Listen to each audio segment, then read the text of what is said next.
shelter and listening to the rain cleanse the earth makes me feel safe. Like being home.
Light it up!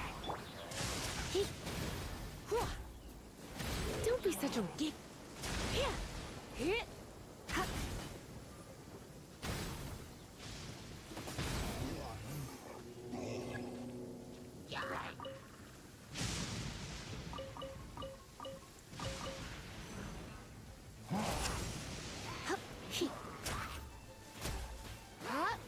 Burn it down!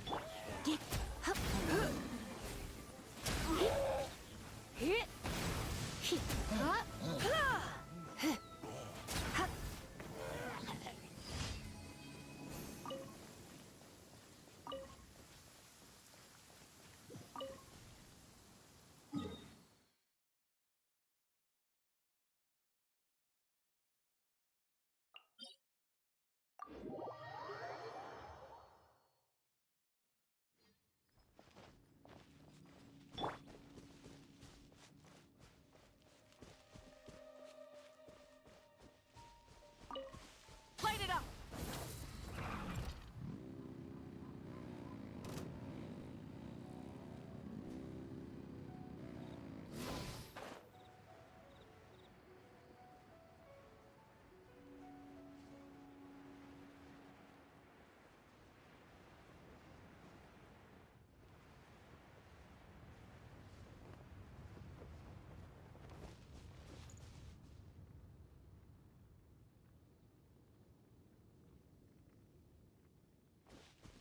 Rise with the sun!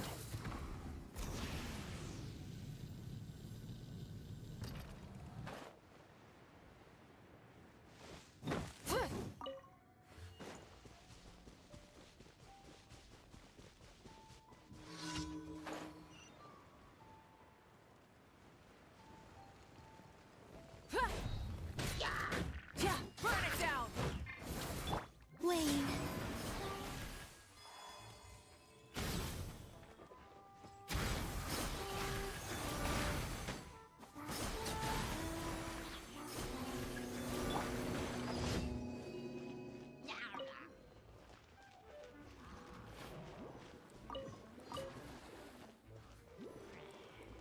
Rise with the sun!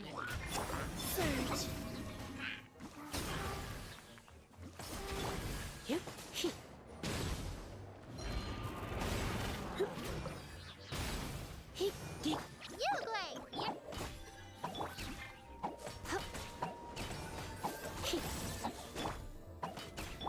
Wayne.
Astra.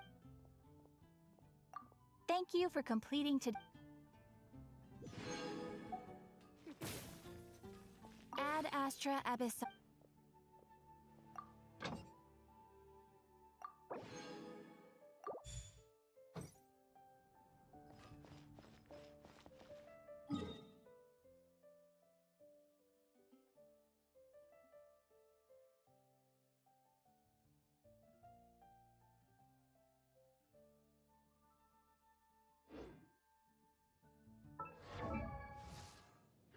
It's nearly time for afternoon Come tea. take a look.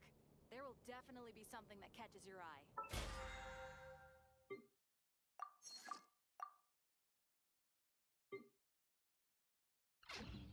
Gosh, all I can think about is Diluc.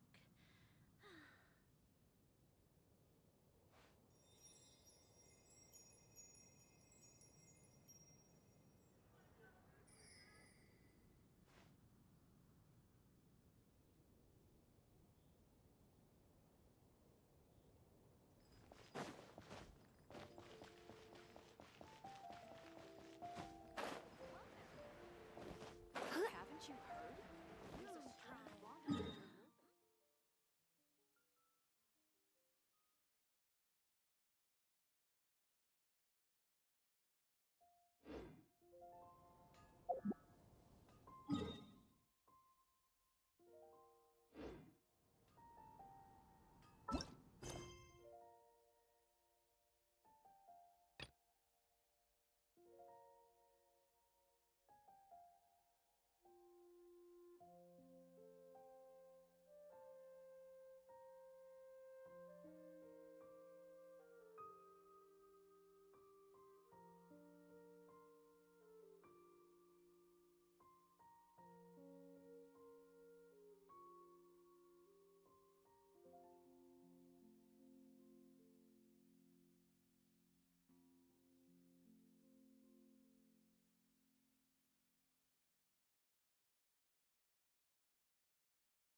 Why not keep me company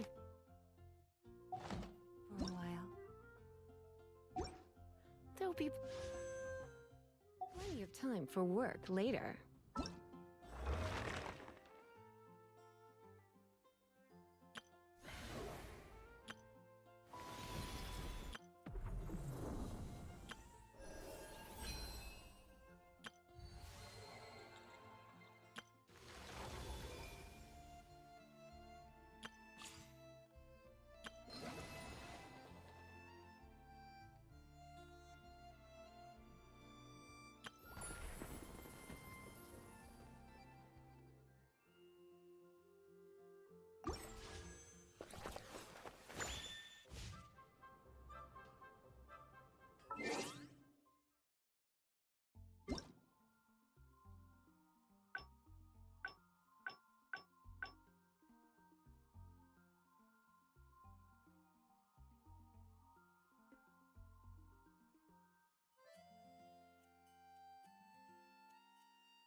Today's no good for going out. Did I say that yesterday as well?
It's nearly time for afternoon tea.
No pain, no gain. Rise with the sun!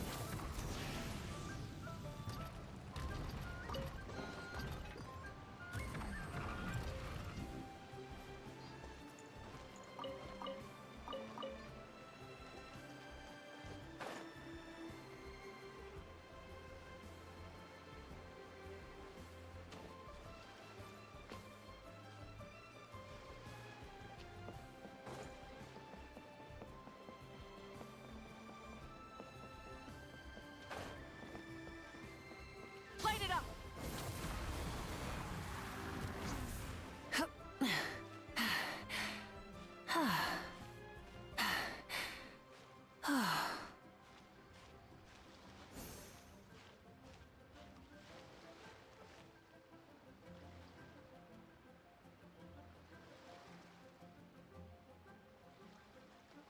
Rise with the sun!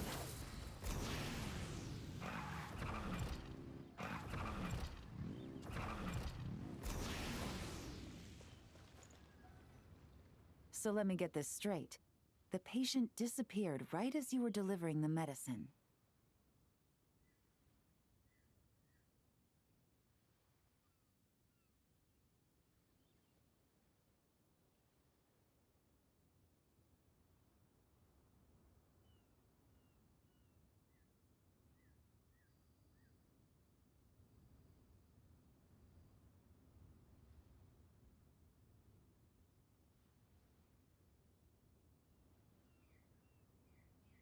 I know it's hard to believe, but that's exactly what happened. It's true. One minute she was there, and the next she was nowhere to be seen. Hey, it's Yelan! Fancy seeing you here! Oh, is this a bad time? Not at all. Just a small roadblock in the case I'm working. Ningguang asked me to investigate a patient named Lu Shangshang. If you're here to find her too, then you're out of luck, I'm afraid. She went missing this morning. What? According to Dr. Baiju, the patient vanished right under his nose. But it just seems like that should be impossible.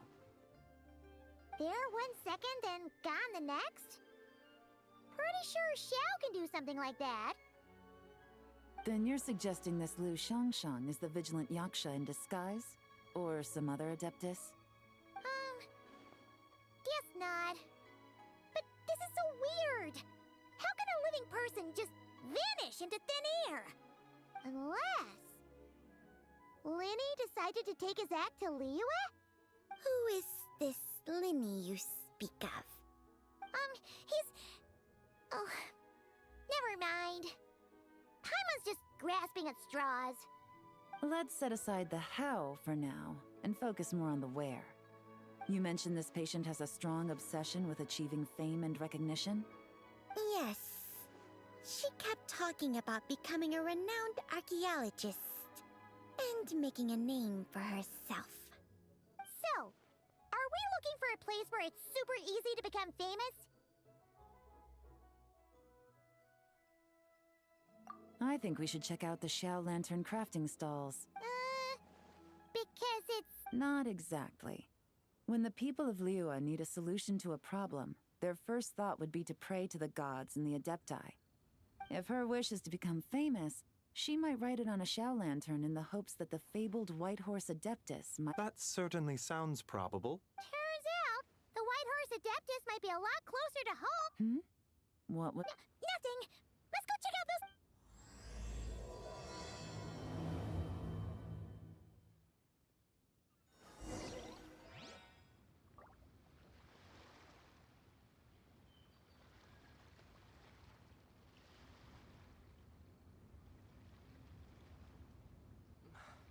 I can't read what this says.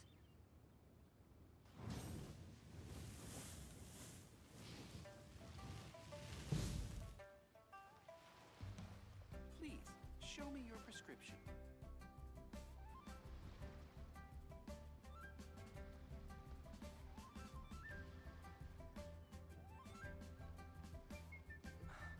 I can't read what this says.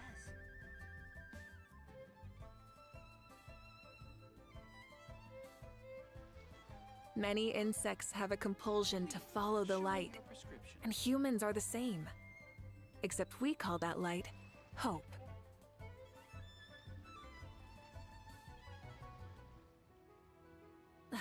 Instead of confining themselves to the heavens, God should broaden their horizons in the world below. I can't read what this says. Please, show me your prescription.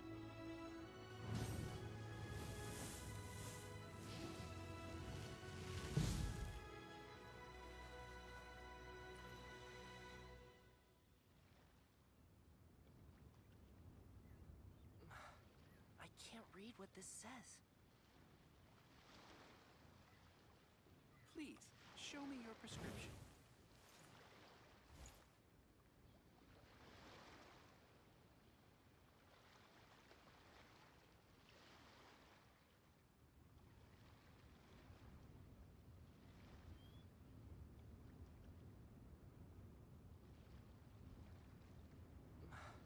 I can't read what this says.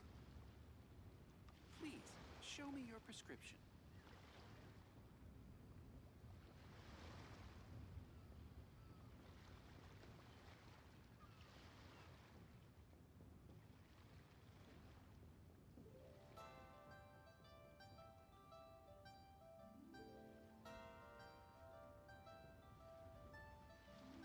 Please, show me your prescription. I can't read what this says.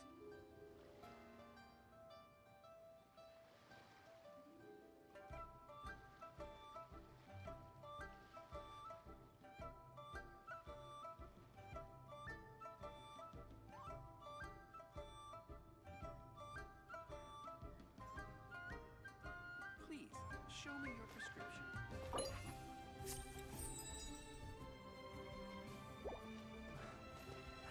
read what this says. Burn it down! Full throttle!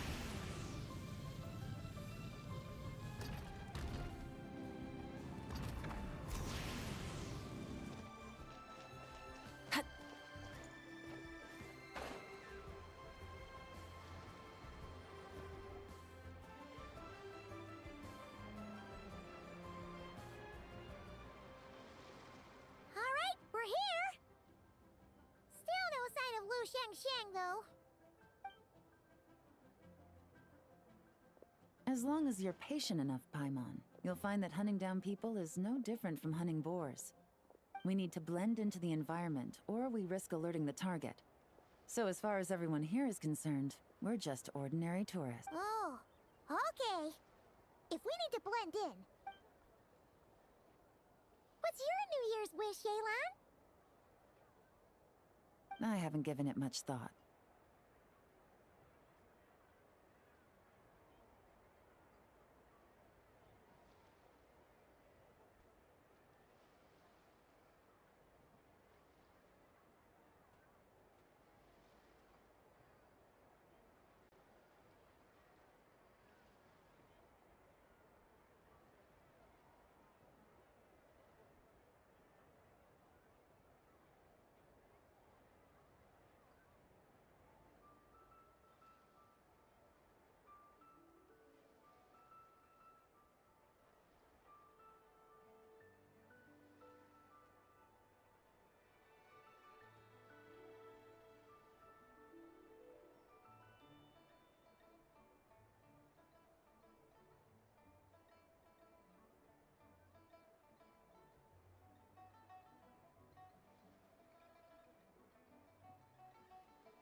Oh, and it can't be work-related.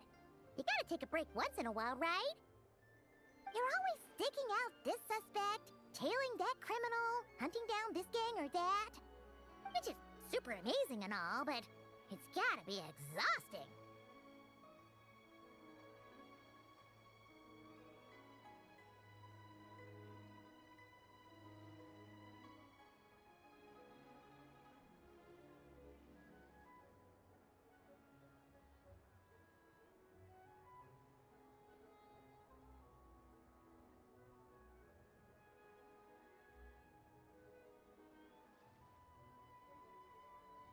Really getting into this, huh?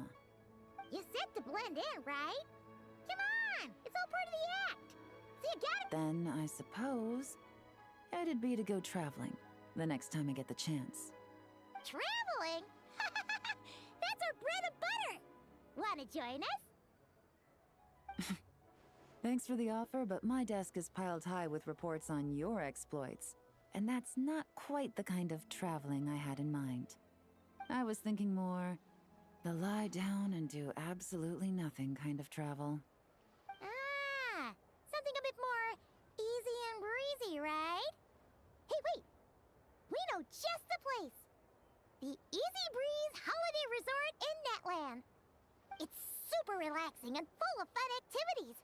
You've got the beautiful ocean and tons of cute little creatures called Asha. Seriously, you gotta go! Huh. I suppose I'll have to check it out. Hey guys, happy Lantern Night!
What a coincidence!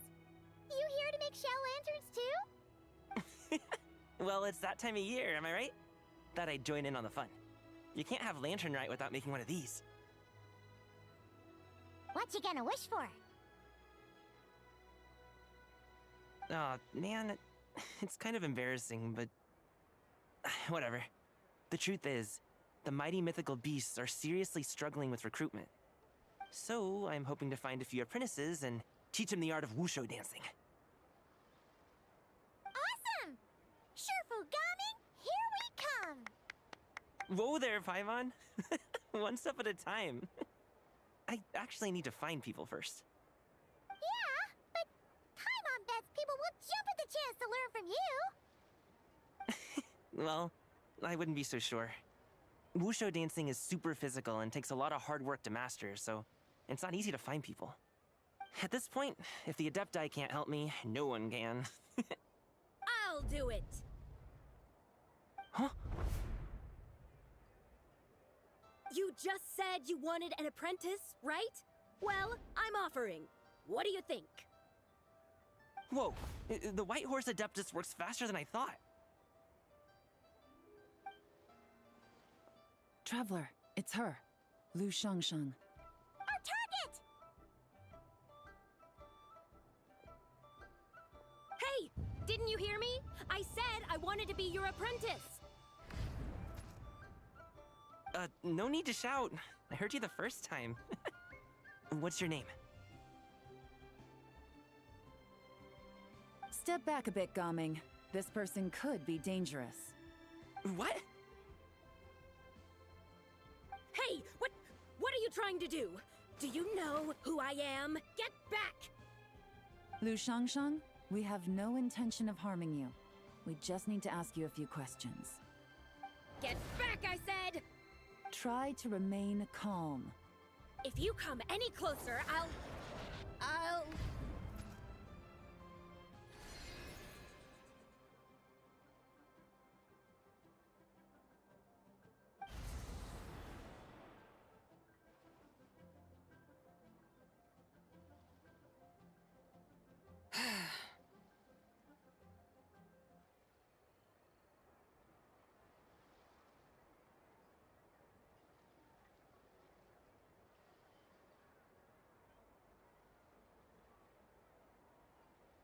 Little wisp of a being. How are you able to see me?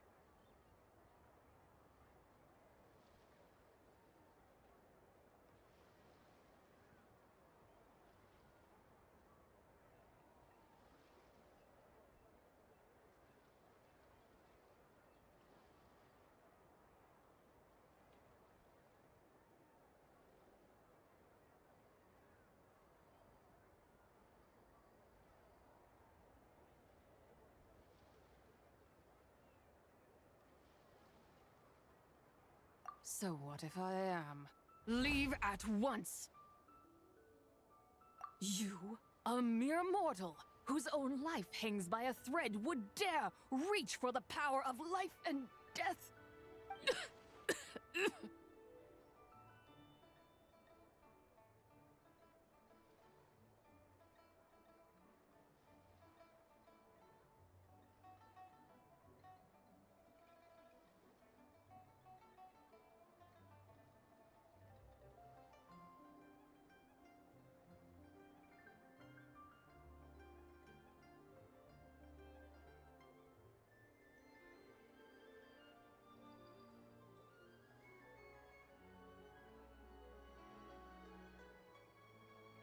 Unless you wish to be condemned to eternal damnation, you would do well to abandon this foolish endeavor.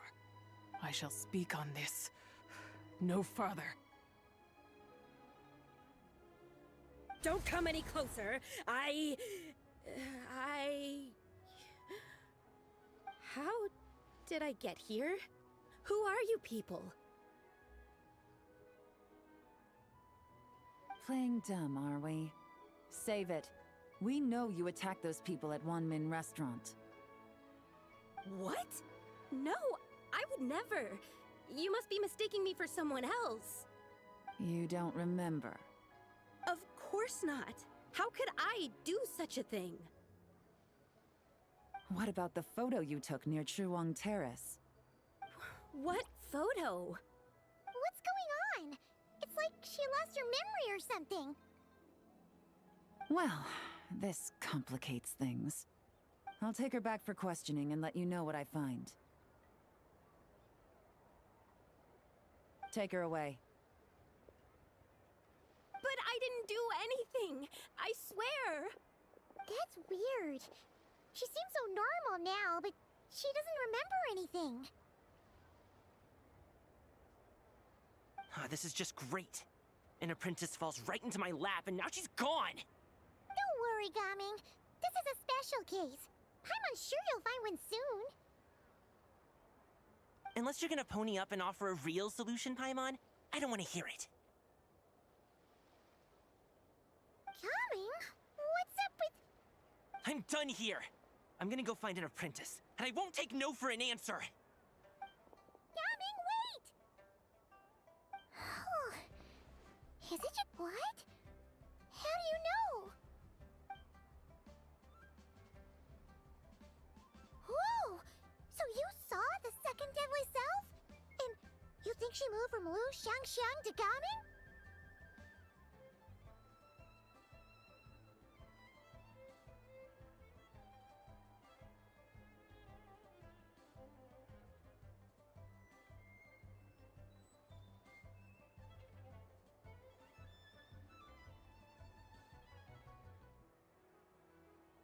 Uh-oh.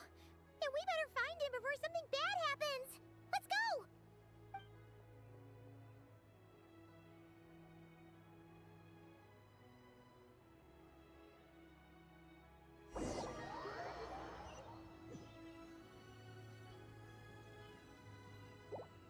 Alas, why must Cloud Retainer inflict such woe upon us, Mooncarver? By the order of Rex Lapis, we were supposed to make haste to the harbor to stand watch. Yet we arrived late, for you, in your inscrutable wisdom, chose that very moment to tend the mint. It is no wonder Cloud Retainer banished us to the wilderness in anger. A pity only that I, blameless as I am, was made to share in the punishment. Blameless indeed. You speak as if it was not you who decided to plant all that mint in the first place.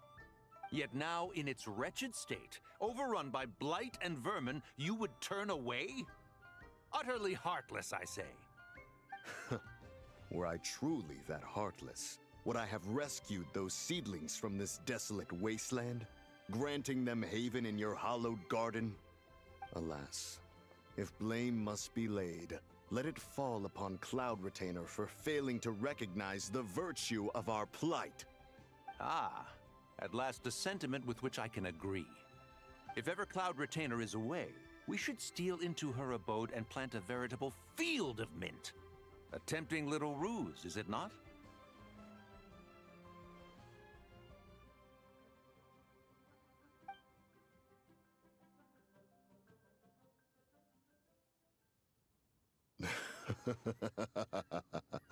Positively ingenious.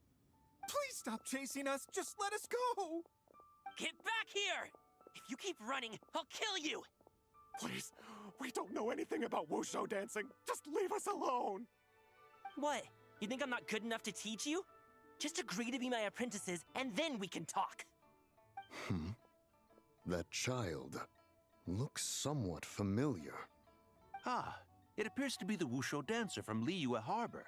I have seen him perform on occasion. Come, let us take a closer look. Has trouble befallen you, young one? Perhaps we can offer aid. Oh, thank the gods.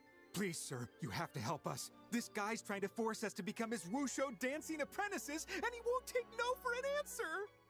Oh, so it is you who require aid, not the other way around. Get out of the way, old man! This is between us. Preposterous. You dare to presume we are of a mature age? Listen here, brazen youth. Skilled you may be in the art of dance, yet your offstage demeanor leaves much to be desired. Hold on, Mountain Shaper. Something is amiss.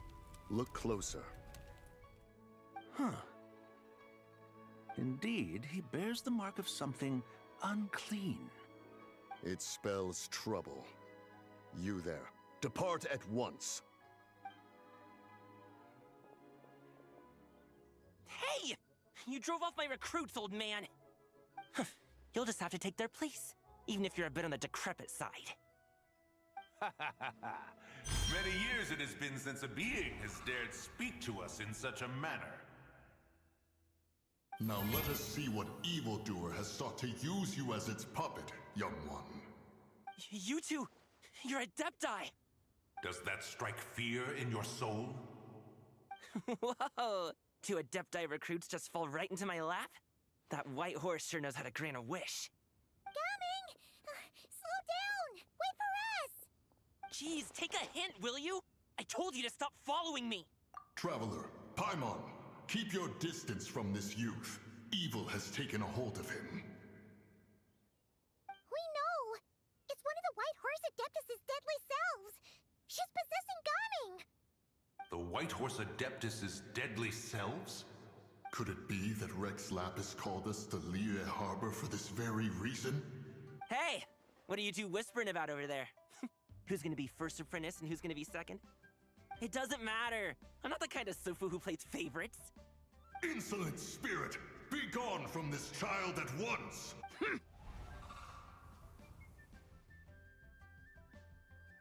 Little mite of a mortal.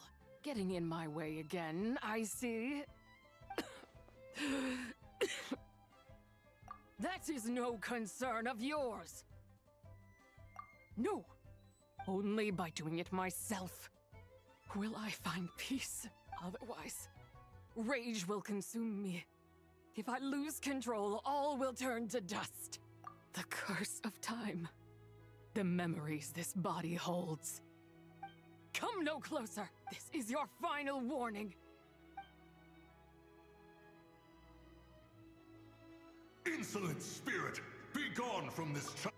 Huh? Traveler and Paimon? And two Adepti? Where are we? Weren't we just making Xiao lanterns in the harbor? Gaming! You're back! Ah! The sun is most scorching. Agitation stirs within me. I require cooling mint to beat this heat. And speaking of, Cloud Retainer has scorned this verdant wonder long enough. It is time for her to feel its wrath. The wrath of mint! Mountain Shaper, where are you going? Oh no! Now Mountain Shaper's acting weird! Oh, you don't think it spread to him, do you? Spread to him? Quickly now, explain to me what has been happening. What? Was I really that rude? Jeez, someone get my dad to throw a slipper at me. I'm so... Whoa! He is fine. It is... But, to think Mountain Shaper would succumb to some... So, what do? We can't just leave Gaming like this, but we can't ignore Mountain Shaper either, right? My cultivation level rivals that of Mountain Shaper. Were I to give chase, Zizha would but flee from his form and take refuge in mine. Seek out Streetward Rambler. Cloud Retainer and the Conqueror of Demons should be with her. I shall take this child back to the harbor and join you post-haste. Whoa! What are all the Adepti doing together? Rex Lapis charged us with keeping watch over Liyue Harbor should danger rear its head. I dare say this is the very crisis he anticipated. Come, we must devise a strategy before confronting Zizha.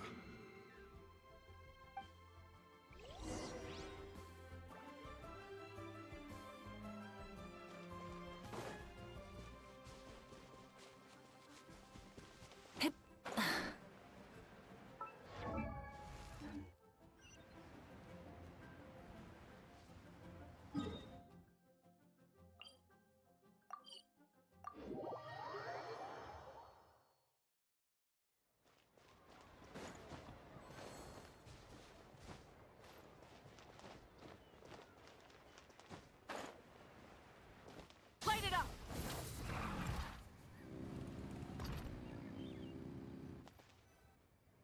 The White Horse Adeptus? You mean the mysterious white mare that aided Rex Lapis during the Archon War?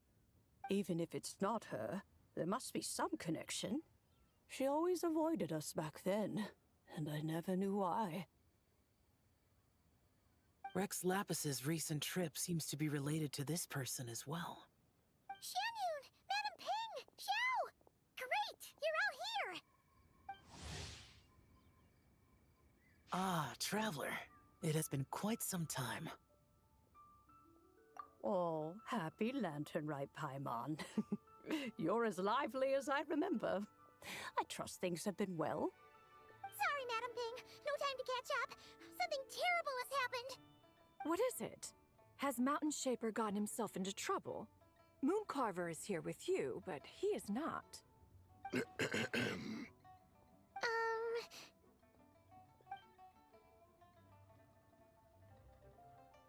The Wrath of Mint? That old fool dares to utter such nonsense behind one's back. Yeah, that's not really our biggest concern here. So, even a mere deadly self of the White Horse Adeptus was able to possess Mountain Shaper and affect his mind. No wonder Rex Lapis told us to gather here and await his orders. Mountain Shaper's cultivation is inadequate. He was caught unprepared. Were it one of us, Zizha would hardly have found a vessel quite so ready for the taking. Hey, that's not what you said earlier. Where is Mountain Shaper now? A question that hardly bears pondering. Obviously, he intends to plant mint in the vicinity of one's abode. Ah, then he poses no great threat. We might as well let him be. Once he fulfills his wish, it's possible that Zizha will relinquish him of her own volition. Your ulterior motive is most obvious, Mountain Shaper. You two hope for Mount Outsong to be covered in mint. One can see it clear as day. Not to mention, deadly selves are born of malevolent human desires, and naturally pose a great risk to the form and mind of all living beings. We cannot let this go unchecked. Let me handle it. I have relevant experience and know how to deal with such situations. One has no doubt of that. Yet your involvement would likely end in armed confrontation. In one's own estimation, the time for such measures has not yet come. Before his departure, Rex Lapis knew that Zizha was active in Liyue Harbor, yet told us only to wait. It would seem, then, that Rex Lapis did not believe extreme measures were warranted here. Yes, this is quite a peculiar case. After all, Zizha's possession does not seem to come with ill intent. It's more like she's guiding those she possesses to fulfill their own wishes. There is another matter of import, however. I sense tremendous resentment emanating from her. What could be its source to render her so unable to find peace?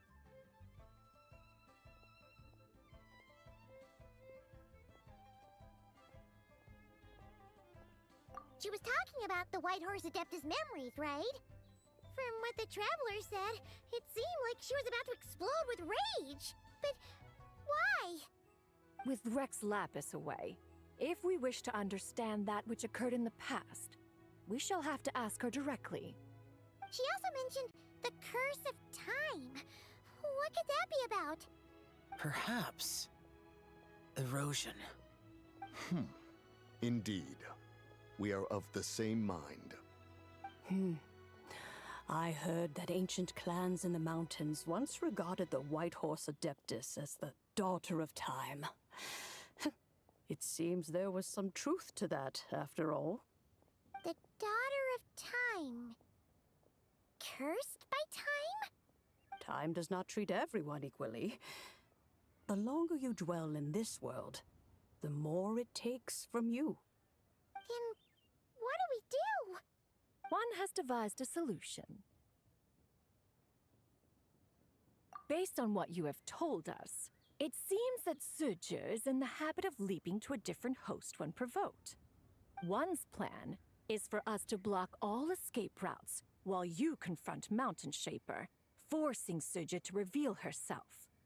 Then, if prior experience stands, she will have no choice but to possess you. However, not only are you able to sense it, you are also unaffected by the peculiar state of stasis. In other words, in that moment, you would have the chance to either subdue or persuade her. That is akin to walking straight into the lion's den. Allow me to go instead. Yeah! Isn't this plan a bit too risky? Why doesn't Paimon try first? After all, even if she got possessed, it's not like she would pose a danger to anyone. Paimon's wishes aren't all food-related, you know. One would not suggest this course of action if one had any such reservation. Time and again, the traveler has proved immune to Zidja's influence. Consider for a moment why that might be.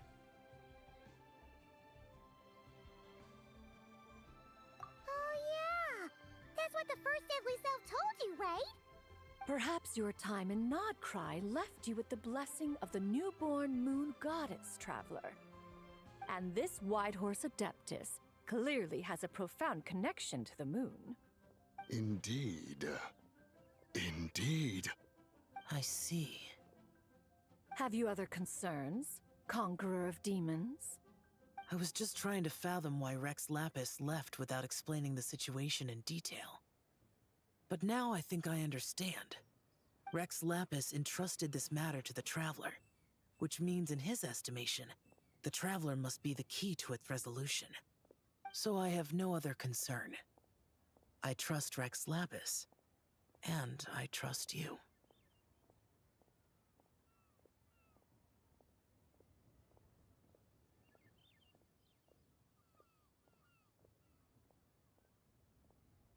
Then we are all in agreement on proceeding with this plan? Very well. We should depart at once, lest we lose our chance. Let us see whether that old fool truly dares to face one's abode with Mint.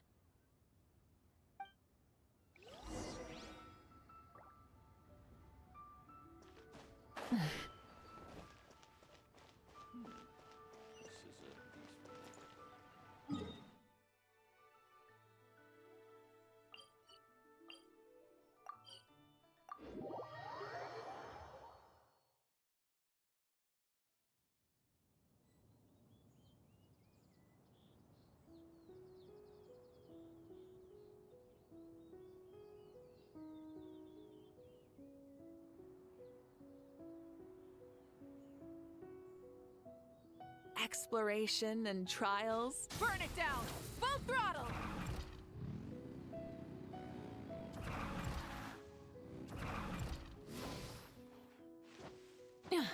Hip.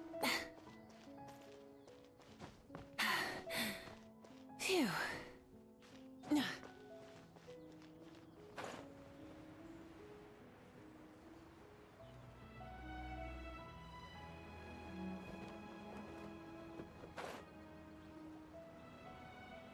One mint, two mint, let us plant a whole slew of mint.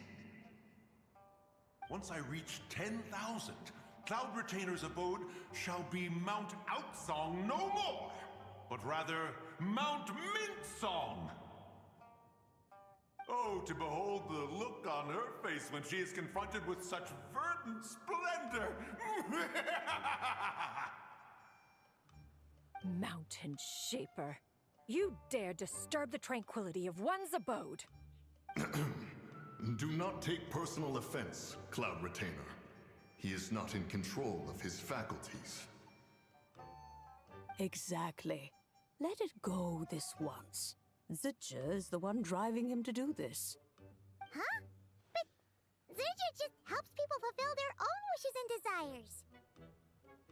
Not now, Paimon. Oops. Sorry, Mountain Shaper. Paimon might have just thrown you under the bus. When he wakes up, we shall have words. Everyone, to your positions.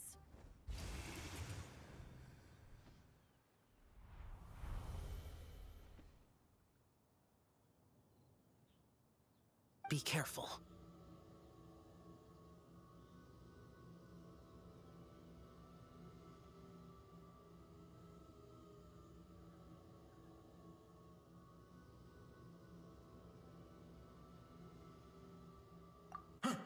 A pest? I must catch it! Again!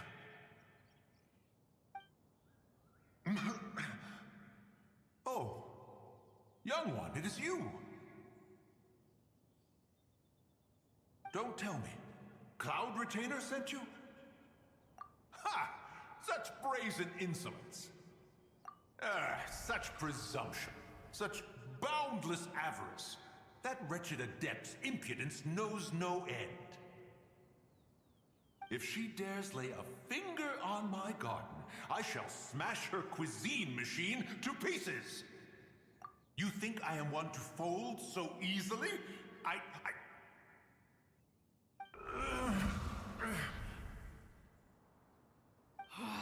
Insolent mortal! Time and again, you interfere in that which is beyond you. You make it exceedingly difficult to contain my rage. You have no conception of that which you seek. It is forbidden! You know nothing of my past. My warning was given. The cost entwined with this is beyond what you can bear. Stubborn mortal! You... Very well. If death is what you seek, who am I not to oblige? Come, let us see the extent of your resolve. Your wish is to behold the curse of time and the memories of this form? Then, let it be granted.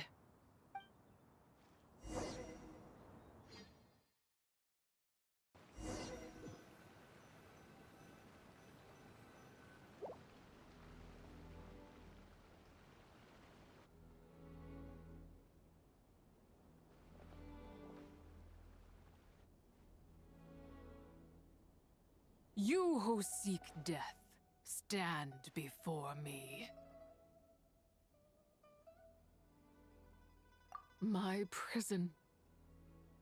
I was merely a trace of impure energy within Zapai's immortal body.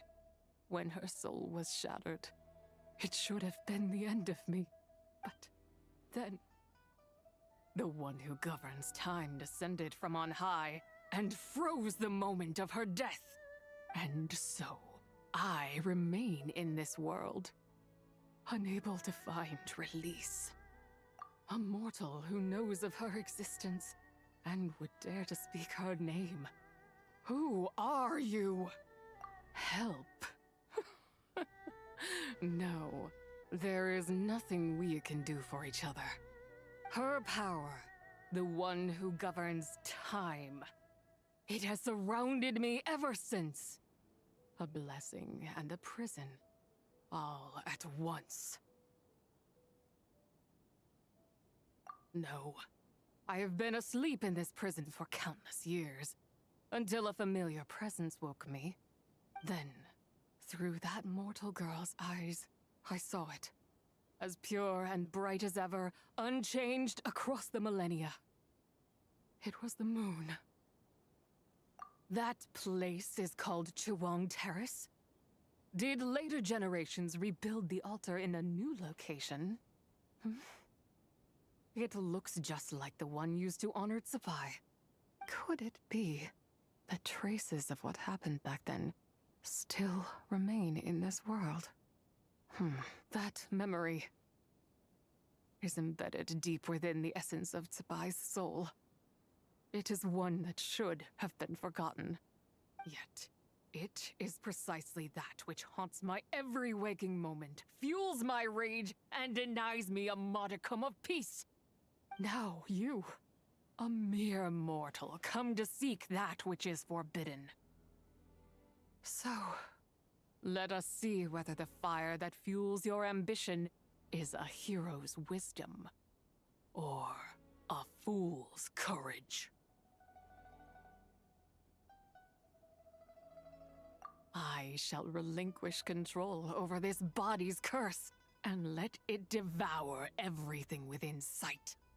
Run as fast as you can, lest this prison become your grave. Look, it draws near.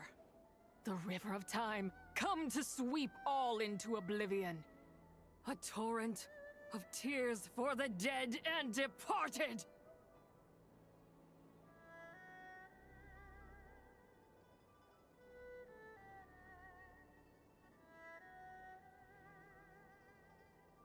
I shall wait for you at the end, mortal. Evade being swept up in its waters, and I will show you everything. Fail, and we shall sink into oblivion together.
I did not expect that you would make it to the end.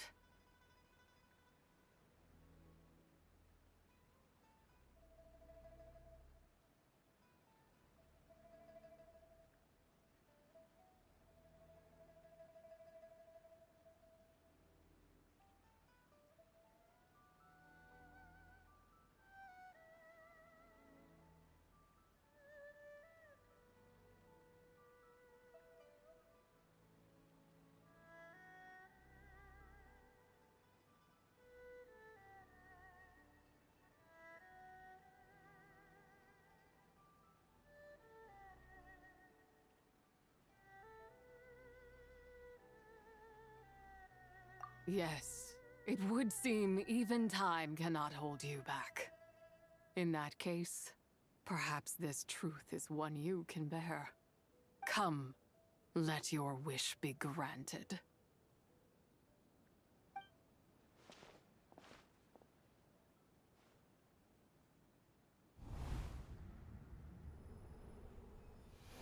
Under moon eternal, in radiant night, a maiden grants silk, soft and light. Under moon iridescent, in night divine, a maiden grants fiber, for cloth so fine. Under moon of frost, in night so great, a maiden grants tools to divine our fate. What are Mom and Dad doing? Shh, just make a wish. The kind Adeptus on the moon is listening.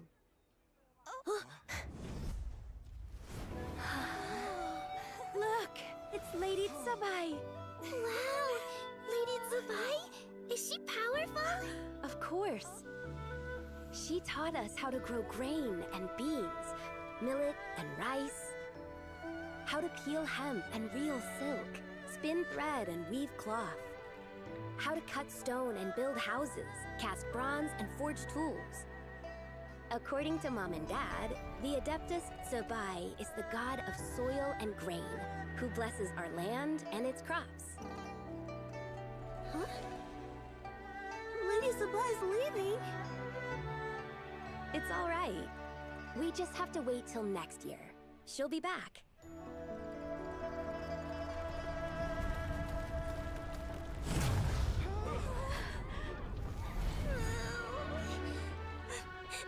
Mom and Dad are gone. Why hasn't Lady Tsubai returned? She'll come. We just have to believe.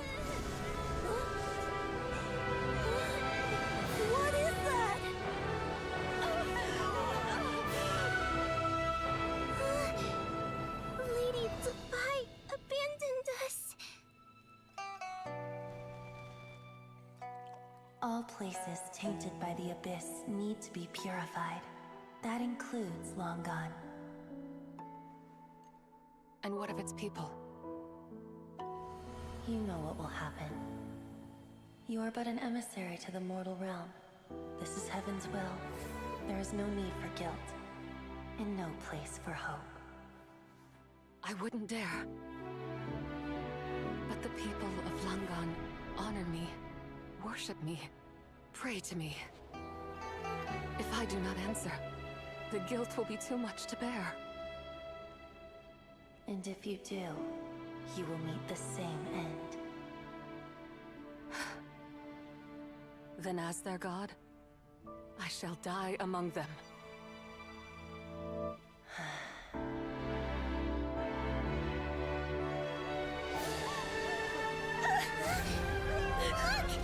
Lady and Senpai came to save us!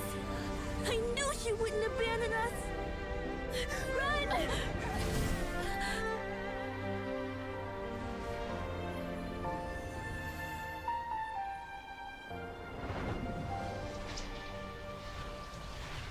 You have done enough.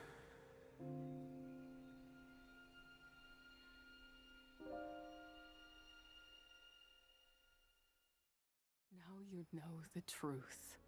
These are the memories that suffocate me where I stand and crush me under their weight. Not just my nation, but the people I loved. Were it within my power, I would ignite a blaze fierce enough to burn a hole through the heavens themselves! It was a time of war, one that ravaged heaven and earth. Remnants of the battles, tainted with cursed power, fell from on high and devastated Langan. The heavens decreed that the tainted filth had to be cleansed. No matter the cost. If I just had more time, I could have helped more people to escape. But it wasn't enough! I just needed a bit more, and they all could have survived.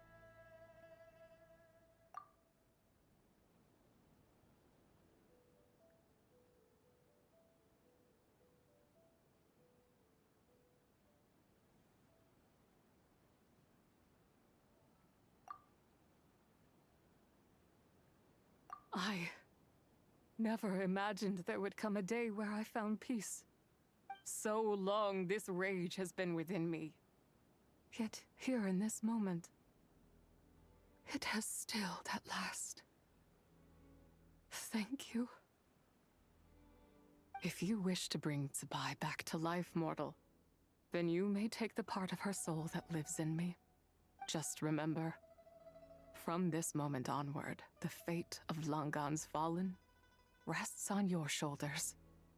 As I said before, I am but a remnant of Tsubai's adeptal form, a manifestation of her wrath that was not meant to linger in this world. By taking away this fragment of her soul, you take away my shackles as well. So, let it be done. Ah, it's your turn to grant one of my wishes, is it? Very well. In regard to my fate, and that of Langan's fallen, I know there is little I can demand of you. However, should another raise a war banner against the heavens someday, let my name be set upon its cloth. I ask for this, and nothing more. Now, take what you came for. I was a lone moon, shrouded and dimmed in cloud-veiled night. Now darkness breaks, free and unburdened. I reclaim my light.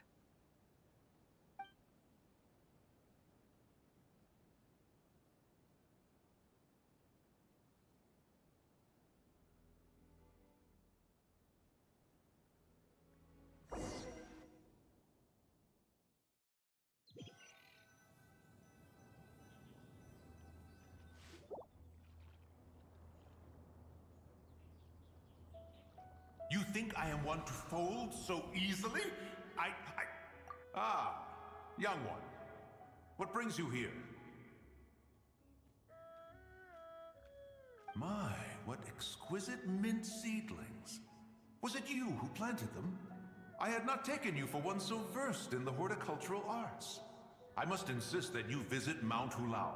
There is much we could learn from one another. Ah, but this is Cloud Retainer's abode. She does not appreciate the verdant wonder that is mint. We should leave at once. If she sees us here, there is little I can do to protect you. You weren't?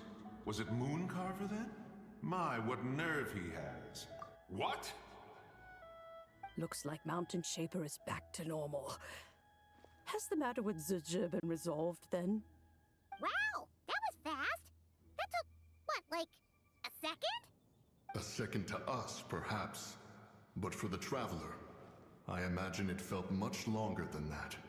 One's plan was most successful then. And you're all right, Traveler. You don't feel strange in any way? Well, sounds like good news all around. I'm glad this matter is resolved. What is this matter you speak of? The possession of that mortal child? The matter of Zizhi may have been resolved, but there is another that is far from over. The mint you planted around my abode. Perhaps you have a moment to spare for a little chat, Mountain Shaper.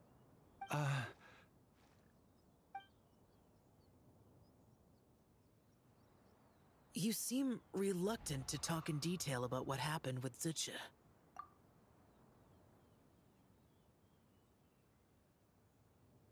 Don't worry. I won't ask you to reveal her secrets to me. And I doubt the other Adepti will either. Huh? You don't want to know what happened? The expression on your face. I know it well, Traveler. It's one I've seen Rex Lapis wear on many occasions. Whatever you learned, it must be too heavy to share. But you're okay, right, Traveler? That deadly self didn't hurt you, did she? Well, as long as you're not hurt, Paimon doesn't need to know anything else. Even so, I hope you feel like you can entrust me with it. If I learned anything from our time together, it's that one should not have to shoulder such a weight alone. Not to mention that certain knowledge brings danger in its wake. I would never want you to feel forced to be the sole keeper of such secrets. Yeah, kind of like how one person can't finish a whole slime, you know? Better to grab a bunch of friends and eat it all together. Exactly! Wait, no! Paimon's just saying we've got loads of friends who'll be more than willing to lend an ear.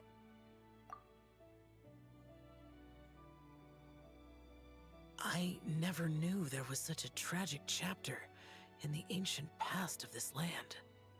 So, the people of that nation worship the White Horse Adeptus as the god of soil and grain.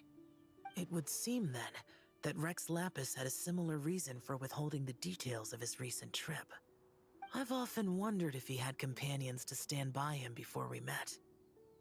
Or if he was forced to face things alone. Regardless, Lantern Rite takes place in 2 days. Let's meet back up again there. If there's no news of Rex Lapis by then, we'll have to come up with a plan.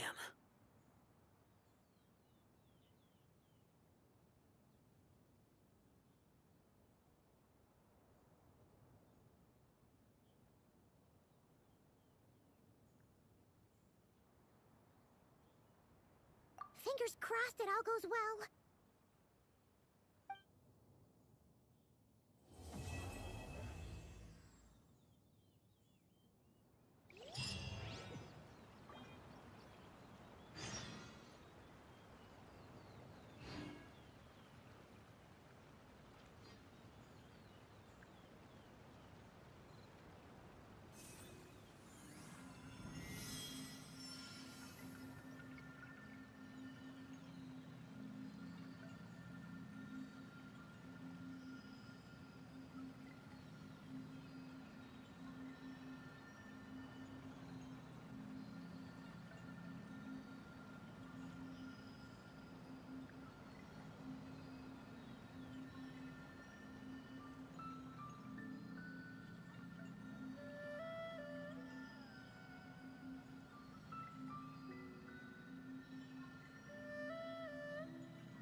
used to take long walks in Silver Moon Hall every day.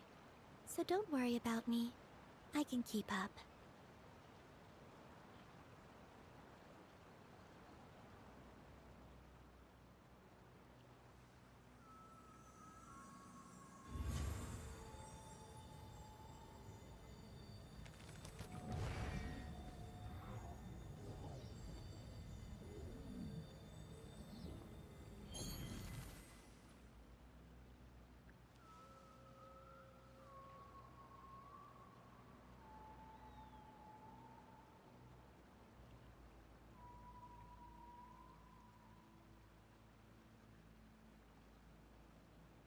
Would you like to go moon gazing? You can sit in my rocking chair and admire the view. Or we could go to the moon and gaze down at Tefat. Whatever you prefer.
Let's head to Mount Outsong! Huh?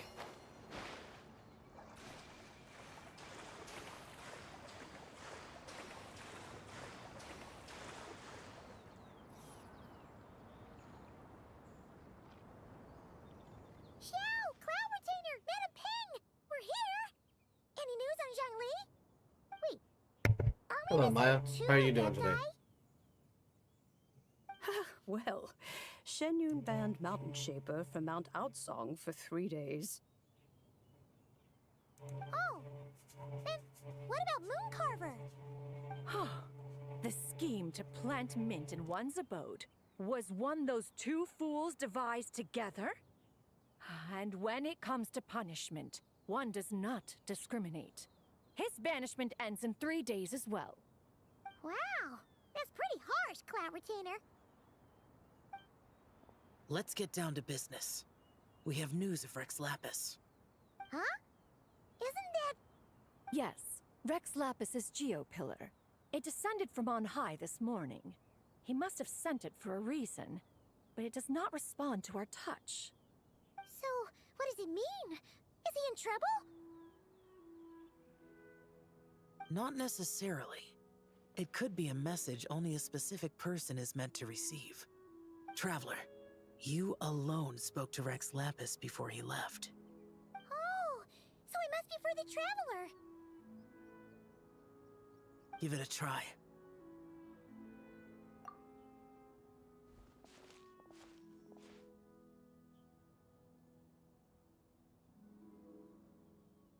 Come to the spring on Mount Qingse. I have left an entrance for you.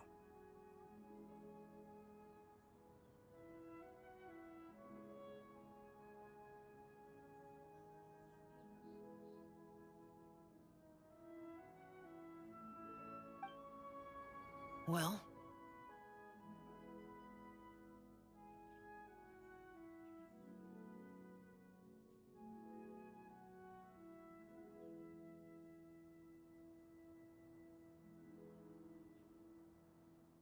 Just as one surmised, it seems that Rex Lapis will not countenance our involvement in this matter. That would not surprise me in the slightest. He's always had a soft spot for the Traveler, after all. But be that as it may, we have served Rex Lapis for millennia now. In other words, I'm sure this has nothing to do with favoritism. He's probably just trying to protect us. That's right. So you mustn't let your guard down, even if Rex Lapis is by your side.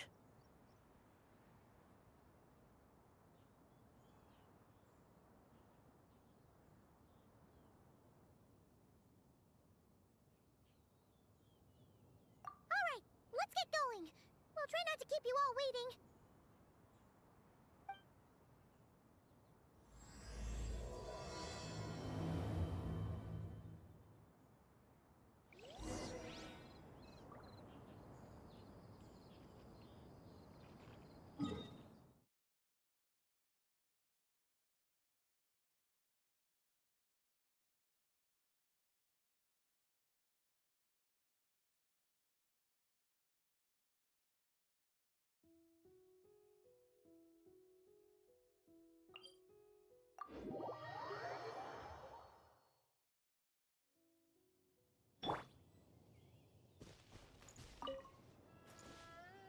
Full throttle!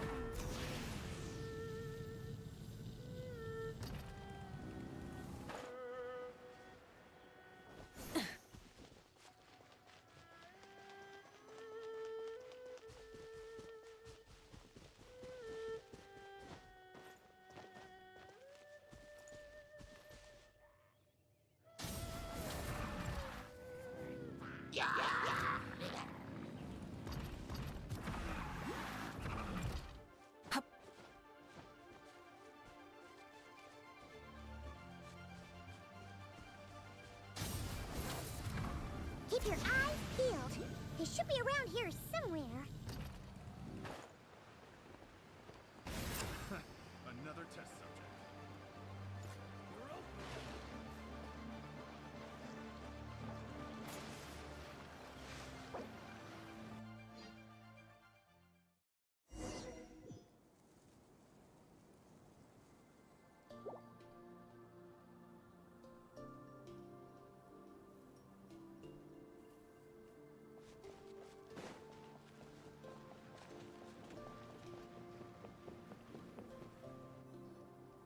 Who could have imagined that the once mighty Geo Archon might end up so, sitting on a humble stool in the woods, quietly weaving moon lanterns?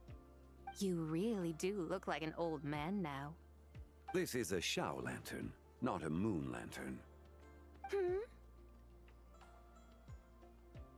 In ages past, when the gods waged war and the world was in turmoil, these lanterns were lit to guide fallen warriors back to their homes.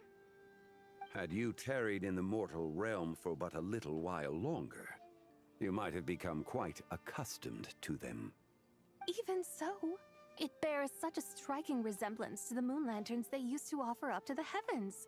Could this truly be mere coincidence? Perhaps in some sense it is, yet in another, it isn't. For instance, who is to say that some of Langan's magnificent jade did not become part of the very foundations upon which Liyue Harbor now stands? It is conceivable that this ritual was transmitted in such a manner too. Now, let's not let ourselves get carried away. For all its splendor, do not forget that, in the end, even Langan could not escape its heaven-sent fate. Alas, it is just a pity that the little creatures of this world may never again lift their eyes to the moon, even should misfortune befall them. But you, Geo-Lord, now that you rule this realm, why take the trouble, not to mention the risk, to visit one who bears such profound guilt as I? Are you not afraid that you might be sullied by the curse of time that was laid upon me? There is no risk to speak of. At least, not in comparison to that which you took when you defied the heavens all that time ago. As I have stated, time and again, it was not I who defied the heavens. Geo-Lord, the ancient affairs of Langan have nothing to do with me, for I am but one of her deadly selves, severed before her demise. My name is not Zebai, but Zichao. Surely you did not take us for one and the same solely on the basis that we may all assume the form of white horses? Sorry to break it to you, but you seem to have found yourself the wrong white horse. Anyway, do tell me, what urgent matter brings you here?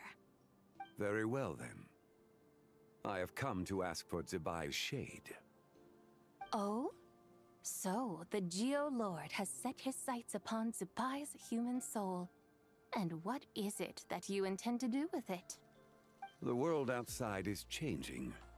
With the new moon's birth, the confines of the Shadow Moon are gradually disintegrating. In other words, the heavenly soul is set to return.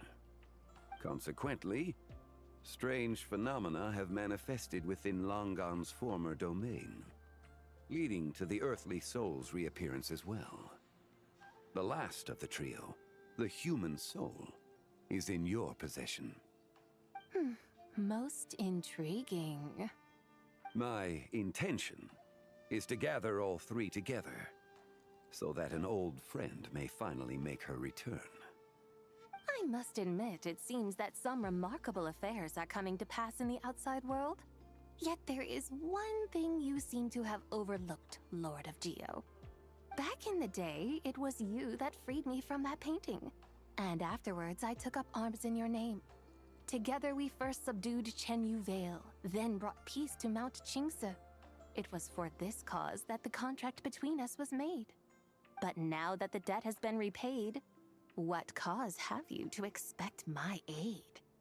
Zebai and I have long been friends. Given not only that you were manifested from a corrupt desire within her divine form, but that you also possess a fragment of her soul, how can you purport to be the wrong white horse? I think you'll find that we are now as separate and distinct as any two beings ever were. What once shone with radiant purity has long become dust. What you see is no longer what it was. Oh, great Lord of Geo. Should this still be unclear to you, I bid you take your leave. It seems that the fault lies in my own lack of consideration. As you wish.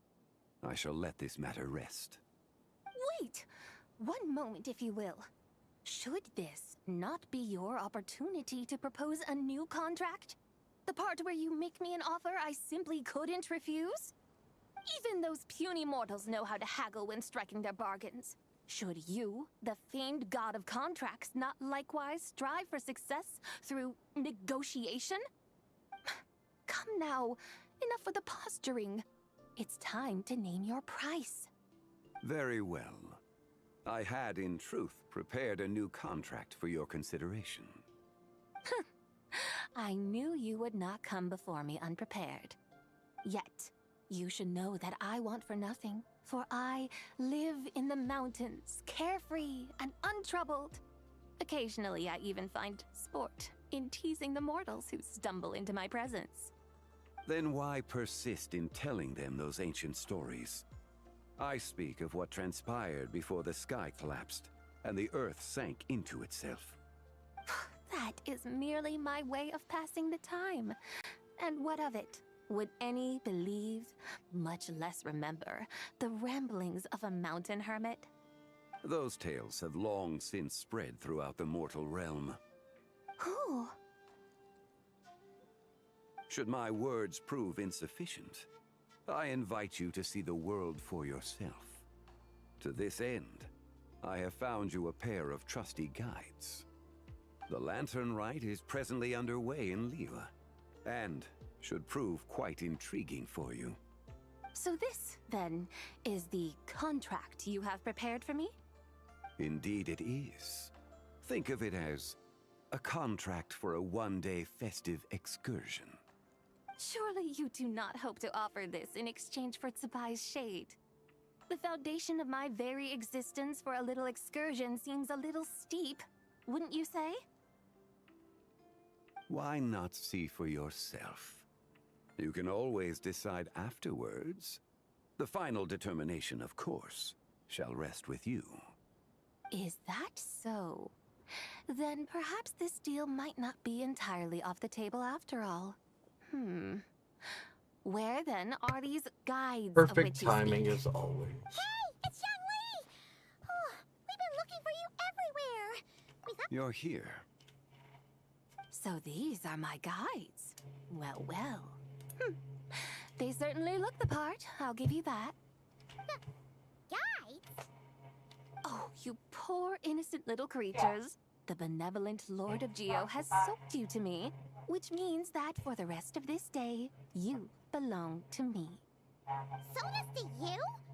Just what have you gotten us into, Xiangli? The situation is not quite as dire as that would sound. I ask only that you accompany my Adeptus friend on a tour of Liyue. I would suspect that depends on how well you entertain me. Entertain you? Let us start with this Liyue harbor, of which I have heard so much. Nowhere is quite so fascinating not as a place entertained. teeming with little mortals. How come this Adeptus sounds so different from what Paimon imagined? Let's just play this by ear. Okay, we'll take care of it. Get ready to find out why they call Paimon the best travel guide in all of Tibet.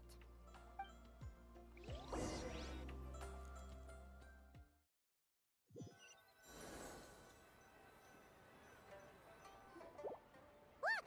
We've arrived at Liyue Harbor. Not only is it Tibet's busiest port, it's also the beating heart of Liyue. So, dear Madam Adeptus, where would you like to go first? With humble fare and wine to sip, in comfort clothed and soul at ease, one eats, and all the heart's ills cease. So we're heading straight for the good stuff? Well, you're in luck, because Paimon's an expert when it comes to food. There are two main cooking styles in Liyue. Li cuisine, which is all about mountain delicacies, and Yue cuisine, which is centered on seafood.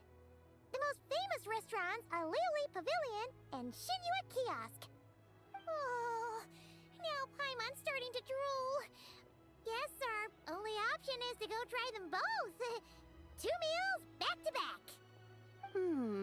Both sound like excellent options to me. Are these the kind of establishments that most people might visit on a regular basis? Not exactly. Exactly. Both Lee cuisine and Yue cuisine are known for their pricey ingredients. Definitely not what you'd call the budget options. But don't you worry about that. Just think of it as Zhang Li's little treat. Come on, aren't you supposed to be pals with Hu Tao? I'm unsure we can afford to spend a little more of her mora at least. Hey, all Paimon wants is to provide our Adeptus with the best possible experience here. Don't you want that too? Both certainly sound like worthy choices. Just now, though, I happened to see a porter pass this way. Where might individuals like him go to eat? A hungry porter, huh? Oh, yep. Nothing fancy schmancy there. Just tasty dishes made with simple ingredients in a variety of different styles. Most importantly, it's great value for money, too. No wonder everyone loves it, huh? Oh, and the owner happens to be a good friend of ours, too. One mean restaurant. Yes, even the name itself feels lively and down to earth. All right, let's make it our first stop. Yippee! That's a great choice, too. Alrighty, let's head over there right away. Paimon can't wait to dig in. Wamin Restaurant, here we come!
I don't sing for anyone in particular. Still, if someone stops to listen, I hope it provides a moment of peace all the same.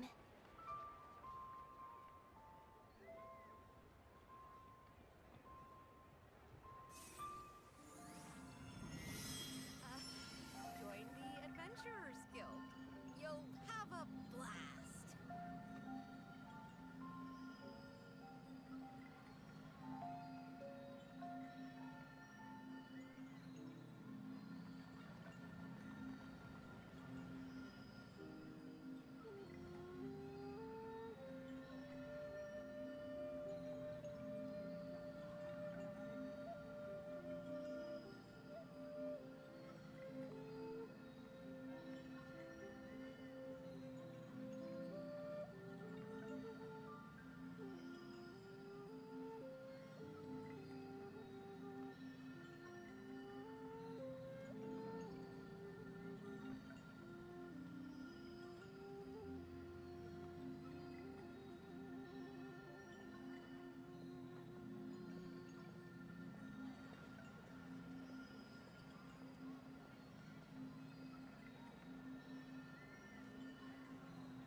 I used to take long walks in Silver Moon Hall every day, so don't worry about me.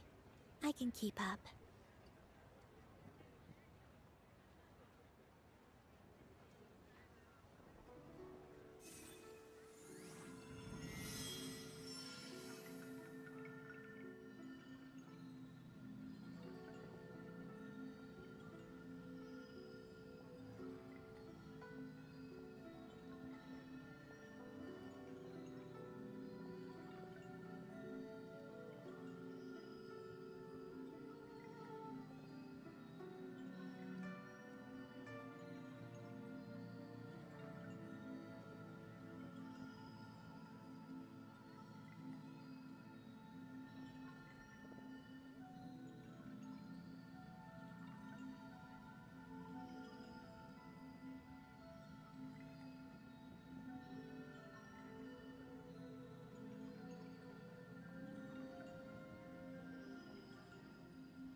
Join the Adventurers Guild.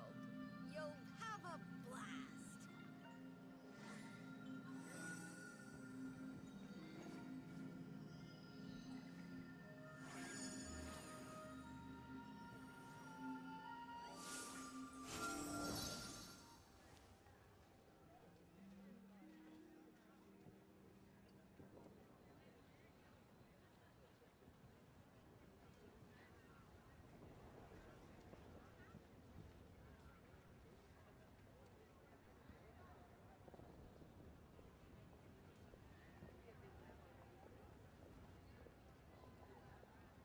Would you like to go moon gazing? You can sit in my rocking chair and admire the view. Or we could go to the moon and gaze down at Tefat. Whatever you prefer.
used to take long walks in Silver Moon Hall every day. So don't worry about me. I can keep up.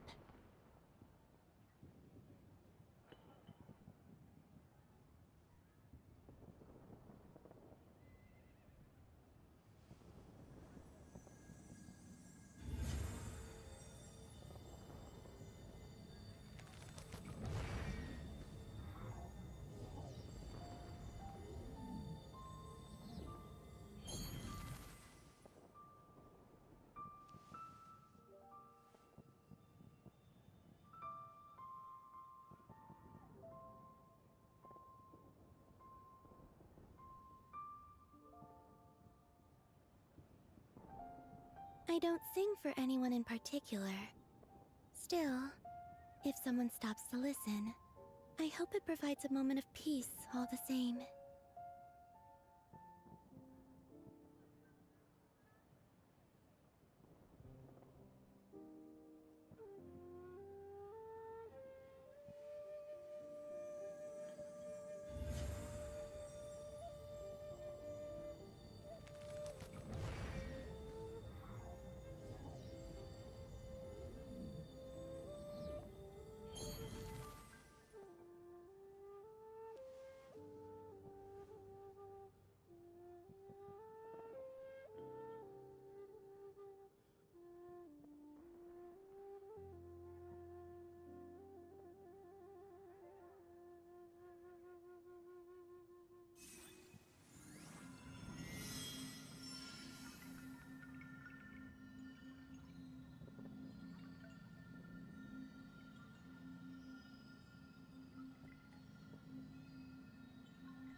Join the Adventurers Guild.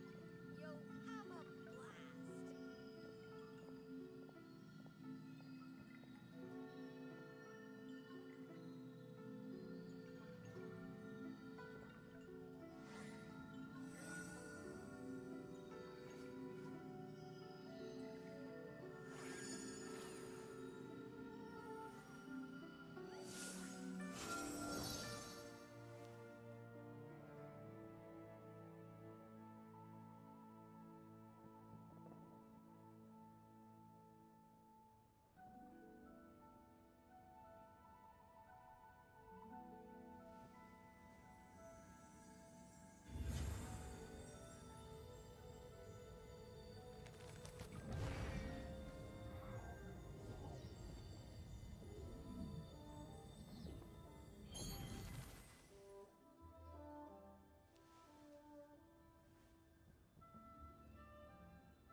Would you like to go moon gazing?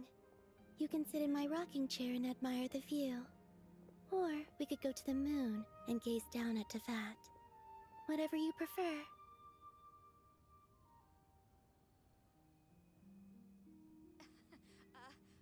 Join the Adventurers Guild. You'll have a blast.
I don't sing for anyone in particular. Still, if someone stops to listen, I hope it provides a moment of peace all the same.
Join the Adventurers Guild. You'll have a blast.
I used to take long walks in Silver Moon Hall every day, so don't worry about me.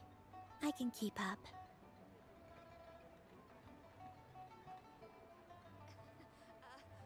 Join the Adventurers Guild. You'll have a blast.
Would you like to go moon gazing? You can sit in my rocking chair and admire the view. Or we could go to the moon and gaze down at Tefat. Whatever you prefer.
Join the Adventurers Guild.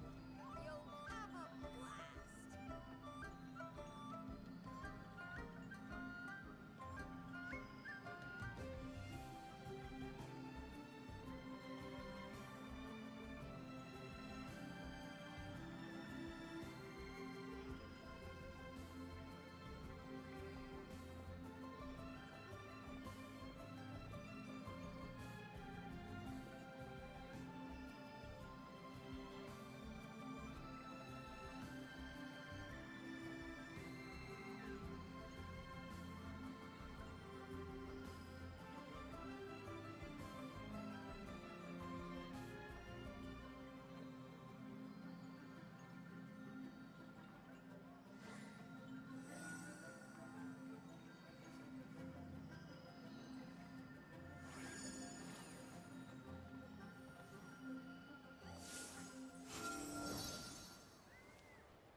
I don't sing for anyone in particular.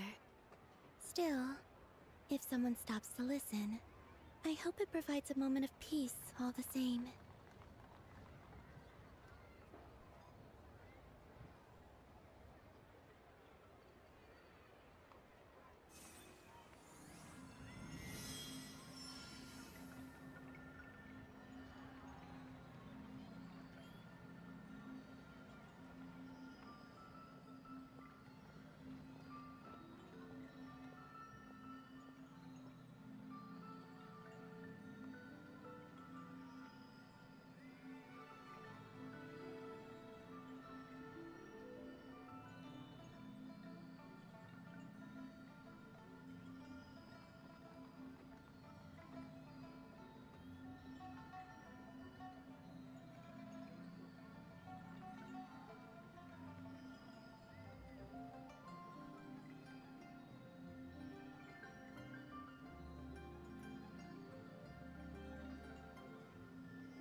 Would you like to go moon gazing?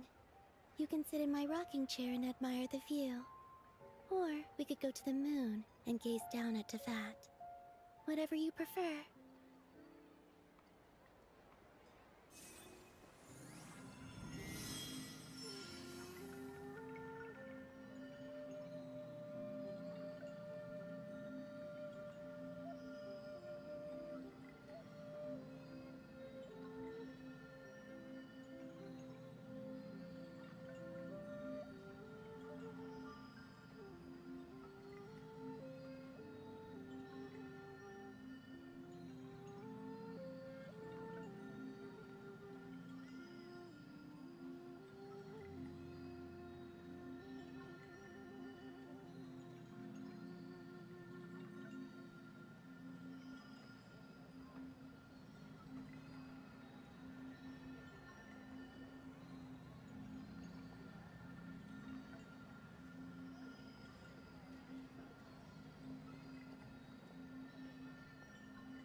I used to take long walks in Silver Moon Hall every day, so don't worry about me. I can keep up.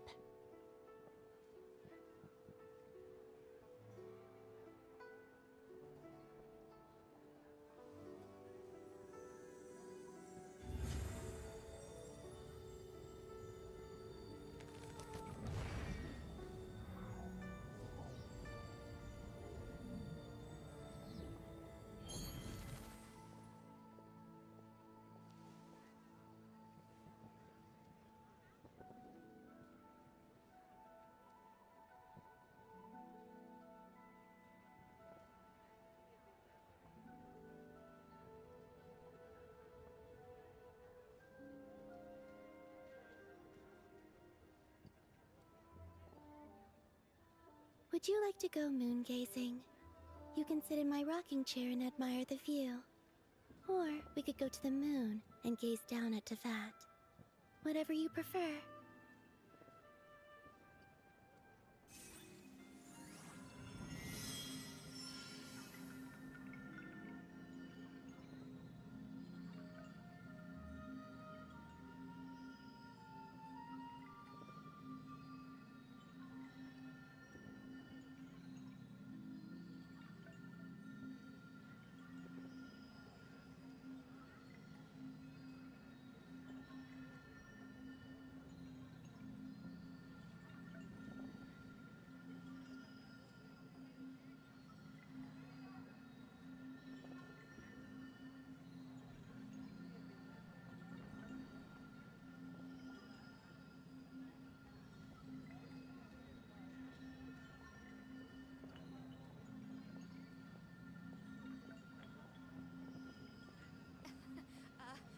Join the Adventurers Guild.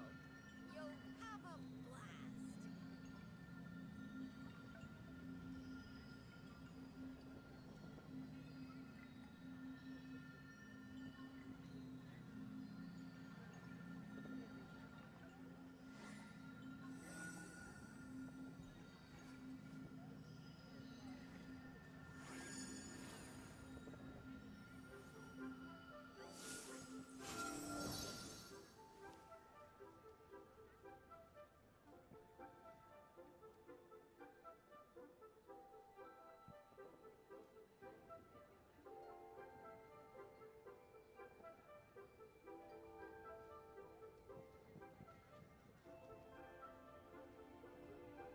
I don't sing for anyone in particular.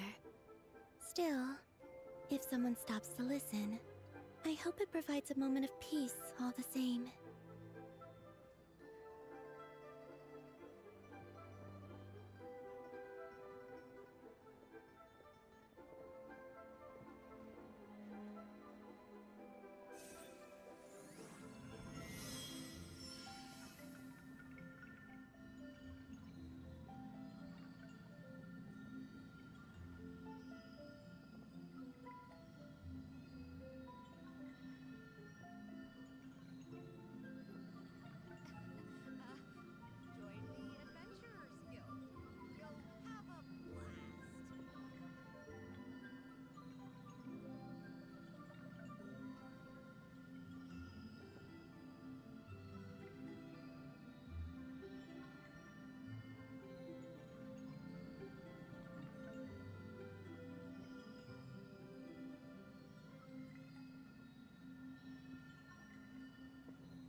Would you like to go moon gazing?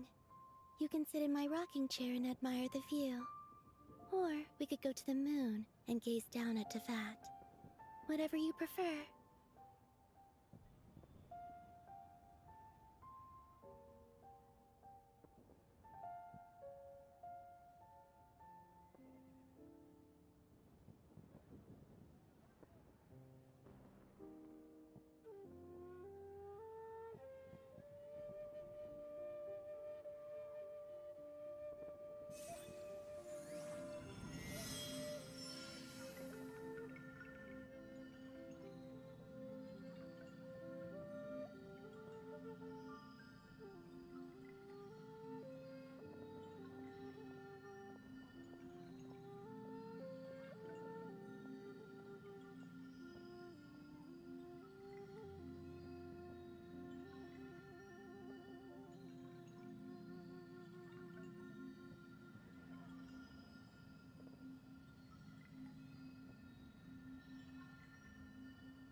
Join the Adventurers Guild. You'll have a blast.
Join the Adventurers Guild.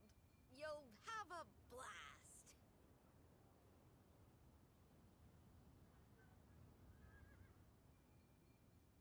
I used to take long walks in Silver Moon Hall every day, so don't worry about me. I can keep up.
Would you like to go moon gazing? You can sit in my rocking chair and admire the view. Or we could go to the moon and gaze down at Tefat. Whatever you prefer.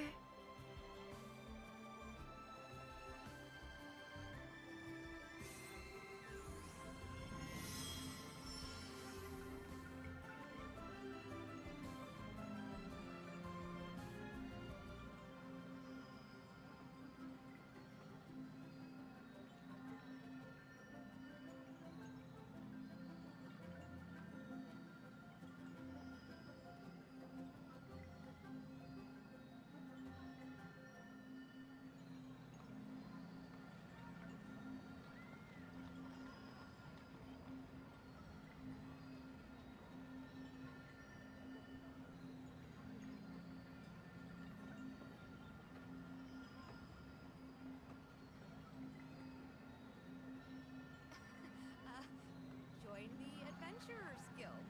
You'll have a blast.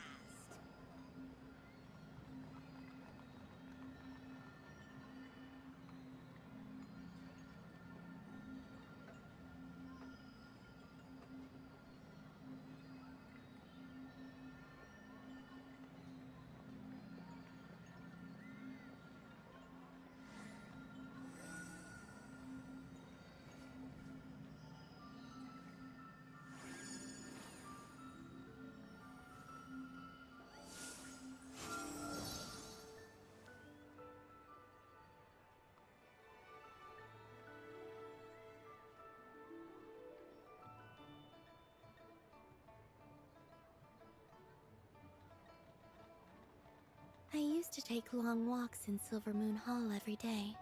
So don't worry about me. I can keep up.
Join the Adventurers Guild.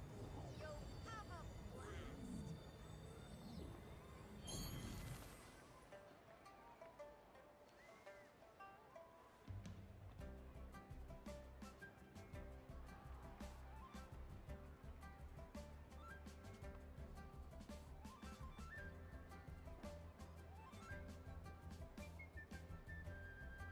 Would you like to go moon gazing?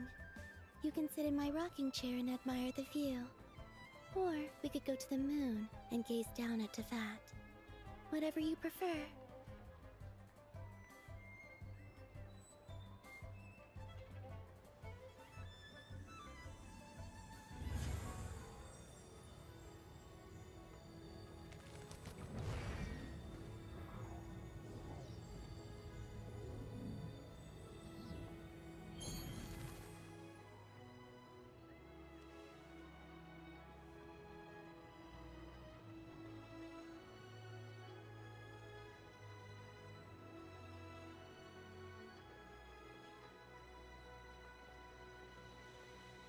I don't sing for anyone in particular.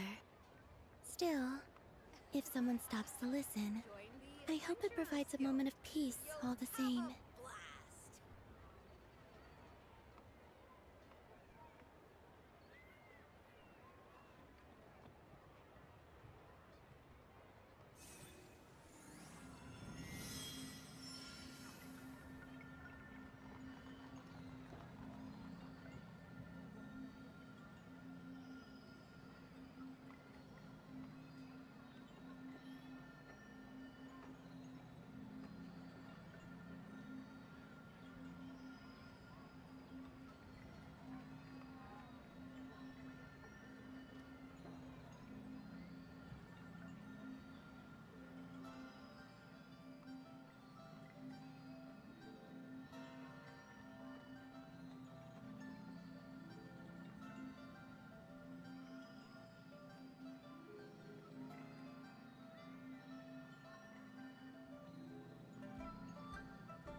Join the Adventurers Guild.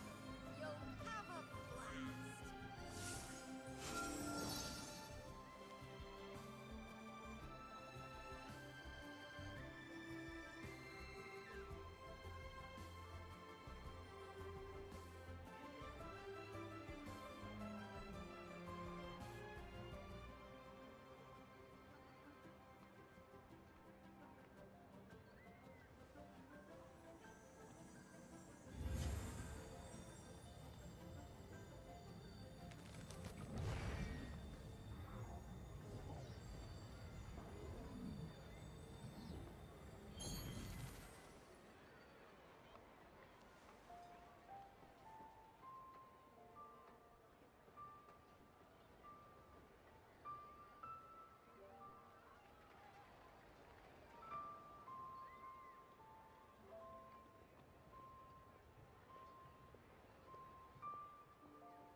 Xiangling! Shift now!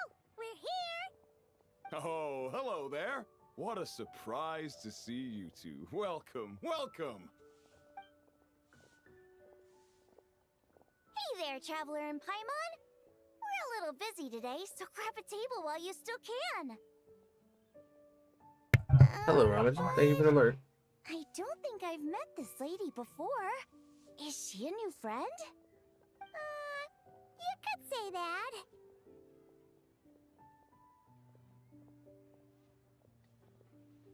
Oh, I see. Well, hey there. A friend of the Traveler's a friend of mine, too. Don't worry, we'll take good care of you. Just order whatever you want, it's on the house. By the way, I'm Xiangling. I cook here at Wanmin Restaurant. What's your name? Miss Xiangling, have you ever heard of the White Horse Adeptus? Of course. What about her? I am her, and she is me. Huh? You mean you're an Adeptus? Oh, you young'uns crack me up. Come on, Xiangling. You've got to keep up with the times. Haven't you heard of cosplay? It's like a role-playing game where you dress up as famous characters and pretend to be them. Seriously, it's all the rage, and it looks like this young lady is quite the expert. Your friends sure keep their fingers on the pulse, huh, Traveler? Wow, Dad. Didn't know you were so tuned in. But how come I haven't heard about it? You gotta listen to our customers. Didn't I tell you to spend less time chasing after wild vegetables and more time making friends? You're even more out of touch than I am. Hey, I like making friends too. Isn't that what I'm doing right now? Anyway, even if it is just a costume, is it alright if I still call you Whitehorse Adeptus? Of course it's all right, because that's exactly who I am. Okay. I can see you're really committed to the role. How about I call you the real Whitehorse Adeptus instead? In that case, you can call Paimon the real traveler.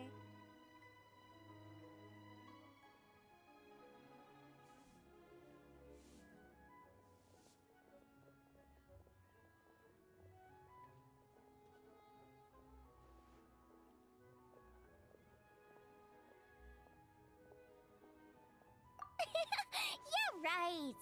You could have at least switched outfits. Puny mortals. Nevertheless, I suppose it might be amusing to indulge in your little charade for... All right, go grab yourselves a table. I'll come take your order in a bit.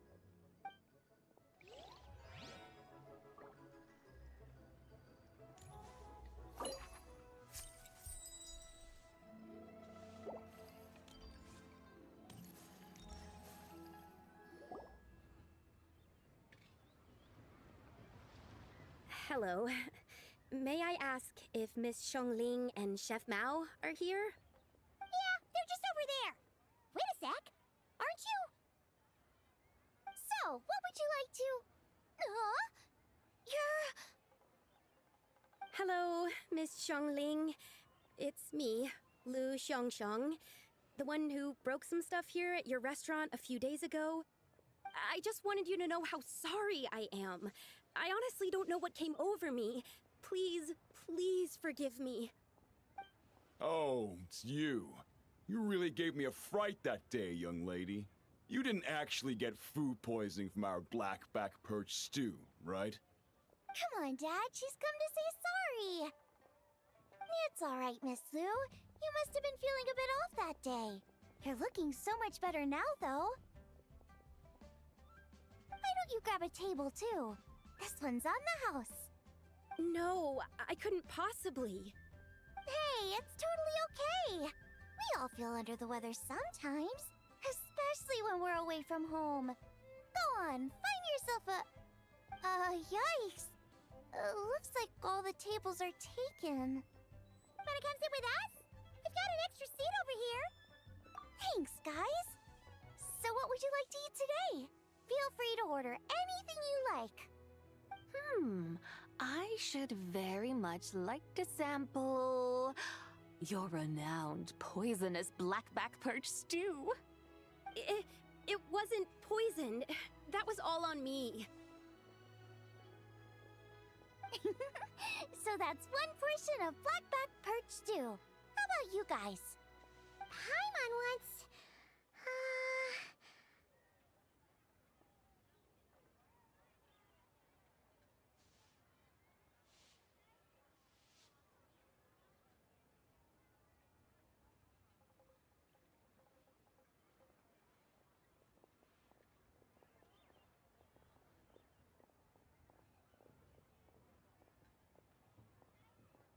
Sure thing! Looks like Paimon's having trouble making up her mind. Anyway, I guarantee you'll love it. Let me think. Well, since the blackback perch stew is on the spicier side, I guess it makes sense to balance it out with a serving of stir-fried shrimp. And since it's Lantern Rite season, you better try out the triple layered consomme and come and get it too. Those are our seasonal specialties. As for the carbs, since we've got a full table, how about some right at home? Along with our special chili mince cornbread buns. Trust me, you won't be disappointed. Then for dessert, I'll whip you up some Lucky Snow Delight. I just came up with it a few days ago, and I can't wait for you to try it. Wow! Sounds like quite the feast. Looks like Paimon's in luck today. Am I the only one who thinks that's way too much? Not at all. Don't worry, I know what I'm doing. And to top it all off, our star dish, Adeptus Temptation. You should know that we don't often serve this here at Wanmin Restaurant. But since this is my first time cooking for the White Horse Adeptus, I'm pulling out all the stops. Okie dokie, just sit back and relax. I'll have your dishes out in no time. Hold on. Did I just hear Miss Xiangling mention the White Horse Adeptus? You did indeed. And you're looking right at her. That's a joke, by the way. She's cosplaying. Oh, I see. Phew, almost believed you there for a moment. Tell me, little one, what business might you have with the White Horse Adeptus? It's a long story. Basically, a while back, I took part in an archaeological dig over at the chasm. While we were there, we discovered a number of relics. Our findings show that they date back to the era of Long Gone, an ancient nation whose people are said to have been the ancestors of some of the modern-day inhabitants of Chenyu Vale. And why might such matters concern the White Horse Adeptus? Because some of those relics not only seem to contain textual references to her, but even depictions of what she looked like. There have long been legends claiming that the White Horse Adeptus was a deity of that era, but there are plenty of other theories out there too. If I could just locate some more detailed records, I'm sure we'd be able to find out so much more. So you're into history? Well, to tell you the truth, I actually joined the archaeological team by sheer accident. But once I'd started down this path, I knew that I wanted to make something of myself. Recently, though, things seem to have taken a turn for the worse. Still can't believe I caused such a mess and even ended up hurting someone. Oh, so you're considering becoming a martial artist now instead? No, I mean, they weren't seriously hurt. It was just a few scratches, and they let it go after my mother compensated them.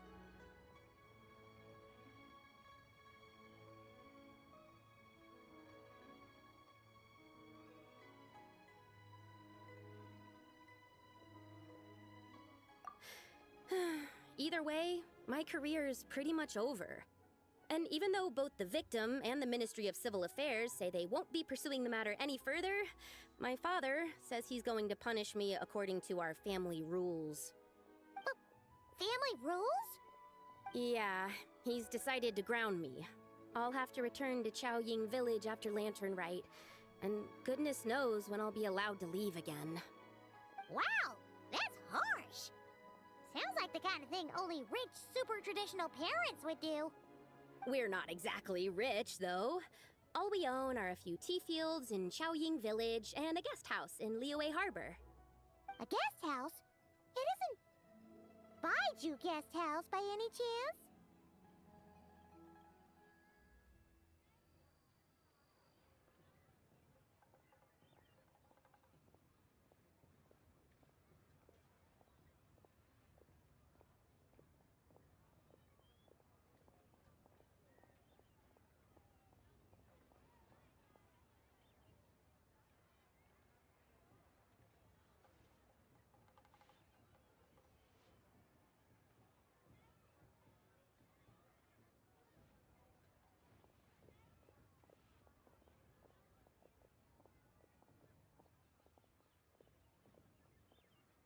Yep, he's my grandfather. So, you've heard of the guest house before? Small world, huh? Come to think of it, Didn't Boss Lou mention something about hoping that the White Horse Adeptus would show up and let her divine power be known?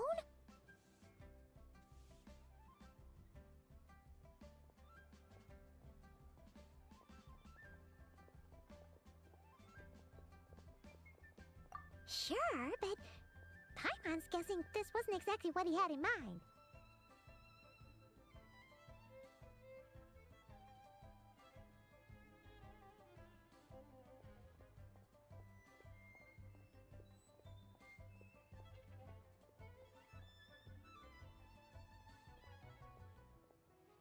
Little one, it sounds to me that your family is rather well off after all.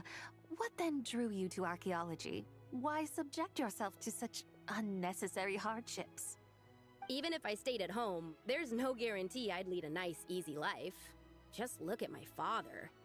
Recently, my grandfather put him in charge of the guest house, and he came up with a bunch of ideas right away, starting with changing its name. That didn't turn out well, though. My grandfather yelled at him for days, even calling him a bad son, and they still haven't let it go. Oh! Paimon thinks we might have heard about that too. Long story short, being dependent on others is never fun. You just end up being completely under their thumb. That's why I want to make it on my own out here, no matter how hard it is. After all, as the saying goes, to rise above others, one must endure the hardest of hardships. What's so funny about that? You poor, innocent little creatures never fail to amuse me. To think you would endure all manner of hardships in your brief time on this mortal plane, and all that merely to rise above others. I would have thought that the wiser path would be to simply roam this world as I do. Huh? Tell me, what is it that you truly delight in? Archaeology? Martial arts? Tea planting? Or perhaps the keeping of a guest house? What I delight in? Yes! Surely there must be something you don't find quite so exhausting.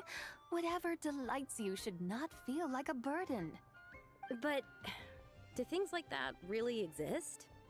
Of course! Take Miss Xiangling, for instance. I defy you to detect even a hint of hardship on her face when she wields her walking spatula. So, since it seems you are resolved to tread the rocky path, you should strive with all your might to pursue that which brings you delight. You mean, like cosplay? I suppose you might say that. Looks like the White Horse Adeptus is really getting into her role. I think I get what you mean then. Maybe I should have a chat with Miss Xiangling before I head home. Okay, everyone. Sorry to keep you waiting. Here's your food. Wow. It all smells so good.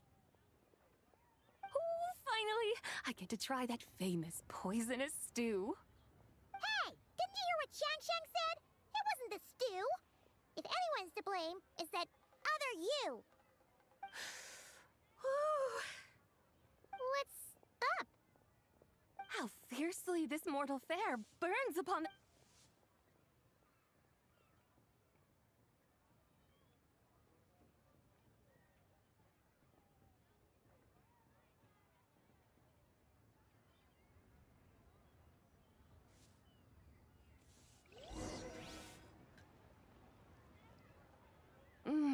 Most satisfying as poisonous stews go.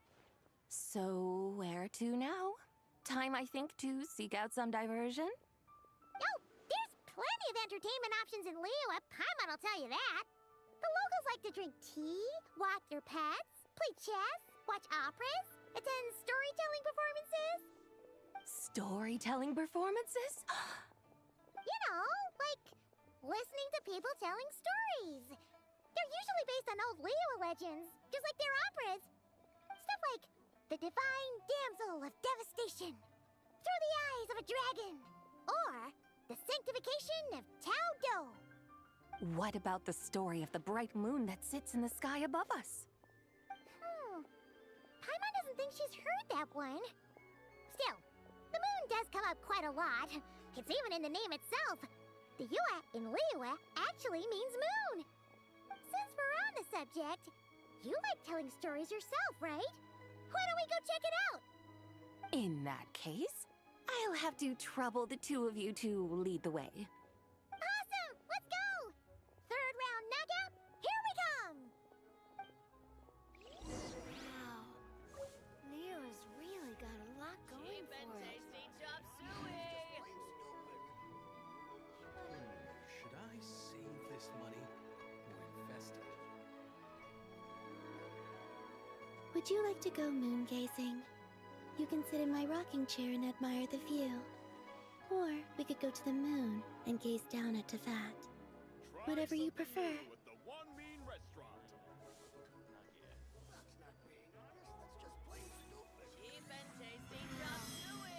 Leo's really got a lot going for it. Should I save this money or invest it? Longsword in hand and the world.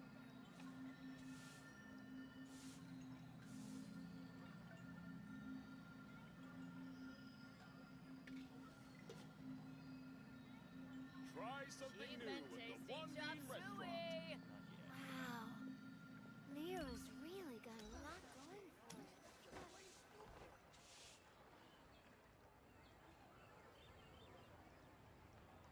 What a tongue twister! I'd have made a complete fool of myself if I tried to say it on stage without practicing it first. Huh! Call yourself Iron Tongue, Tien. Wobbly Tongue, Tien, more like.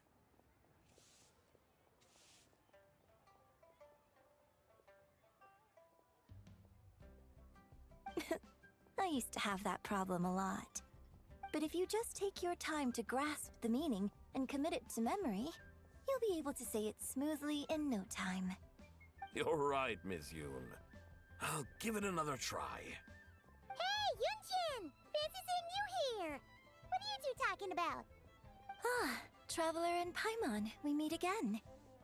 And who, may I ask, is this? You may call me the White Horse Adeptus. The White Horse Adeptus? She's not really an Adeptus.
I see. Well, it certainly looks like a lot of fun. Oh, funny you mention it. This type of thing is actually something I'm quite familiar with. Once, to perform Through the Eyes of a Dragon, I decided to imagine that I was Rex Lapis himself. It was the only way to truly inhabit his mindset and understand his resolve to quell those demons. Sounds like you just wanted an excuse to feel all big and powerful. Hey, that's... You just don't understand how inspiration works. You're one to talk. Paimon's traveled all over with the Traveler, and she's seen things that would make your jaw drop. All right, then. Since you claim to be so knowledgeable, why don't you prove it by reciting an ancient poem? An ancient poem? Which one? Ha! See? You mean to tell me you've never even heard of the ancient poem called An Ancient Poem?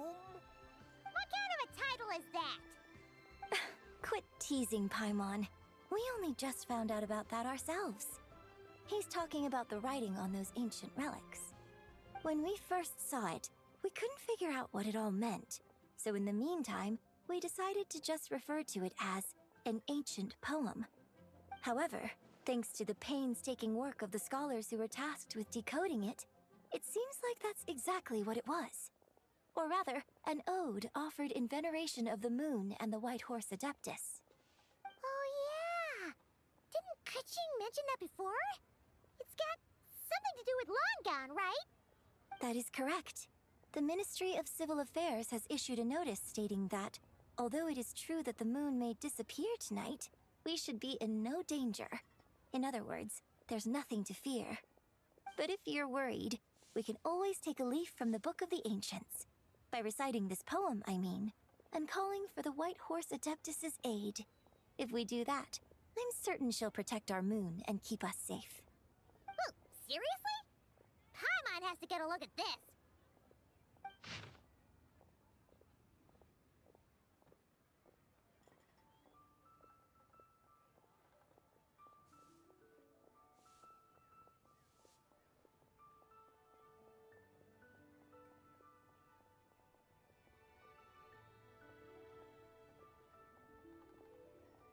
Under moon eternal, in radiant night, a maiden grants silk, soft and light?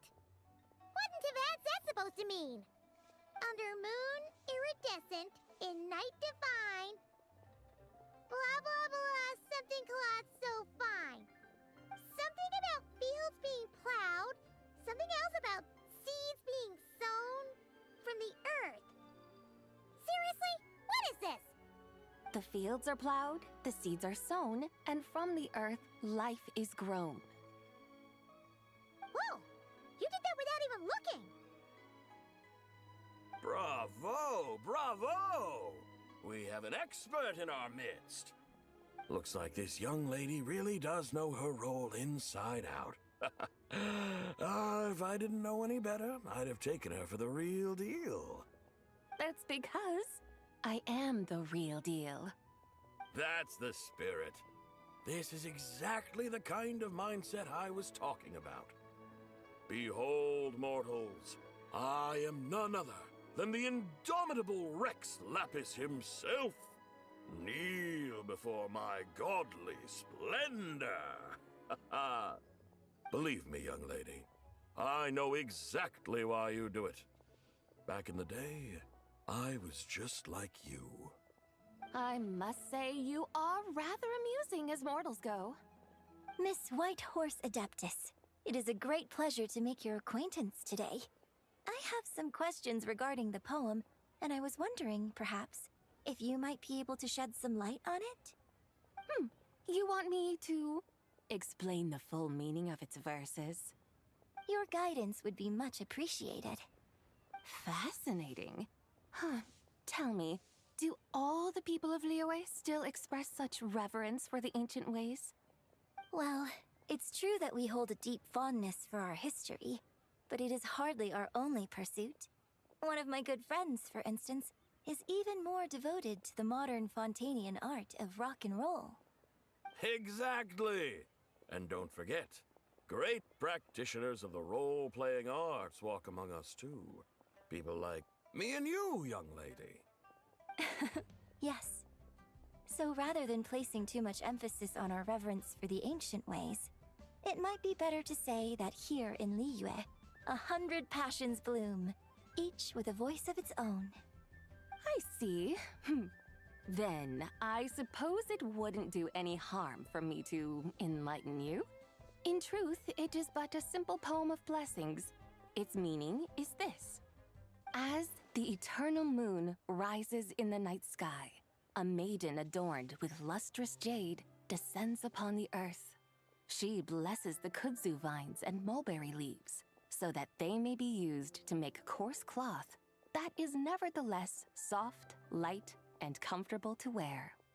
As the iridescent moon rises in the night sky, a maiden adorned with lustrous jade descends upon the earth. She blesses the kudzu vines and hemp, so that they may be used to make fine, luxurious cloth. As the frost moon rises in the night sky, a maiden adorned with lustrous jade descends upon the earth. She blesses the mugwort and Artemisia so that they may be perfect for divination. So she really did come down from the moon? She shows the people how to use the plow and spade to purge the land of weeds, till the soil, and heap up the earth to make it fertile. Then with the hoe, she teaches them to sow their grain, bestowing the promise of life upon every seed. She blesses the millet and the beans, ensuring that their stalks and vines stretch forth without end. She graces the wheat and the rice, so that their heavy heads are filled with plump, glistening grain. Sounds like she's a real pro at all this farming stuff. The fruits of the field are harvested and brewed into sacred wine for honored guests. This we reverently present to the divine maiden, with every ceremonial step flawlessly observed, so that she may witness the depth of our piety and respect. Oh, divine maiden, how can your graceful presence in the sky not seem like that of a fairy descending from the heavens? Oh, divine maiden, how does your pure and radiant form not resemble the guardian spirit of our land? I send my heart's desire, ascending to the heavens, beseeching you to grant us good fortune and blessings in the coming year. Huh? So, that's what it's supposed to mean? I find myself speechless, moved beyond the power of words to convey. Oh, young lady, you have shown me the heights to which a true role player might aspire. A truly remarkable performance. I did not anticipate that anyone could unravel this poem with such depth and clarity, and so soon after the Ministry of Civil Affairs noticed, too. I'd even begun to consider myself somewhat versed in the matter, but as they say, there's always someone more knowledgeable out there. Allow me to extend my thanks to you, Miss Whitehorse Adeptus. You are far too humble, young one. I must confess, it is I who have been surprised, not only by you, but also by this Liyue harbor of the present day. Ah, so you're not from Liyue. And what, may I ask, has surprised you about it? Oh, it's nothing really. Just some old memories scattered here and there. Very well, my guides. I suppose it is time we set forth on the next part of our excursion. I'd like to go see that wharf now. What say the two of you? No problem! We'll take you wherever you want. Oh, leaving so soon? Before you go, allow me to introduce myself. I am Yunjin, director of the Yunhan Opera Troupe. May I ask your name in return? My own name is scarcely worth mentioning, but since you asked, perhaps I'll tell you the title of that poem instead. Huh? So, it isn't actually called an ancient poem? Of course not. Its real title is Odes of Long Zabai. Odes of Long Zabai. All right then, until we meet again.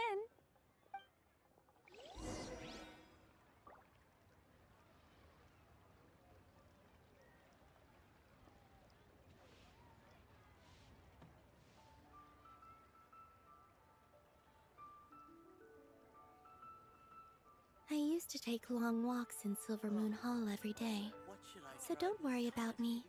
I can keep up. Listen, let me tell you how it is.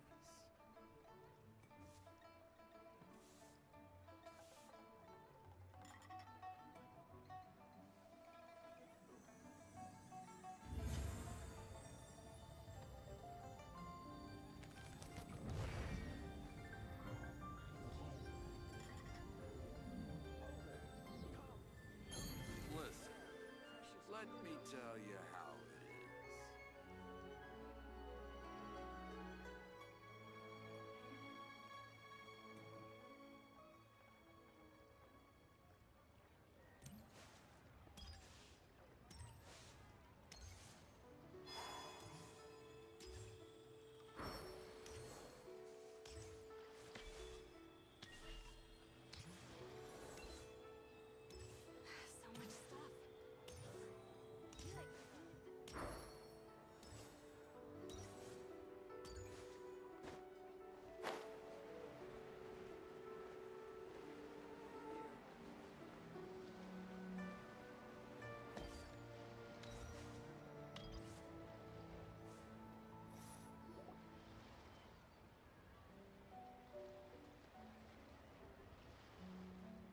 you! I almost forgot to mention.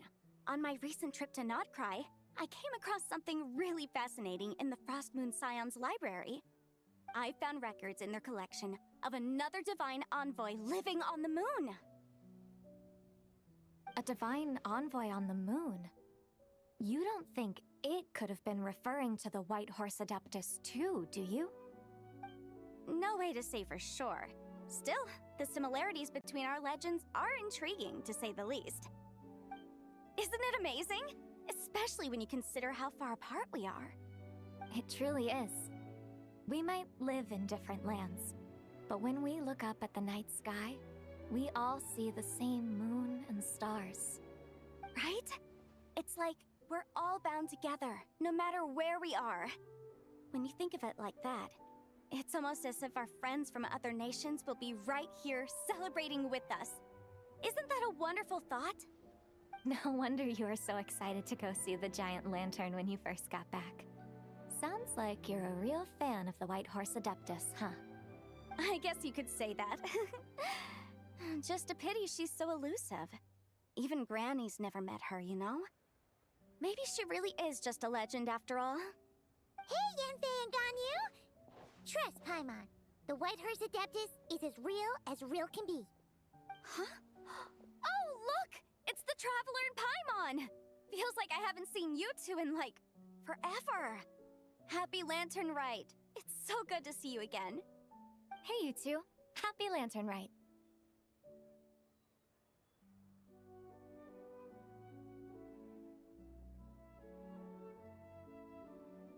Did I hear you right just now, Paimon? Does that mean you've actually seen the White Horse Adeptus? She has indeed. And now, so have you. Huh? And you are? Why, who else? The White Horse Adeptus, of course. Could you maybe start with something else next time? You're the White Horse Adeptus? That's right. Allow Paimon to introduce you to our new friend, Zichao. She's been low-key obsessed with cosplaying the White Horse Adeptus ever since we met her. I see. Well then, greetings, Miss Zichao. My name is Yanfei, and recently I've been low-key obsessed with learning everything I can about the White Horse Adeptus. I'm sure the two of you will get along like a house on fire. Oh, and by the way, I'm Ganyu. So, Miss Zichao, you must be here to see the giant lantern too, right? Hmm? A horse-shaped Zhao lantern? Is that what I think it is? That's right. A lantern made to honor the White Horse Adeptus herself. Isn't it gorgeous? Huh? What are you laughing at? Both the lantern and myself. What do you mean? Well, this lantern truly is an artistic masterpiece. But tell me this. Have any of you ever seen a horse before?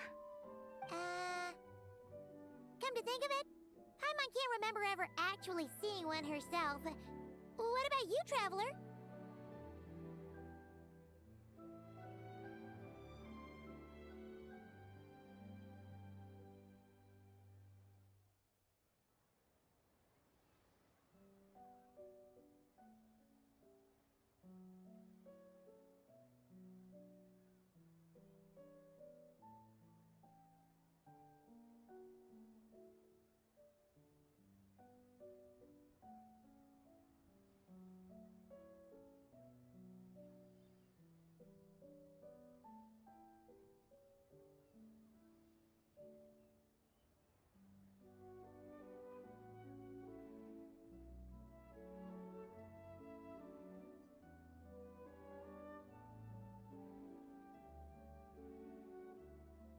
This horse appears to be mid-trot, but it has adopted what is called a lateral gait, where the legs on one side of the body move together in unison. A rather rare sight indeed. Just now, I suddenly pictured myself, I mean, the White Horse Adeptus running the same way. The image was so absurd, I could barely contain my mirth. Oh, really? I never knew that. You learn something every day, huh? Oh, come on! It's basically a giant piece of fan art! Who cares if it's different than the original? I was merely laughing at my own ignorance. I came here thinking that the White Horse Adeptus's tale had been long forgotten. Yet here I am, gazing upon a lantern made in her honor. Well, you couldn't have been more mistaken.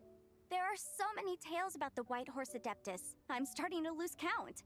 Just off the top of my head. Just so you know, Yanfei, we've heard it all like a million times before. Uh-huh. But there's one thing I can guarantee that you haven't. Huh? You mean like a new chapter of her stories come to light? Mm-hmm. And I heard it from Ganyu just yesterday. Hey, why don't you share it with the others? Sure, no problem. Where to begin? Do you guys still remember what Liyue's Moon Chase Festival is about? Of course! It's a festival held in honor of the Stove God. That's right. But it took a really long time for the Stove God Festival to become what it is today. In its earliest form, it was actually an adeptal ritual known as the Moon Chase Rite. Paimon remembers Madame Ping mentioning that before, but she never explained exactly what it was. According to Cloud Retainer, the Moon Chase Rite was originally a ritual meant for communicating with the moon. Communicating with the moon? But for what purpose? At first, Cloud Retainer wasn't entirely sure either, as it was always Rex Lapis who performed the ritual. Whoa! Rex Lapis did it himself? Must have been a really important ritual. That's right. Unfortunately, despite numerous attempts, they never actually received any response from the moon, which is why they eventually stopped performing it. But then, just yesterday, Kaching took a picture of the moon being obscured by a dark hole to Cloud Retainer and asked if it had anything to do with the Moon Chase Rite. The moment Cloud Retainer saw it, it suddenly dawned on her that the rite might have been an attempt to reach the White Horse Adeptus all along. Does that mean Zhang Li's been trying to bring back the White Horse Adeptus all this time? So how about that? Bet you never thought there might even be a link between the White Horse Adeptus and the Moon Chase Festival.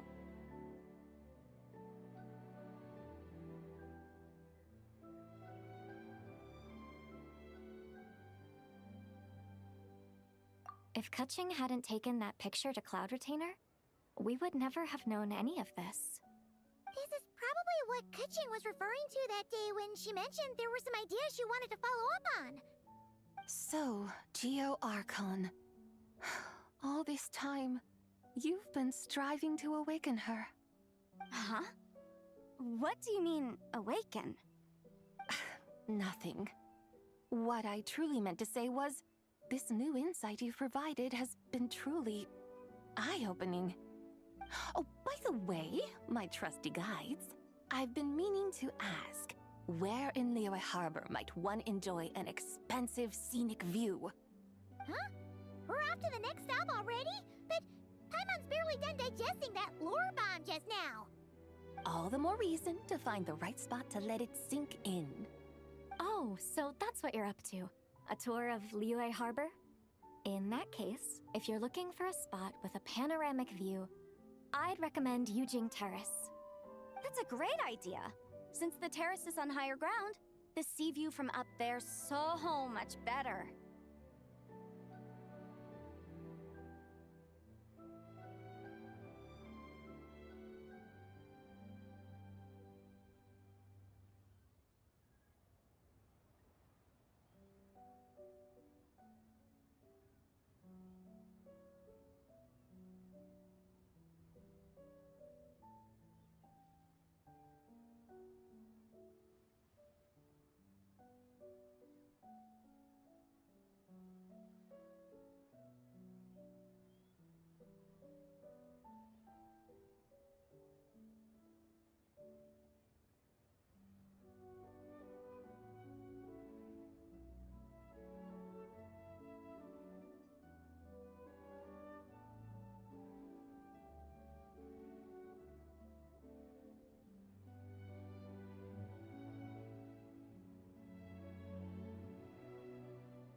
The lantern ride's about to start, so we should get back to Granny's now. Hope to see you all at the festival tonight. Oh, you're off too? All right then. See you both soon. See you soon.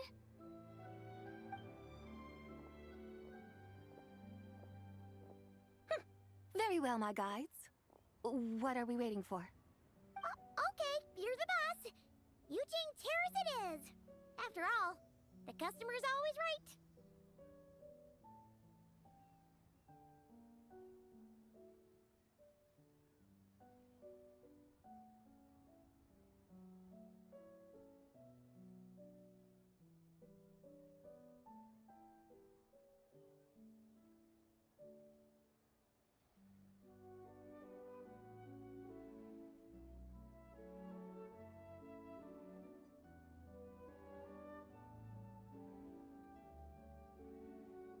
Something else you needed to do? Oh, Paimon likes that idea. And what, may I ask, is a photo? It's this awesome invention that lets you record moments in the blink of an eye. Except, you've gotta try not to actually blink. Oh? What must I do in preparation then? Nothing. All you gotta do is choose a pose. The Traveler will handle everything else.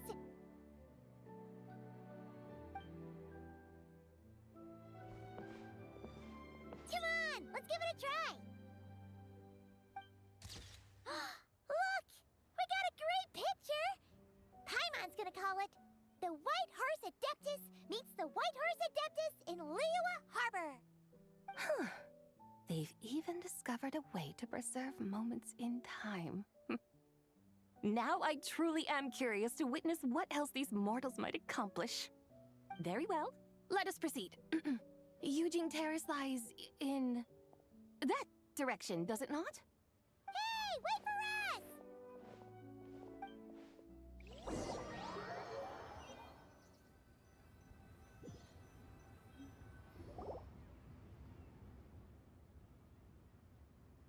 Truly a marvelous view if ever there was one.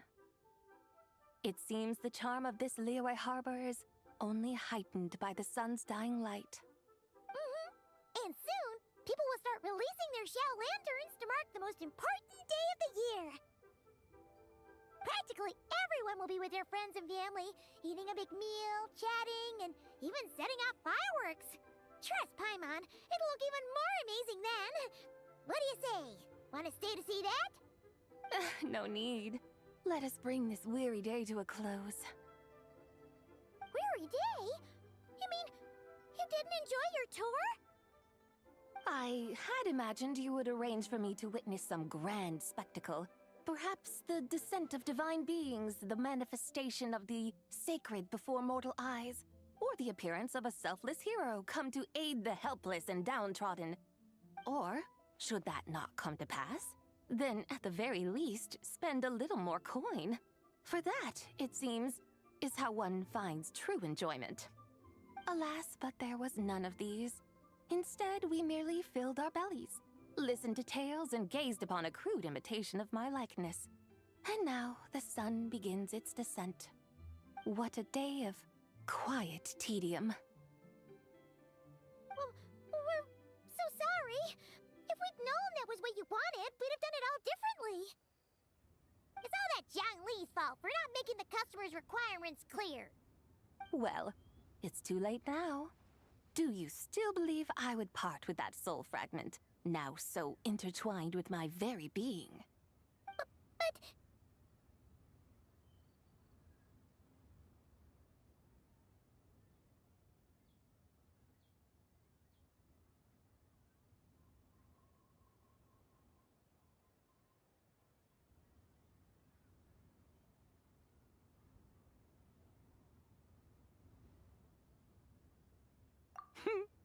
I knew you were the more astute of the pair.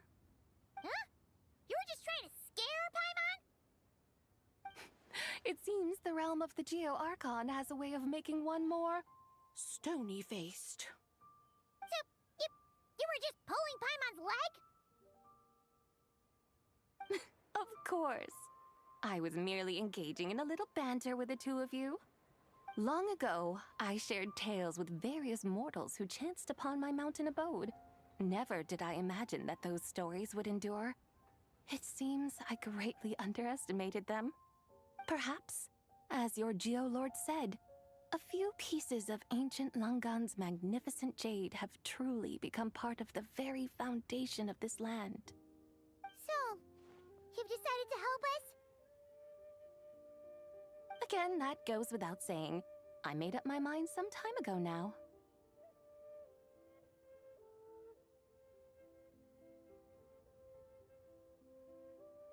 When I beheld a rather intriguing scene as I set foot in this city, I saw porters passing through the alleys, setting down heavy wooden crates from their weary shoulders. Peddlers pushing carts as the kites and lanterns upon them rustled gently in the breeze. I saw cooks cooking, actors acting, scholars reading, soldiers marching, children playing, elders resting, officials officiating, and the common folk absorbed in this or that, reveling in the simple joys of life. Some, it seems, have already found that which stirs their hearts, while others continue to fret, troubled by uncertain futures. Yet, in this gentle and serene order, each holds fast to their anticipation, not only for the celebrations to come, but also for the first light of the morrow. Scenes I once yearned to behold now unfold before me, no longer in Langan, but in Liyue Harbor, thousands of years on. How wondrous is this mortal realm! Thank you, Whitehurst Adeptus! Thank you so much! Adeptus, Adepti, perhaps the singular art in which we are truly proficient is that of sequestering ourselves within the high mountains. But once we leave our mountain refuge, we find ourselves drawn back to mortal ways all the same. So, it is I who should offer my thanks to the two of you. Traveler, Paimon, you have made this day more delightful than any I've known in a long, long time. Come now, and take what it is you need. You mean, like, right now? But don't you think we should wait for Zhangli? That won't be necessary. All things shall meet again in their time, for the waters know no rest, and the flowers their appointed season. One need not fear that life is but a journey of goodbyes. Goodbye. Cruel world, goodbye. I mean, I guess it's not a cruel world. She's saying goodbye to the happy, tranquil, happy place that she's found. Did I say happy? Yeah, she's also happy. Yes, she's gone. Yeah, A deadly self is formed from the body's impure vapors, so naturally it cannot survive long in this world. Had it not been sustained by the remnant of Zibai's soul, it would have faded away a long time past. Now that the remnant is gone, it has severed its ties to the mortal world. Zhangli! When did you get here? A while ago. I would have thought you'd at least want to say goodbye. Though mountains endure, the ceaseless waters will, at last, wear away their sharp edges. Thus must I meet the marks wrought upon her by the ruler of time with great caution.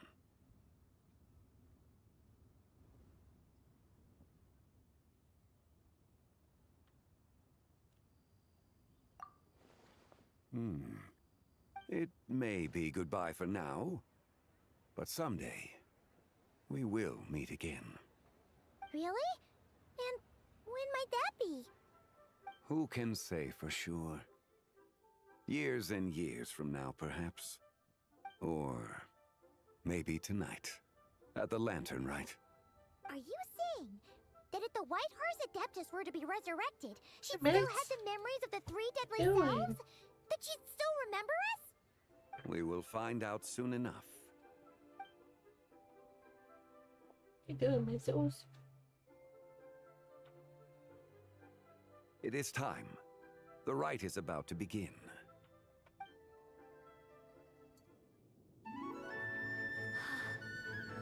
The rite is about to begin.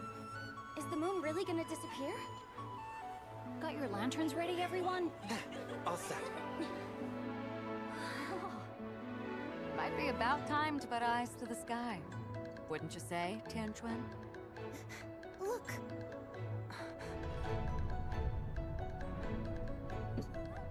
When the sun's out, eat the sun. When the moon's out, eat the moon. Whoa, is this the lunar eclipse? Under moon eternal, in radiant night, a maiden grants silk, soft and light. Under moon iridescent, in night divine, a maiden grants fiber for cloth For so you. fine. Under moon of frost, in night so great, a maiden grants tools to divine our fate. The fields are plowed, the seeds are sown, and from the earth, life is grown. The seedlings stretch, the crops do rise, and all unfolds before our eyes. Fruits are gathered, sweet wine is poured. These gifts we offer to our Lord. Pure is heaven, so fair and bright, she shines as light in this dark night. And with her does this, wish take flight. Lantern Devoted Festival. soul, scattered and unbound. Let this lantern guide you home. By its light be found.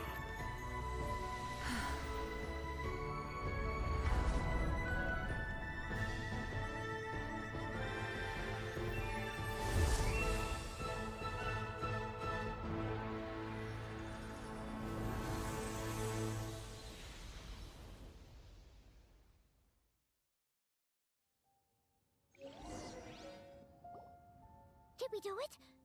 Do we finally get to meet the real White Horse Adeptus?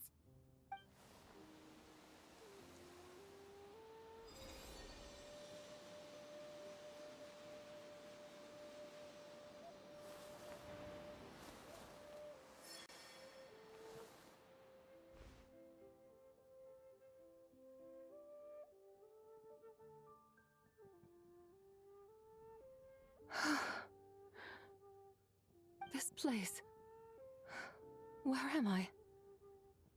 A familiar land, now known by the name of Liyue. Liyue?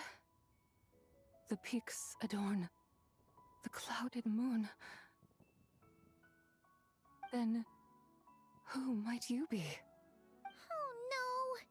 She seems to have lost all her memories after all. And those countless lights in the sky.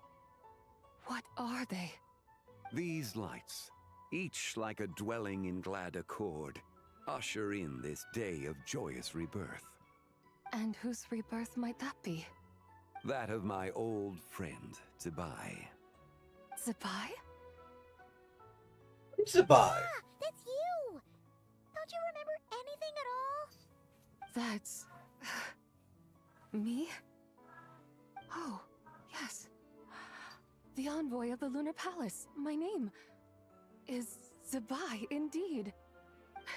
Then you must be... the Lord of Geo, Heaven's Star.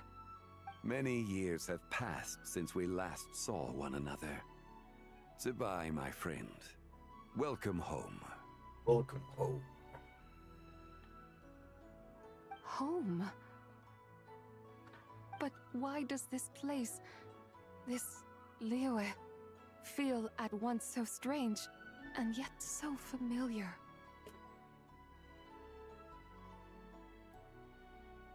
Don't worry about that. Do you know who we are? Who you are? Who are you? Ah, yes, I remember now. You are that treasure-hunting damsel, the one stricken by the poisonous fish stew. What? How goes your quest for treasure? You must have achieved both fame and fortune by now, I trust.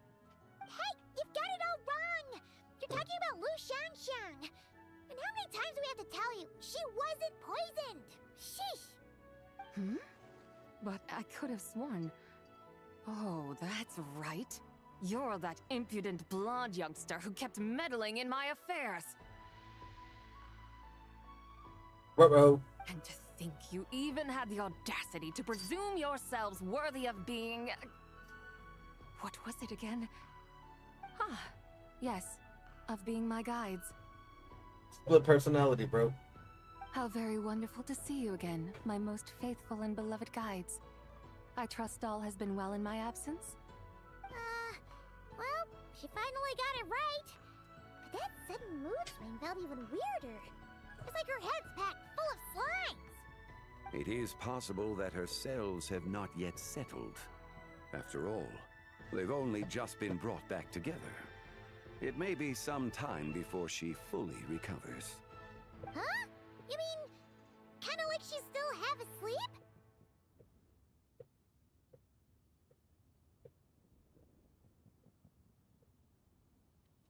That I cannot say for certain. Perhaps a few days. Perhaps a few years. A few years? Mortal years are but a poor measure when divine beings tread the realm of dreams. I was thinking the same thing. You say so. Anyway, at least she's whole again, right? That already seems like a pretty good outcome to Paimon. Yes, there is little cause for worry. We need only wait and let time take its course. Say, what are those little creatures over there up to? What are those? Celebrating Lantern Rite, of course. And those lights up in the sky? Those are all Xiao lanterns. This year, each and every one of them carries a little wish inside. Lantern Rite. Then, may I join in too? Of course! Why else do you think we've been running around like headless chickens these past few days? Tell you what, Traveler, why don't we take the White Horse Adeptus out to celebrate? Who knows? Maybe seeing some familiar faces might help her find her feet?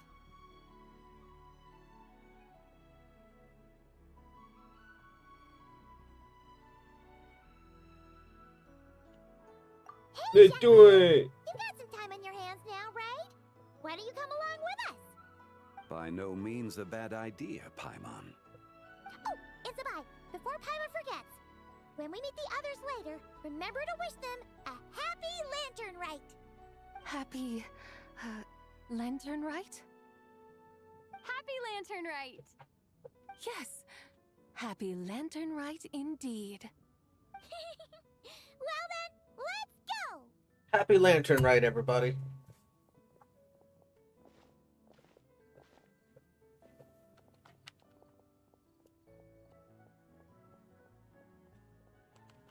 Lantern Rite.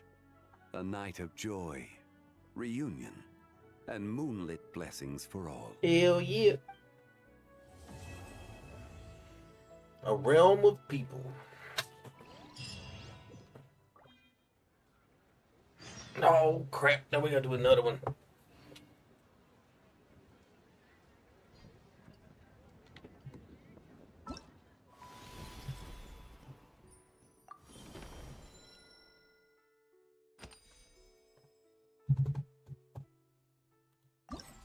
Let's go pay her a visit.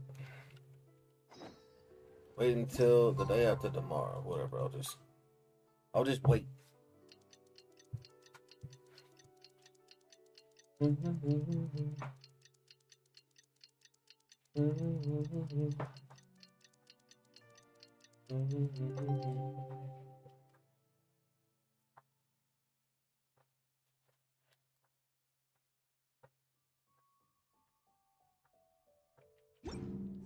Paimon wonders how the White Horse Adeptus is getting along. Maybe we should check in on her? We can I ask mean, I Shani how guess. she is.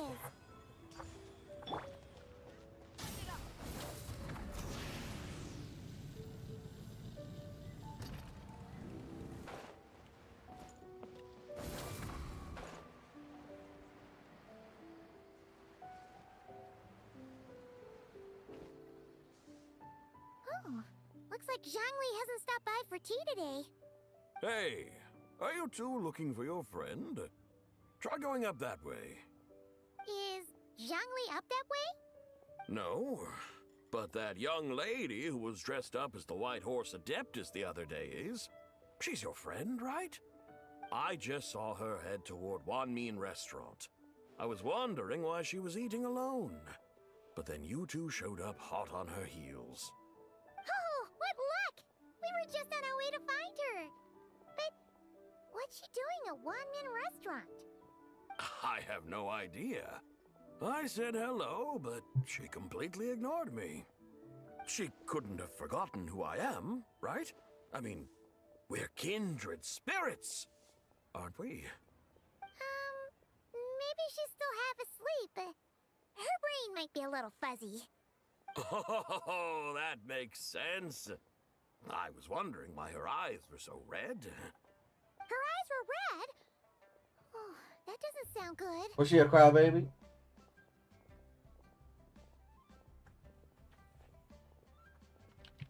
You young people, staying up all night because you think you're invincible?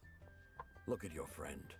Missing out on sleep so she can pretend to be the White Horse Adeptus. That's where that leaves you, you know. A word to your friend from someone who's older and wiser. She really needs some rest.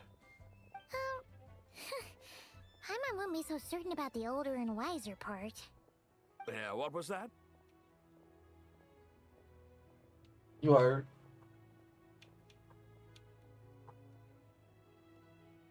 Hurry along, then. Oh, and don't forget to come back and check out my Rex Lapis cosplay when you're done.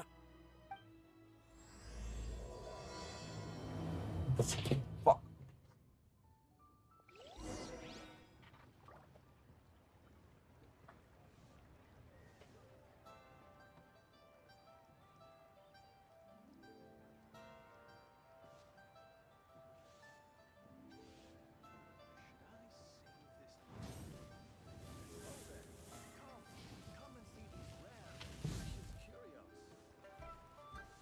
Listen, let me tell you how it is.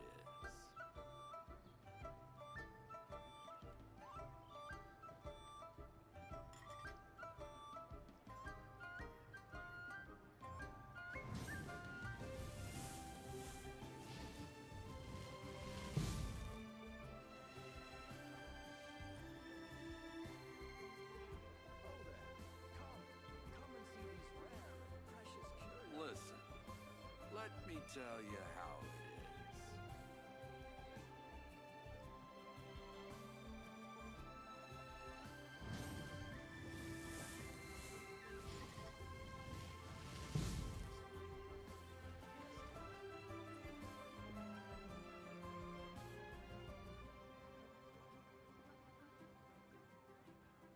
Listen, let me tell you how it is.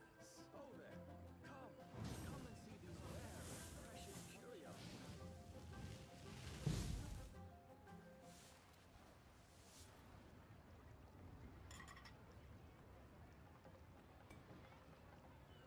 Man, these cats smell something rotten, bro.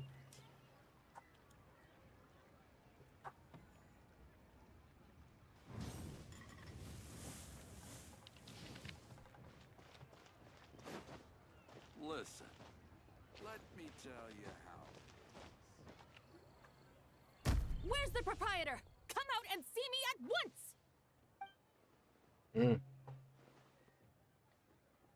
Xiangling and Chef Mao aren't here right now. What can I help you with? And who might you be? My name is Shenhe. I work here at Wanmin Restaurant. Shenhe. That queen adeptus who loves planting mint. It's Did you manage to cover the slopes with They've been mint? follow, bro. Even though you're a bot. I don't know anything about mint. But I am familiar with Qingshen and glaze lilies. Ha! Already casting mint from your mind. How can a practitioner of self-cultivation be so fickle, chasing after every new plant that catches their eye? I'm not sure I get what you mean. Are you delirious from hunger? Would you like something to eat? Shenhe! Whitehorse, Zabai! So this is where everyone is! Traveler, Paimon. It's been a long time. Happy Lantern Rite. Is this customer a friend of yours?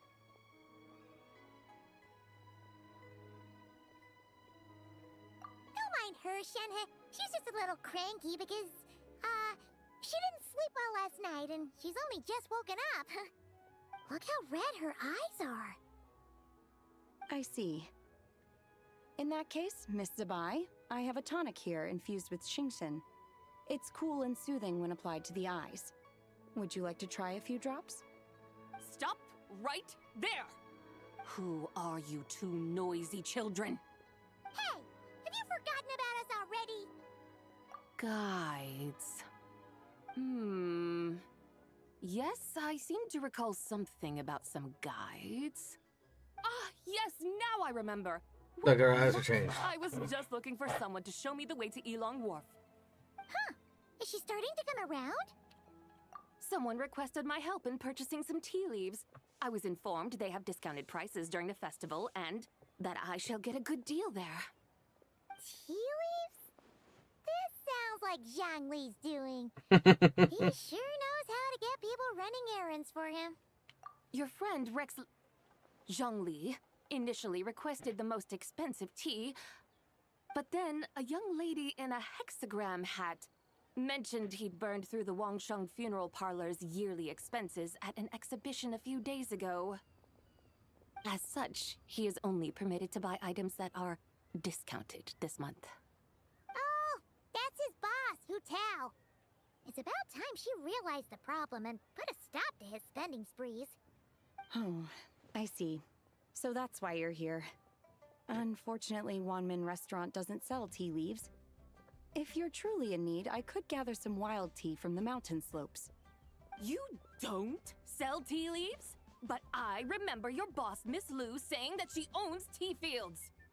You really should get some rest. The person you're talking about isn't the boss of Wanmin Restaurant. She's just like you. She came here to eat. Is that so? Life really is full of surprises. What surprises? Your brain really is as gooey as a pack of slimes. Paimon can't believe Zhongli entrusted you with going all the way to Yilong Wharf and buying tea. That would be excellent, my dutiful guides. Ah, yes, Miss Crane. I apologize profusely for my improper behavior just now. Please forgive me. I completely understand. Master often says that the human body is like a mechanism in need of regular maintenance. When a person cannot rest at night, they are sure to become irritable and on edge. Miss Crane, you appear reasoned and compassionate on the surface, yet I sense dark forces churning within your spiritual core. Those red ropes you wear are what bind them, am I correct? Oh, you can sense that? Indeed. I also sense that with your strength, you might try undoing one or two of those bonds when training. Untie Shenhe's ropes? Wouldn't that be risky? Though the use of red ropes to bind the soul is a wondrous technique, practitioners must eventually learn to break free from external aids and look within themselves for restraint. Master has told me similar things, but I am not ready yet. Your self-cultivation has progressed far enough. Then I will seek further guidance from my master. If you still have doubts, you can find me at the Baiju Guest House. I'll be taking up residence there for a while. For now, my dutiful guides, let us be off.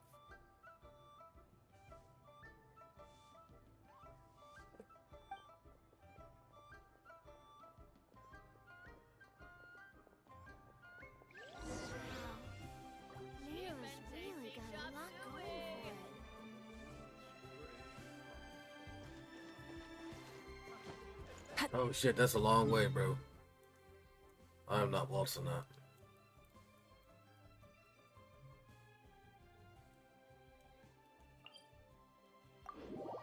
It's not happening.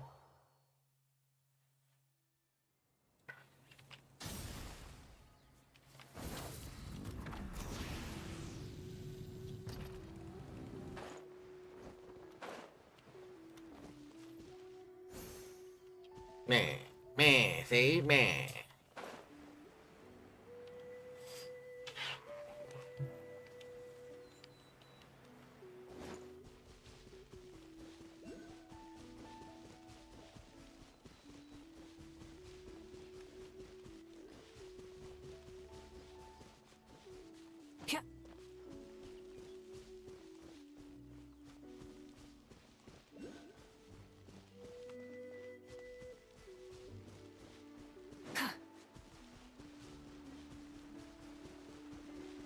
What's up, birds? Burn it down. Bitches. I just wanted some meat. Why you guys gonna be so tough?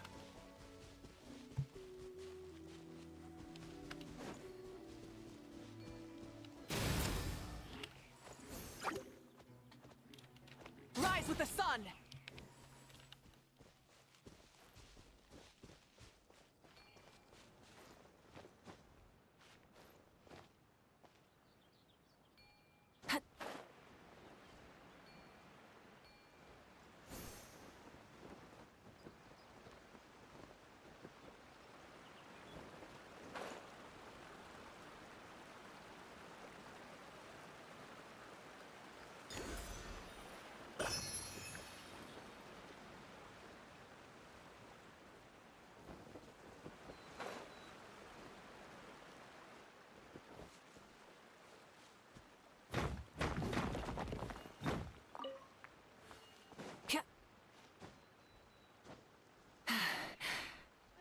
Oh man, sleepy.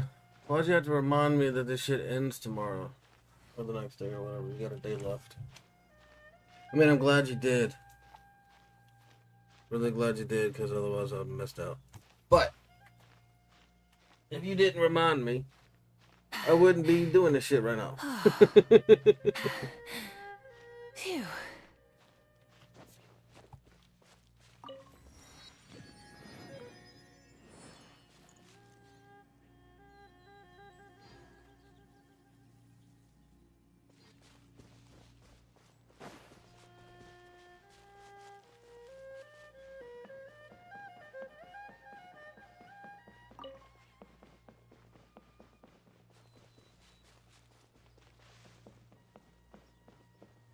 I'm gonna take your pine cones.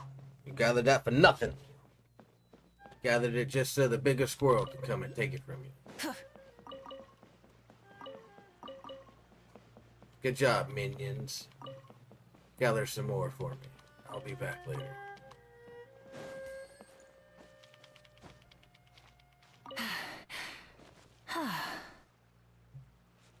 Light it up.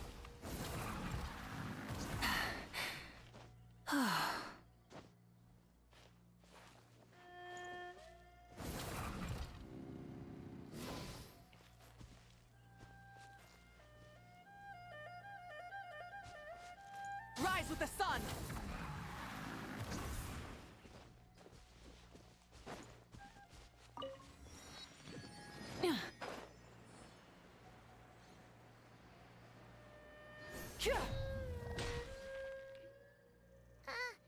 Aren't we going to Yilong Wharf? How do we end up on this mountain? Is that small town over there not Elong Wharf? I sense a familiar scent wafting through the air. You're right! Except for the smell part. Paimon doesn't smell anything. That is because this scent is the essence of jade, which can nourish the spirit.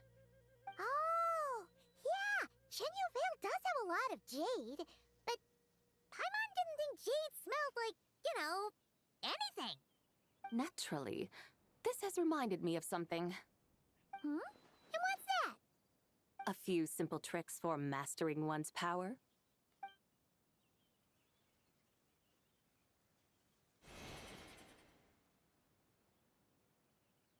What is that thing? I'm sure you've been to Elong Wharf many times before, but I wonder if you've done so while cruising through the air. You've been such dutiful, dedicated guides, so allow me to offer this fresh experience as recompense. Please step in.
I created it from my memories of the chariot of the Lunar Palace.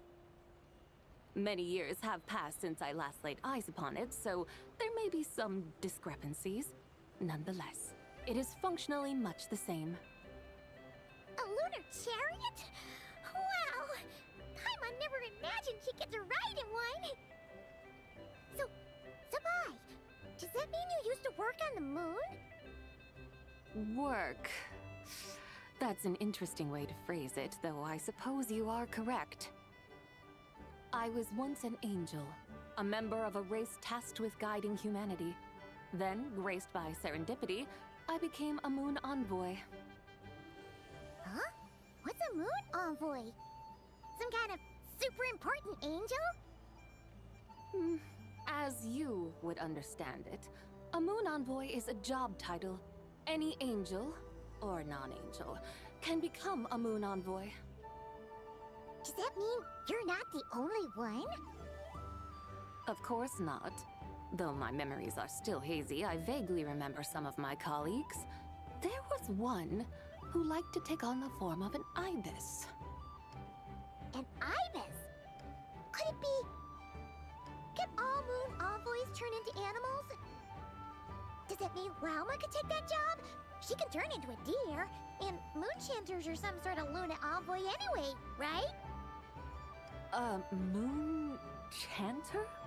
I have no idea what those are. Oh, okay then.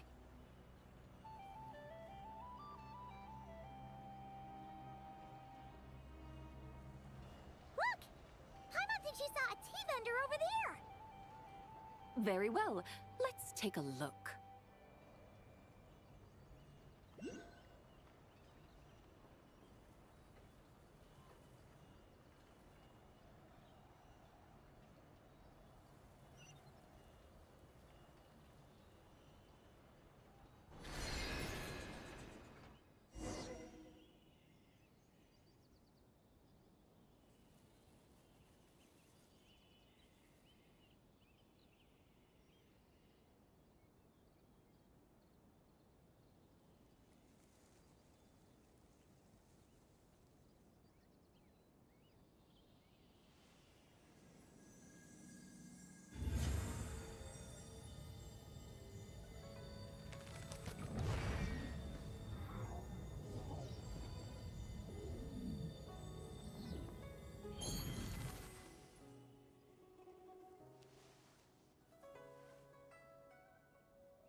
Would you like to go moon gazing? You can sit in my rocking chair and admire the view. Or we could go to the moon and gaze down at Tefat. Whatever you prefer.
I don't sing for anyone in particular.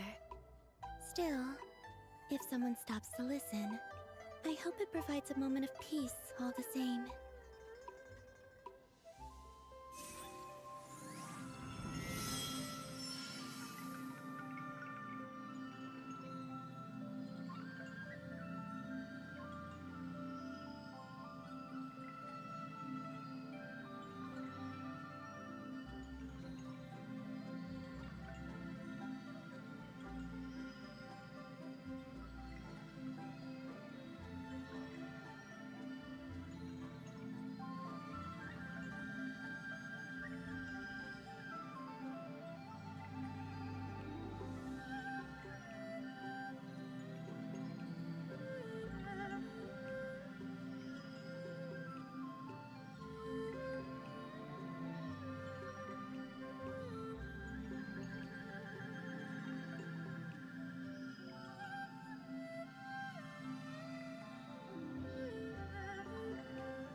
Would you like to go moon gazing?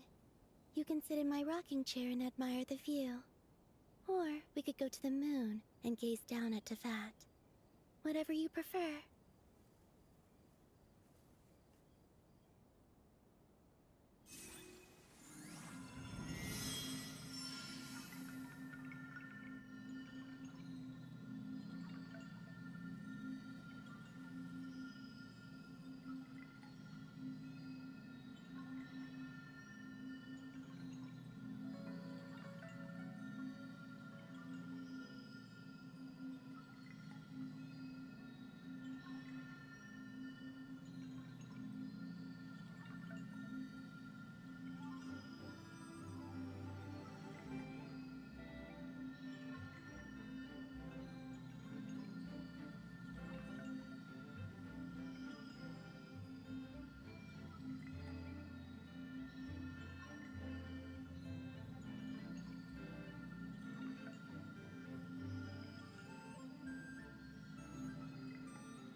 used to take long walks in Silver Moon Hall every day. So don't worry about me. I can keep up.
Would you like to go moon gazing? You can sit in my rocking chair and admire the view. Or we could go to the moon and gaze down at Tefat. Whatever you prefer.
I don't sing for anyone in particular. Still, if someone stops to listen, I hope it provides a moment of peace all the same.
used to take long walks in Silver Moon Hall every day.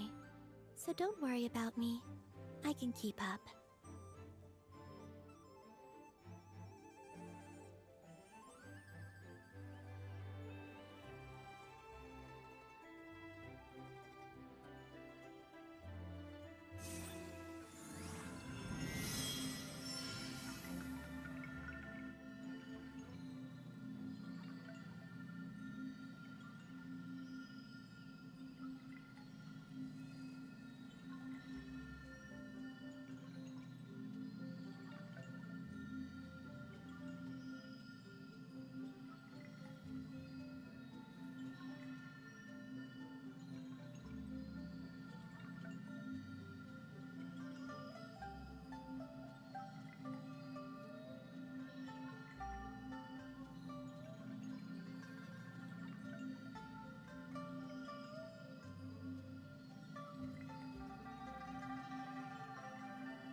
I don't sing for anyone in particular. Still, if someone stops to listen, I hope it provides a moment of peace all the same.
used to take long walks in Silver Moon Hall every day.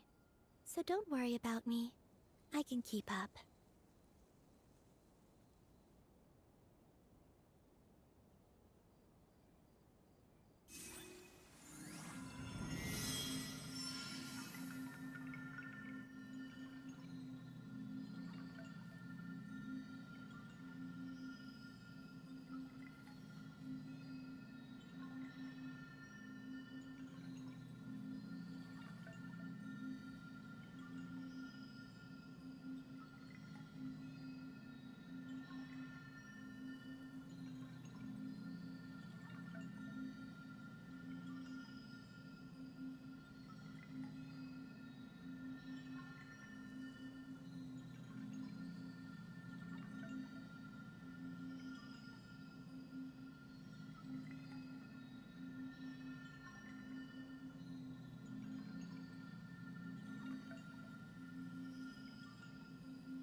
Would you like to go moon gazing?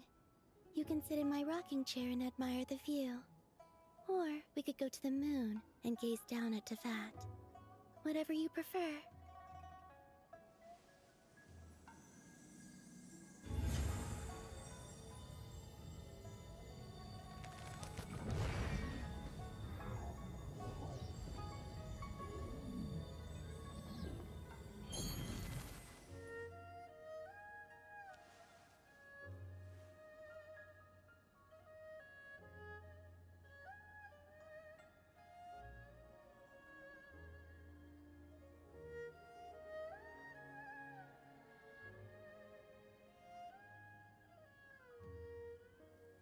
I don't sing for anyone in particular. Still, if someone stops to listen, I hope it provides a moment of peace all the same.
Would you like to go moon gazing? You can sit in my rocking chair and admire the view. Or we could go to the moon and gaze down at Tefat. Whatever you prefer.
I used to take long walks in Silver Moon Hall every day, so don't worry about me.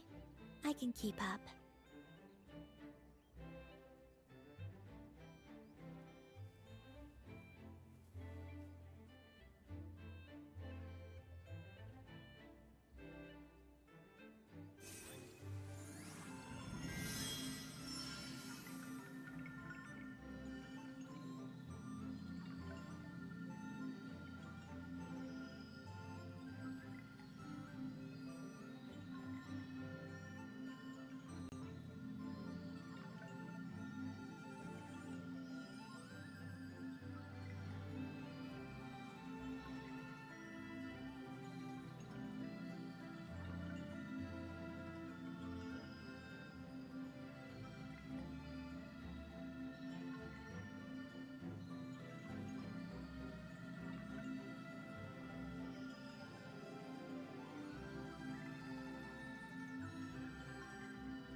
Would you like to go moon gazing? You can sit in my rocking chair and admire the view. Or we could go to the moon and gaze down at Tefat. Whatever you prefer.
I don't sing for anyone in particular.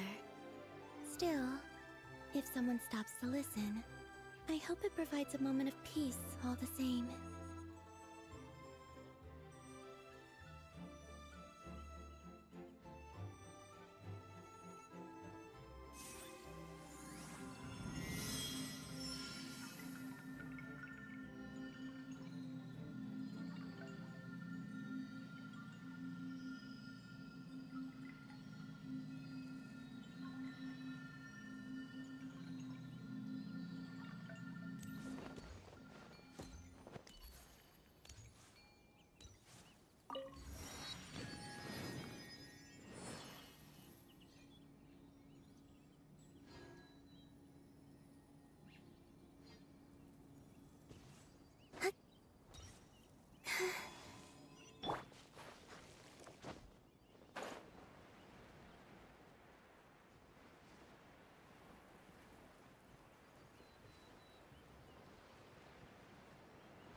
Welcome, please have a look around. We only sell teas of the finest quality sourced directly from Chaoying Village. Right now we're offering a special discount for Lantern Rite. Look over there! Discounted tea!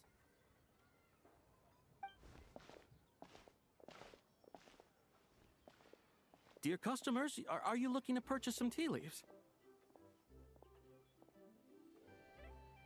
I can see from your bearing that you are no ordinary customers. My humble shop has some exquisite teas that should satisfy your more refined tastes. We're not here for quality. We're looking for a discount. A discount? Well, that's a coincidence. Our Sungla tea is on sale right now. A special festive offer. Something about the name of that tea sounds familiar to Paimon. Buy 3 boxes of Sungla tea during the festival to get 10% off. Buy 4, get 20% off. Buy 10, but...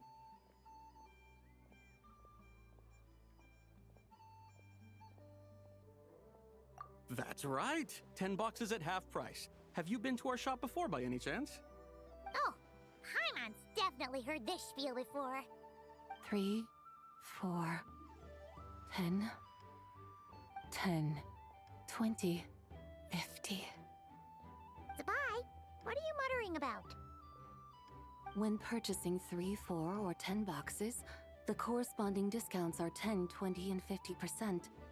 The intervals between the two sets of numbers are 1 and 6, and 10 and 30. Look! Her eyes turned blue! That's gotta be a first!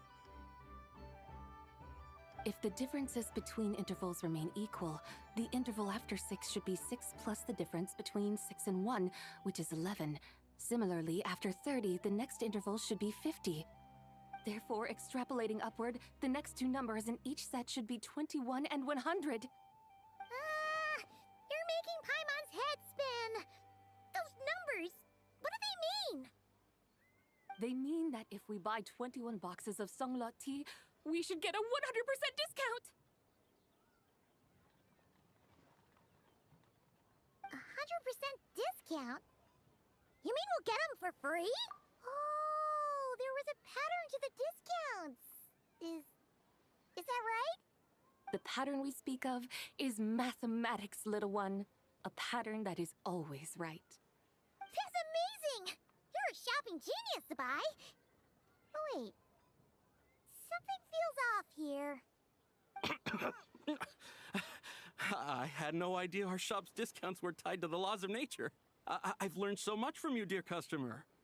No need to thank me. Now, please give us our 21 boxes of free tea. Wait! What's the matter? Paimon just realized what it is that's not right. It took you long enough. We got the short end of the stick! Think about it. If we don't have to pay when buying 21 boxes, then if we buy even more, the vendor should be paying us money instead, right? Huh? Hey, Zabai, work this one out. If we buy 100 boxes, we'd make loads of money, wouldn't we? It stands to reason.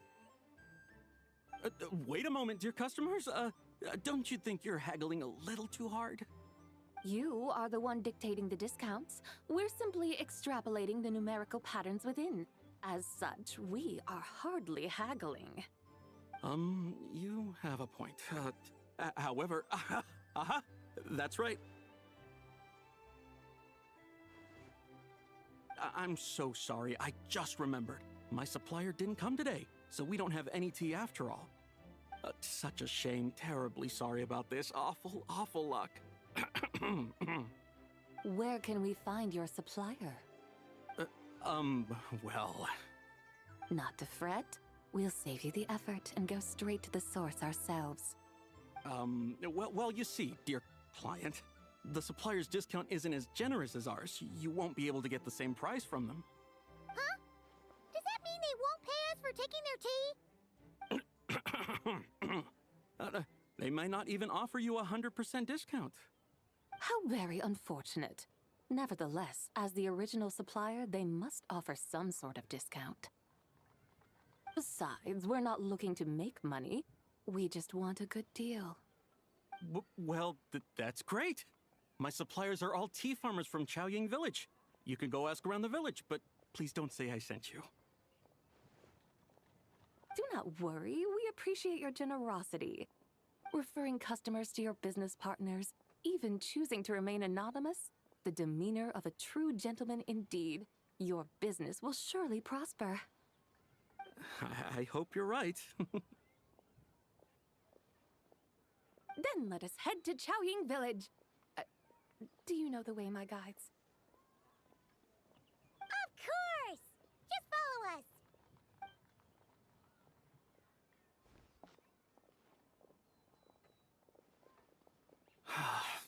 What otherworldly beings were those?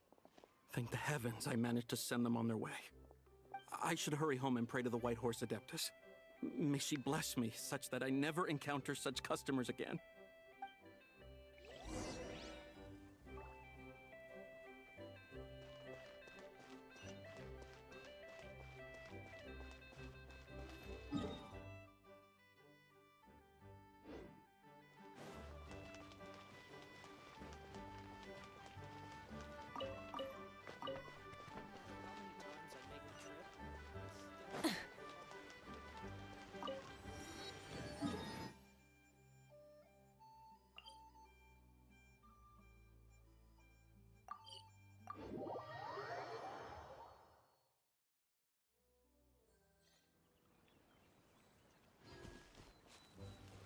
Light it up!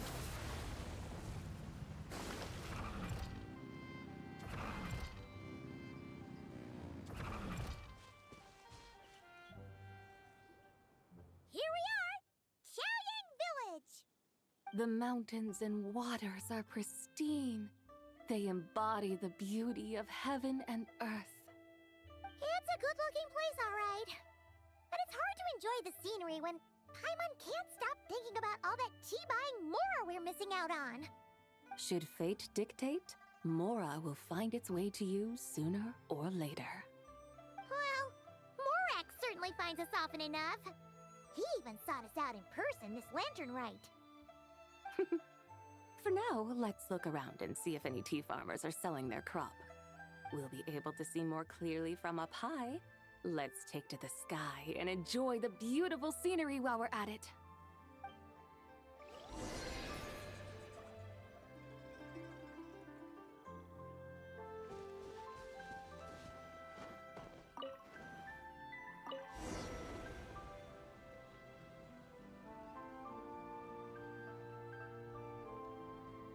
Wow! Chaoying Village looks beautiful from up here.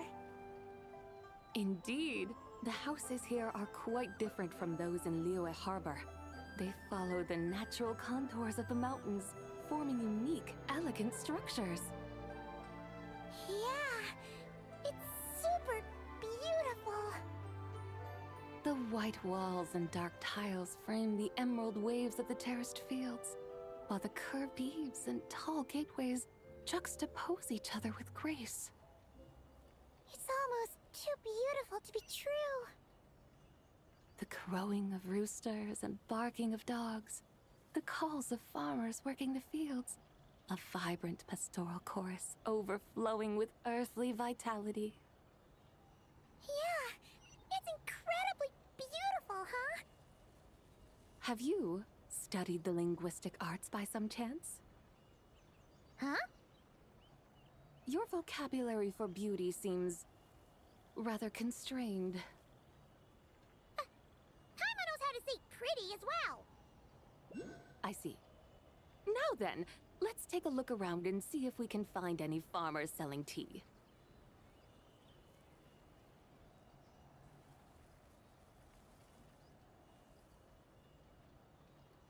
Look! There's someone in that tea field! And they look kind of familiar. Wait, is that Lu Shangxiang? And who is that? Oh, you'll remember her once you see her up close.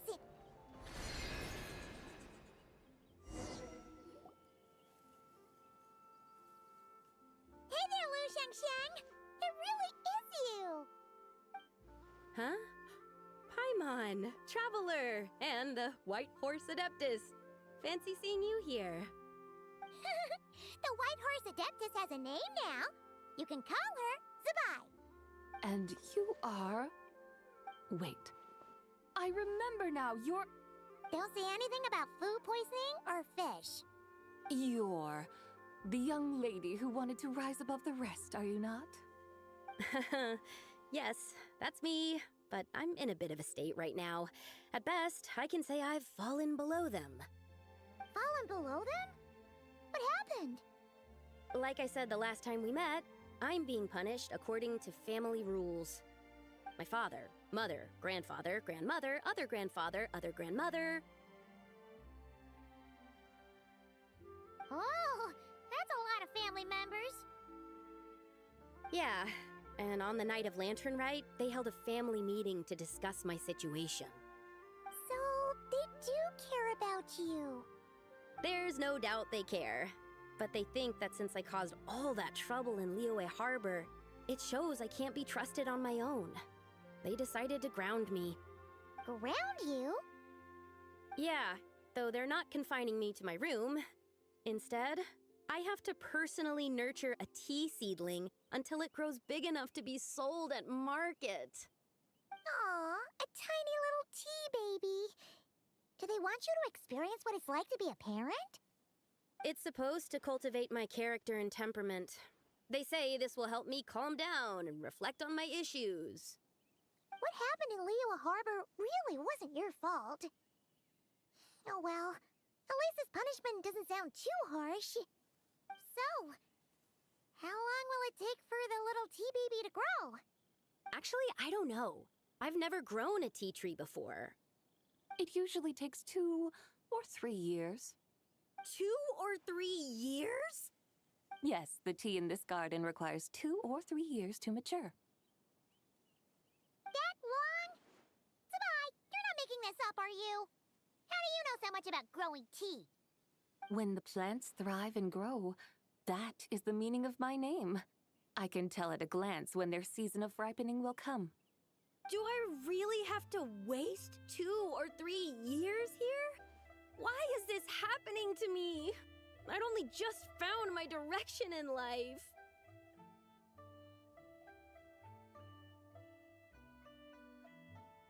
Yes, during the night of Lantern Rite, I heard many people reciting poems from Long Gone in praise of the moon. In that moment, I suddenly felt a great sense of pride. I mean, I helped excavate cultural artifacts from Long Gone, so I contributed to the revival of these poems too, right? So I decided to stay with the archaeological team. I want to unearth even more history. I see. And are you sure that's what you want to do? If you don't achieve anything significant in the years to come, will you still enjoy it? Yes, because archaeology gives me that boom shakalaka feeling. Wait, did Xiangling teach you that? That's right. I was asking her for advice. She said that if something gives you that boom shakalaka feeling, then it has to be worth pursuing. I immediately thought about how, when I'm excavating in the ruins, I always feel like there's a ghost standing beside me, and not in a spooky way. It feels like my great-great-great-great-great-grandmother patting me on the shoulder and saying, "Keep going. You're about to rediscover some grand ancestral knowledge."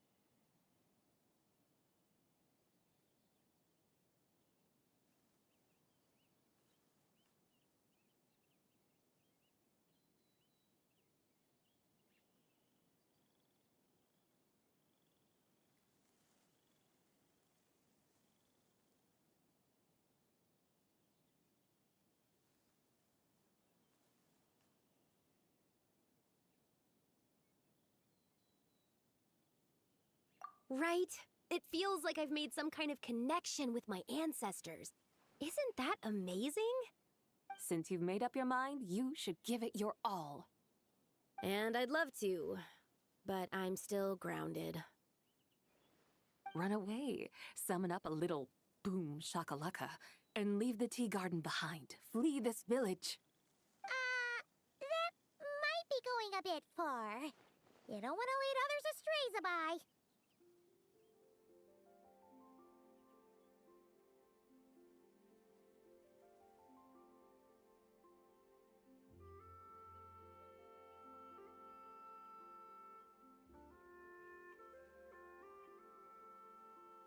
Yeah! Tell them about your great-great-great-great-great-grandmother.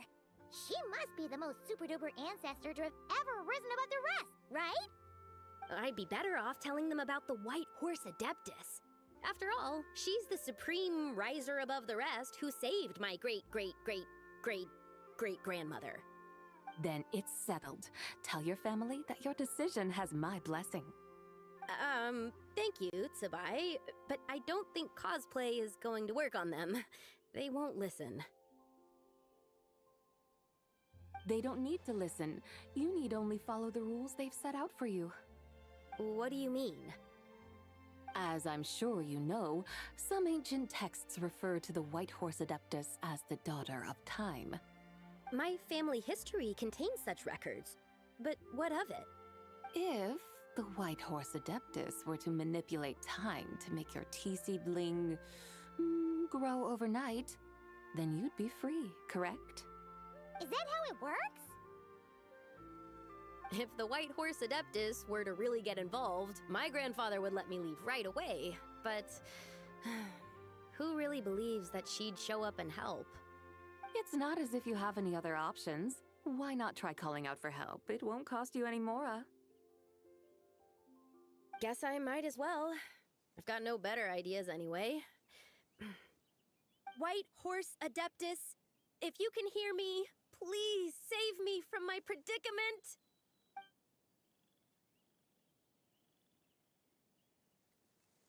Ugh. Nothing happened, as expected. Perhaps the White Horse Adeptus has already heard your prayer. Why not come back here tomorrow and take a look? By then, the seedling you planted may well have grown into a thriving tea tree. Thank you, Tsubai, for trying to comfort me.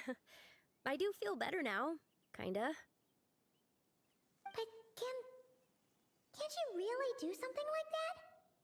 Oh, it's getting late. Why don't you all stay at my house tonight?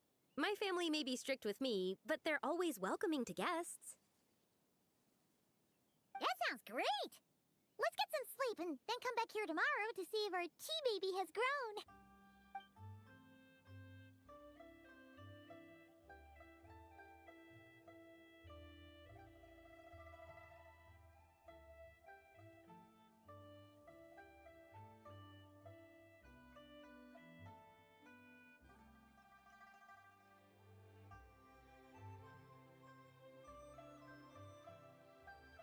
Oh, the tea tree!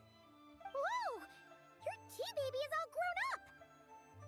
Indeed, it has grown into a mature tea tree that can stand tall in the face of wind and rain. How is this possible? It must be the work of the White Horse Adeptus. Her prayer must have moved her. Are you sure?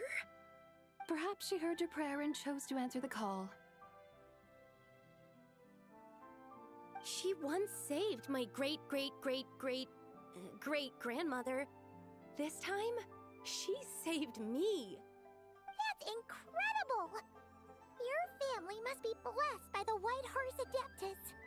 I guess so. I need to tell everyone the news right away.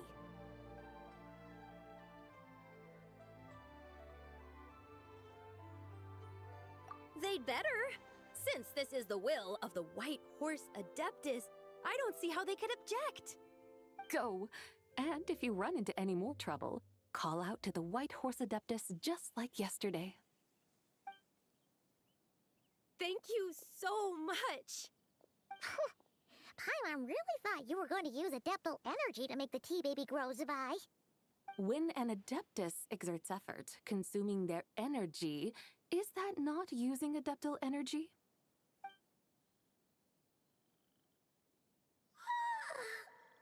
All right. What are we doing out here in the middle of the night? We're here to help Lu Xiangxiang fulfill her wish, of course. Can you really make the tea baby grow?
won't be easy, but there are ways.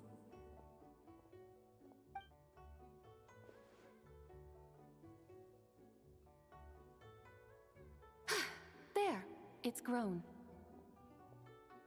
Hey! You just transplanted a tea tree from over there! So, there's a mature tea tree here now, yes? Oh, yeah, but... And am I not the White Horse Adeptus? Well, yeah. Is this tea tree then not a manifestation of the White Horse Adeptus's will? You're not wrong. Then again, there's something not quite right about this.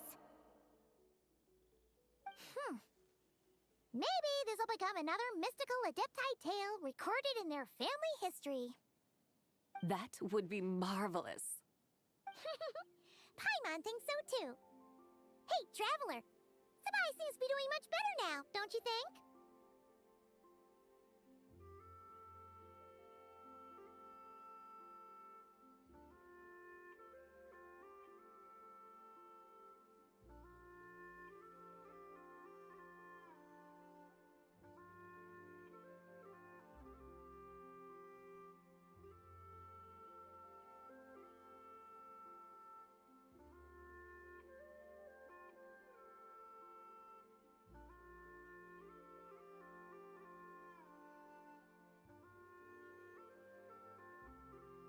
Oh!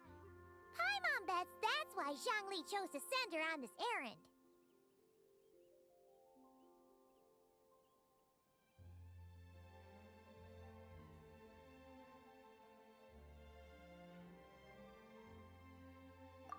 That's a great idea! We've already shown her Liyue Harbor, Yulong Wharf, and Xiaoying Village. How about we head to Qingce Village next? Qingce. That name sounds familiar. The scenery there is really pretty, too. It's the perfect sightseeing spot. How about we show you around? I must say, I have been mightily impressed by the mountains and waters of Liyue. Please lead the way, my dutiful guides. Alright, let's go!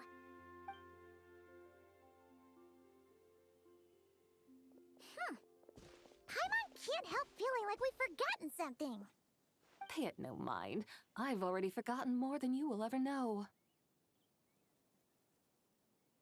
Alright. If we forgot something, it can't have been that important to begin with. Qingce Village, here we come!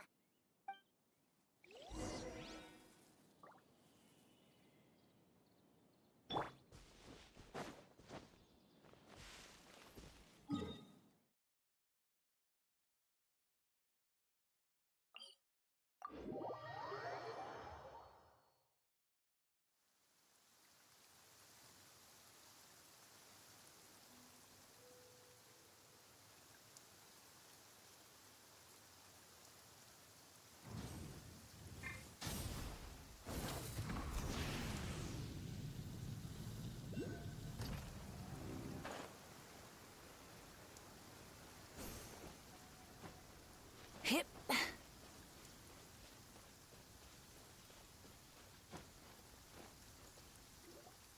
We should plant cucumbers. We should plant canolas. We should plant cucumbers. They're easy to sow. We should plant canolas. The flowers are pretty. What are you arguing about, little ones? We're deciding what to plant in our field once Lantern Rite is over. Yeah. Dad gave us a small plot of land to grow our own crops. He said we can keep all the more we get from selling them. We should plant cucumbers, right? Dad plants cucumbers every year. We should plant canolas. We can press the seeds for oil. It smells good and sells for a good price. Ah, an agricultural debate. This should be easy to sort out. Granny, are you a farmer? Could you tell us what to do? Granny? What did you just call me, you rapscallion? Oh no, her eyes are gonna turn red again. It's just... my granny smells really nice, and you smell nice too, so... Sorry. How about we call you Auntie instead? Auntie? Oh, alright. Big Sis Zubai, can you help us decide whether we should grow cucumbers or canolas in our field? You little rascals! Using priceless land like this just for cucumbers and canolas? What a waste of heaven's gifts! Huh? What should we plant instead? With the coming of spring, when all things awaken, the fields should be sown with the 5 grains. What are those? The 5 grains are life's staples, the heart of the people's table. I notice the people here mostly eat rice, so that is where you should begin. Based on the local climate and soil, seedlings planted in mid to late spring should produce mature grain within 2 or 3 months.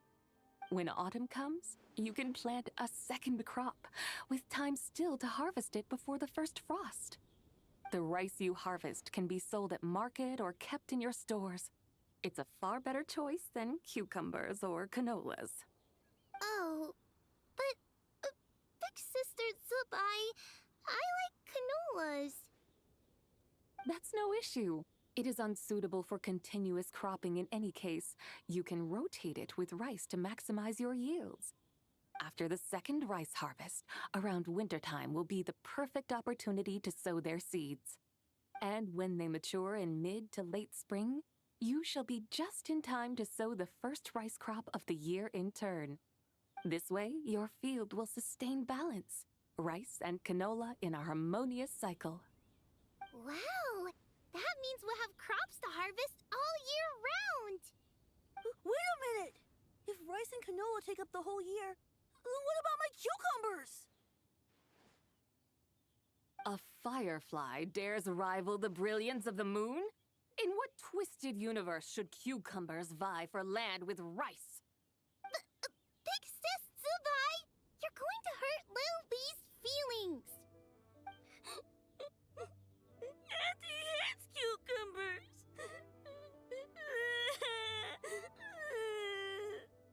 Stop crying this instant!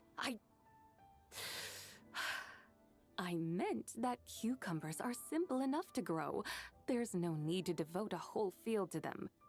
Just find an empty corner of your yard, scatter some cucumber seeds in the earth, and before you know it, you'll have a thriving patch of vines. Cucumbers delight in sunlight and moisture, but they suffer in cold weather. If you wish to plant them this early in the year, you should make sure they're protected from frost. Wow. Is it really that simple? Let's hurry home and get started right away! Are you really in that much of a rush? Well, thanks, Big Sis Zubai, who's fierce but really good at farming. We gotta go! Thanks, Big Sis Zubai! See you around! Paimon never imagined you'd know so much about farming. What's so strange about that? The people of Long Gone called me the god of soil and grain. Are the fields not made of soil? Is rice not one of the 5 grains? Huh. That's true. So, if the god of soil and grain is a farming god, that means the White Horse Adeptus must be a farming adeptus, right?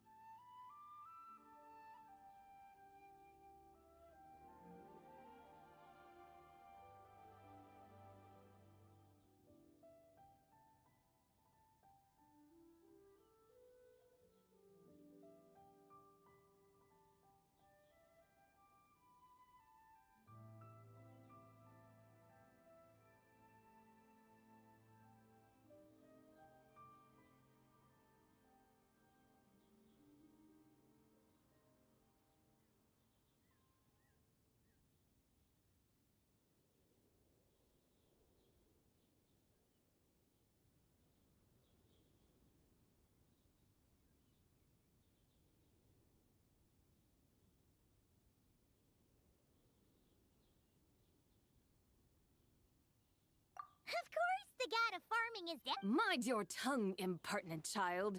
How dare you diminish the lofty bearing of an adeptus? Hey! You're the one who said the god of soil and grain is all about farming. Enough! It's time for us to take to the skies once more. Join me now. Witness the majesty of mountain, water, and field, and broaden your horizons.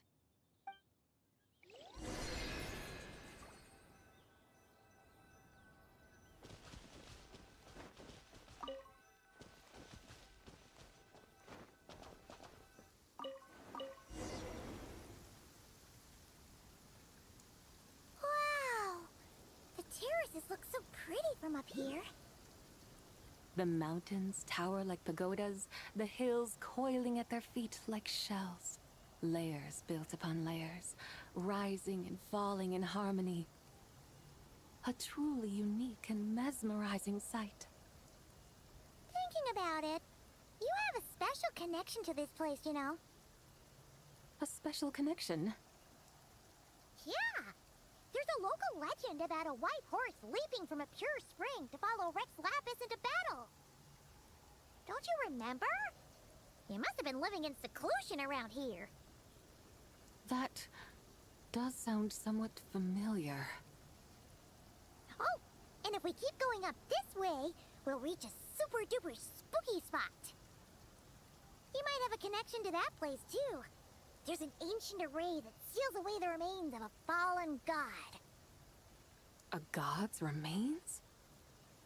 Yeah! The people of Liyue turned that story into an opera called The Sanctification of Tao Do. Does that ring any bells? Tao Do. Huh.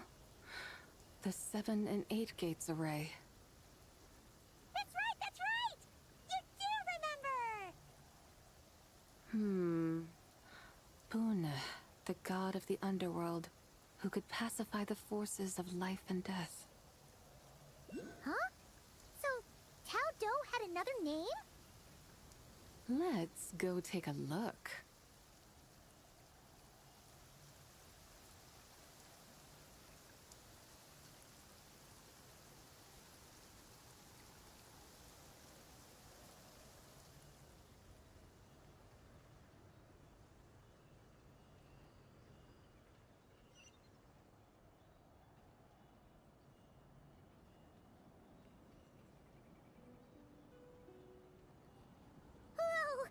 We've arrived at Wuwang Hill.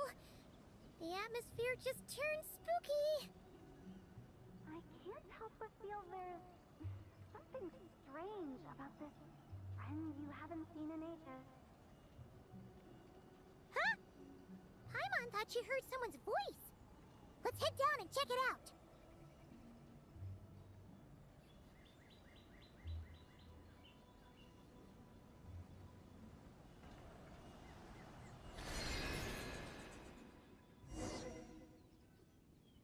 I can't help but feel there's something strange about this friend you haven't seen in ages. Strange? Whatever do you mean? Her strangeness defies description. This Miss Zabai is a full-blown enigma, don't you think? I'm afraid I have no idea what you're talking about. Aren't you worried about sending her all the way to Yilong Wharf on her own to buy tea? What if she gets lost? Where there are people, there are paths. Now I'm the one with no clue what you're saying. She can ask for directions. And then what? She will meet strangers in unfamiliar lands, build friendships, part ways. Hers will be a long journey indeed. The further the journey, the more footprints one leaves behind. The deeper those footprints, the harder it is for time to erase them. Ah, so you want her to make new friends. I see. But from what you say, it sounds as though she's not from Liyue. I believe she was not, but perhaps she will be. You're sounding stranger by the second. Huh. Oh, over there. Oh, look who's here. Hu Tao! Zhongli! What are you doing here? Traveler, Paimon, fancy meeting in a place like this. Oh my, and Miss Zabai too!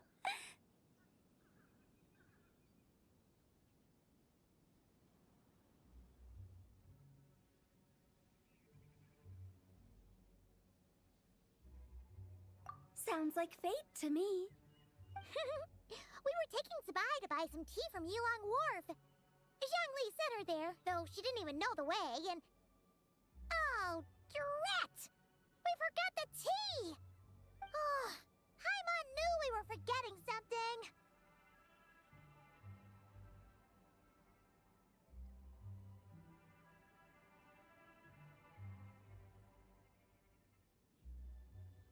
Why didn't you say so earlier then?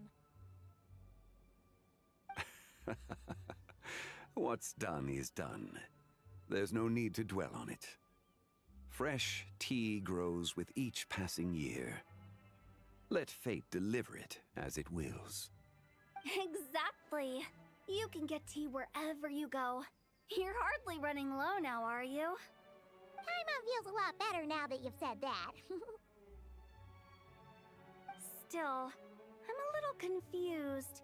If you were buying tea, how did you end up all the way out here? We're taking Spy on a sightseeing tour.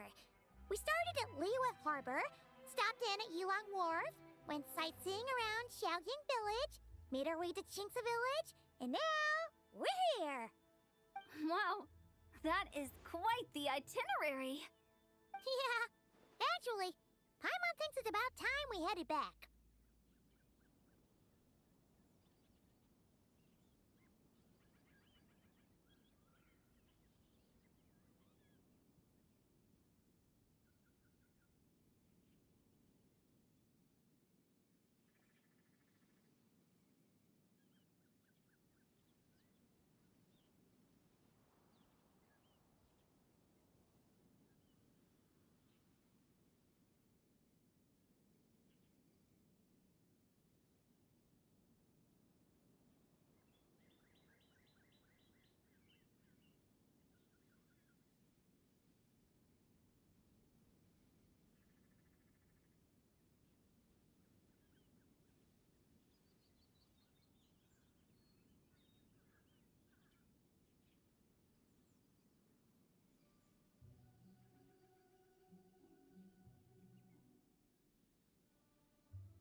I'm here to pay my respects to my ancestors.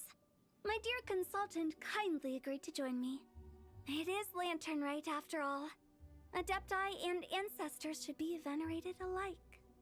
Ancestors? Wait, could you be... Are you heir to the Wu Wong kid? Or perhaps the lone butterfly of the Crimson Flame? Whoa! Have you got all your memories back? Huh? Miss Zabai, you know about the Wangsheng funeral parlor and the 8 adepts? I happened to hear a storyteller expound on the sanctification of Tao Do. Lots of people know that story, sure, but very few can discern my family lineage from just a glance. Well, Zhongli, your friend here really is quite something.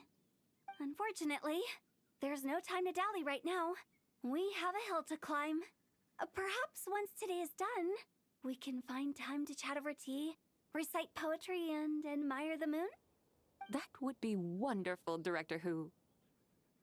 Oh, and before we go, You've been traipsing around all day.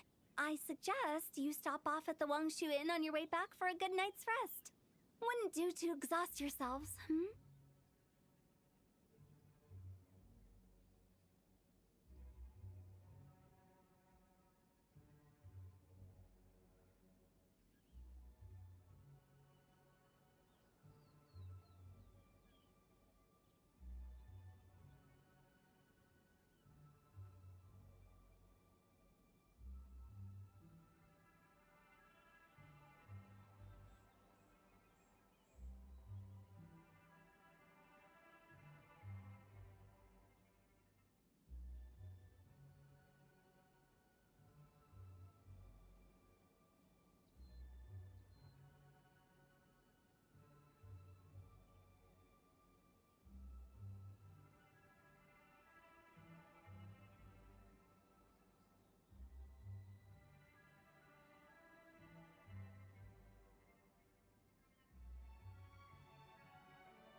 Don't mention it. All right, we'll take our leave now. See you later. Hotel's so thoughtful. Why don't we follow her advice and stay at the Wangshu Inn tonight? Sabai, you can see the whole of Dihua Marsh from up there. The view's amazing. Plus, you can sample Smiley Yin-Xiao's cooking. Wangshu. An intriguing name. It couldn't hurt to check it out. Awesome! Let's go!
Burn it down!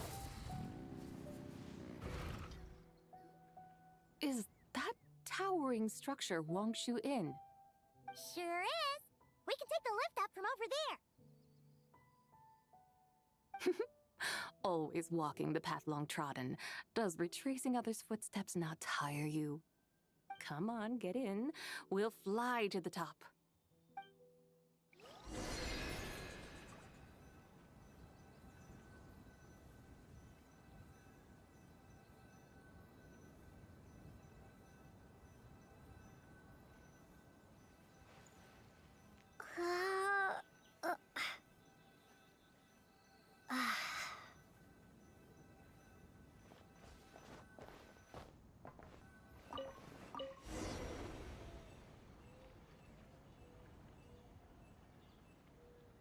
Are we really going to fly up to Wangshu Inn? Isn't that a bit showy? All the guests are going to see us. Is that a bad thing? To be able to witness an Adeptus. This will surely add to the inn's appeal, not to mention the room prices. The owner will thank us. You seem to really like showing off your powers. This inn's architecture is incredible, and the surrounding countryside radiates a picturesque charm. No wonder the new proprietor of the Baiju guest house thinks he can't compete and has decided to change his own establishment's name. The new proprietor? Ah, you mean Lu Shengsheng's dad. So you know about that too. Personally, Paimon thinks it should go with something like Rex's Rest. That's a contender's name if Paimon's ever heard one. A fitting name indeed. So you think the guest house should change its name too?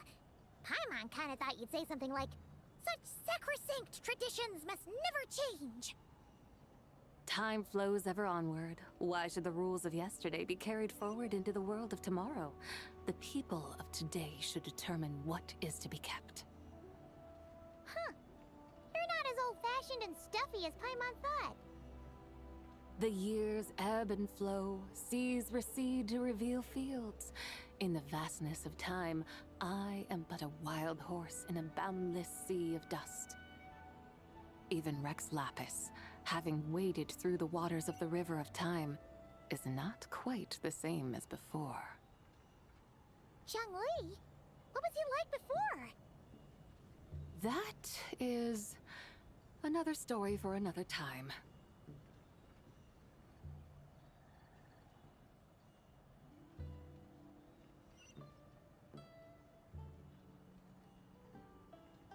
We have arrived.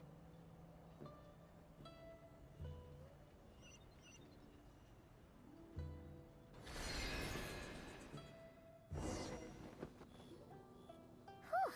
This is the first time Paimon's ever flown up to Wangshu Inn on a chariot. Everything's so different when you're up high.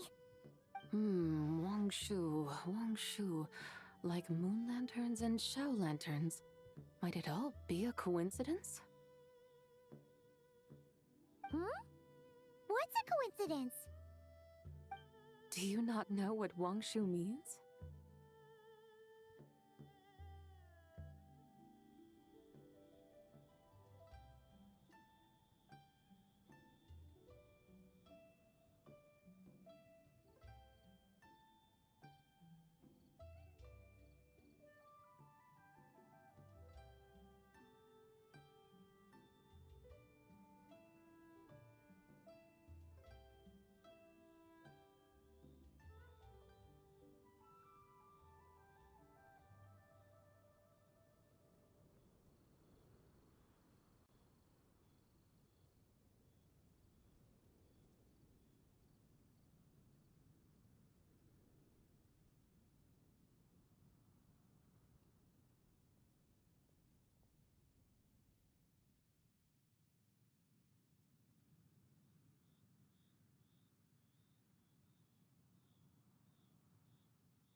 Not bad. You're clearly much sharper than your diminutive companion. Wongshu can refer to the moon, but its original meaning is actually...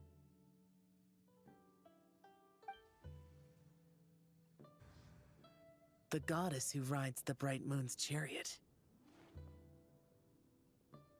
And you must be the conqueror of demons. Xiao! Paimon was wondering if we'd disturbed you by flying down from the sky. Not at all.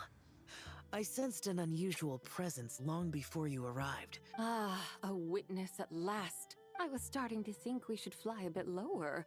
Twould be awfully dull if no one ends up marveling at my luck. No need. This is our I'm not one to do good from the shadows, as Rex Lapis is wont to do. Then you must be... Oh, nay, I'm only cosplaying as the... Cosplaying? What's that? Ugh, ignore her nonsense. She's a genuine article. The one and only Xiao. Did Zhongli say anything about her being a teensy bit...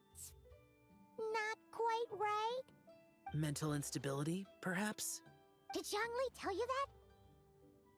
No, this is my own speculation. Oh, you pretty much hit the nail on the head. It's like her brain's filled with a bunch of slimes right now. All gloopy and messy. There's a hot-tempered pyro slime, a math-obsessed hydro slime, and a mischievous little animo slime. But don't tell her Paimon said that, or she'll come and tell us all off. You white-haired rascal! Do you think I can't hear you?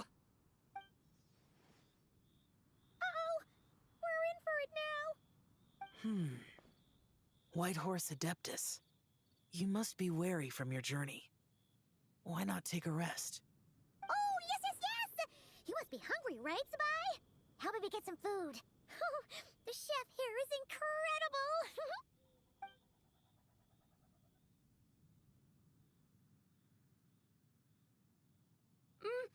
It's so hot! So spicy! Are you okay? Do you want Paimon to get you some water? Don't worry about me. I just need to pace myself.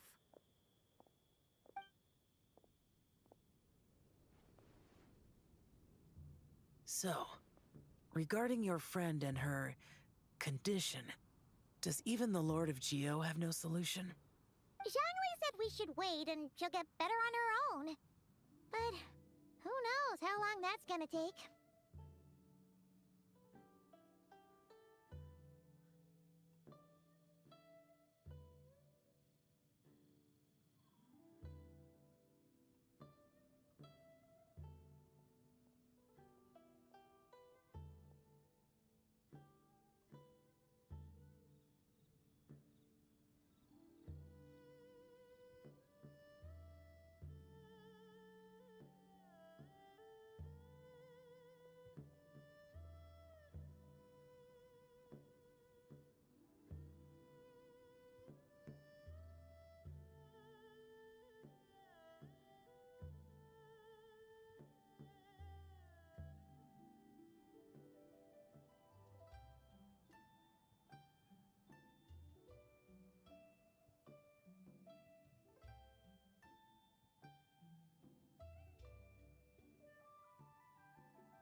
Is that why her personalities change so easily?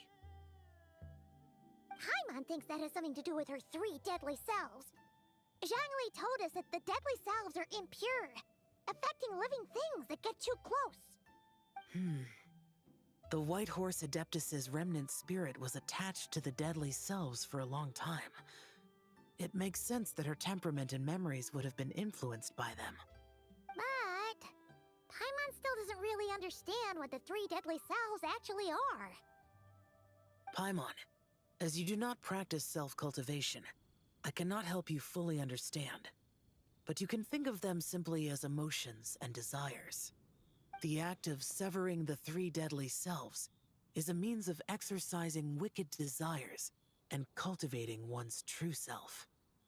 I believe other nations have similar practices. In Sumeru, it is known as shattering Atmagraha. Oh, so it's about emotions, It includes those. I wonder, does she still remember what happened in the past? some of it. But right now, it's like she was suddenly awakened. Like she's still half dreaming. The half that's still dreaming might remember things, but the half that's awake doesn't quite get it. Conqueror of demons, are you looking to learn about Rex Lapis's past from me? You are an old friend of his, so please, call me by my name. But Conqueror of Demons sounds so much in days of yore he was. The Lord of Geo, Heaven's Star. Huh? You said the same thing the day you came back! But what does it mean? I'm afraid I can't remember. Hey! Did you really forget? Or are you just pretending so you don't have to tell? Why not ask Rex Lapis himself? Whether I've forgotten might be up for debate, but I am certain he remembers. He must have his reasons for not raising the past, and you likely have similar concerns. I shouldn't have asked. An answer that suits your style, General Olatis. Now that we're on the subject, though, I suddenly remembered something. Which is? In the distant past, there was a feast, which I attended. I faintly recall the Lord of Geo also being present that day. Oh! And then? Among the dishes served, there was one that could be found in every household throughout Langan at the start of spring. A dish called Flavor of Spring. I suddenly remembered the recipe for this dish. Is that it? Yes! Since it's Lantern Right here in Liyue, why don't I make some for you to try? That sounds good.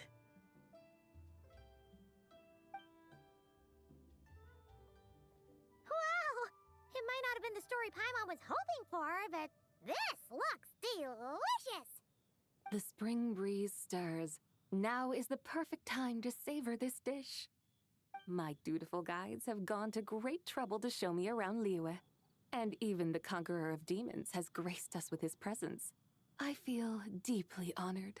This Flavor of Spring is my way of I'm not gonna expressing lie, my those look gratitude. delicious. The whole layout of food There's on no the need table. for I mean, such grand words. they look delicious. What's this? Hey! It's that broken jade token from the Antiques exhibition! Indeed. This was once an Adeptal treasure of mine.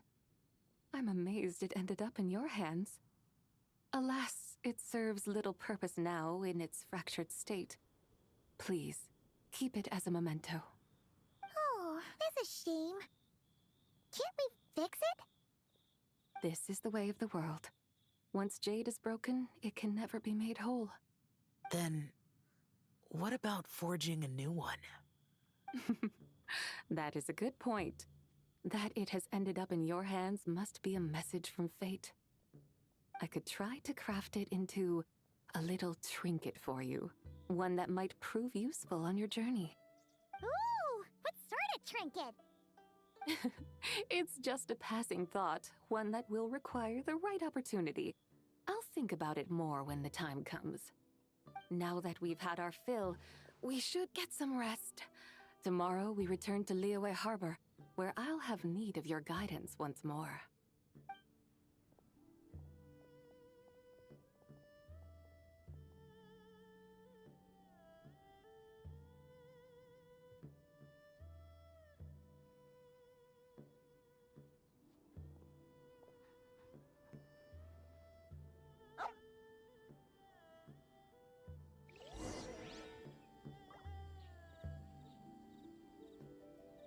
Howdy. Please, head straight on in.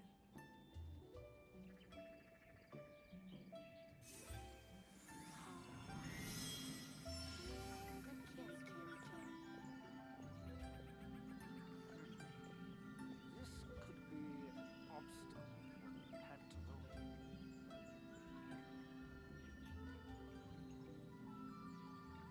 Howdy. Please, head straight on in.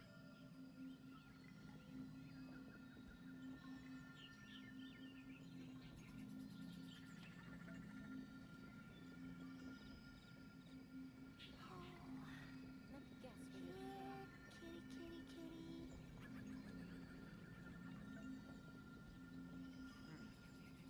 This could be an obstacle. Head straight on in.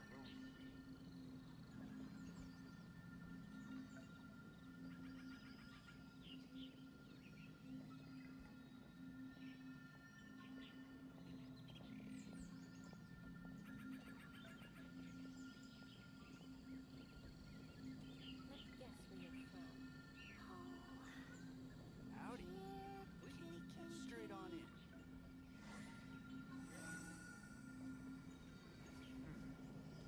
This could be an obstacle. Pantaloon.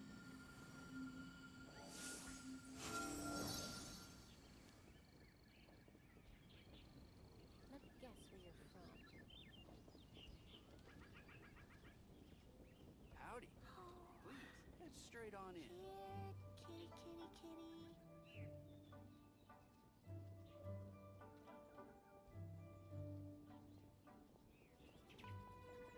Would you like to go moon gazing? You can sit in my rocking chair and admire the view.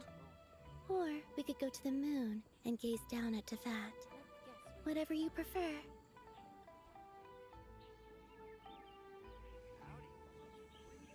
Straight on in.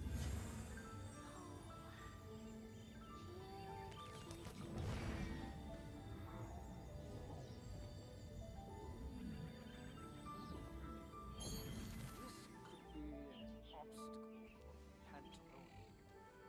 Let me guess where you're from. Howdy. Please, head straight on in. This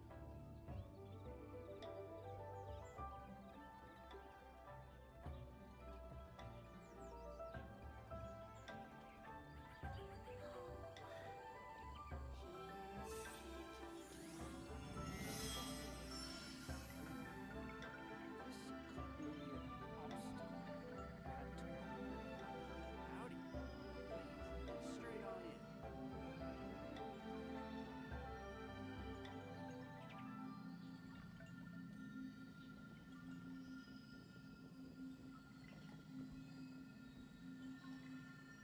Let me guess where you're from.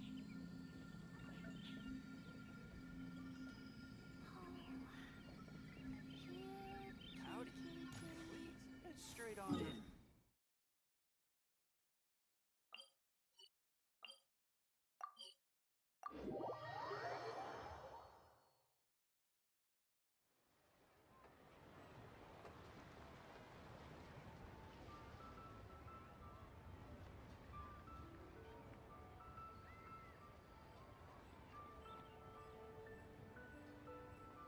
I used to take long walks in Silver Moon Hall every day.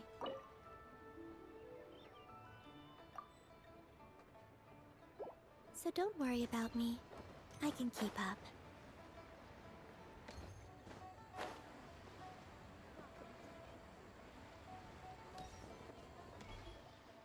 Chi-Chi, the lantern ride is almost over.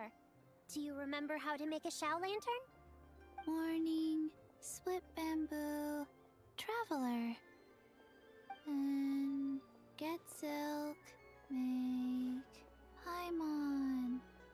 You've got it all mixed up again. They're here again.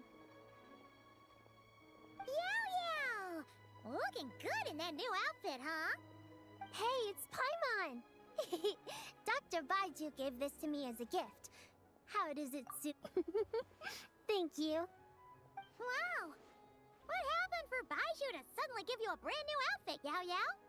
Dr. Baiju is thanking Yao Yao for teaching me to make Shao lanterns.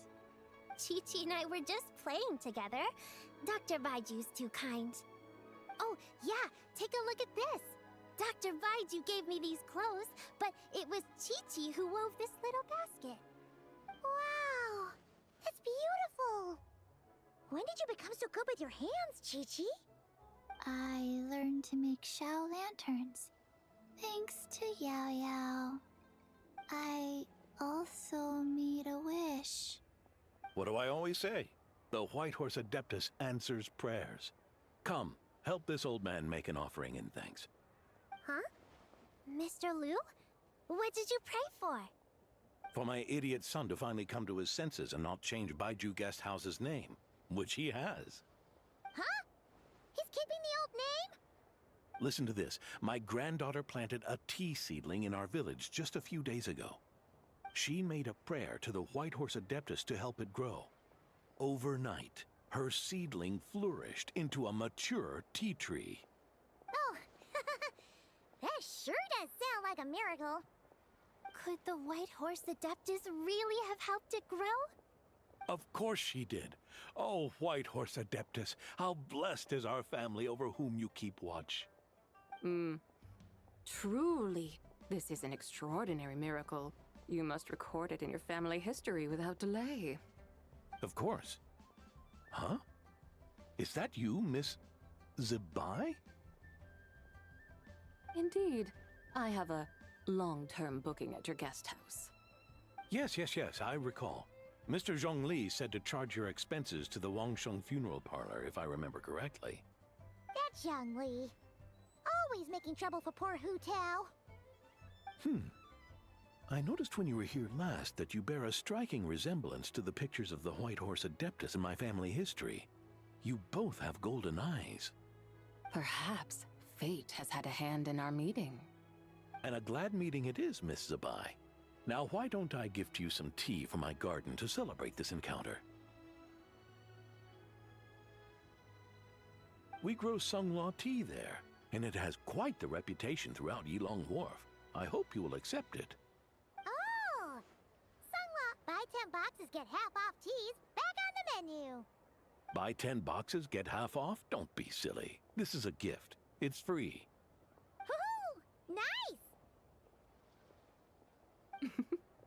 Thank you so much, Boss Liu.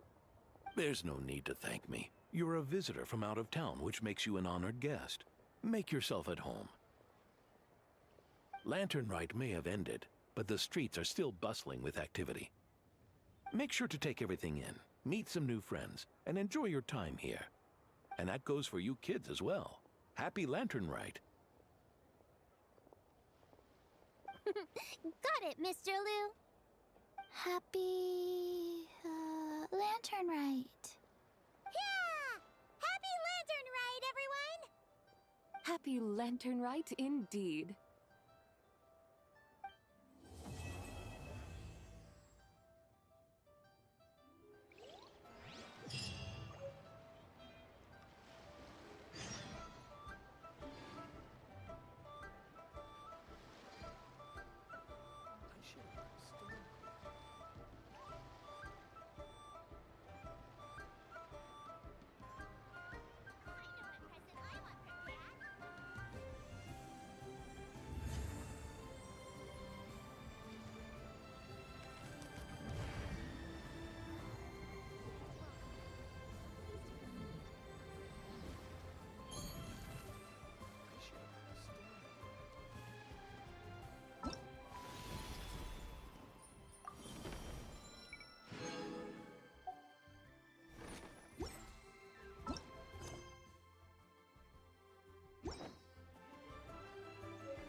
Rise with the sun!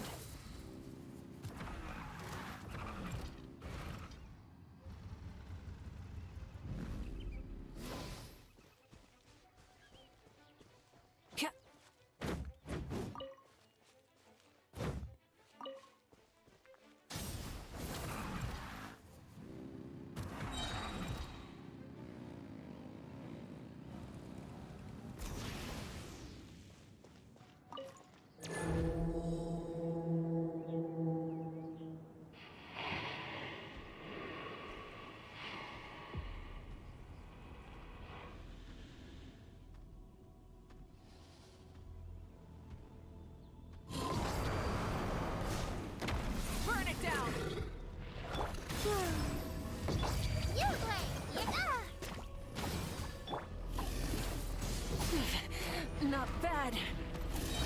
Incinerate! Oof.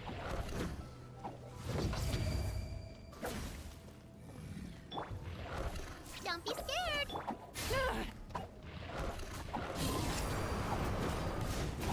No more mistakes.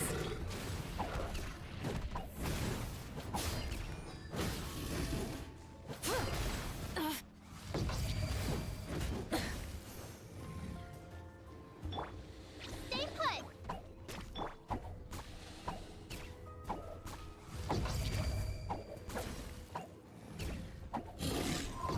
Light it up!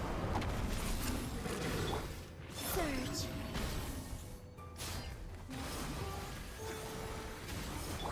You Glade! You're Light of the blazing sun!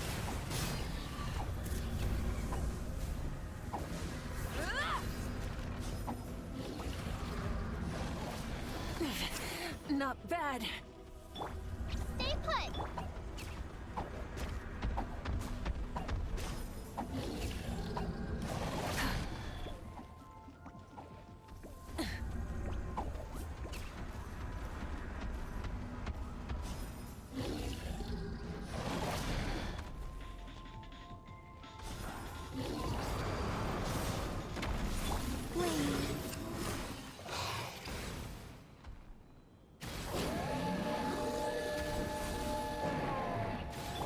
You Glade!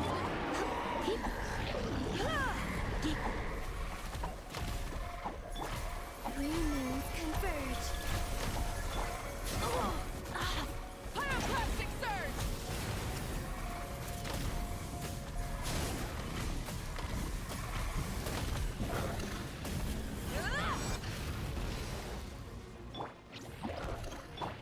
Full throttle! Surge. Not bad.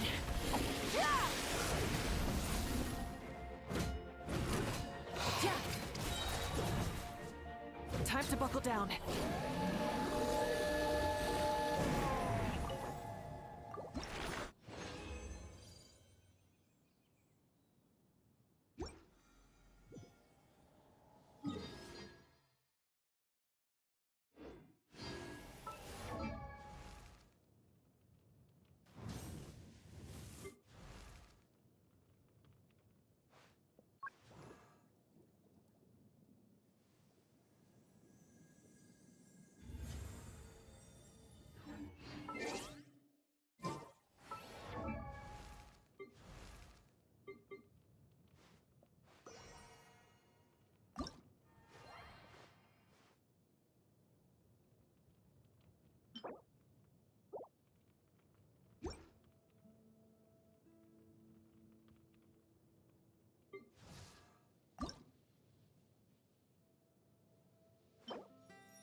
Weather like this is perfect for enjoying the outdoors.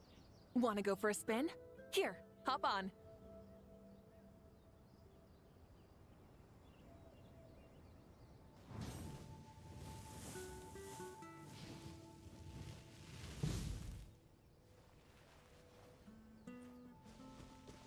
Burn it down! Full throttle!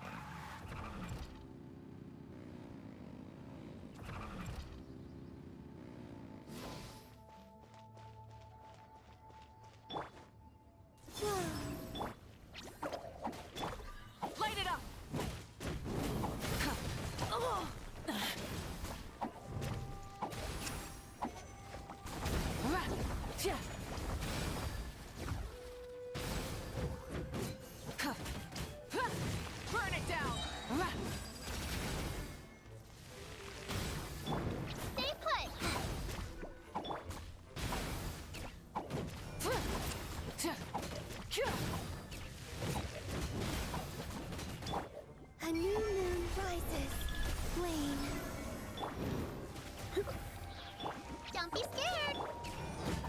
Light it up! Tja.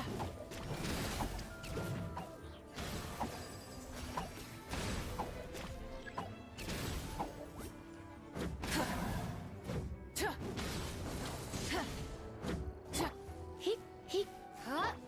Yuglei, you're up!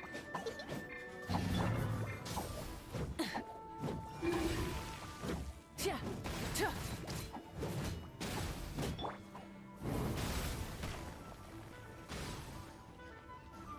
Don't be scared!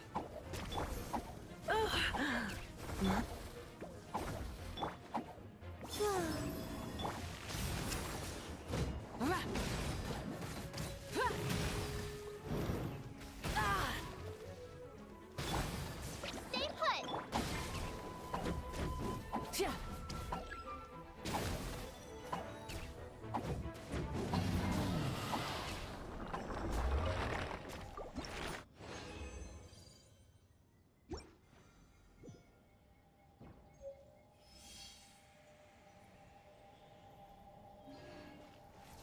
Burn it down! Yuglei! Come a little closer.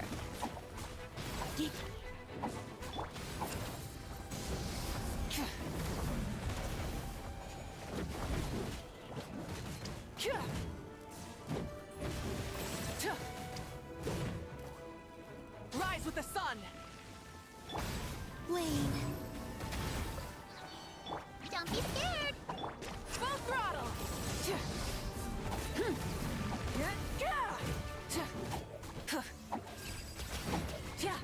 Light it up! Sir.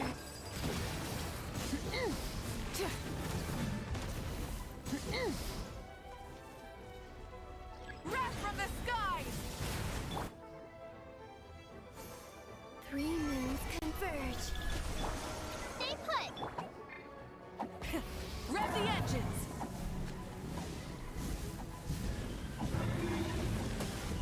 Incinerate!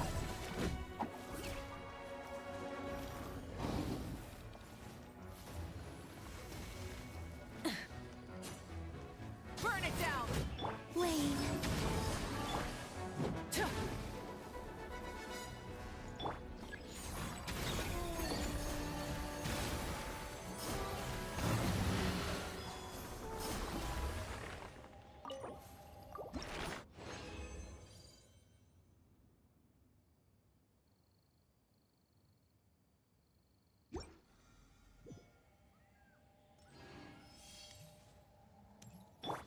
Don't be scared! Light it up! Surge.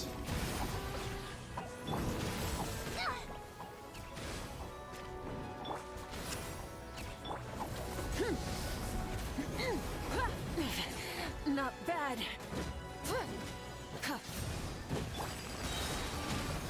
Wayne.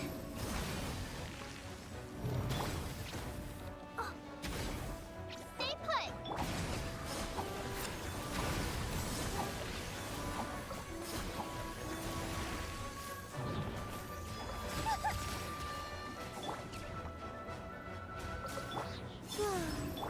Rise with the sun!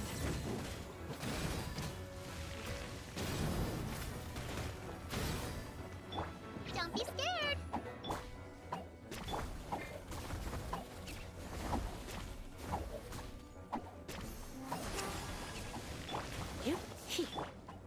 Light it up!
Instead of confining themselves to the heavens, gods should broaden their horizons in the world below.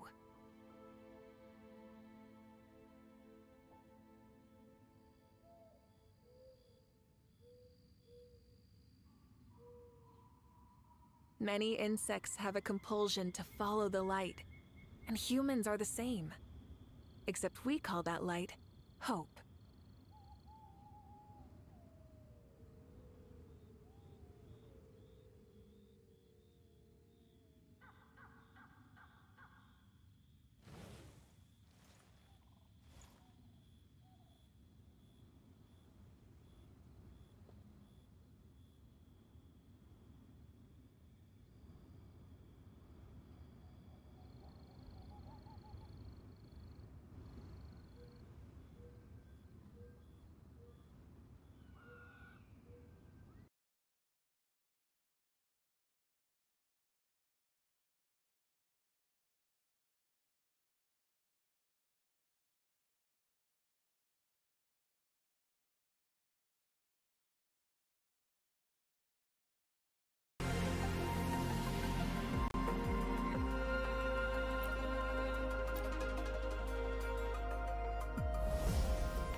Hopefully, we'll make new findings.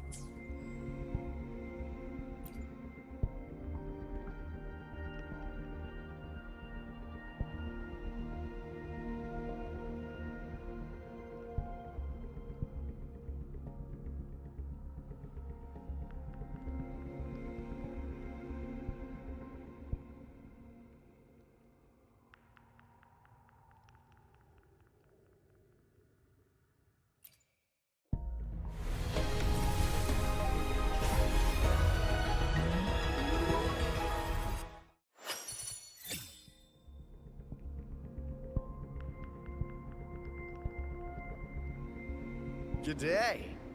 What does our loyal client wish to inquire about today?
You've come, warrior!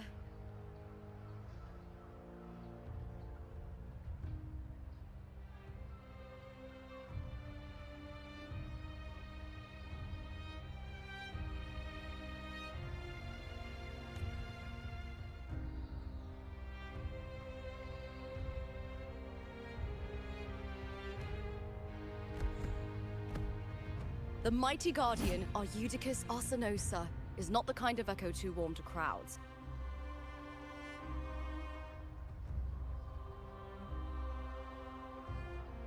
The lioness favors the strong, the unyielding, and the battle-hardened. Only those she deems worthy will find her arms welcoming. But she is still an echo and can't talk.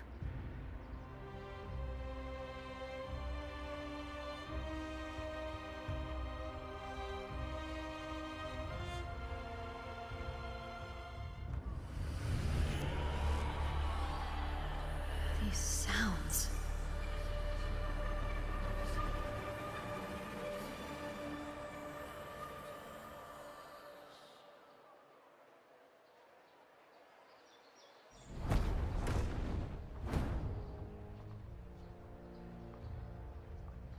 What is it? Did you feel something just now? I only heard strange sounds. Tell me, what direction did the lioness just look toward? The Veil of Glory. It's where all heroes, blessed by the glory forged in iron and fire, find their rest. But on the long path of hunting, many died with their bodies missing. Only their weapons returned. Arsenosa's frequency is woven from the cries of souls in battle. The battered weapons still carry the will of their former masters, whispering the deeds left undone. To touch such weapons is a rite of great importance for those who claim glory in the great Aegon and receive the lioness's blessing. Hearing the voices of our ancestors by Arsenosa's side is a great source of strength for Septimontians.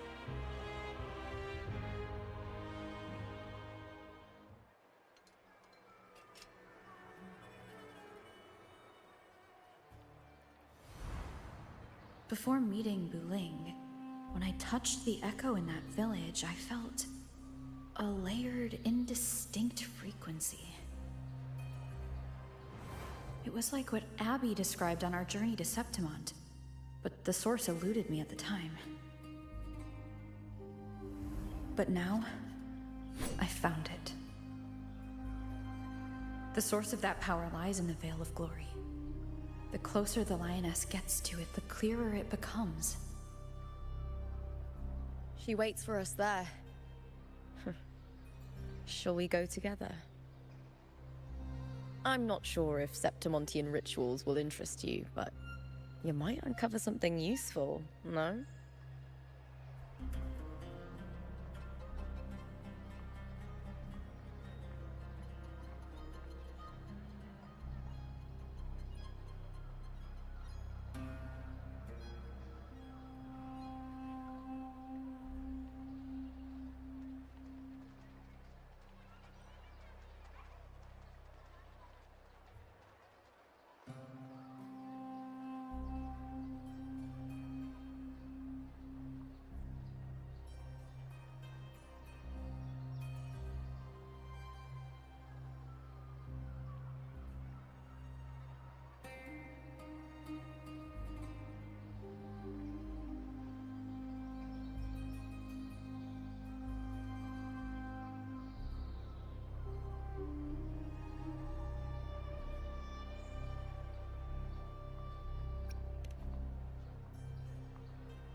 Perfect.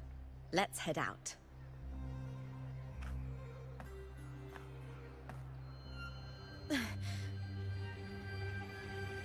What is it? Nothing. Just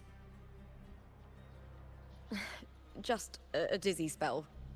Overexcitement after the win. Or something. Anyway, it's no matter. Let's continue.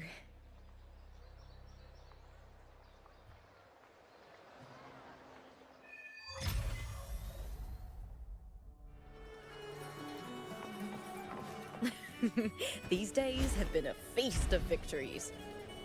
Becoming champion, the glory, oh, all thanks to you.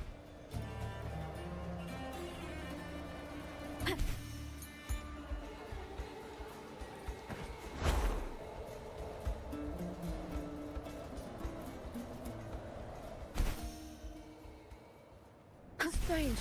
Why are so many appearing all at once?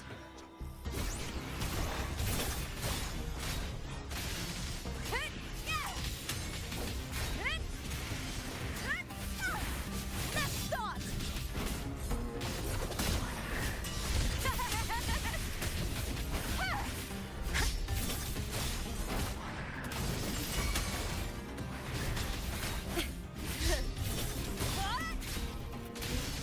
Time to fight!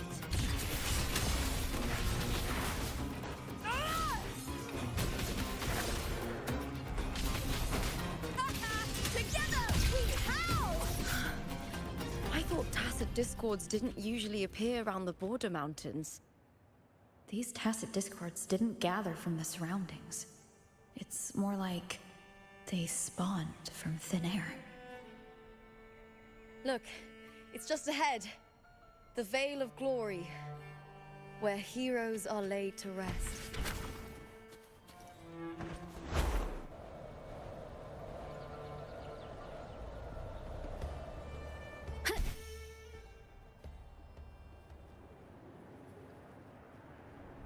Wind guide me.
You are from my homeland.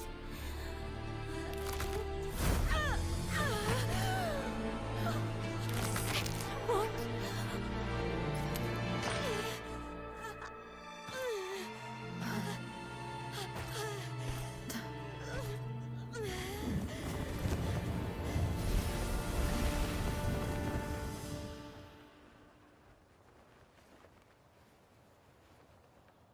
That girl just now, that was Mia.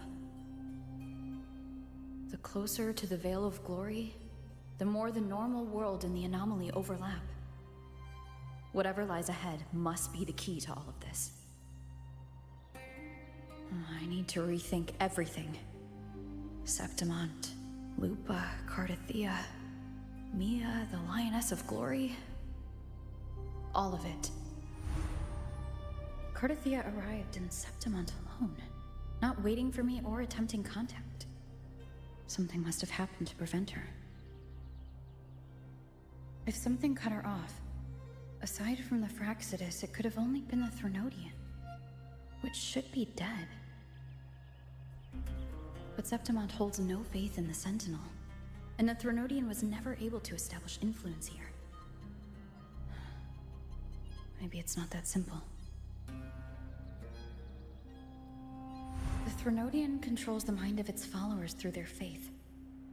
Mia is a Ragunesi, and likely a follower of the Order of the Deep. If the Veil of Glory is an important rite for champions, perhaps Mia went there. And it was there she vanished. Her hysterics, hallucinations, and loss of control in the arena were signs of the Threnodian's corruption. Krylova once said, "The closer one stands to the protagonist, the greater their influence over the tale." In this great Aegon, Lupa is the protagonist. Years ago, it was Mia.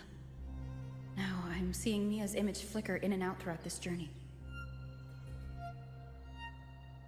If the Mia I see is under the Threnodian's control, does that mean securing the protagonist role is key to its plan? When I first met Lupa, I sensed what felt like Cardathia's frequency on her. Later, I also felt the Threnodian's presence. Did they cross paths? If Cardathia is part of this story, the likelihood is high. Could Lupa have forgotten? Did they meet without realizing it? Or is she lying and already under the Threnodian's influence? Was Frolova telling the truth by saying Lupa would bring forth the Dark Tide? Or is she just another one of its victims?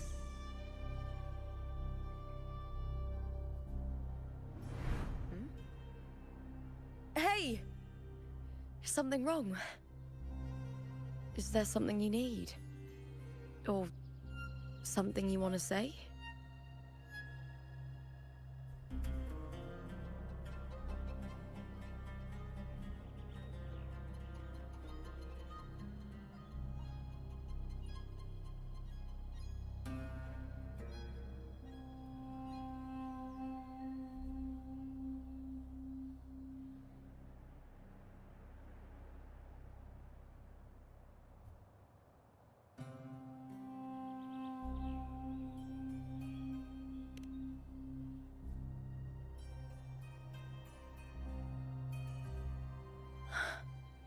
I'm sorry. I don't recall crossing paths with Cardathia, but you could be right. I may have and just forgotten about it. These past days, there have been moments when I feel lost, forgetting what I was doing a heartbeat ago. I don't know if it's the Threnodian's work, but if something is wrong, and it's trying to twist my mind,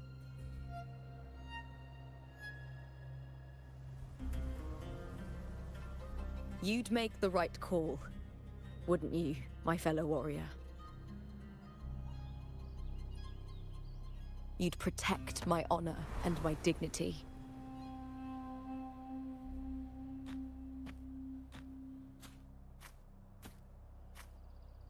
There's more at stake than that, Lupa.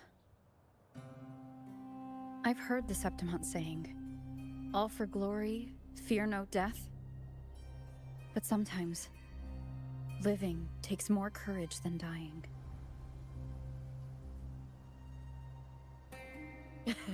Well then, that'll do just fine. I trust you, warrior, just as you trust me. It doesn't matter if the story's end is already written or yet to unfold. I'll trust my own judgment to guide it where it must go.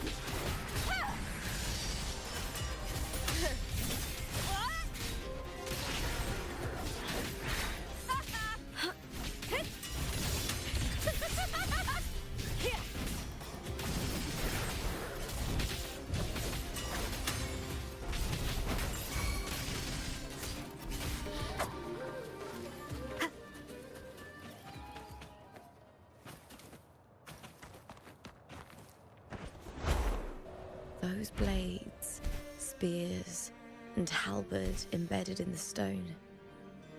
They're the weapons of the fallen heroes. We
This is Hercules' sword. You remember the waters of the upper city, right? You were looking for Cartathea. Hercules was the one that the statue was based on. Ages ago, the dark tide bore down on Raganese. And Septimont didn't escape. Hercules was the son of the Ephor back then, and he led our warriors to face the Tacit Discords. He died in that cursed tide, his strength worn down to nothing. His sword was corrupted, but his followers still risked their lives to bring it back. In this land, intense emotions easily blend with other forces. The Lioness of Glory was born from the fiery passions of heroes, so she holds sway over their weapons. Back then, this sword was growing more sinister due to the corruption.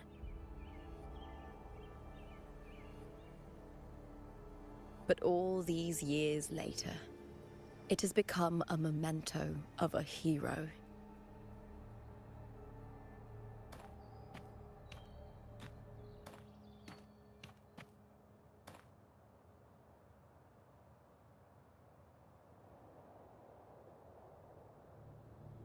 I feel something strong and pulsing in the direction the blade is pointing. It's coming from underground. Is it inside the mountain itself? The frequency.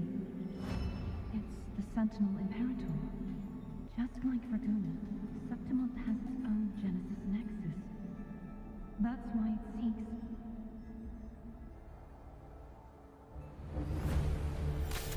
Power. Needs meaning.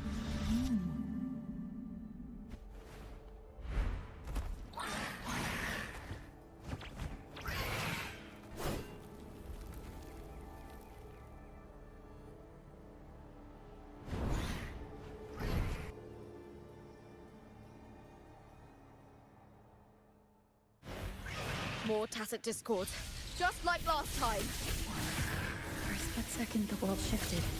Just like it did when I saw Mia. Every time there's an overlap like this, the tidal blade appears as well as Tacit Discords. I hit cowering prey.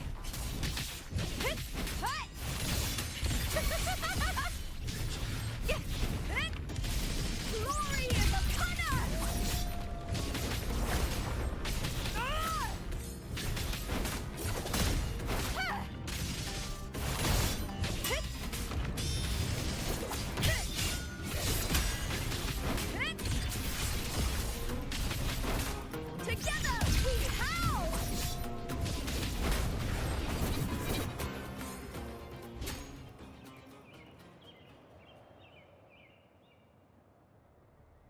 tidal blight.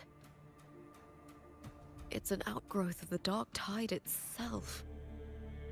Why is it suddenly appearing like this?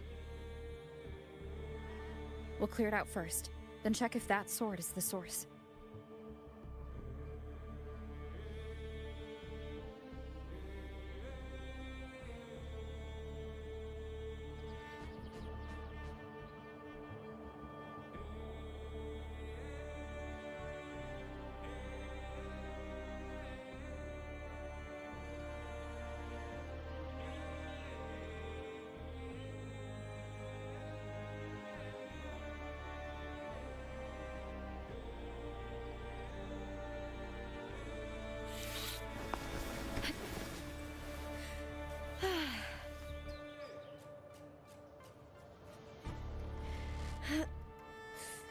Oh?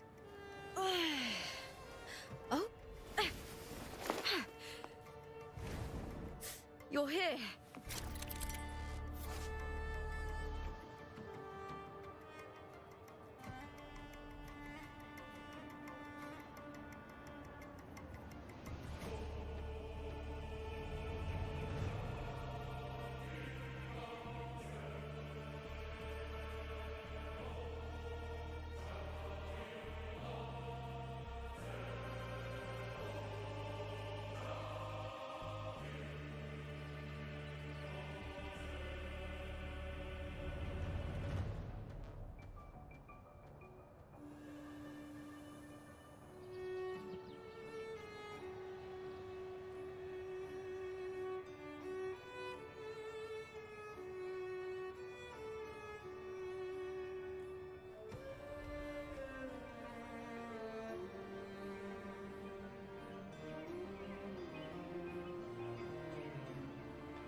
What's that sound? Come, we should check it out.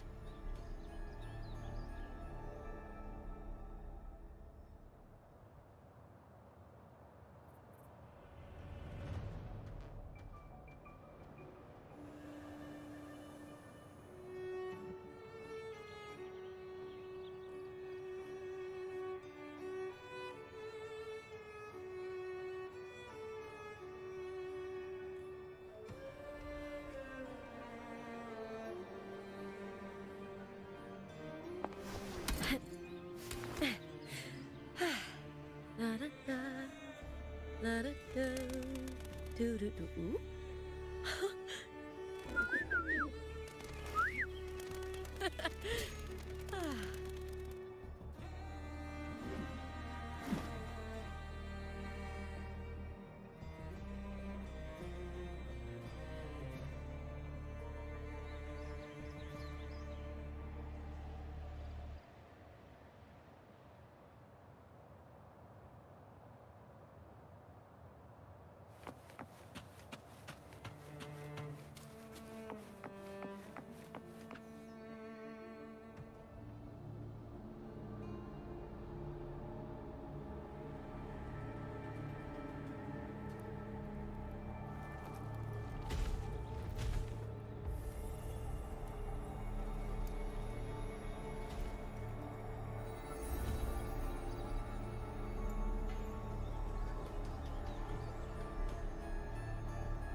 Lupa?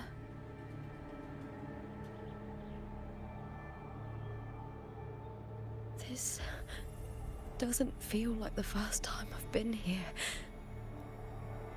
Let's go.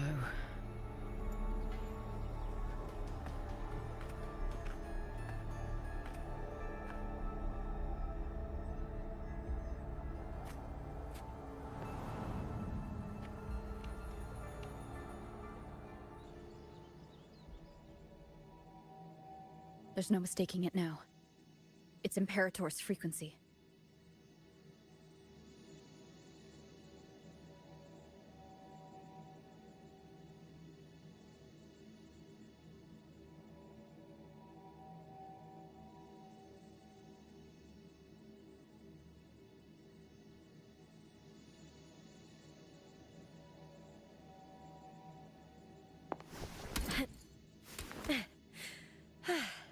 La da da, la da do, do do do. Ooh.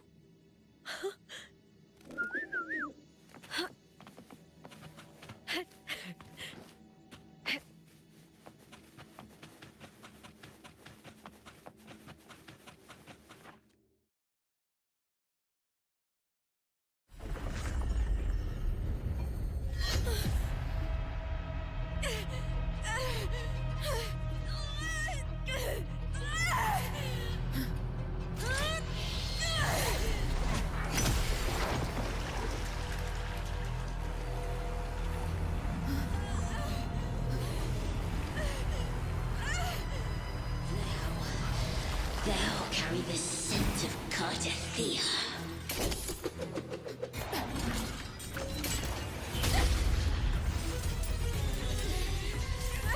Not just knowledge, you've stolen the Sentinel's access too! Lupa's role in this story is it's yours!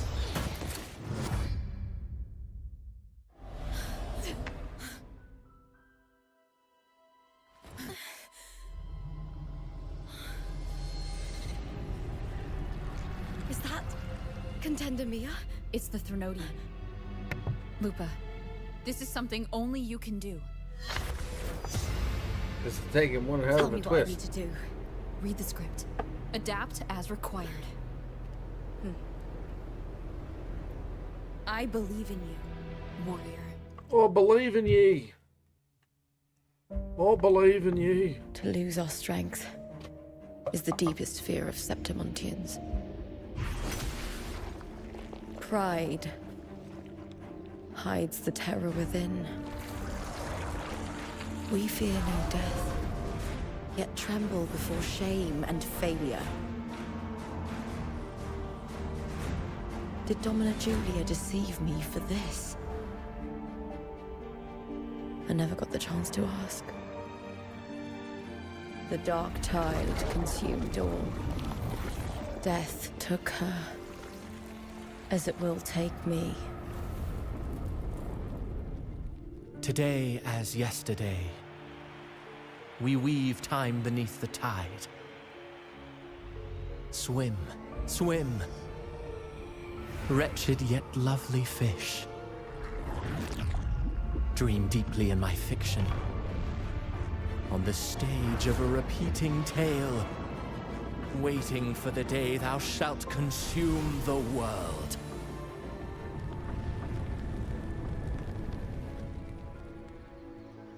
O righteous one, I shall depart without a word.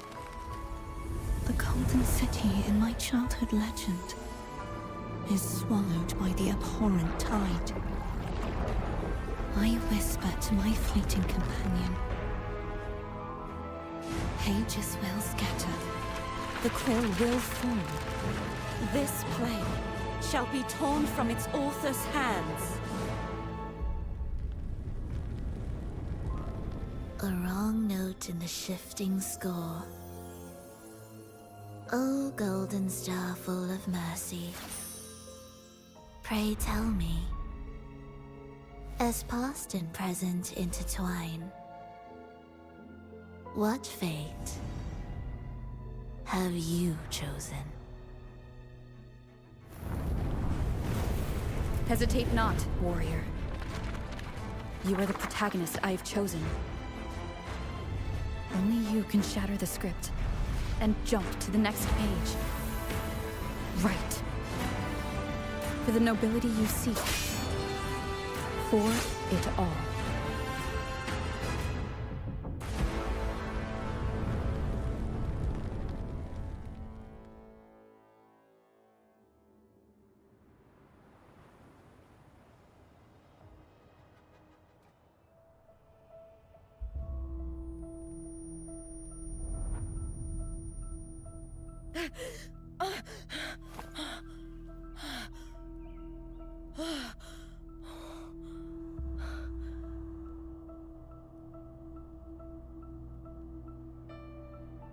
A dream?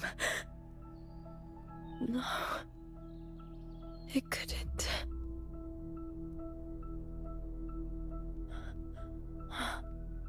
It's no dream.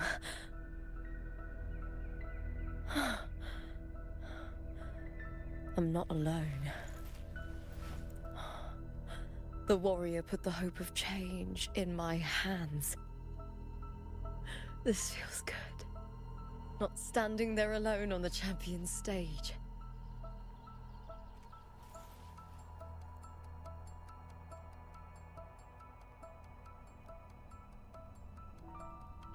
The warrior hasn't learned this yet, but I now remember traveling with Cartathea. I can't be in the real world. This is a Sonoro created by the Fraxidus. It's a realm of stories. The story of the Great Aegon lasts only 3 days. Before Cartathea came here, I had wandered this same bloody story more times than I can count. The dark tide consumes Septimont, and that monstrous, half-human, half-sea creature grows ever larger. Is this the Fraxidus plan? To feed it with Septimont's ruins? A script. Yes, this Sonoro is like a book of plays. Each world in the Sonoro is a story that keeps repeating, like sheets of paper, all overlapping with one another. New pages keep appearing, layering over the old, and the changes in one story bleed through to the next.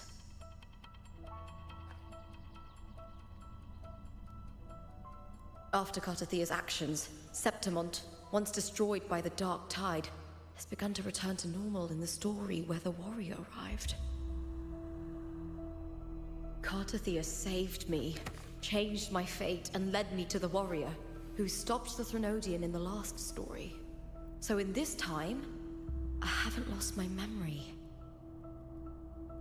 The warrior had delivered a powerful blow against the monster, and the energy supply from the central hub has been cut off. But that's not even its full form. I once searched for its true form with Cartathea. I remember now. What we seek lies in the lower city's waters. I won't let your trust be misplaced.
In my previous match, I slipped and left an opening, but my opponent...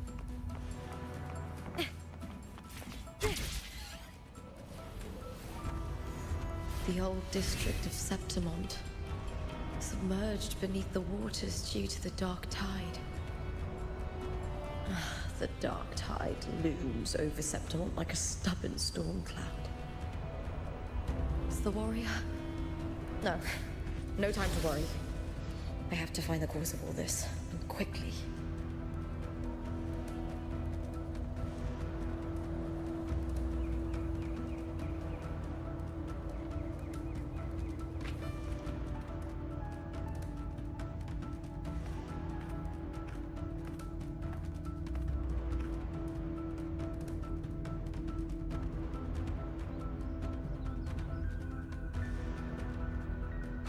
In a past story, I came here with Cartathea.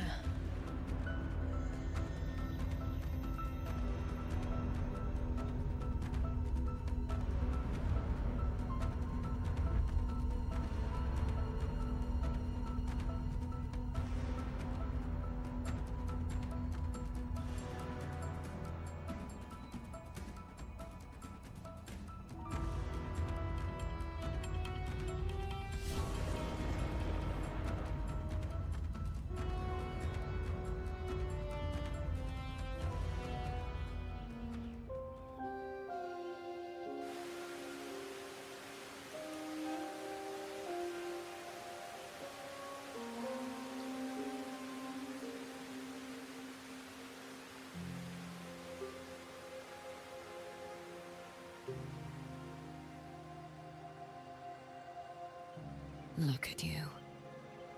You can't go on much longer.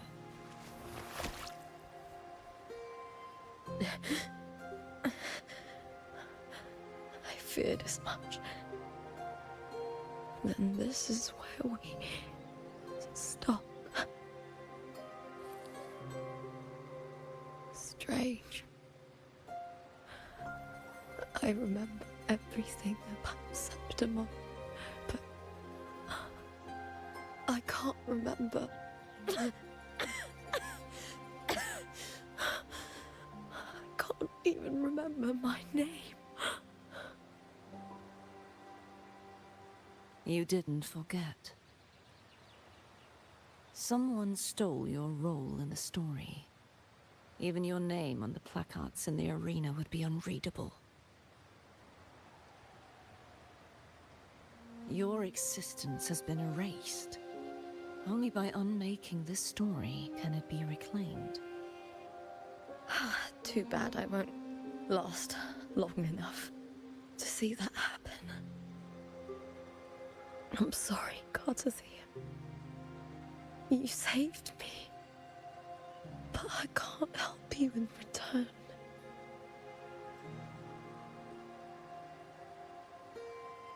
When I was a child, long ago, I heard tales of Septimont. A city full of passion and life. People there drank deeply, laughed loudly, appreciated sculpture, and lived for the hunt. Men and women feared nothing. They burned like fire, giving all their light and heat before fading. But when I arrived in Septimont, it had already been undone by dark hands. With the dark tide sweeping the streets, the city was nothing but an empty shell. That's right. My city is beautiful. When the autumn wind blew through the golden flags and wind chimes, time seemed to slow. The Leviathan. I will not give it the chance to make the people of Rinasita weep and bleed. I will drag whoever orchestrated this tragedy out of the shadows.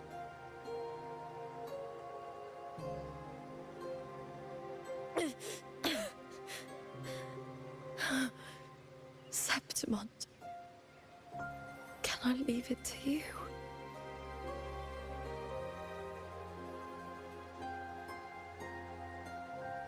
No. You said it yourself. This is your city. Some things only you can do.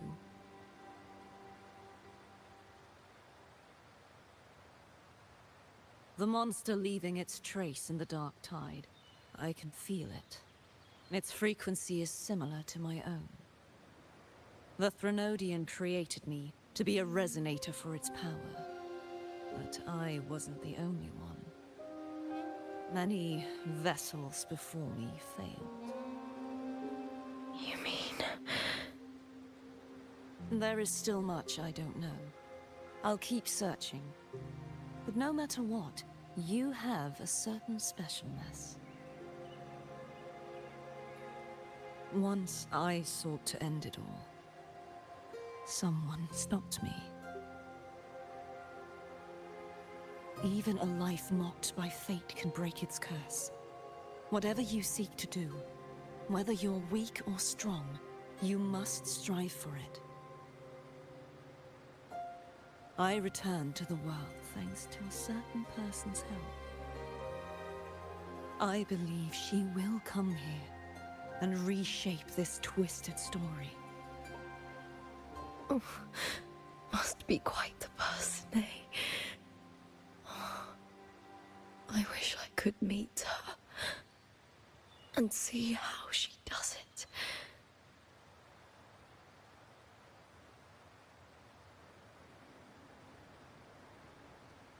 Then you will see for yourself.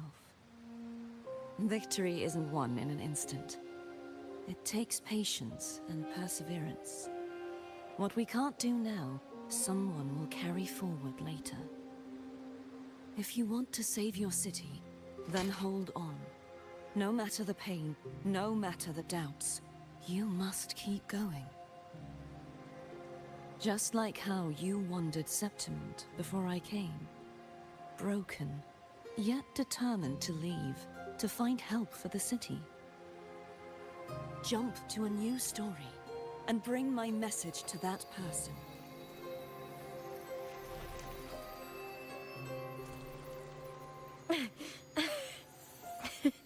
All right, Garcia. I'll try my best.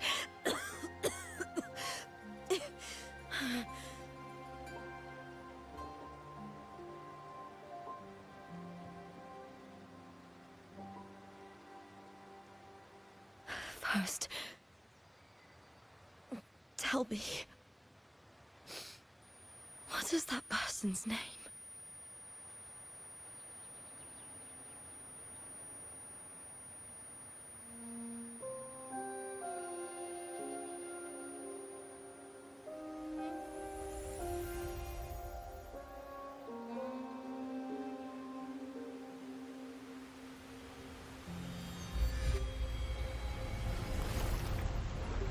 I'm close to that abnormal frequency.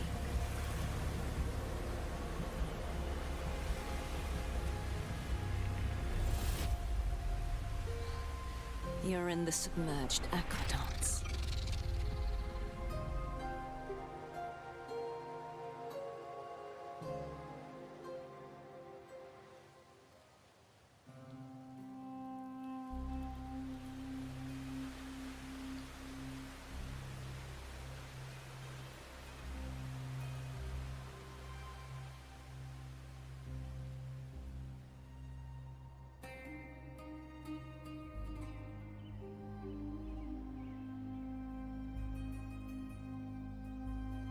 The submerged aqueducts. I remember reading about them in the Silver Records. There used to be an underground waterway leading to the plains. But now, with the old district completely flooded, we can only access it if we drain the water first.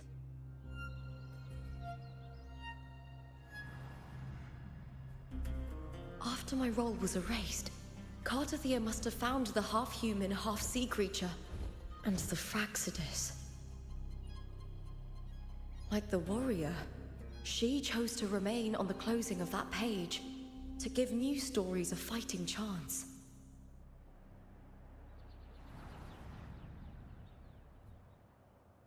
That's why I only regained my name after I met the warrior. During our journey, the overlapping worlds the warriors saw were the monsters doing.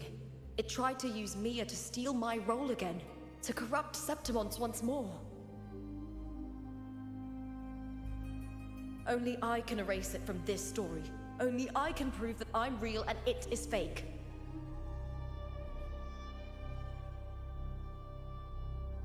What happened to the Mia who vanished in the Veil of Glory decades ago?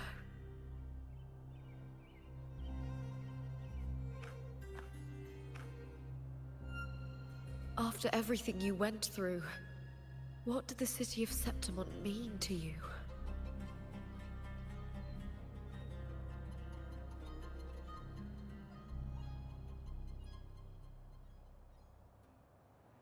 I remember the entrance to the underground waterway is in the old district's bell tower. Ah, of course. The upkeep of these waters always falls under the Silver's jurisdiction. Maybe I can awaken the sleeping giant of glory. In Septimontian tradition, when it bears its blade and watches over the warriors leaving for the hunt, all gates and passages open. Many of the old routes are blocked, but I can try draining the water through the remaining ones. It's worth a try.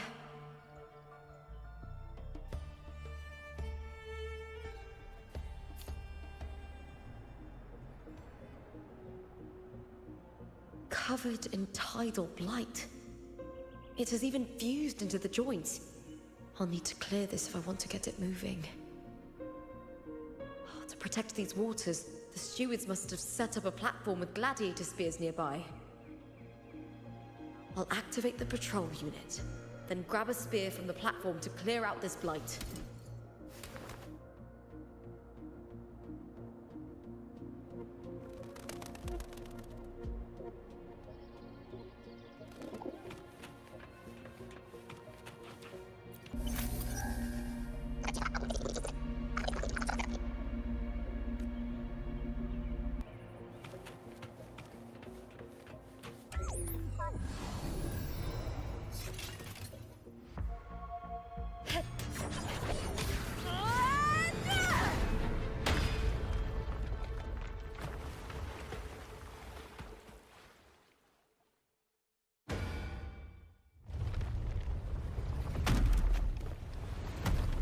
Can't just clear the head.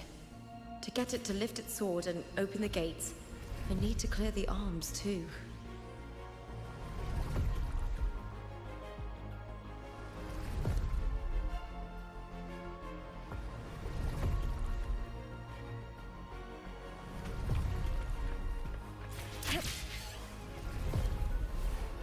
I hear cowering prey.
Need to check for more patrol units nearby.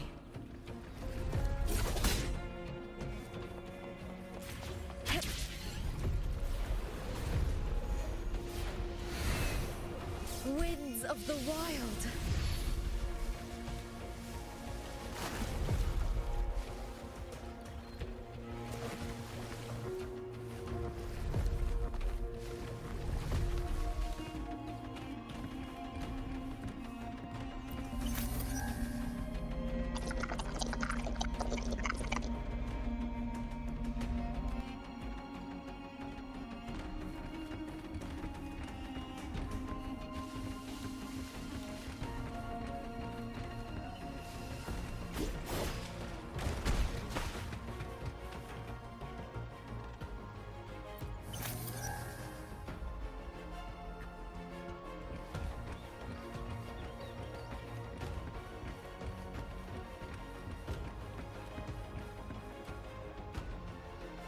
I hear cowering prey.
The water is drained. Time to head to the bell tower. That monster is hiding in the depths of the aqueducts.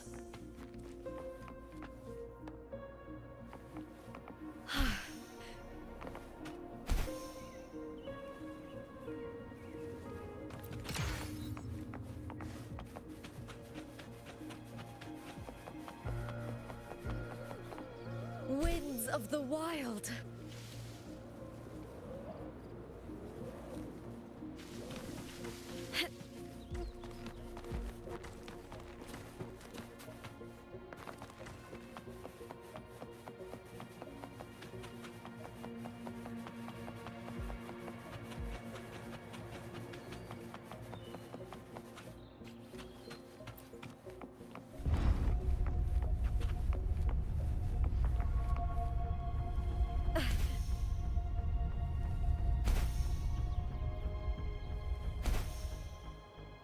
Winds of the wild.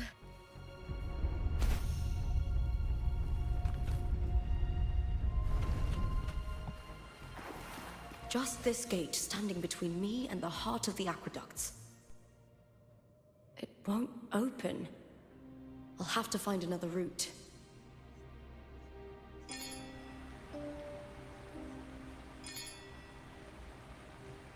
Huh?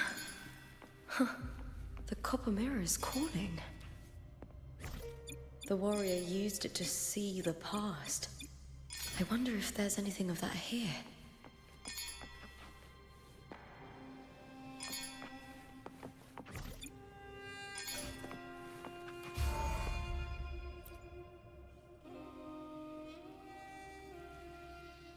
I've already pulled that body from the sea. Excellent, Domina Julia. Keeping one's word is the foundation of any solid partnership. I know, Septimonte's current effort doesn't quite heed the Senate's wishes, but we'll see to that. A cup of poisoned wine, a passing fly, a dagger. Fate strikes where least expected. With someone as clever and calculated as you at the helm, the House of Silver need not fear for its survival. I do not work with you for our sake. I do this for Septimont. Some of us have forgotten the terror of life adrift at sea. To survive the tide, one must make the right choices. We'll speak of other matters later. But tell me, why would you want a dead woman who fell into the sea? Dead woman? Ah, you mean Mia? Indeed, she is the very heart of the unit I spoke of. The one we intend to build deep within these underground aqueducts. Alive or dead, her body holds the information we need. The Fraxidus's experiments here will continue for some time. In the meantime, covering up this little laboratory's existence will require your assistance, madam. The heart? That weakling's resonance abilities were meager at best. Her performance in the arena was nothing special. If it weren't for those incompetent fools in the Senate, using her as a puppet to shift the attention and anger of the masses, she wouldn't even have made it to the finals. Do not be upset, my dear Domina. You're absolutely right. The girl is so feeble she can't resist her creator's will in the slightest. Winning the Grand Aegon was precisely what brought the shadow of death upon her. Luck and misfortune, nobility and lowliness, weakness and strength. A person's nature is like two sides of a coin. And I've always found beauty in inevitable tragedies.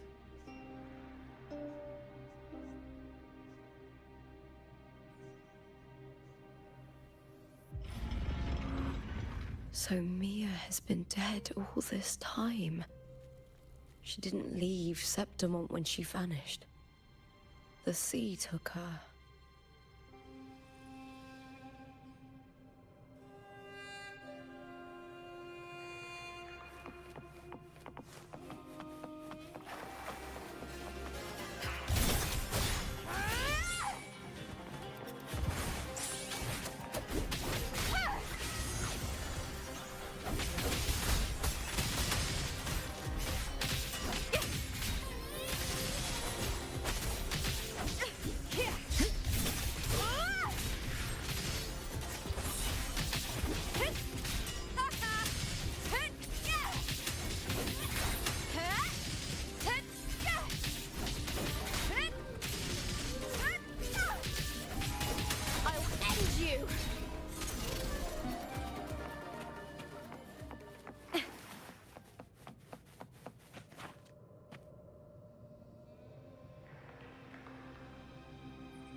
here cowering prey.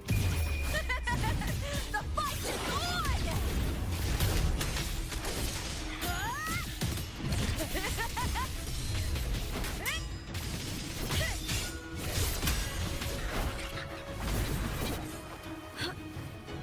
Glory is upon us!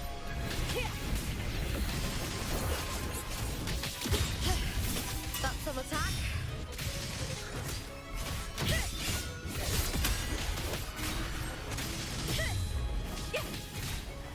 With me!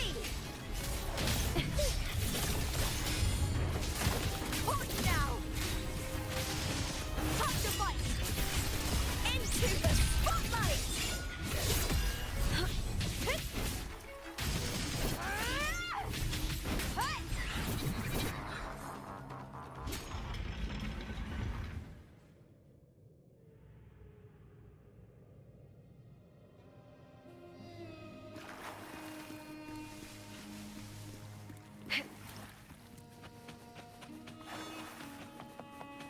This place has the Fraxidus written all over it.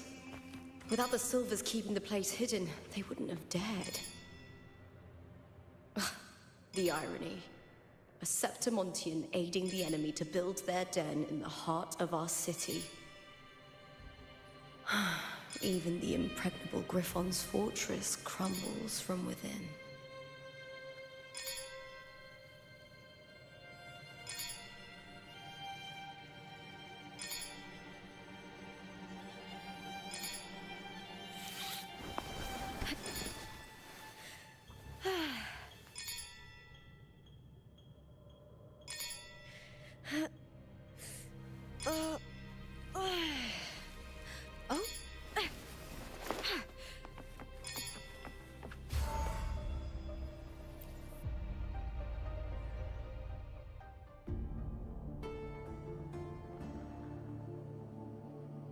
I trust you've seen the experimental unit in the aqueducts. Well, what do you think? If not for the sword embedded in her chest, I could mistake the corpse for being alive. Indeed. Decades have passed, yet Mia remains as she was when first pulled from the sea. Her data has been invaluable. As the Threnodian's failed resonator, this specimen is in its own way remarkable. You know, it wasn't so long ago that the rover intervened and Cartathea broke free from that tower. I discovered that a small piece of the Threnodian's essence within Mia was reawakened with the tower's resurgence into our world. Sounds as though you found new inspiration.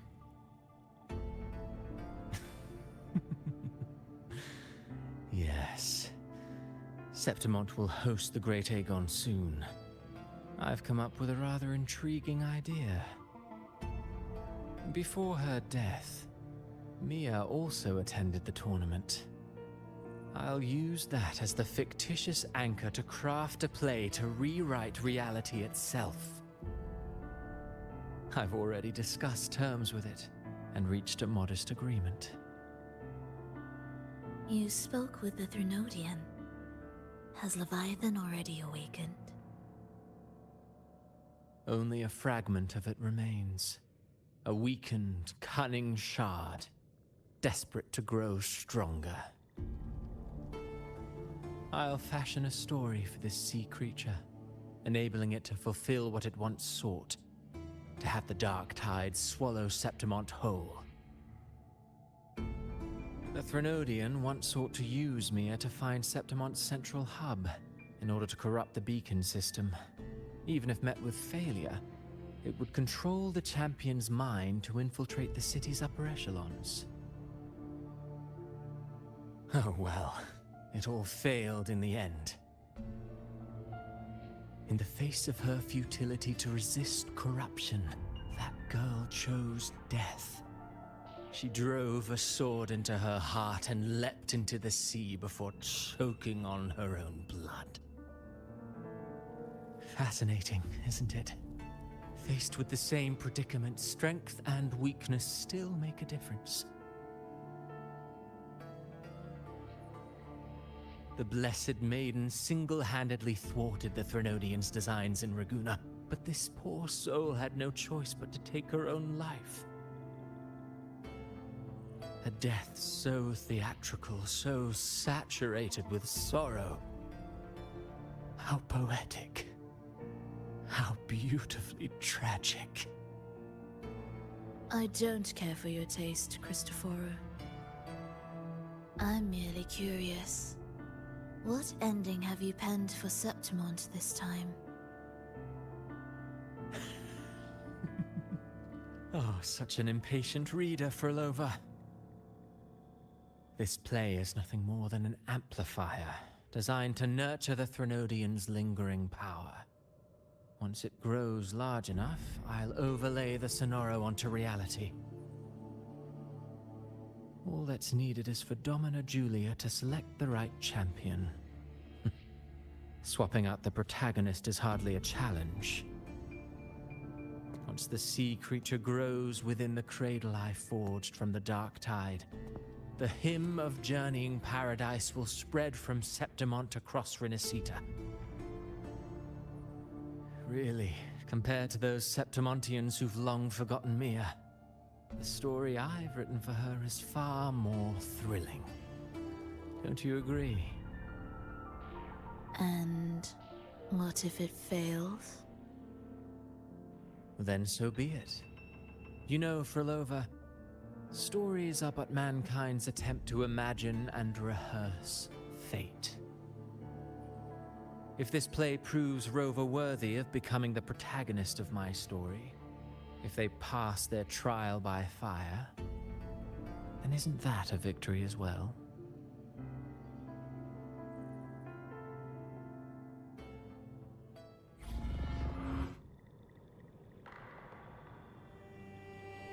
Disgusting.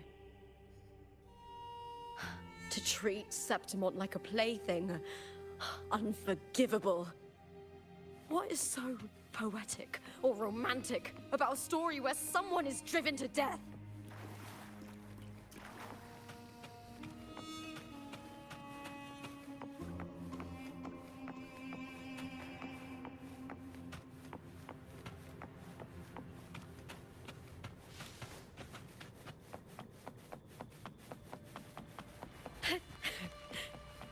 I hear cowering prey. With me! To victory! Die, evil!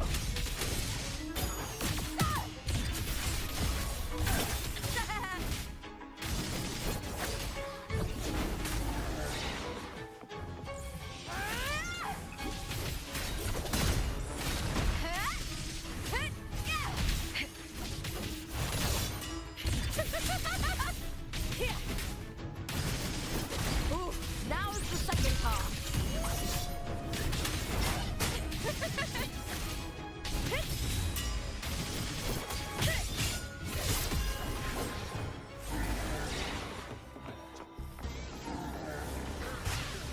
Triumph at the spear tip! Break, darkness! The shame.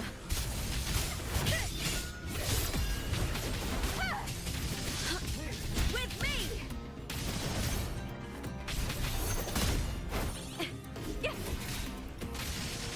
Let's start! Glory is upon us! Face me, coward! Time to fight!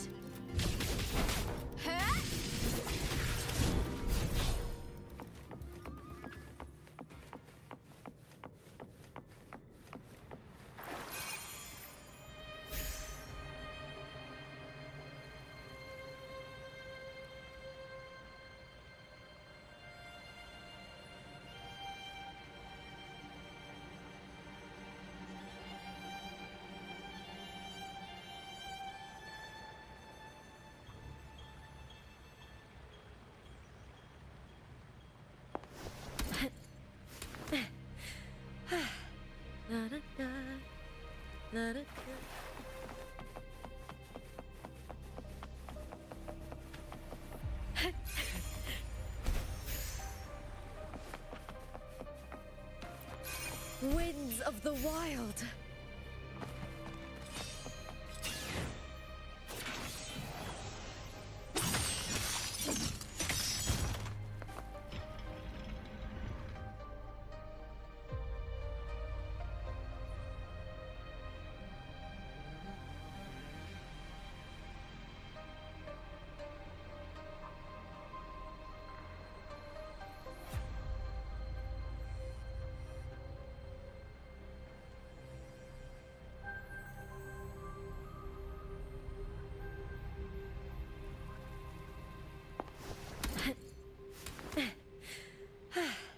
La da da, la da do, do do do. Ooh.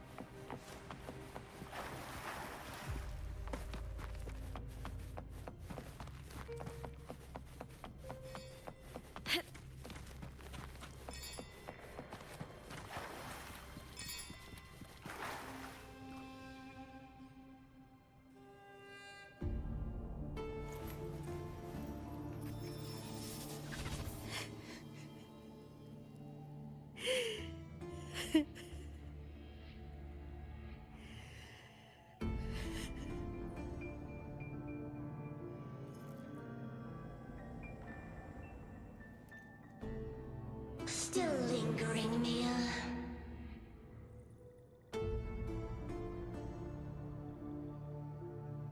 A fading reverberation that should have dissolved in the deep long ago.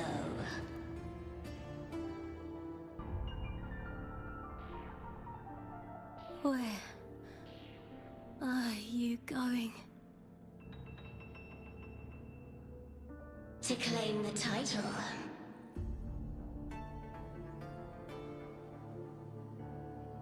Was that not your unfulfilled wish?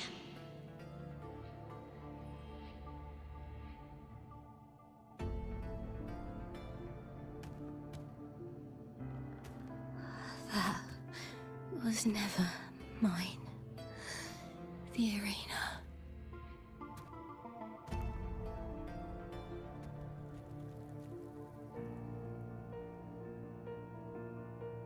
I don't need this victory.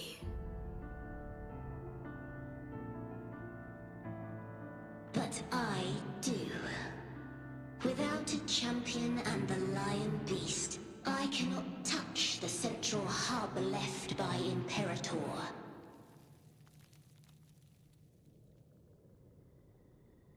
You, Cartathea, both my daughters, my very creations. Why this fruitless resistance?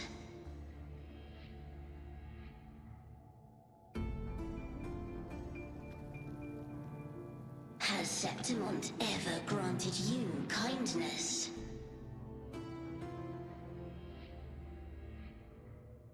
They neither love you nor need you.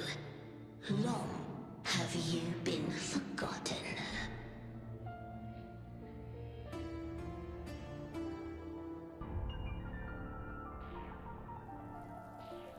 We were raised by them.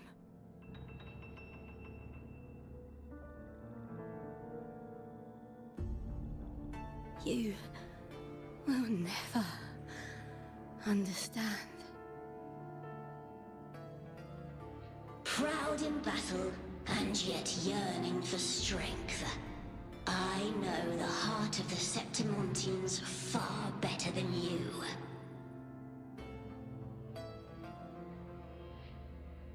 Mia, you are simply too afraid to face their true nature. You choose to deceive yourself. You cannot admit that they used you and then cast you aside. You cannot accept that from the start you were insignificant.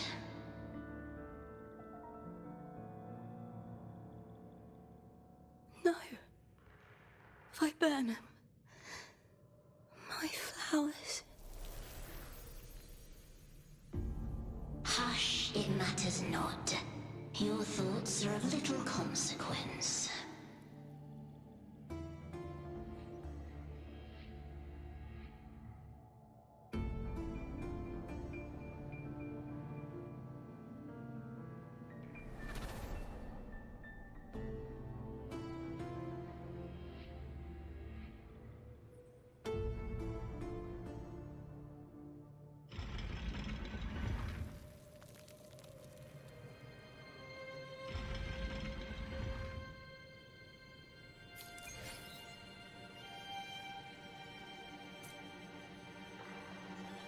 Viburnum. The bloodleaf viburnum of Septimont. Oh, I understand. It's a flower often given to gladiators. A symbol of victory.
In my previous match, I slipped and left an opening, but my opponent failed to notice. He gradually lost his advantage. And here, he started to panic until... I knocked him down with a single blow.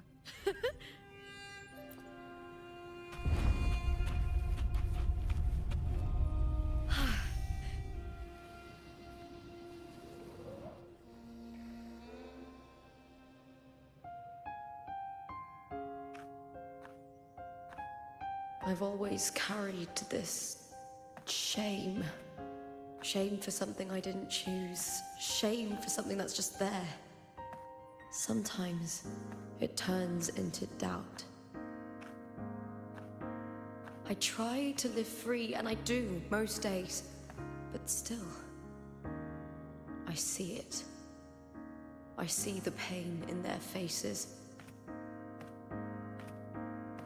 In the ones who fall behind, the ones who leave the field beaten, the ones who pin all their hopes on me. I've always wondered if I didn't have this gift, could I have reached this point with clean hands?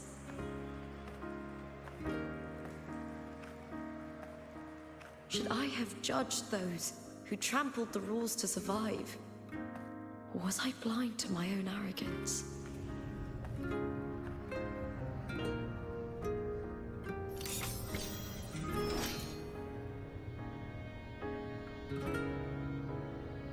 Now, I don't think like that anymore.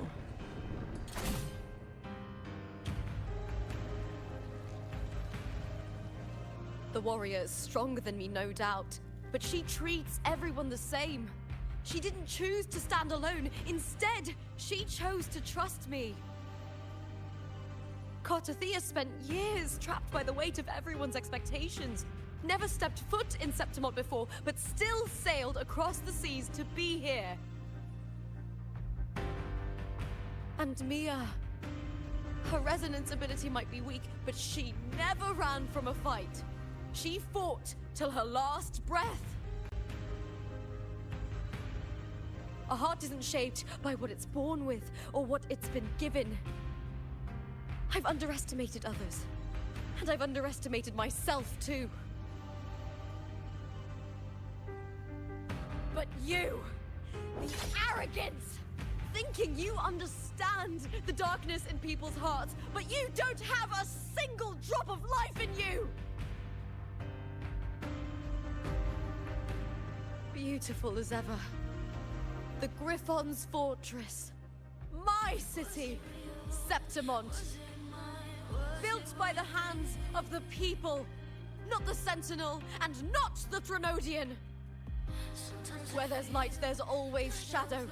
The people need light. They'll chase it no matter what. And they'll learn to live with the shadow. Mia, Cartathea, they were born and raised on these islands. They are daughters of Renacita. They belong to no gods but their own. Man, she's inspiring us. Let's all get up, bro.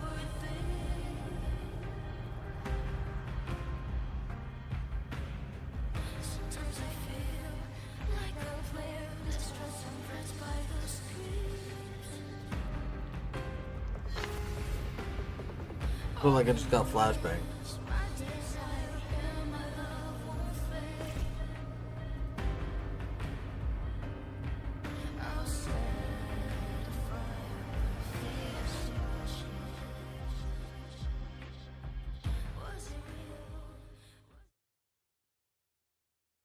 That is so bright.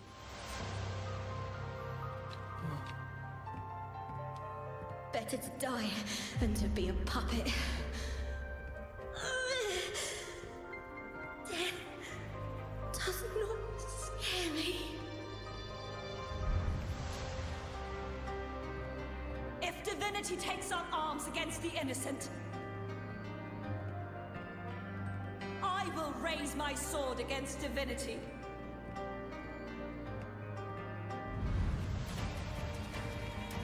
I heard your request. But I prefer to handle this my way.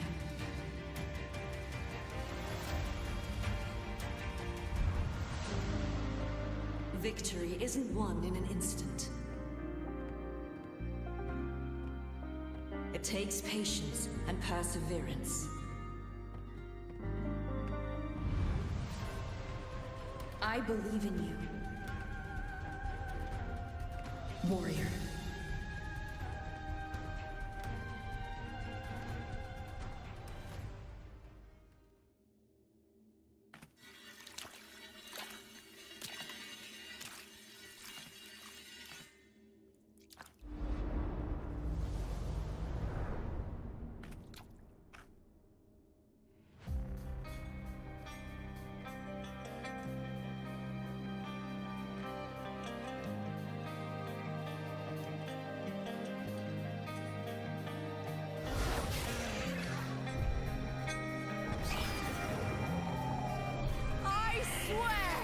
By the eternal sun, I will slay you!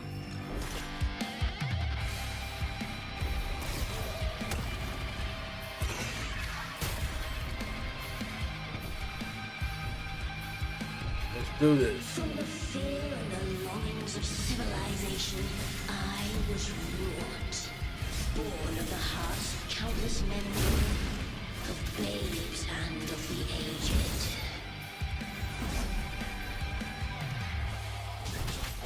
With sharp blades and silver tongue, you struggle for power and revel in the slaughter of the arena. From past to present, nothing has changed.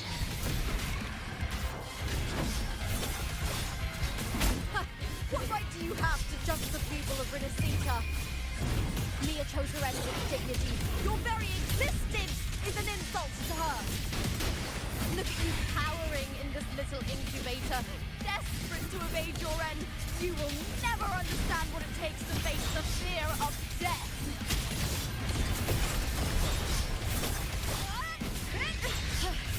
That's so much with me to victory!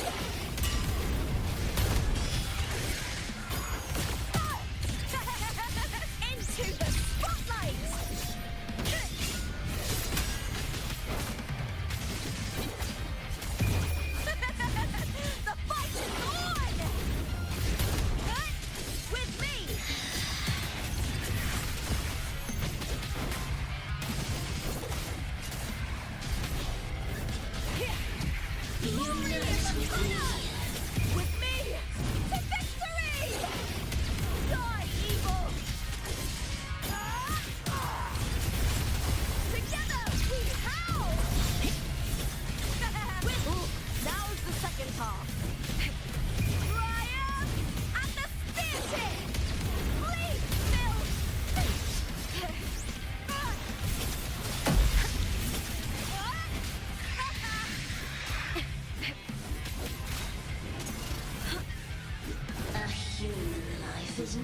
more than a scream between life and death.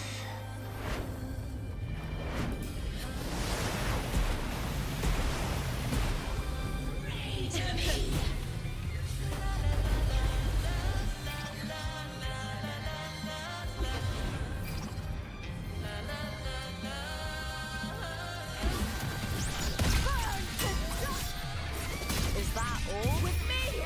To victory! Break darkness! With me!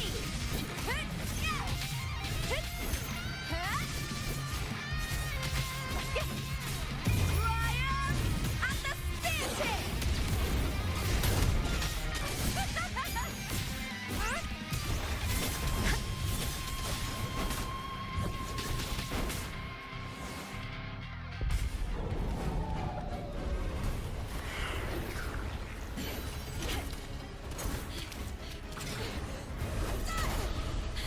You got this, Lupa.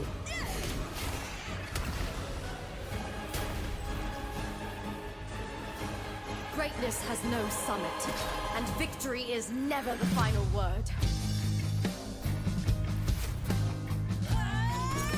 Proud! Pitiful! Cry! Love!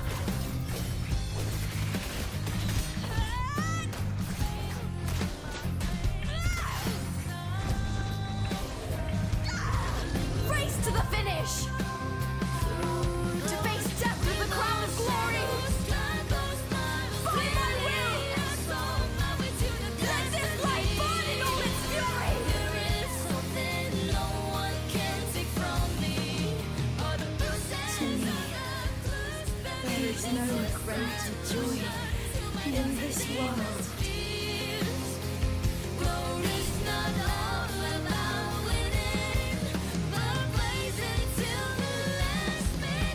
What a shame. Seems the play I've written isn't well received. Not Scar out.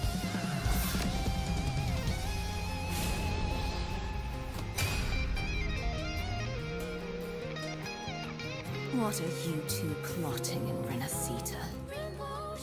Oh, dear madam. Let's leave some mystery for the next chapter, shall we? There is something no one can take from me. All the bruises I have just believe it's a solution to my dozen deepest fears.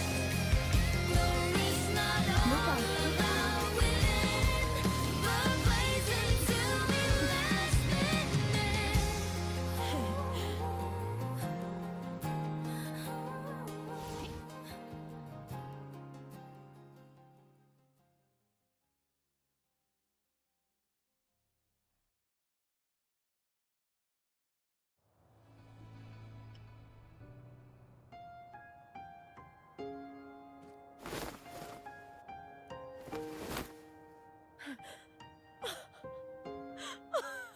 It's real!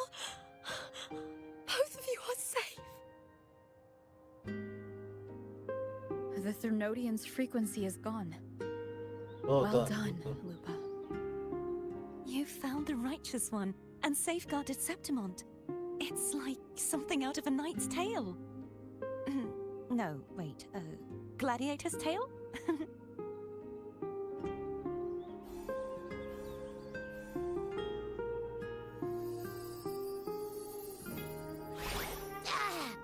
Phew! Finally, I can stick my head out. Rover, are you okay?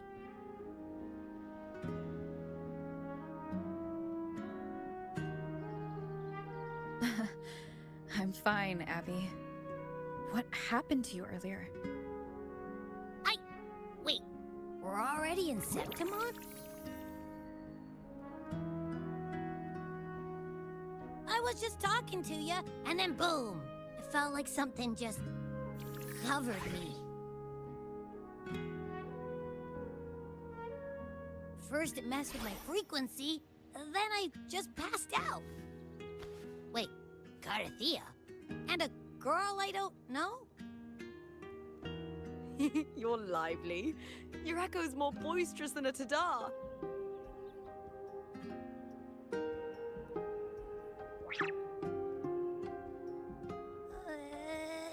What happened while I was out? I think it's time we compare notes.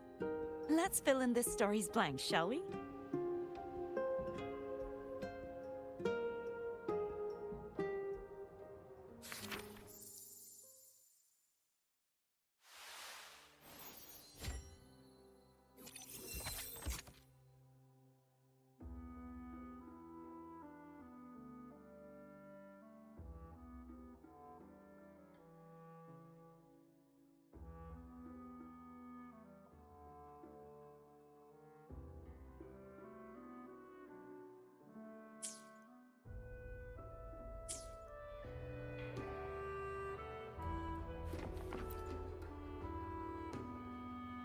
When I sensed the Threnodian's power here in Septimont, I immediately set out to find its source.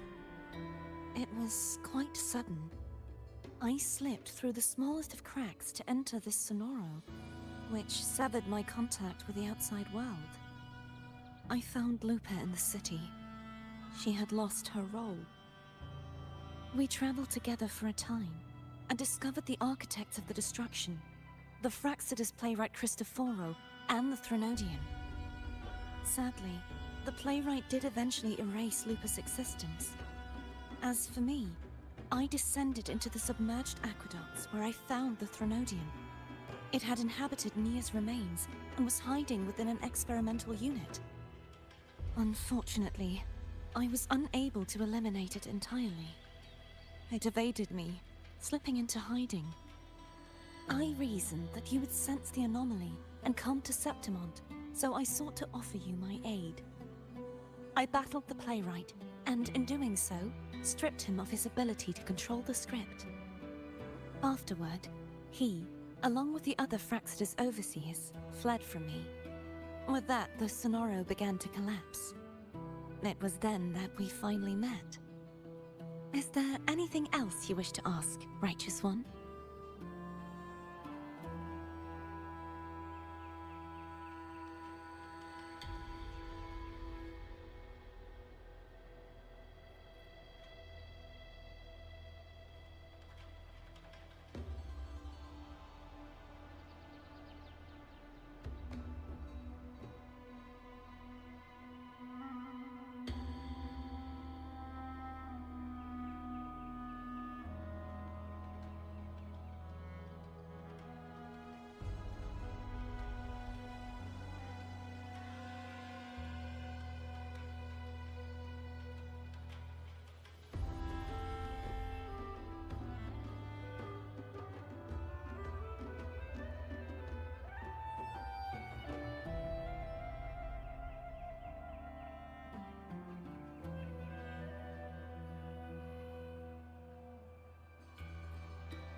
Lupa and I formed a few theories during our investigation, though they may not be entirely accurate.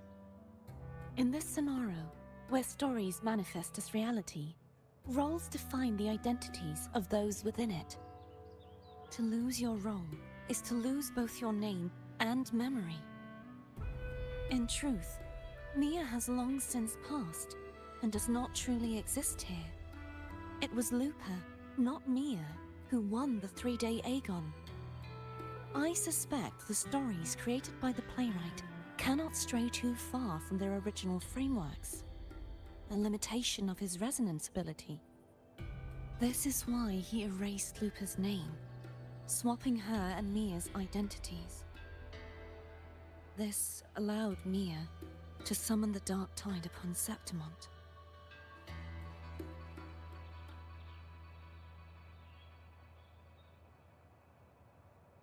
Is there anything else you wish to ask? Apart from the playwright, I also encountered 2 other Fraxidus leaders. One, a woman with a bandaged eye, the other a man with scars across his face. Surely they must be Frolova and Scar. But how is Scar in Renacida? Unfortunately, I never had the chance to confront either of them directly. I saw them only briefly before they disappeared. I'm not sure why they've gathered here in Septimont. We must prepare for whatever plans they have.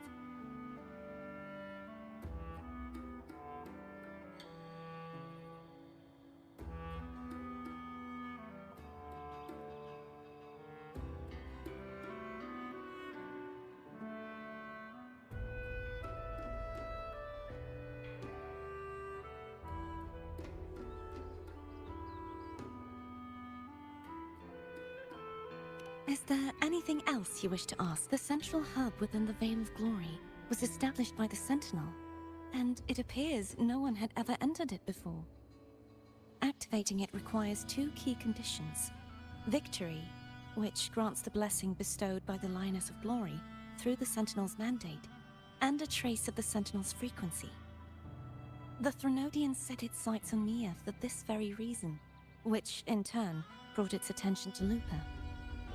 I struck a significant blow to the Threnodian within the story, but because I failed to prevent the corruption of the central hub earlier, it endured, drawing strength from that source.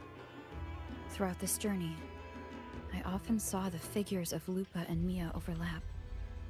It seems the Threnodian was attempting to replace Lupa, hoping to use her to corrupt the hub, siphon its power, and ultimately destroy Renacita.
Is there anything else you wish to ask? The Threnodian's frequency has vanished from Septimont, but I fear this is far from... But there is something else.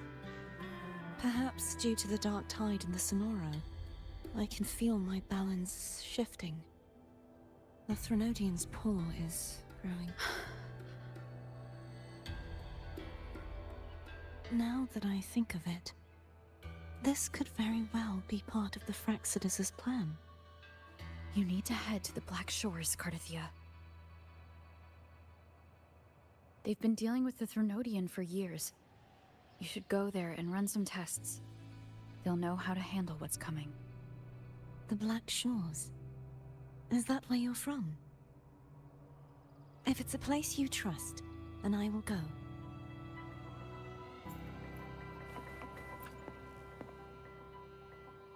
The event that brought forth the Dark Tide, it must have been my death.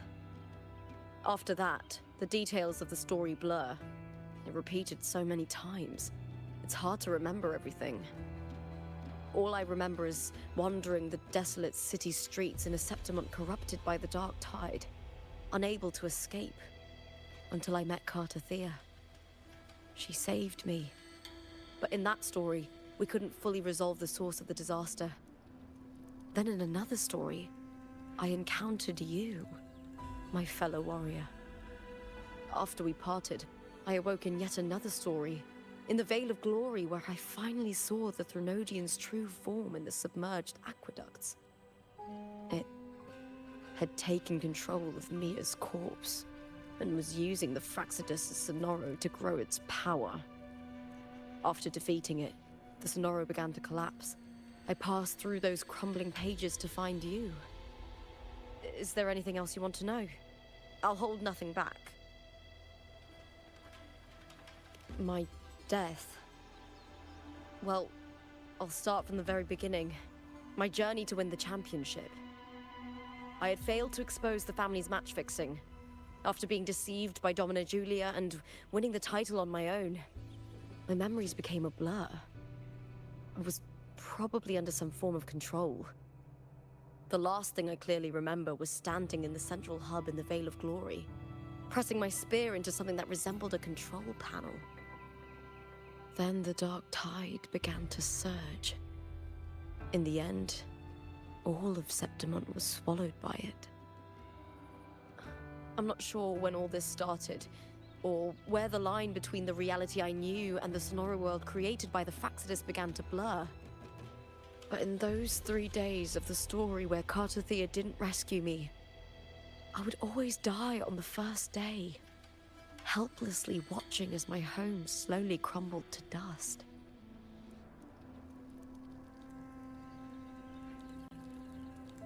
Is there anything else you want to know? I'll hold nothing back. Cartothea saved me. The me who had lost her role and her memories. We wandered the abandoned city of Septimont and pieced together that the Fraxidus and the Threnodian were the true architects of the chaos. Yet in the end, my role was claimed by the Threnodian, and my body disappeared before Cartothea's eyes. But before I was lost to oblivion, Cartothea gave me a sliver of her frequency.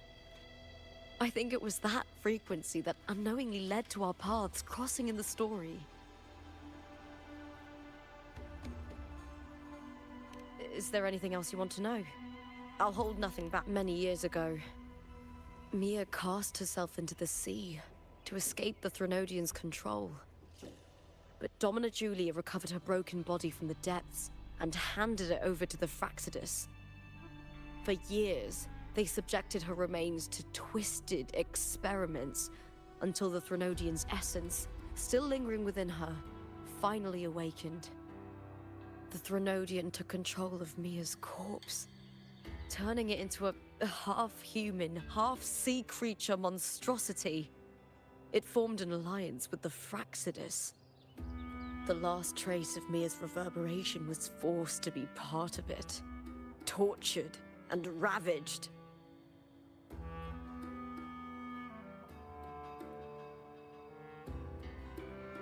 Is there anything else you want to know? I'll hold nothing. Oh, the script and the copper mirror you gave me. I'll return them to you now. It was a long story, but the ending turned out well. Though, thinking of Mia still upsets me. Her reverberations, trapped in that monstrous body. I can't imagine her suffering over the loss. When you defeated the Threnodian, you also set her free. Yes. It was an honor to have that final battle with her. Thanks to you and Cartothea, I was able to rewrite the tragic ending of this story. Thank you, my fellow warrior, for believing in me. There's one more thing. We should return to the central hub in Septimont. I found something tied to you there. The central hub? Good timing. There's something I need to handle in the Veil of Glory, too. Good. Let's set off together.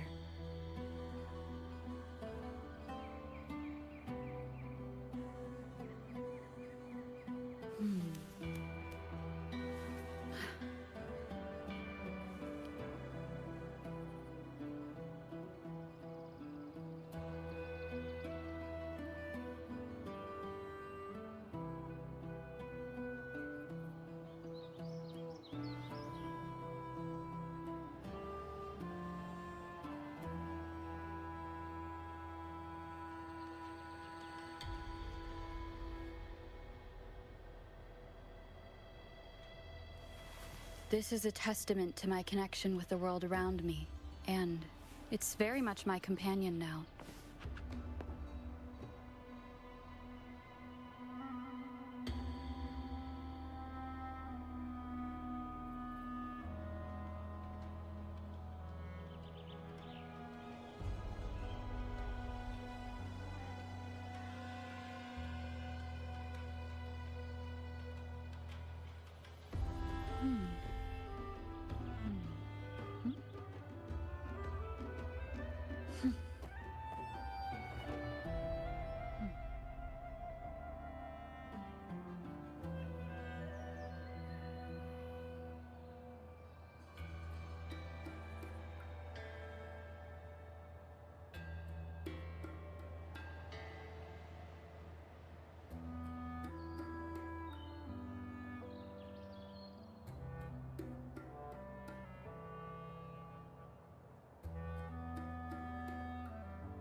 This is a testament to my connection with the world around me, and it's very much my companion now, bearing witness to everything I've experienced on this journey.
This is a testament to my connection with the world around me, and it's very much my companion now, bearing witness to everything I've experienced on this journey.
Hmm.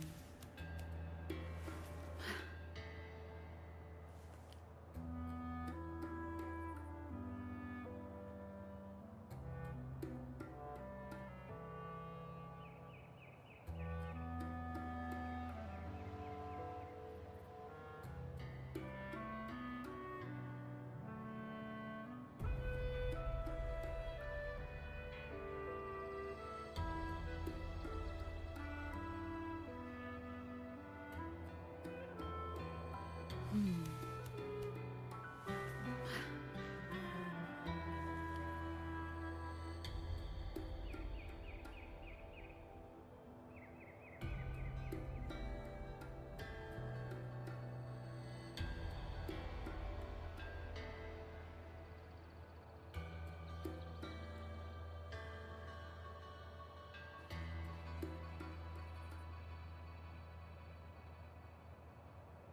Hmm. Hmm. Hmm?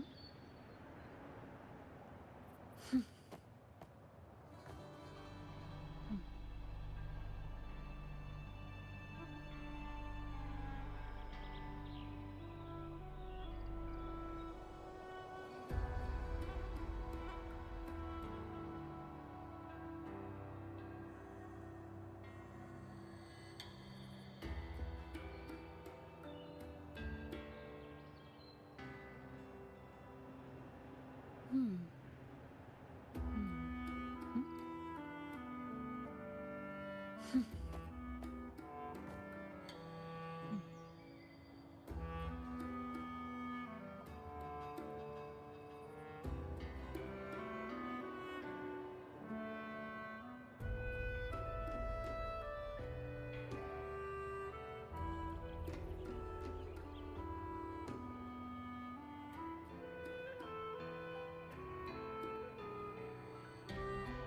Hmm.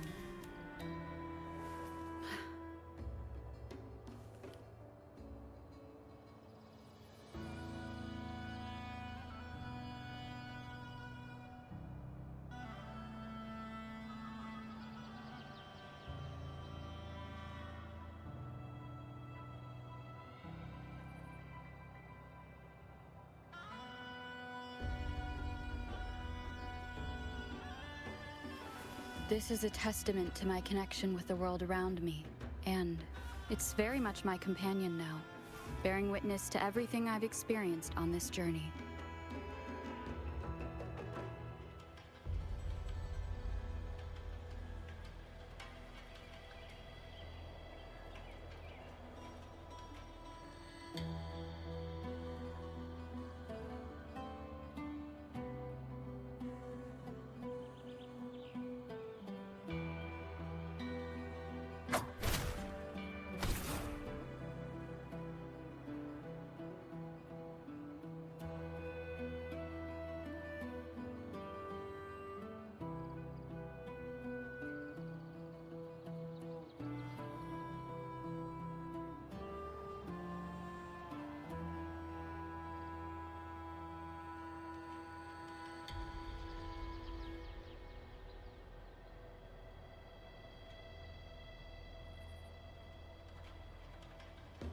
Hmm.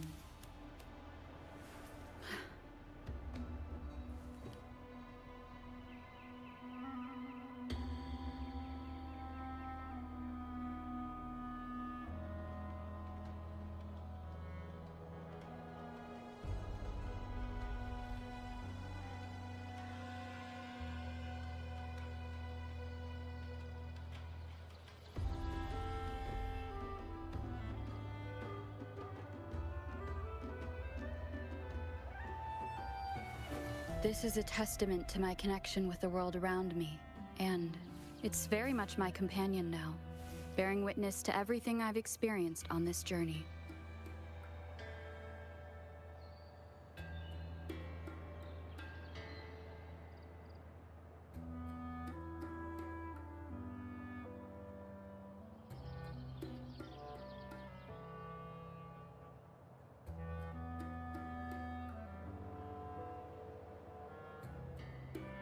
Hmm.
This is a testament to my connection with the world around me, and it's very much my companion now, bearing witness to everything I've experienced on this journey.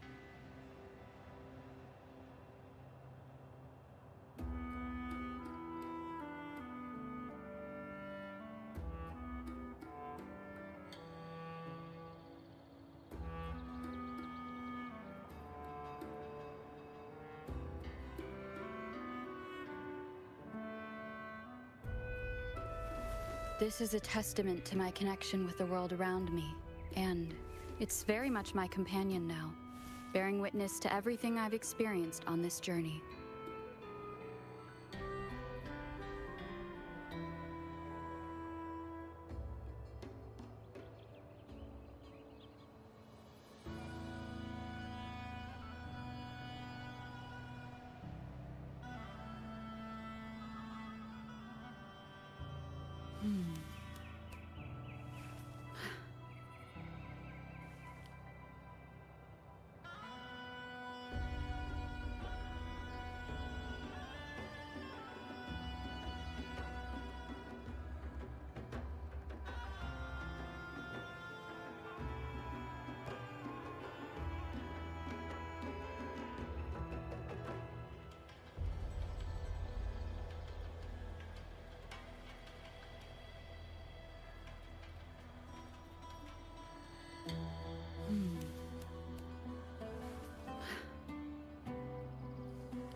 This is a testament to my connection with the world around me, and it's very much my companion now, bearing witness to everything I've experienced on this journey.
This is a testament to my connection with the world around me, and it's very much my companion now, bearing witness to everything I've experienced on this journey.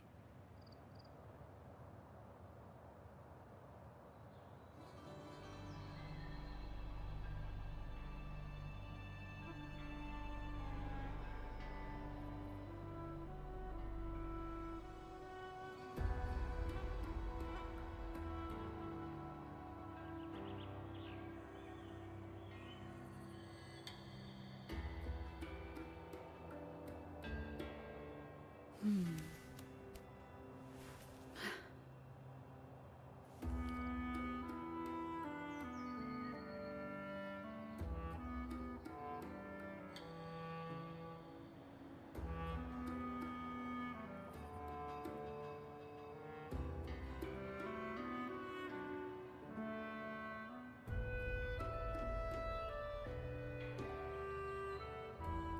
Hmm.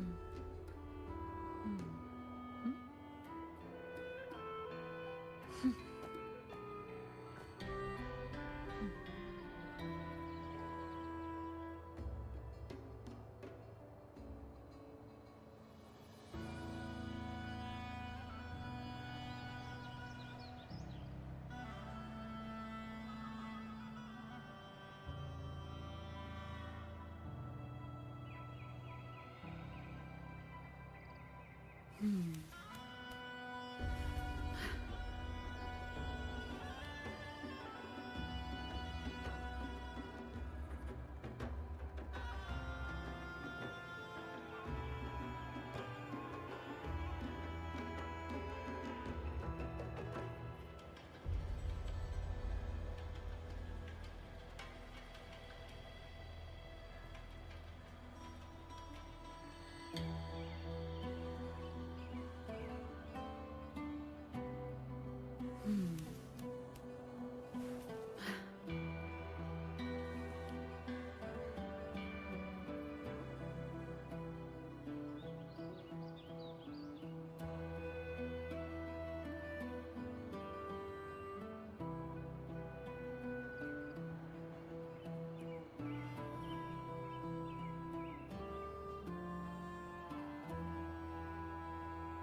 Hmm. Hmm. Hmm.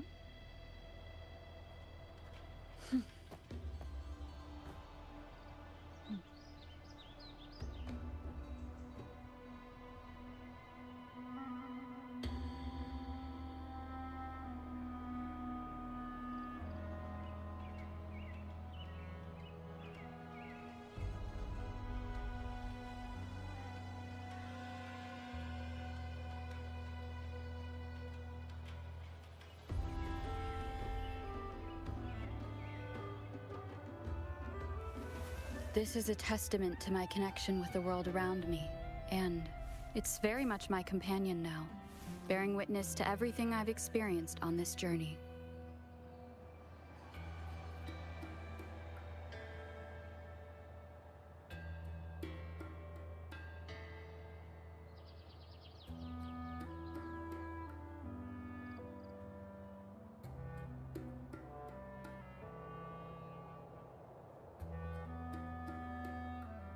Hmm.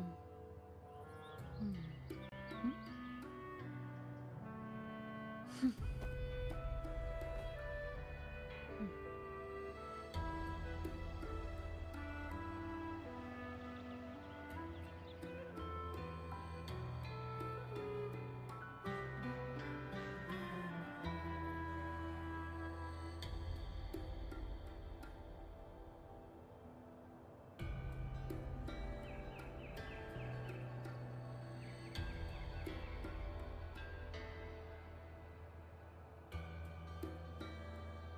Hmm.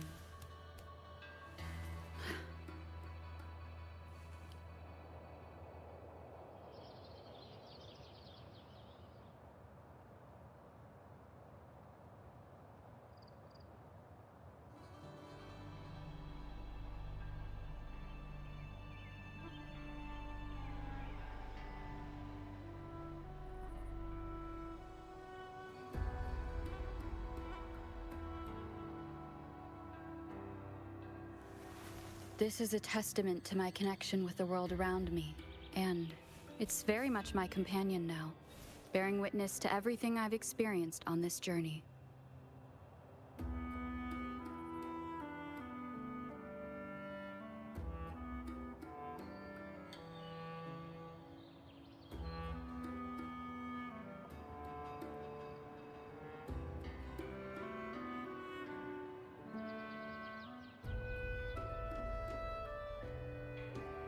Hmm.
This is a testament to my connection with the world around me, and it's very much my companion now, bearing witness to everything I've experienced on this journey.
This is a testament to my connection with the world around me, and it's very much my companion now, bearing witness to everything I've experienced on this journey.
This is a testament to my connection with the world around me, and it's very much my companion now, bearing witness to everything I've experienced on this journey.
Hmm.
This is a testament to my connection with the world around me, and it's very much my companion now, bearing witness to everything I've experienced on this journey.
This is a testament to my connection with the world around me, and it's very much my companion now, bearing witness to everything I've experienced on this journey.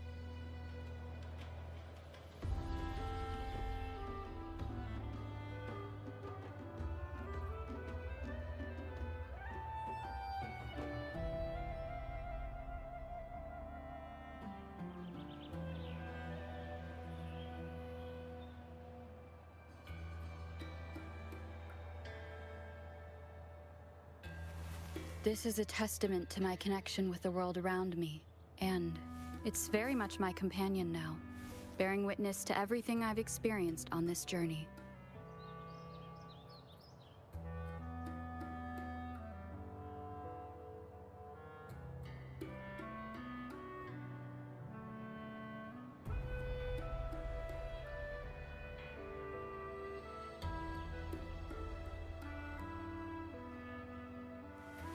This is a testament to my connection with the world around me, and it's very much my companion now, bearing witness to everything I've experienced on this journey.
This is a testament to my connection with the world around me, and it's very much my companion now, bearing witness to everything I've experienced on this journey.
This is a testament to my connection with the world around me, and it's very much my companion now, bearing witness to everything I've experienced on this journey.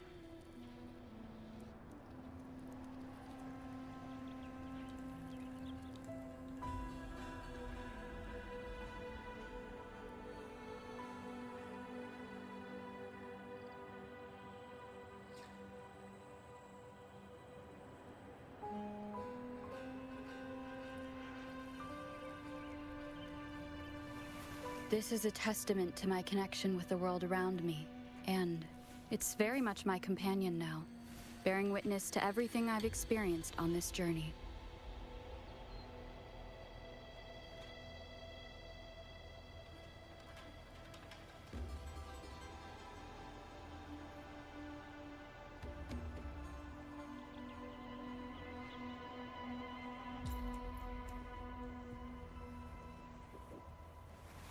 This is a testament to my connection with the world around me, and it's very much my companion now, bearing witness to everything I've experienced on this journey.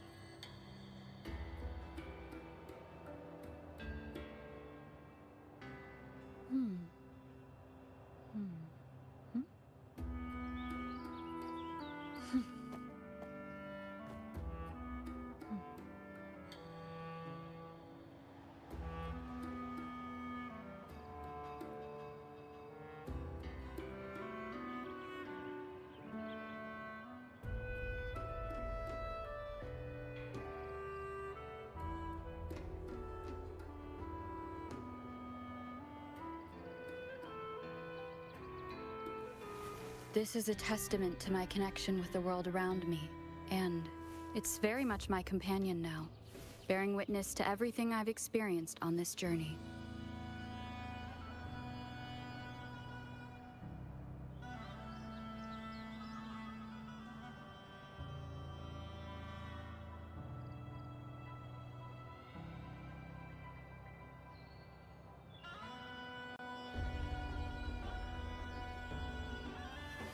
This is a testament to my connection with the world around me, and it's very much my companion now, bearing witness to everything I've experienced on this journey.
This is a testament to my connection with the world around me, and it's very much my companion now, bearing witness to everything I've experienced on this journey.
This is a testament to my connection with the world around me, and it's very much my companion now, bearing witness to everything I've experienced on this journey.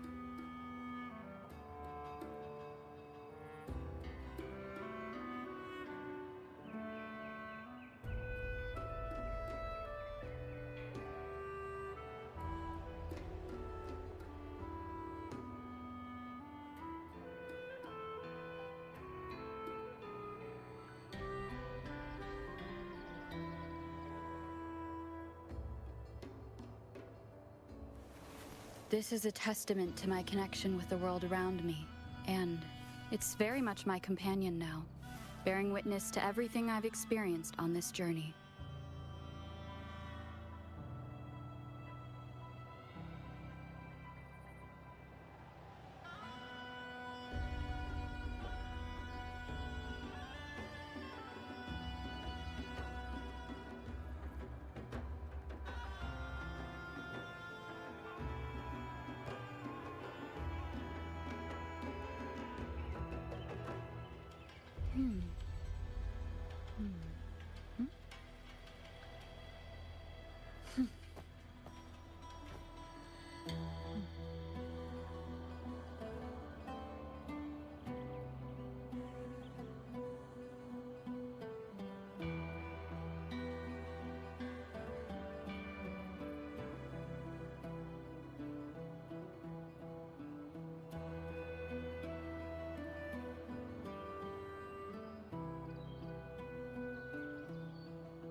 This is a testament to my connection with the world around me, and it's very much my companion now, bearing witness to everything I've experienced on this journey.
This is a testament to my connection with the world around me, and it's very much my companion now, bearing witness to everything I've experienced on this journey.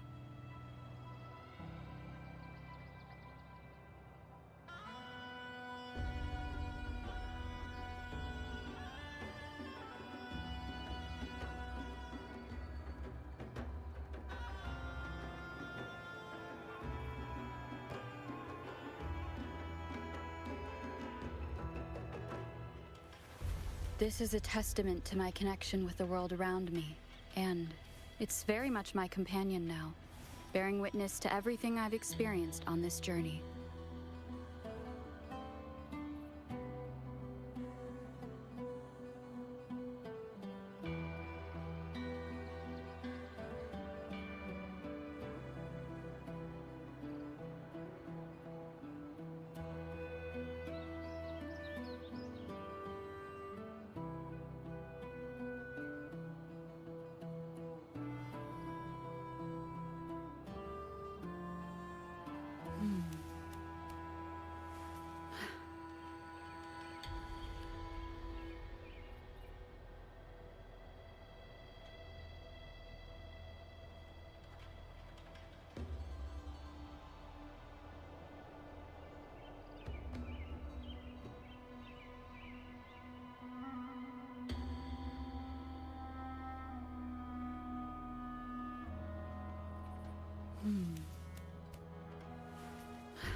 This is a testament to my connection with the world around me, and it's very much my companion now, bearing witness to everything I've experienced on this journey.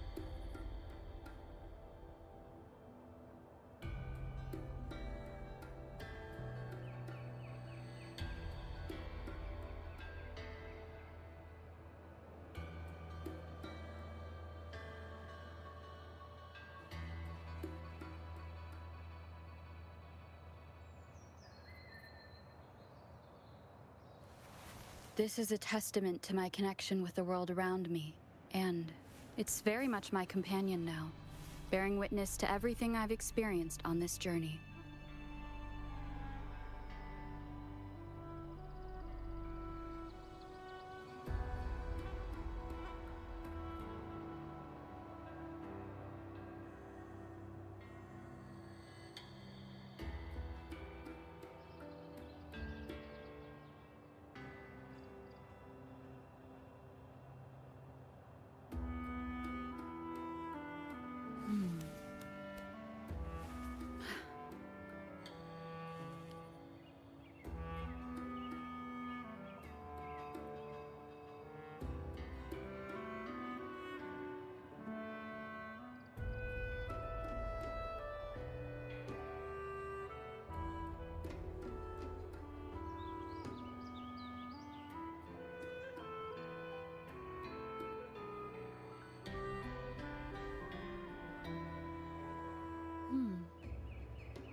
This is a testament to my connection with the world around me, and it's very much my companion now, bearing witness to everything I've experienced on this journey.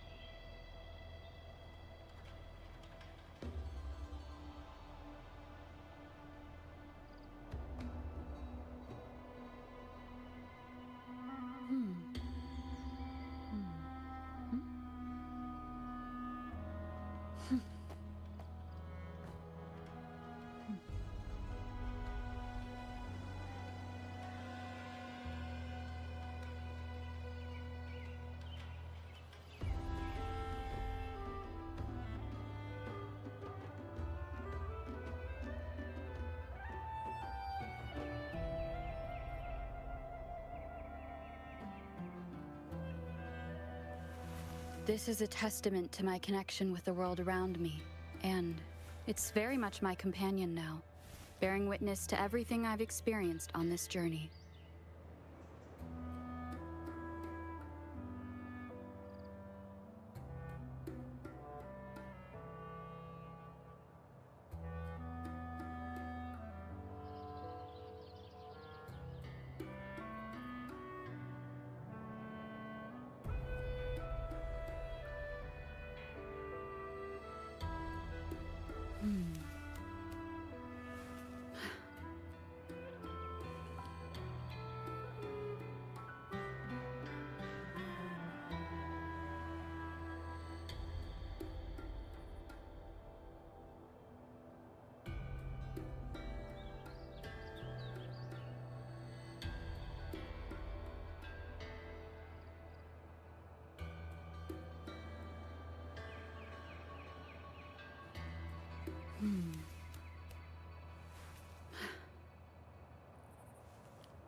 This is a testament to my connection with the world around me, and it's very much my companion now, bearing witness to everything I've experienced on this journey.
This is a testament to my connection with the world around me, and it's very much my companion now, bearing witness to everything I've experienced on this journey.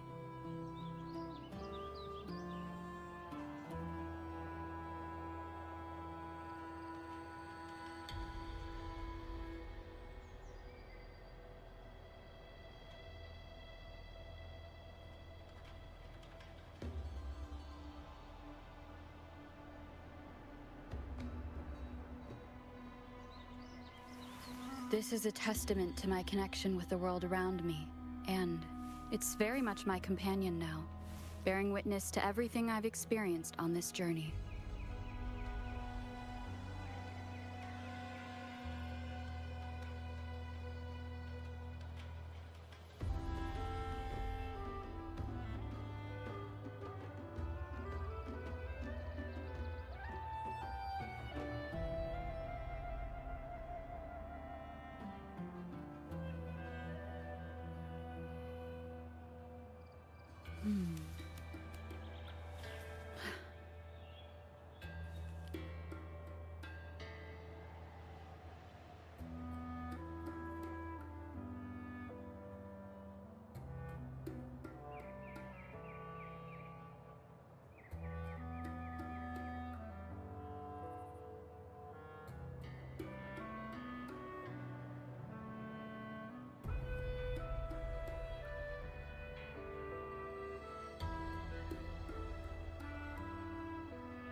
This is a testament to my connection with the world around me, and it's very much my companion now, bearing witness to everything I've experienced on this journey.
This is a testament to my connection with the world around me, and it's very much my companion now, bearing witness to everything I've experienced on this journey.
This is a testament to my connection with the world around me, and it's very much my companion now, bearing witness to everything I've experienced on this journey.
This is a testament to my connection with the world around me, and it's very much my companion now, bearing witness to everything I've experienced on this journey.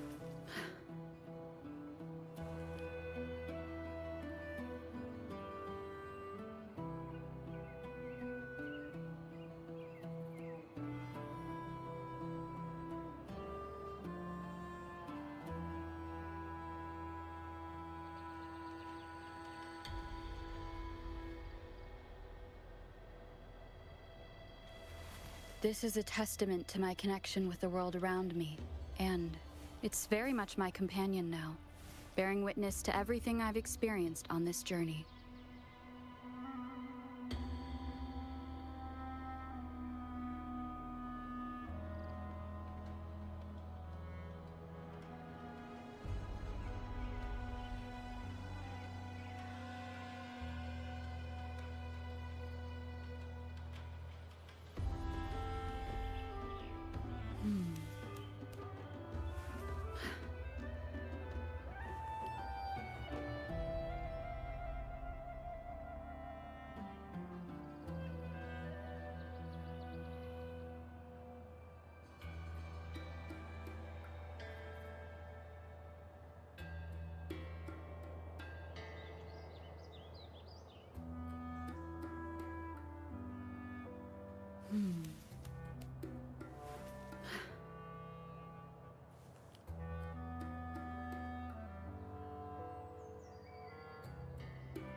This is a testament to my connection with the world around me, and it's very much my companion now, bearing witness to everything I've experienced on this journey.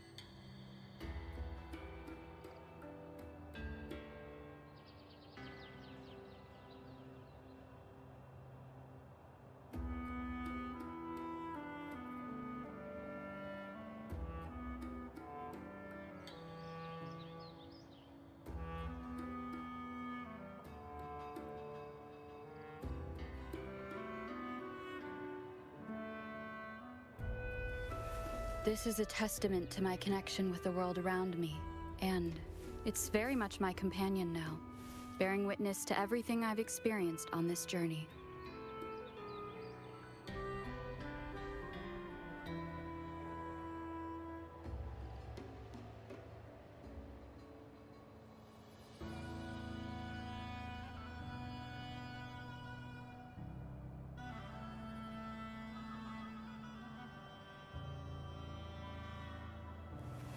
This is a testament to my connection with the world around me, and it's very much my companion now, bearing witness to everything I've experienced on this journey.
This is a testament to my connection with the world around me, and it's very much my companion now, bearing witness to everything I've experienced on this journey.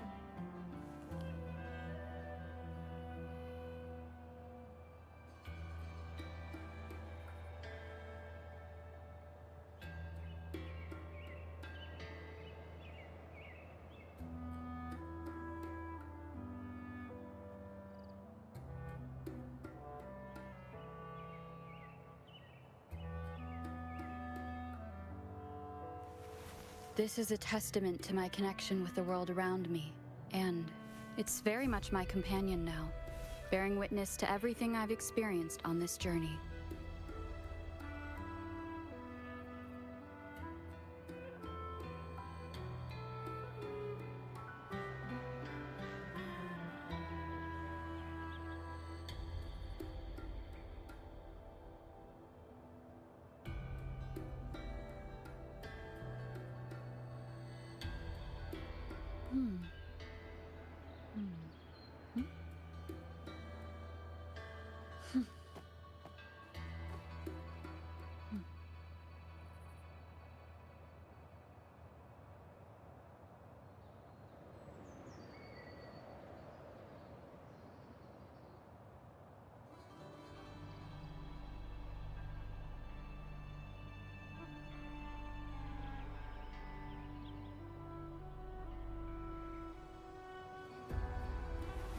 This is a testament to my connection with the world around me, and it's very much my companion now, bearing witness to everything I've experienced on this journey.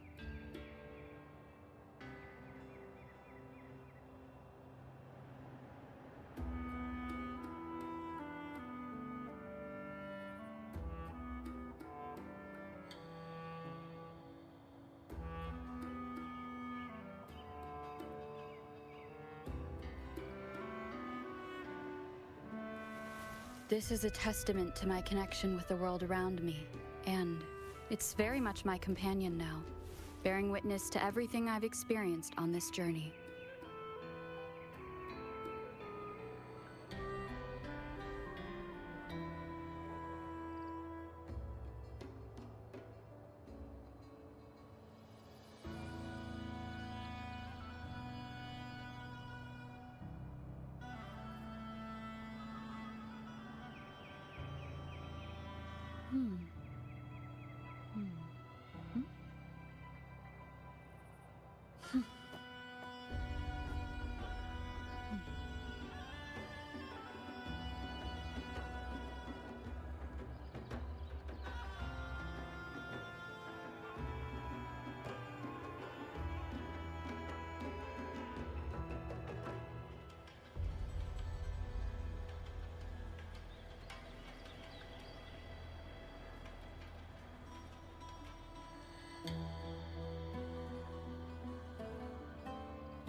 This is a testament to my connection with the world around me, and it's very much my companion now, bearing witness to everything I've experienced on this journey.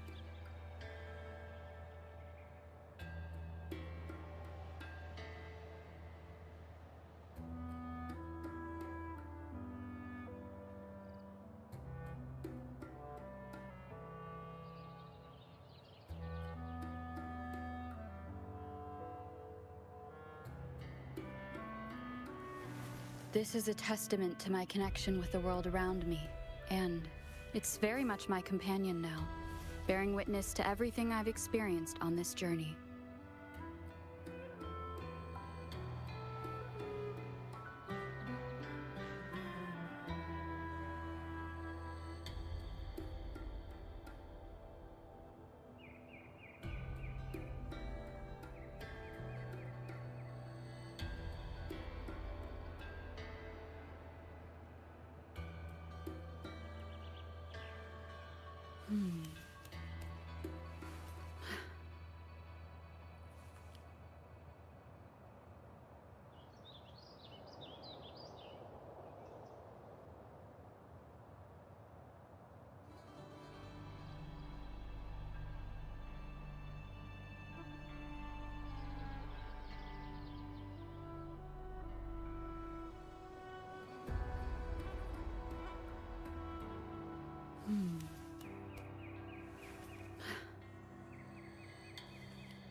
This is a testament to my connection with the world around me, and it's very much my companion now, bearing witness to everything I've experienced on this journey.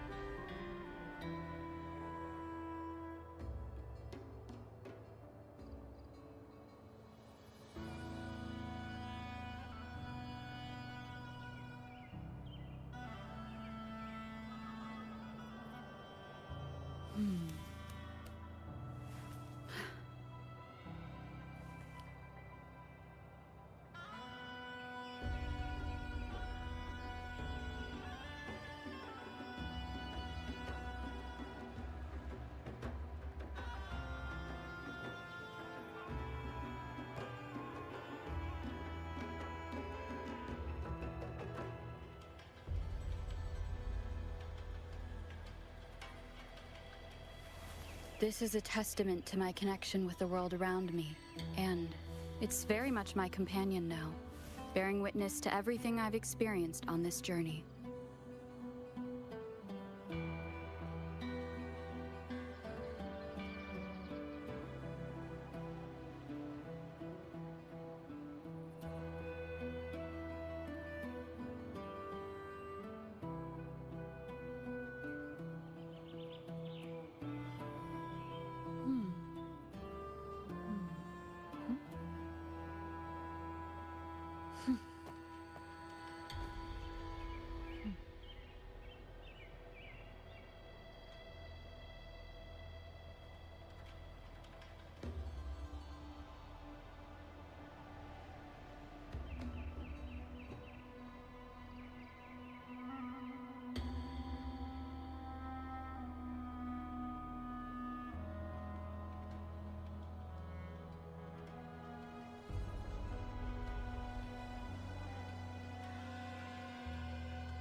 This is a testament to my connection with the world around me, and it's very much my companion now, bearing witness to everything I've experienced on this journey.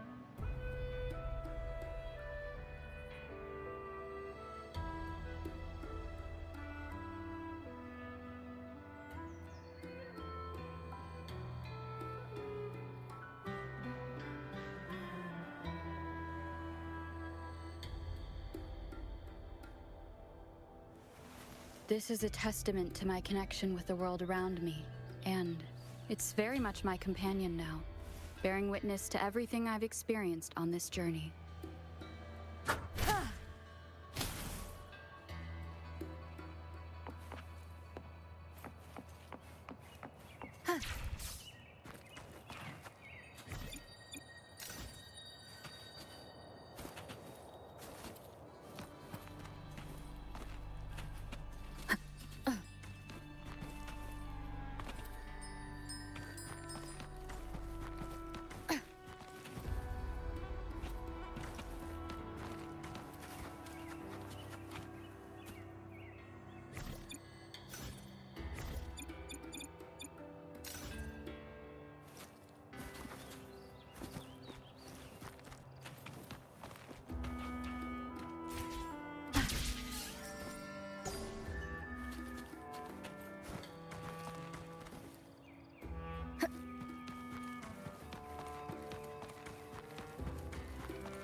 Hello, hello, Alice.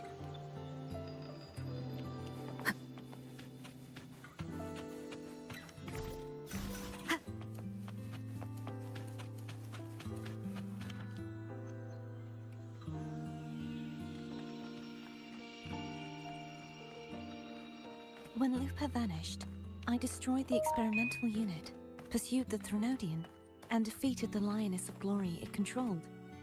Then, I came across this place.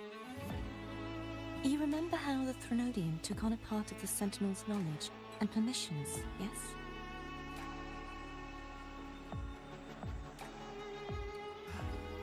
For the Sentinel, the information stolen was their very memories. For this reason, even the Sentinel forgot that before merging with the Threnodian, they transferred some of their knowledge to the central hub in Septimont. The knowledge they would Hey, later what's up, forget. dear? Thanks for the like, bro. It was a secret. Ah, One sorry, the I was Threnodian should cooking. never learn. The Sentinel moved it there for safekeeping. Within it, I found a special frequency. A part of it felt like yours. I believe it's what the Sentinel left for you, so I took it. Huh?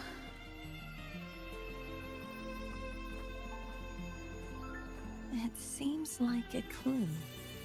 The true secret they left for you is not here, but in that direction. You see, before I came to meet you, I passed by the city of Septimont. The arena I destroyed has been restored, but in the people's hearts, it's still the Righteous One and Lupa who claimed victory.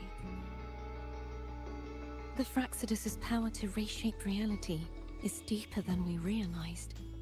I'm afraid this is just the beginning.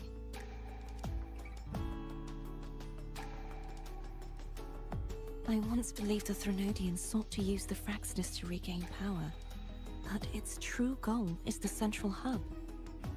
I believe it's due to this secret the Sentinel has hidden. That direction, it leads to the hunting grounds. The blight cloud still lingers there. When the high tide comes, Septimontians hunt and cull the spawning Tacit Discords. The dark tide connects everything.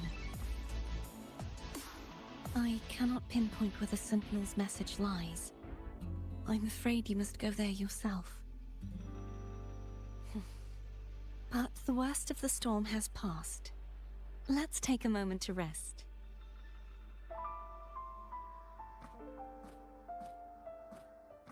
Lupa, will you be our tour guide? Show us the sights and glories of Septimont? I'd love to hear more about what you mentioned earlier. The wind blowing through golden flags and the sound of wind chimes. Of course, it would be my honor. But before we go, there's something I need to do first.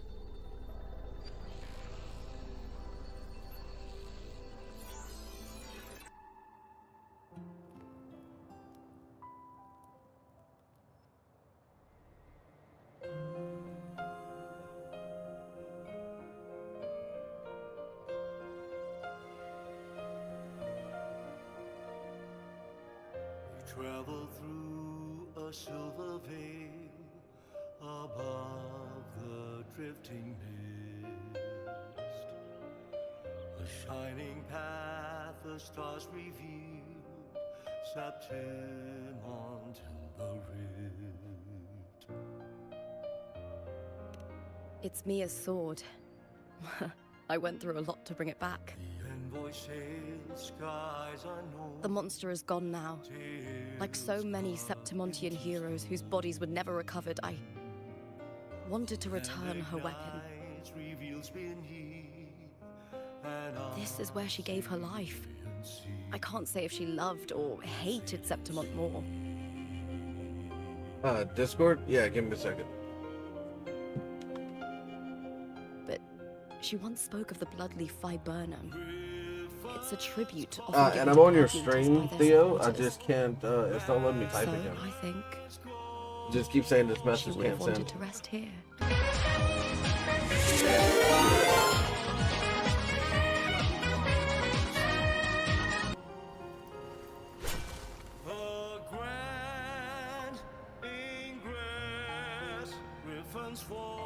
It's beautiful. Thanks for the raid, bro. Our city. The city of glory. The people here love to drink, laugh, carve statues, and hunt. It burns like fire, that was drenched shorter in both stream. victory and defeat. It holds all our disappointments. And all our hopes.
This is a testament to my connection with the world around me, and it's very much my companion now, bearing witness to everything I've experienced on this journey. What's up, bro? Buddy. That was a short stream for you today. It was. I mean, I wasn't even in a gaming mood anyways, and then my characters just died, like all of them. So. Oh shit. Yeah, it would start another one and beyond for like hours and hours, but I was like, we'll see how I feel in another half hour or so. See if I want to start another one. I think I'm just gonna have to stay up all night because my sleep schedule's gotten even worse, dog. Oh, that sucks, bro. Yeah. I wasn't up till 10 again, but it was still like 8 something. Yeah. Yeah, didn't even gain consciousness till like 3:30 today. So, and my one of my best bros, he was up in my area, and we were planning on getting together, but it was like tentative because like he's got a daughter and granddaughter in the same city that I live in, and but I didn't hear from him at all on the update of it. And then apparently 2 hours before I got up, he texted me at like 1:30, being like, "Hey, I'm on my second beer. I don't know if you're gonna show up." I was like, well, shit. I didn't know we set a time. Surprise, but he didn't, motherfucker. Yeah, he didn't respond though, so I know he's pissed off. He's one of the old crotchety guys that kind of like gets something in his head, you know? Yeah. Yeah. I don't know if you ever worked way back in the day with these types of guys, but like the kind, like if you're doing it like any physical labor, like if you're building something or you're like just work, the old crotchety bastards that think like I don't know. I kind of like vented about this on stream a little bit too. It's like they're just like fucking women. They think that you can read their mind when they say like no words or like 3-word sentences or whatnot, and you're supposed to know exactly what they fucking mean. I know exactly. My grandpa was like that. Yeah, so he's one of those crotcheties and stuff like that. I'm like, bro, the only time we ever talked about, because our original plan was for this past Sunday, but he got sick and I had other things that needed to get done, or like my schedule changed for all the posts or whatever. And so the only time we talked about a time at all was 1 p.m. last Sunday. So, and then we talked on Saturday, 7 days ago, and we're like, yeah, let's just meet up Saturday. You'll be up here anyways, blah, blah, blah. We'll probably more likely go to the steakhouse we always go to. It's like, sweet. I was like we'll figure it out when we closer to the day or whatever. And then like the next time I hear from him today was that text message about me being late to a time we never set up to a place we never officially confirmed. Dude. Nice. Like, you plus 55 bastards. So it's like you're not that much older than me, dog. Wind guide me. That's a crazy thought, ain't it? What? Yeah, that 55-year-old are barely older than me. Yeah. Yeah. But people look at me a little side-eye if I say I want to date someone 15 years younger than me. I know, right? That's dumb. I'm like, that's 26, dog. That's fine. So that's barely fertile still. See, I don't even pay attention to ages. I mean, obviously, I'm not talking about go young, but what I mean is, yeah, I don't care. Well, yeah, I mean, you started off not caring, dog. Honestly. Yep, 9 years older than me, bro. Out the gate, dog. Well, nine and a half. You're barely past your baby chick stage, man. I was in my baby chick stage when I met her. Yeah, you still had the fluff, man. You didn't even have full-blown feathers yet. Dog. She was hovering like a vulture, bro. Condor, even. Yep. Came in like an owl. And I was talking to my ex earlier. And we will. And she said something about somebody dying. I'm like, oh shit, isn't he like my age? She was like, he was 49. I was like, oh shit, so that's like your age. You're not even that old. What the fuck? How'd he die? And then I was like, damn, my ex is almost 50. I mean, she's not. Don't, like, I'm glad she's not on the stream for her to hear that. But she's like 45, 46 or some shit now. I don't know. I'd have to figure out how old I am and then add 7 years. You're 39, dog. She's 46. There you go. Who's calling? I forgot how old I was. Yeah, I think the last time you figured it out, I'm pretty sure it was 39 because I was there while you were doing the math and stuff. Yeah. I was like, come on, bro, mathing isn't this hard. You know your birthday. Come on. I do know my birthday, but then I'd have to think about what year is this. What day and year it is. Yeah, I think that's the hard part for you. You're like, what are we currently on? I don't know. Inspection report here. That's funny. Unfortunately, not yet. So yeah, I decided to do a short one. I don't know. Like I said, I think I'm gonna have to be up all night. We'll need more time to fully understand it. So, but we've confirmed which is gonna be lame. Yeah, because I'm getting tired of like basically being asleep all day. The past 3 days, this is getting ridiculous. And you're not able to sleep now? If you sleep now, wouldn't you wake up in the morning? Well, I'd have to like lay. Cause I'm one of those humans that can literally like talk myself into falling asleep and waking up at a set time. Like if I actually dedicate my mind to it, I can do it. It's just it takes a lot of fucking effort. But no, I woke up literally like at 3:30, dude. I have only been conscious for like 6 hours. No, 9 hours. So, and for me, on an average day, like 9 hours into my day is still warming up for me. I'm just like, all right, sweet, let's go. Based on the data you sent back, the inverted tower may be the ideal place for her recovery. No, I only ate dinner right before stream, I think. So, like, I'm fully energized, well-fed, and all that type of shit. Like, yeah. If this was like a real day, I'd barely be at 2 p.m. right now. That Sonoris Sphere's formation is connected to Imperator, which should help stabilize Cardathia's energy. Yeah, I got up earlier. Cardathia sends traces of the It must have been right before you said hey, because there was no messages in chat. And then I got messages in Rumble and in Twitch, so it must have been y'all must have messaged like as I got up. But it seemed to come from oh really? Yeah. My mom said she was hungry, so I went there and made her something to eat. Whenever I got done with her food, I was like, "Fuck, I might as well eat too."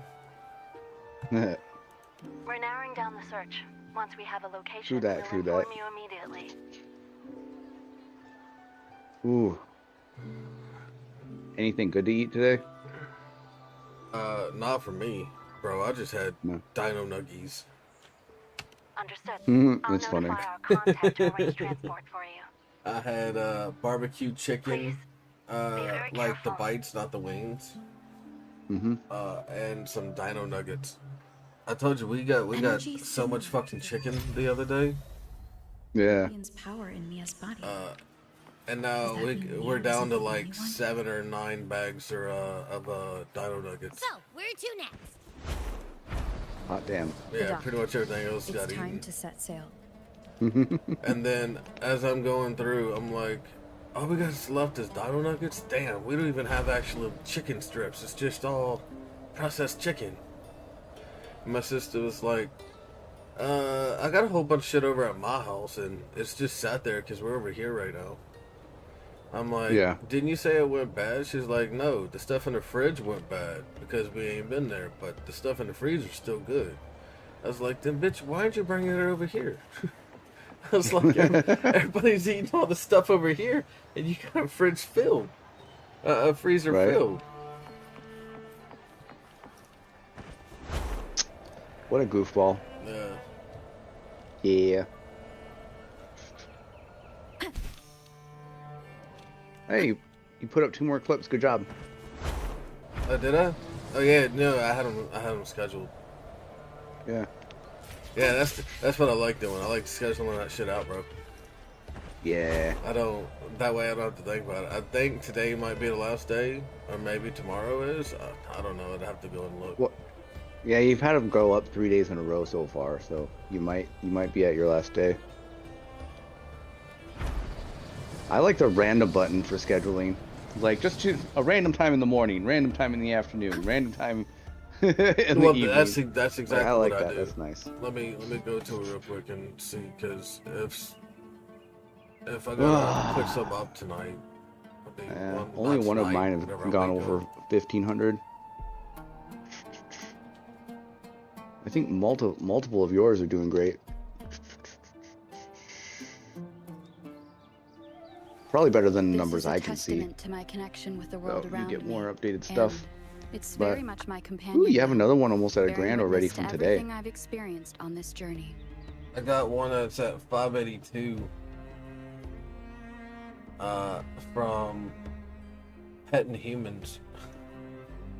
I just kept petting that guy. Yeah, nice. Yeah, the one before that should be over 1,000 for you. Nice job, bud. Yeah, I got knifey fan encounters over 1,000. Accidentally kills his sister at 990. And then it says typical views for the human petting zoo is around 300, and mine's at 582, so it's got a out mark saying that it's not bad. My Wait, son's suitcase. What's that? It shows you details. It shows you details as how it compares to other clips. Yeah, whenever you are in your studio, it says ranking by views.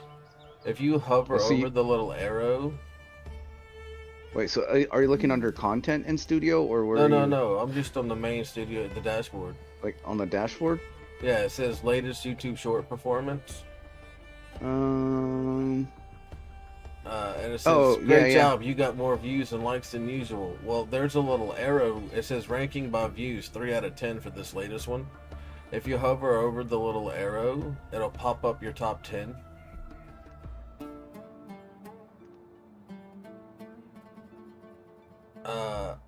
And it's got a little meter. This is a testament to my connection. Yeah, with no, the world around I me, see the latest and video performance it's thingy, but very I'm not much my seeing companion now, it compared to bearing anything witness else. to everything I've experienced on this journey. Mine says the first 10 hours and 1 minute. Ranking by views. It says great job, you got more views and likes than usual. Then underneath it says ranking by views, average percent viewed, and likes.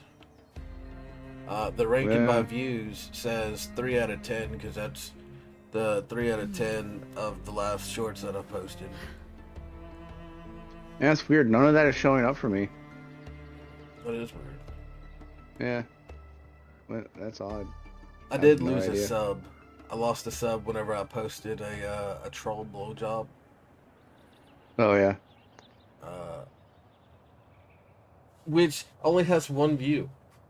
So, it's probably a coincidence. And if not, I watched then the only fucking entire person. thing. Oh, okay. So you might be the 1 view.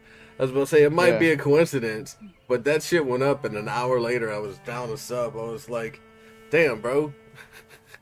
He must not like troll blowjob. I guess not. That's funny. Yeah, I'm looking for all that stuff. Yeah, my channel dashboard just has latest video performance, important notifications. Oh, well, then creator that's inside. why. You say yours says latest video performance. Probably because you posted a video later. Just now. Yeah. Yeah, literally just now, yeah. That's what I mean. Mine says latest short performance because I haven't posted a video yet since this is still live and ongoing. Oh. So it's got... Now, if you pop a short... it might swap it from video to short, but mine says latest short performance because that was the last thing I had posted. Okay. Ooh, I'm up to $2.50 on Twitch. Nice. Yeah. I'm wealthy now. Yep. Well, I remember whenever I was doing that shit, I was like, "Fuck, I got 9 cents today." You remember? You remember? Yeah, I remember. You remember? I remember. Hello? You remember the member berries? You ever seen South Park? You remember the member berries? Oh. Ever seen South Park? Oh, I just now started hearing you again. What's you up? Remember? I remember. You remember? I remember. Oh no, I didn't watch South Park at all throughout my life. Oh damn. Yeah, I only know memes and references. So and the movie. Well, they got something called member berries. Yeah. And so anytime anybody says you remember, they're like, we remember, I remember, you remember, I remember, you remember, everybody remember, you remember. Oh shit. Leap of Faith, what the fuck? Oh, cool. Dude. Anna gave me a supply chest. Fuck yeah, bro. Assassin's Creed is in this game. That's exactly right. That, I'll be honest, it surprised the shit out of me. I was not expecting her to do that. But that jump was way bigger than any Assassin's Creed one. Anna gave me a treasure chest at the bottom. Normally it's just hay that I gotta jump out of. I did like that jump you did once I made a clip of where you totally fucking missed the right spot. I know, right? That was freaking hilarious. I was like, how do you mess up an animation jump? That's what I was like. I was like, bro, how you land next to the water? I was like, bitch, it's a leap of faith. Fucking, if you hold forward and you jump when you're on one of those, it's supposed to aim you at the fucking leap of faith part, the safe spot to jump into, and that fucking thing did not do that. I was like, what the fuck? How'd you miss? Oh snap! I'm out of flight. Yeah, I was watching Sleepy play Fortnite earlier, and she was like, "Sorry, I zoned out. I was listening to the talking on Genshin, because she was playing multiple games and shit like I do." And she was like, and I've already done this 3 times now, and this is no, I've already done this twice, and this is the 3rd one. Because I can't put it off anymore. It expires in a day.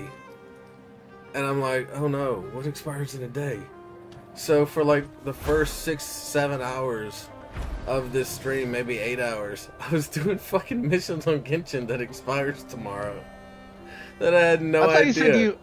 I'd forgotten about that all shit. those yesterday. I thought you said you finished all those yesterday and you were moving to like Wuthering Waves or something like that today. No, I was playing Wuthering Waves, doing all those yesterday. Yeah, I was playing Wuthering Waves. I thought I'd finished off Genshin, and I was doing all Wuthering Waves shit because they also expire tomorrow or the next day or whatever the fuck. Well, you're getting yourself stuck into these games, man, because like you said yesterday, they are designed to keep you playing these games. Yeah, that's what I mean. Not, whenever this current event ends, I'm not doing the next one. Whenever they're like, you have to explore this, you can suck a dick. I'm not doing it. Yeah. I mean, I'll finish doing the shit that I'm doing now, just because I've already done like 80% of it, and I don't. It feels like a waste of time if I don't finish off the last the last couple percent to get all the bonuses. But other than that, after that, I'm moving on to other games.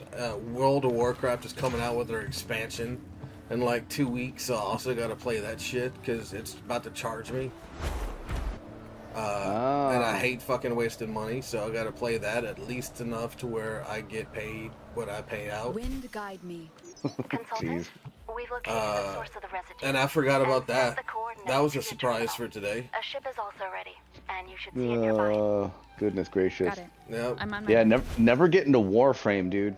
I still don't No, know I'm what not. Fraxidus is planning. Yeah, It you'll get sounds stuck like in a that great game, But but whatever it I've is, it got too definitely much yeah. shit to do. Visita. Yeah, it's basically the counting on pretty you to stuff you like in your investigate games like this with shooting fucking everything, which you also like. Yeah. So it's a combination of both, and it's fantastic. Yeah. And a shitload of grinding for really badass stuff. Yeah, no, it's fun. I just don't like the gay ass community. and the gay ass developers. Yeah. I know most people don't care about that these days, but I do. I don't fucking like it. I'm like, ew, no, furries, fuck off. Go away. These coordinates bring us I closer. don't want to be anywhere near you guys. Which sucks because Soulframe also looks cool too. I'm like, fuck. What looks cool? Soulframe, their next game. Oh shit! I've never even heard of that. Yeah, dude, they're Soulframe. They've been doing what they've been calling preludes for people who want to play it before it's like officially released for to be part of their development and shit. Yeah. So you have a PC, dude. You'd be able to be playing their next game already. I'm not gonna. I've got a lineup, bro. I gotta get through that WoW shit, and then I'm gonna start Star Wars, but while also playing Where Winds Meet. And then there's like 6 other ones on the line. There's no shot of me starting another super long grindy game, bro. Fucking, there's no shot. There's so many games that I have. Just holler if you need me. Oh, And on top of that, Game Pass keeps coming out with games. I'm like, fuck, I also gotta play those. Right. Oh, I logged into Kingdom Come Deliverance yesterday, and it was a continue button. I was like, continue? Since when did I fucking play this game? And it was back in 2019 was my last save, and I played the game for 11 minutes. And I was Nice. like, oh, okay. So I gave it another 5 or 10 minutes. I was like, I don't think this is my game. not the save. I'm talking about the game. I don't think I'm gonna play that game. I don't think it's my style. I mean, it's my style, but I just don't. I started it, and I was like, I don't want to invest 400 hours in this fucking thing. It's crazy detailed too. It's like living another life game, like Yeah. for sure. Yeah. You're just essentially doing life in a digital world, 100%. Exactly that. And I keep watching Ruff play it and shit like that, and he's been playing it since I've seen him start streaming. Oh yeah, I can't stand watching it, and I've told him that too. I was like, I'm not here for these days. I'm just gonna say hi and leave. So, Yeah. like So- this is not a stream watching kind of game. Well, that's exactly it. I wasn't gonna stream it. I was just gonna play it because, again, Yeah. like you said, that's not a stream-worthy game. That's No, it's not fun. No. That's just a game you're gonna play, and you're talking about like hundreds of hours invested in that shit. And Yep. Kingdom Come Deliverance got added, and in 2 weeks, Kingdom Come Deliverance 2 gets added.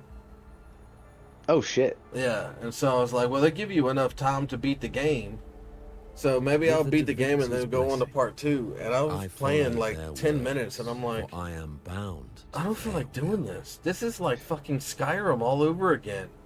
And Skyrim's a great game, but I had 300 and some hours, 400 hours invested in Skyrim. I just don't feel like doing that with another fucking game whenever I've got all these other things to play. Well, if you want to cheese, I think number one, maybe both of them. If you want to cheese them, like get super powerful, like at the very beginning of the game, just watch the videos that Spiffing Brit made. Like if you still want to play the game, like go through it, but not have to do like all the struggle of all the stuff through most of the game. Yeah. He's like a game breaker. That's what he does. Well, that's fine. I like doing that too. So yeah, that's yeah, called so I shortcuts, think it- bro. Yeah, one of them, I can't remember if it was 1 or 2, but like, he figured out a way to get like a shitload of money, basically all the experience you want to get, by just doing these things repeatedly and just like not ending them at the beginning of the games.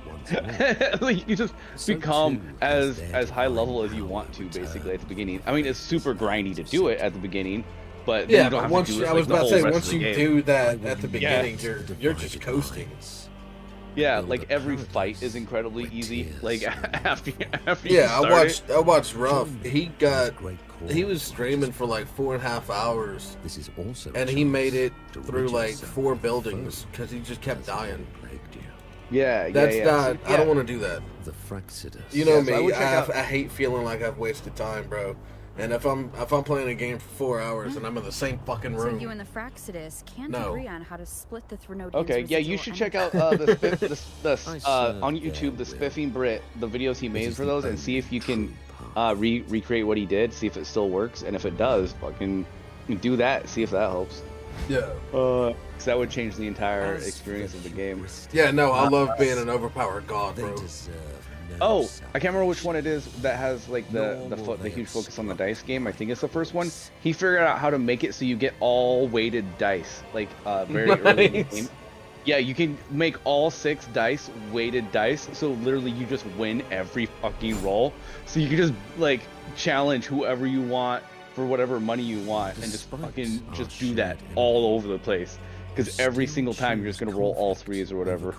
Yeah, no, that sounds great to me. I am not one of those people who enjoy the struggle. There are some games where I'll enjoy the struggle, like Wu-Chang, and games like that, like Dark Souls. I'll enjoy that struggle where I'm stuck on a boss. But if I was stuck on getting past the guard like Ruff was for 4 hours, that's a fucking guard. And it turns out all he had to do was run by them. Took him 4 hours to just be like, you know what, I'm just gonna try and run by him because he keeps killing me. And that's what you were supposed to do. I mean, you could have killed him if you could have killed him, but he couldn't kill him. So you're supposed to just run by him, and he didn't. And I was like, bro, that's a long fucking time to be stuck on a guard. Yeah. So on that in most games, it looks like you just whack at him once and kill him. Yeah. But it turns out to be like your mortal enemy. Yeah. You're like, no. That was just crazy. That was crazy to me. Is not your style. Yeah. I don't mind struggling on games like Elden Ring if I play that game. I will play that game eventually, but I don't mind struggling on bosses. But if it's just a normal enemy that just keeps murdering me, I'll just be like, I'll play this game later, and then if I come back to it, they're lucky. Like, you'll probably just at some point completely forget that you ever did like 11 hours of it, and then come back to it and be like, oh shit, I've played this before, and just try it again. A soul yeah. And then I'll try it again and probably beat it right off. And I'll be like, I wonder why I stopped playing this game. Drifted here, lingering whispers of resentment. Enchanted. I still have to go back to Wu-Chang. I got 2 bosses left to kill before I beat the game the final time. And I didn't beat them, not because they're too hard, but because I started playing a different game, and then I just didn't go back to Wu-Chang. And now I'm probably, if I go back, because it's already on hard mode, I'm gonna get my ass stomped because it's no longer muscle memory of dodging and blocking and parrying. Don't you? Oh yeah. That's the Fallen Feathers one, right? That's the what? What's that? Yeah, Fallen Feathers, yeah. Fallen Feathers? Yeah. Okay, gotcha. This is just the beginning. Yeah, it wasn't until after you were basically done streaming that that I like for some reason heard that it was getting talked down on quite a bit. Because I guess everyone was comparing it to like games like that are better. I was like, well, that's dumb. It didn't seem that bad to me at all. No, I really enjoyed it.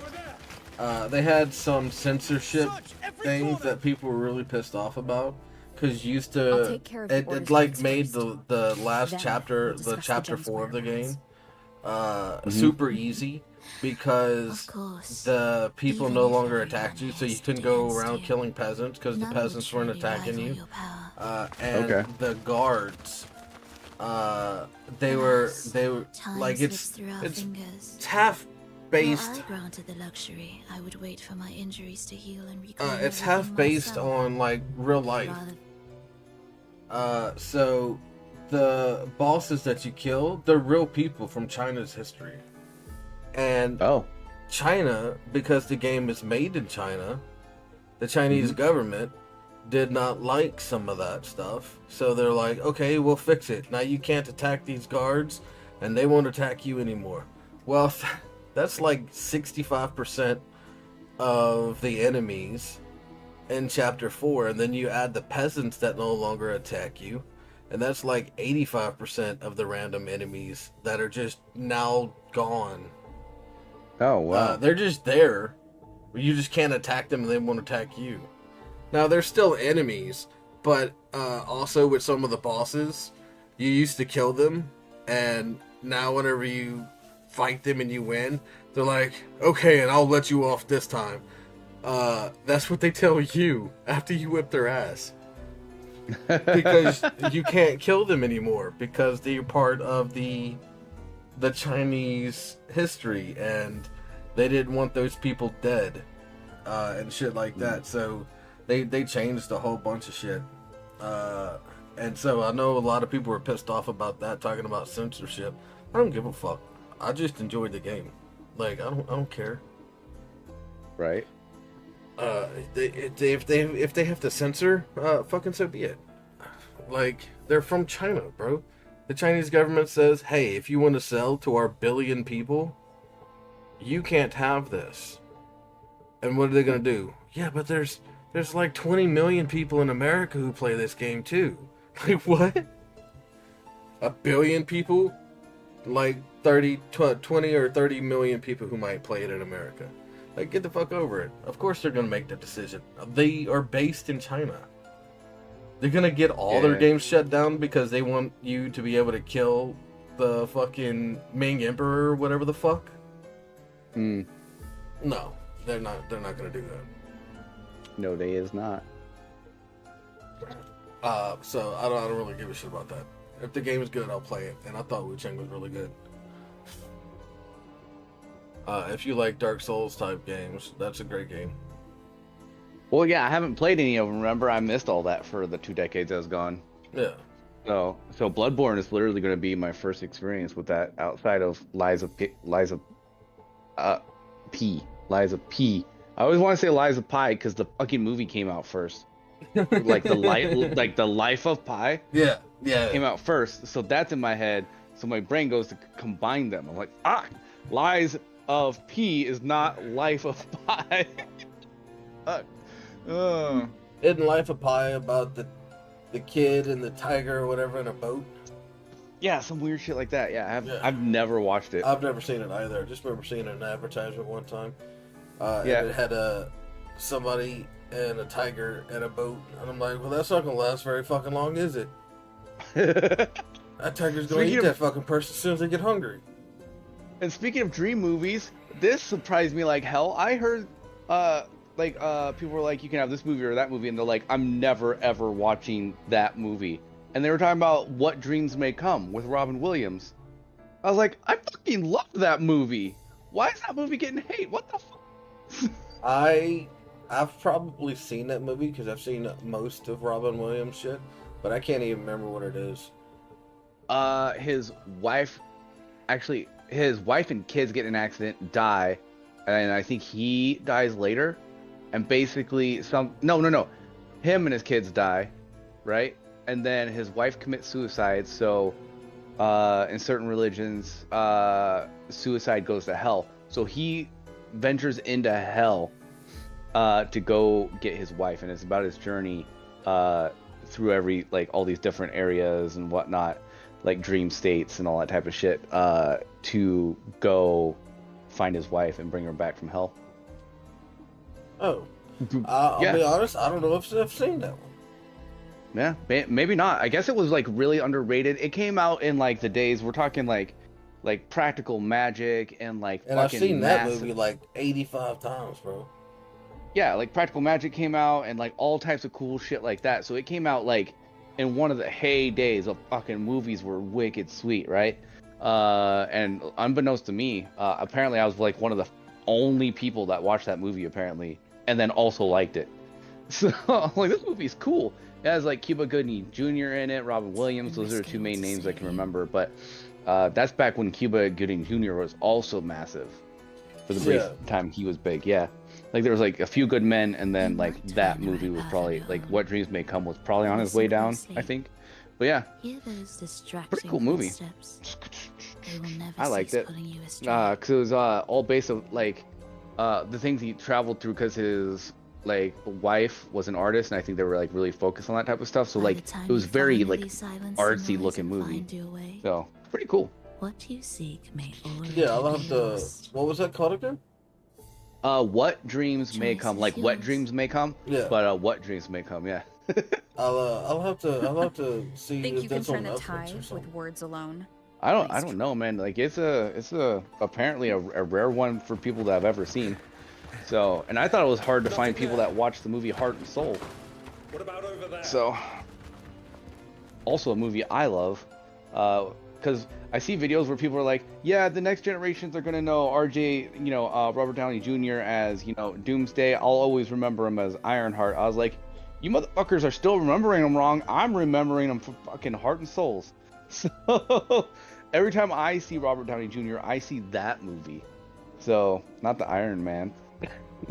Every time I see, I also think of Iron Man, but I remember him as the black dude from Tropic Thunder. Yeah, see, I probably would have had that too, except A, I saw Heart and Souls first, and then B, I didn't even get through the intro of Tropic Thunder without turning it off. Really? Yeah, dude. No, traditional like male humor apparently is not my thing.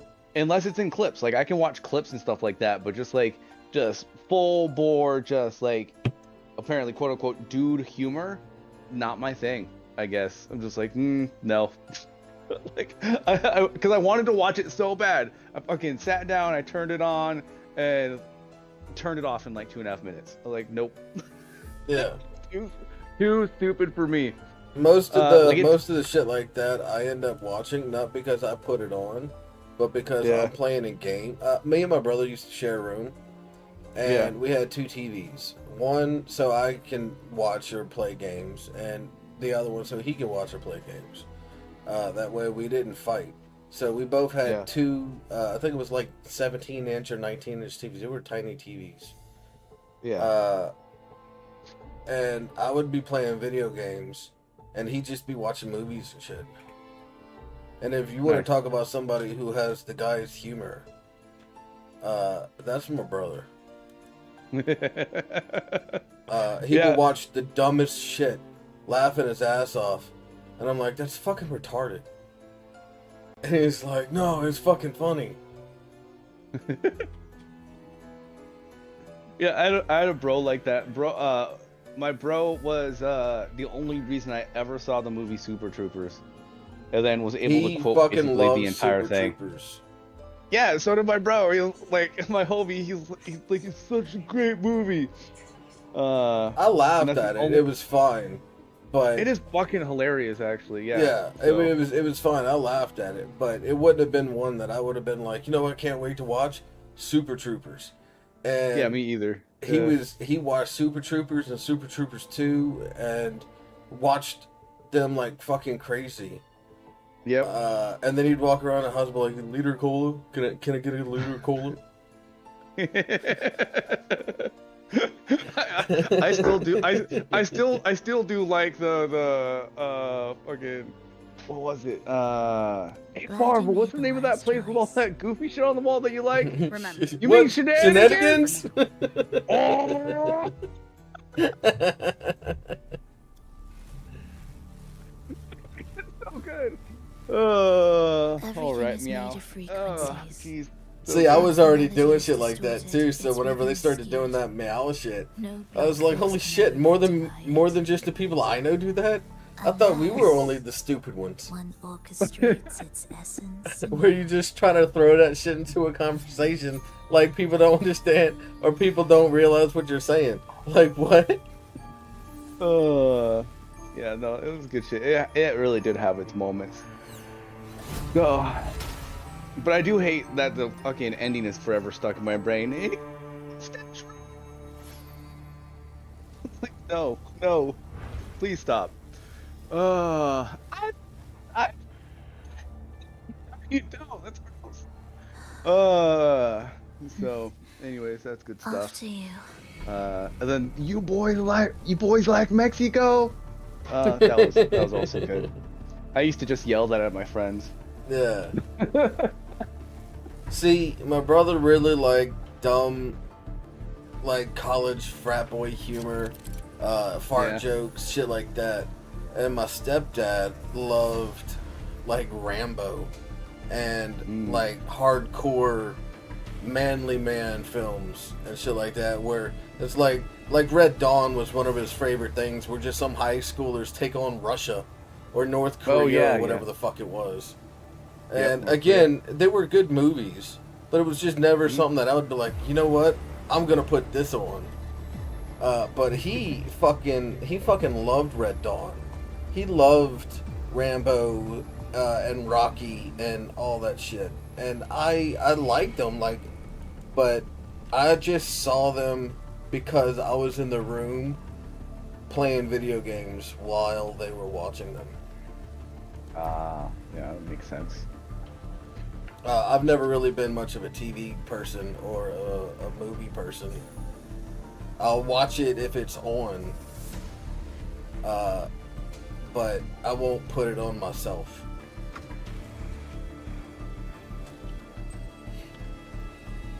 Yeah. And they don't have it on Netflix. I have Netflix logged in on this computer. Yeah, it's rare. It's a rare They find. don't have it. It says more to explore from what dreams may come, and it's like Until Dawn, Surviving Death, Mortality, The After. Jeez.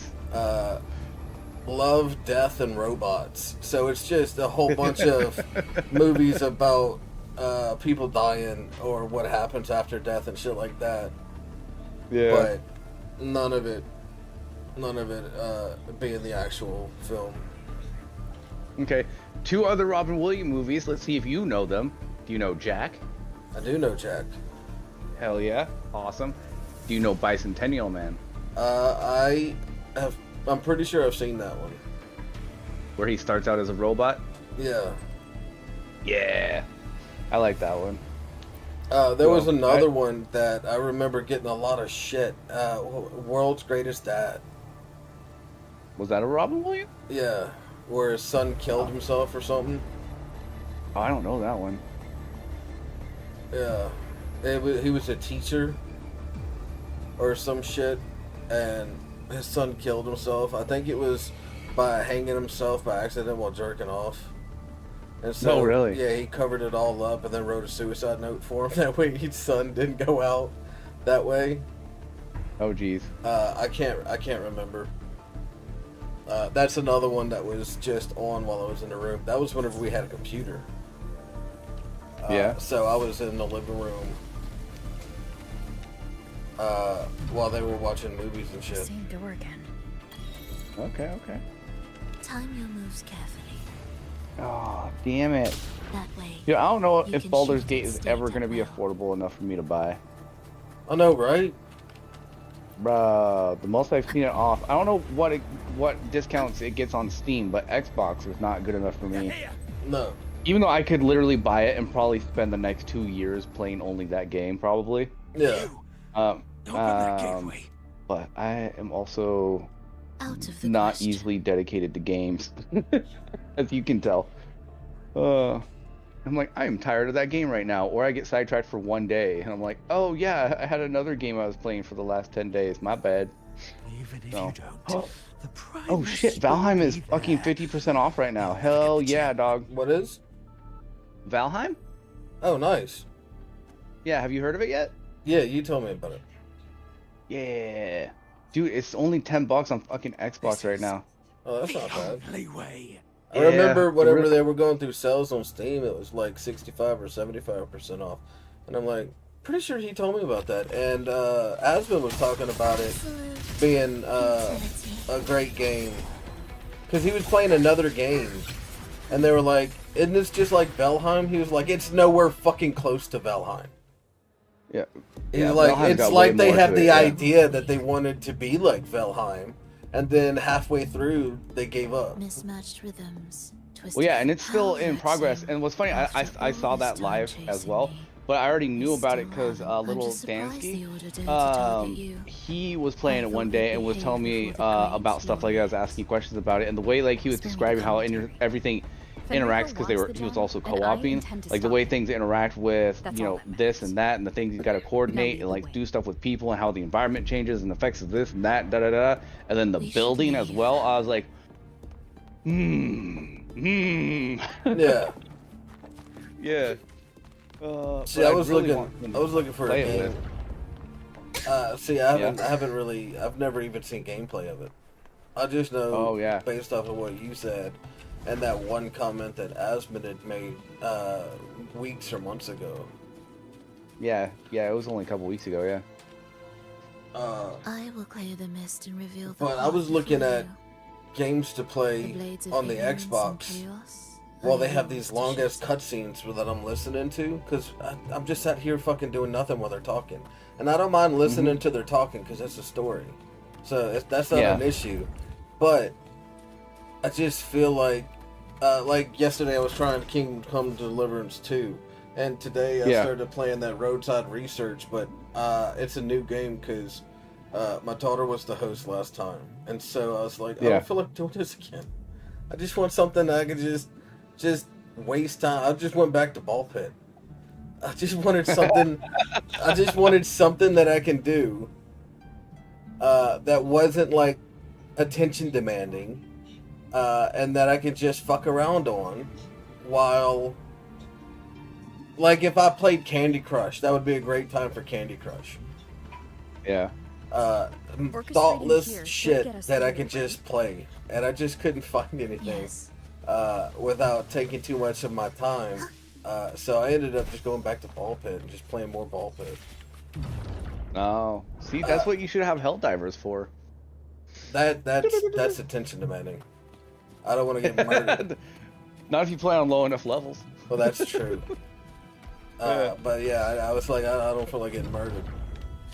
But Helldivers 2 got a whole bunch of shit from that update, so we gotta go back to that eventually. Oh, yeah, we really fucking do, dude. We have to. And we're gonna have to start on a low-ass level from the sound of it. I have no idea. I haven't seen anybody playing it since. I have no idea anything about it. Bro. I don't even... You said that there's robots, and that's all I know about the expansion. Well, there's cyborgs now, and, like, all types of shit. Cyborgs, tanks, like, new weapons. Yeah, the only thing driving me crazy is I'm constantly sitting now, like, there's no point in me even logging in to get the rewards for me, because I'm maxed out at 250, but I don't have the funds to start another war bond or whatever. Yeah, that's so basically either yeah, so either I have to pay money to buy a war bond, or I have to dedicate time to earning the credits or whatnot to open a war bond. I'm like, fuck. Yeah, that's basically where I'm at. I still have stuff I can buy, so I still log in, but like, after the next time or two of being maxed out, I won't have anything to buy. I'll have maxed out all the bonds that I have open. Nothing. Damn. Oh shit, I just saw Void Train again. I forgot about that. Dang. And even 35% off, that thing is still $20 for me to be able to play again. Of the past. Yeah. And that game, we should have been able to power that bitch out while you still had it. That game apparently only has like a 10-hour or whatever to beat. Oh, really? On how long to beat. We just wasted a whole bunch of time because we were fucking around with building the train. But if you just played the game and didn't worry about your train or maximizing shit, you could just get through the shit in like 1 or 2 plays. Are you sure? Oh, if you just like power straight through, just go to every station and just go. Yeah, if you just play the game. But we were having fun with the train thing, so it would have taken us maybe 3 or Yeah. 4, and we just played it that once. Yeah. Yeah, it's all good. Yeah, it's not a big deal. I do need to bust it out though. So I think you still have it on Pass, right? Yeah, it's still on the Game Pass. Yeah, we should finish that. I will say, you know, even before I heard Asmund and then, you know, was talking to Dansky about Valheim, I honestly saw it and kind of passed it up because it looked almost too close to cartoony for me. I was like, that doesn't seem interesting. And then I saw it played, and then I heard also that clip. I was like, well, fuck, now I want it. Yeah. Again, I've never yeah. seen anybody play it. I just heard him say that it was a good game. Yeah. Yeah, the dynamics of it seem really, really fun for sure. I don't even remember and- how he described it or what game he was playing when somebody says, "Oh, this is like Valheim." I don't hell remember. no, it's not. Yeah, I don't even remember. I don't remember any of that shit. I just remember him saying that, and the only reason I remember him saying that is because you had talked about that game before then. Right. I was like, oh, that's the one Theo was talking about. So Asmund also thinks it's a good Those game. ensnared by the So maybe I discordant should, melody only strike out blindly. maybe I don't know. I didn't even say maybe I should play No it. use I to just me. maybe I should No watch reason to somebody spare. play it. I think it was. That way I can see what the fuck the guys are talking about. Yeah. Why? No, it looks good. I own Are it you now, so afraid? there's that. Nice. Yeah. There is nothing to fear. I mean, it's still worst that just awaits like is simply basically all the death. games you and I play, which means it's a preview game. Yeah. But I just Time heard reflects on this. Game We Ranks today, accepted that apparently this day it's might it's come. been in development for I think 5 years now. So Me, them, yeah, and they everyone. just keep adding We're all just the more and same. more stuff to it. So that's pretty cool. I agree. Fucking Baldur's Gate, dog, still Not sure if 50 to that's 60 absolute bucks. loyalty or sheer Yeah, that's With too much. discounts. That's too much for me. Yeah, because base is 70 and base and DLC is 80. Like freaking Indifference, A, you dog. say? Oh, we're closer close you to come to death, scheduling me the sharper starting the weight of Bloodborne. life That's gonna cuts be to on the expose what you Wednesday the truly 4th desire. in a couple weeks. Nice. Yeah, I haven't read his message yet, but I guess he's being called back into that film that he started like last month and a half ago or whatever. Oh, that's So- really cool. Yeah. He knew he was gonna get called back. He just like his scenes were like, you know, that far out or whatever. So I guess he's called back to that film. Yeah. Yeah. Well, that's pretty neat. There. I don't know if Huh. he's done it, and I've just never heard him, but he never talks about the films he's on. He just says, I'm working on a film. I went to a set. He always Yeah. keeps it super goddamn vague. Yeah. Well, and the thing is, if we ever get his actual name, like he's on IMDb. Yeah. So, yeah. Gotta catch him slipping somewhere. Yep. So, But he's always so goddamn vague. He's like, oh, I'm just going working on set and shit like that. But he never mentions. He's never once bragged about. Oh yeah, you seen that movie? I'm that guy. Fucking none of that. It's always I'm on set. I'm getting callbacks. I'm doing this. I'm seeing if I can't get on this one, but it's never. He never mentions a name. It's just this one. Or that one that I went to last time. well, and to give him credit, when he's actively working on it, like it's before it's finished, right? So they're literally not allowed to say anything. So, and I don't know how long he's been doing this, but if he hasn't been doing it long, then he may not just be out on anything that's actually fully out yet.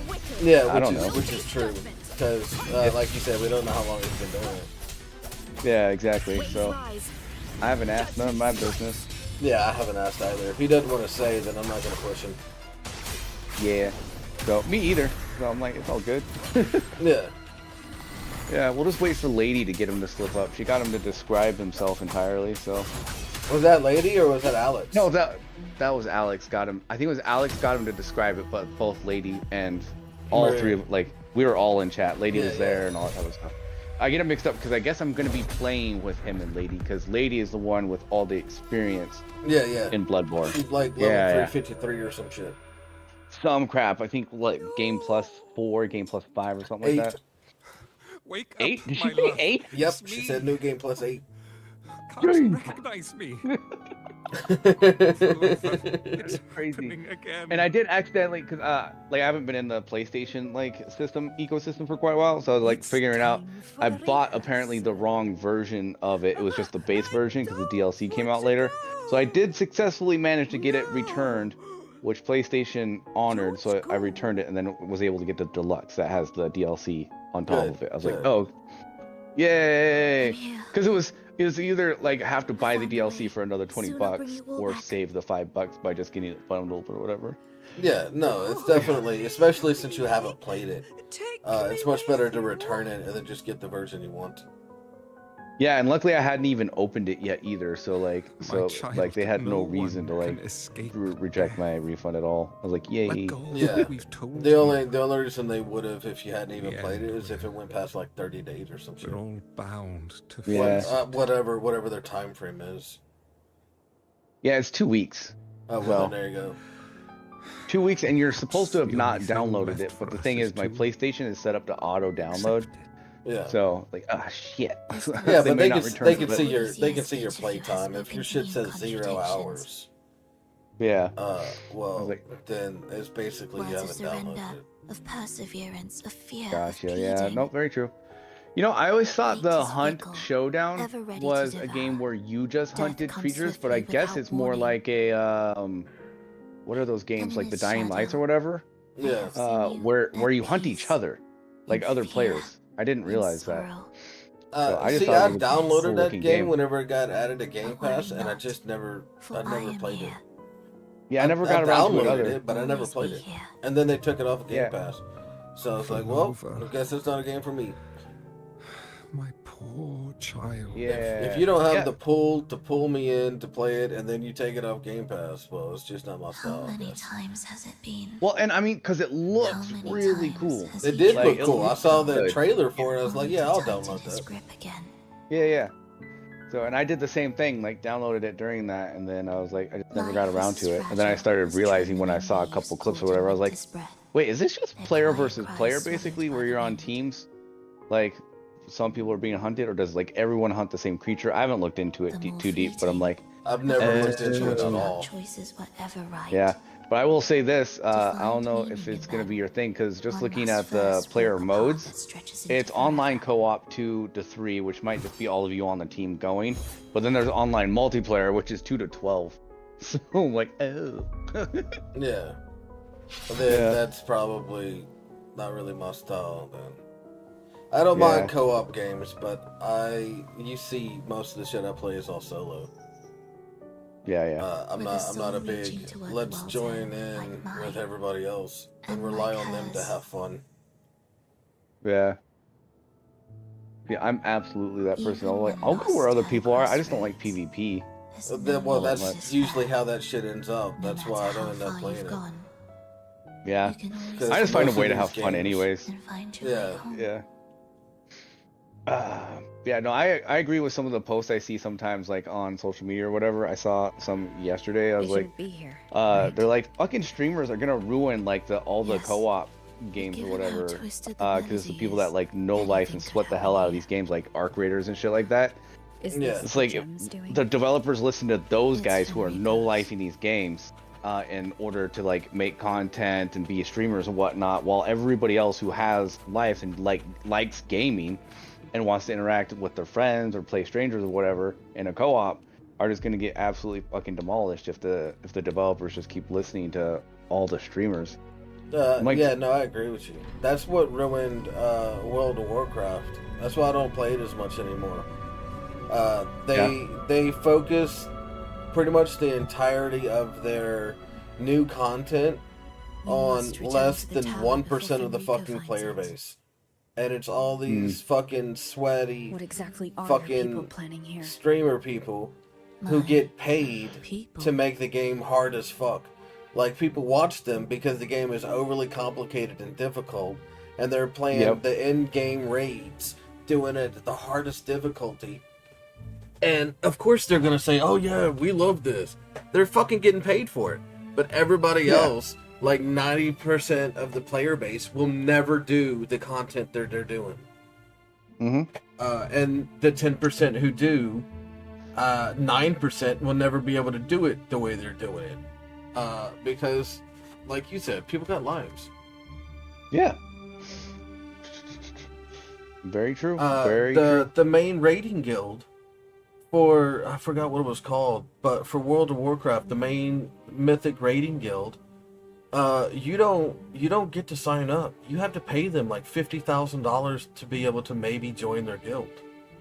No shit. Yeah, no, because they're all top players, and first you got to show that you're serious by putting in that kind of cake, but at the same time, all these people are getting paid, and whenever you hear 50 grand, you're like, oh damn, that's a lot, but these top WoW players are getting 50K a month.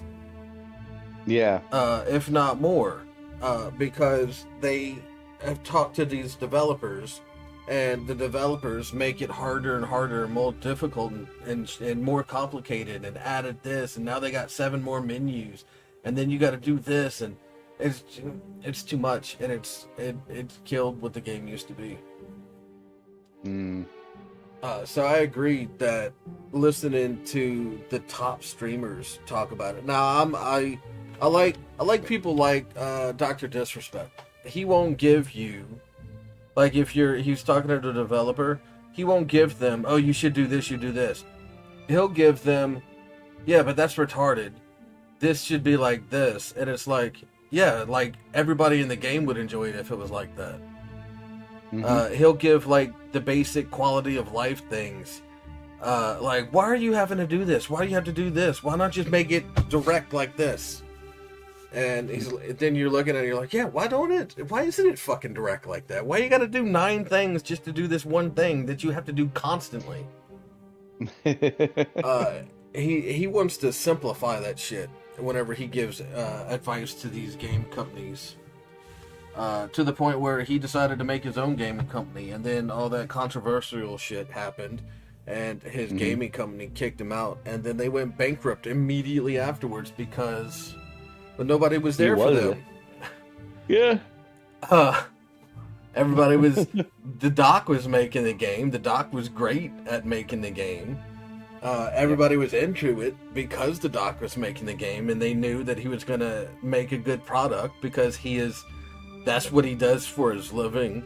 First, he's a game programmer, but second, he's a streamer that wants to play a good game. Yeah. And now he just plays Arc Raiders. Because they came out with a good game.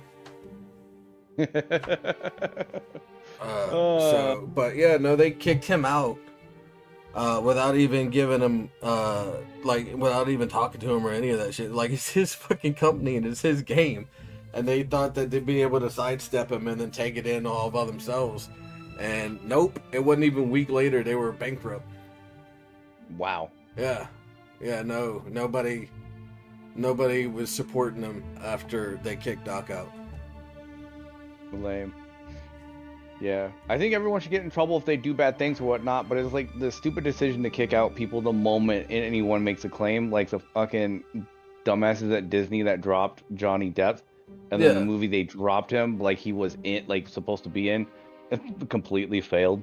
Yeah. Like, that's what you guys get. Fucking A, bro. Yep. Well, the doc even said, look, we've had it investigated by Twitch security. No rules were broken. We had it investigated. It was referred to the police. The police investigated. No laws were broken. And it's like, then what the fuck is the problem? Just because you think maybe because he was making inappropriate jokes. Like, tough titties, bro. Yeah. he wasn't breaking laws. You can make inappropriate jokes. I do it all the time, and I don't know the age of the people that I'm doing it with. Yeah. But it wasn't like he was fucking somebody. Yeah. So, tough titties. He was making inappropriate comments or rude jokes or whatever, and they didn't have a problem with it.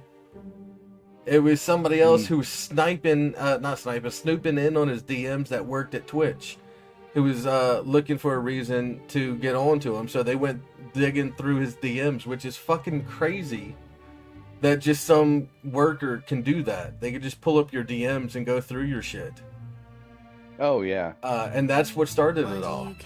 He had a problem with one of his managers. His manager went to somebody, or himself, and went through his DMs and then used that as a reason to try and get him fired, and it worked. After he was denied anything like 6 or 7 times, he ended up talking to a friend of his who wasn't even there to go through it, and so he just took his word and banned Doc, and they just never lifted it. Damn. Yeah, no, the whole situation was retarded with Doc. It was a retarded. vengeful fucking manager that should have been fired instead of Doc being banned, especially since at the time the Doc was the face of Twitch. He was at every one of their events. He was pulling out massive fucking numbers, bigger than every other streamer that was on Twitch at the time. All kinds of shit. And then he just got randomly fucking banned because he said that his manager sucked. And it's because his manager sucked. And then to prove how much he sucked, he went through and jumped through so many hoops and had to talk to everybody constantly after being rejected for having, they're like, no, that's not against the rules. And then he went to somebody who didn't even get a chance to see it because he wasn't even in the office. He was on vacation or some shit for like the next week. And so he was like, yeah, okay, I'll take your word for it, and fucking banned him. Wow. Yeah, no, that whole, and then it was a permaban type thing.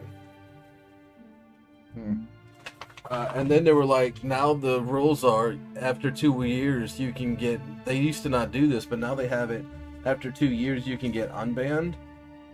Yeah. They still not unbanned him. Jeez. That's ridiculous. Yeah, I never followed any of it. A, because it was like right when I was like getting a console or whatever, and then B, like just the content I saw, you know, going back to where we started, it's just like not my vibe at all. So I didn't give a shit. I was like, I don't know who the fuck this is, and I don't like his content, so I don't give a shit. Yeah. What if I told Yeah. you? No, he's one of the people who made the streaming what it is. So most of the people you see who are playing games like Peanut and all that shit, their inspiration come from Doc. Oh yeah. Doc was the first one who was doing the type of shit that they're doing, where they have a whole bunch of different. Well, it's not just somebody playing a video game. There's production and there's gimmicks and there's all types of shit like that, and short, funny things that are happening during the stream and shit like that. Yeah.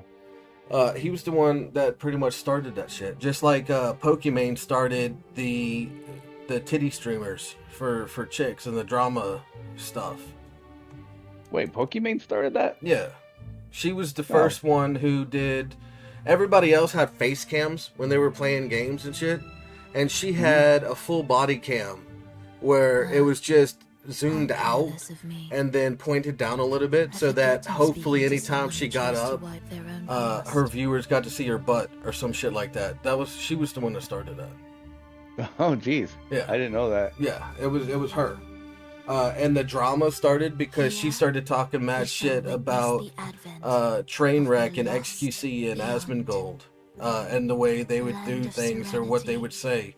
So she started the titty streamers, the full body cameras, and the e-girl type shit, and the drama streams. Oh. And then she wants to say things like, I miss when gaming was just about gaming and it wasn't all this drama. Like, bitch, you started the drama. Like, literally, you started it. You're the reason why gaming is no longer just about gaming.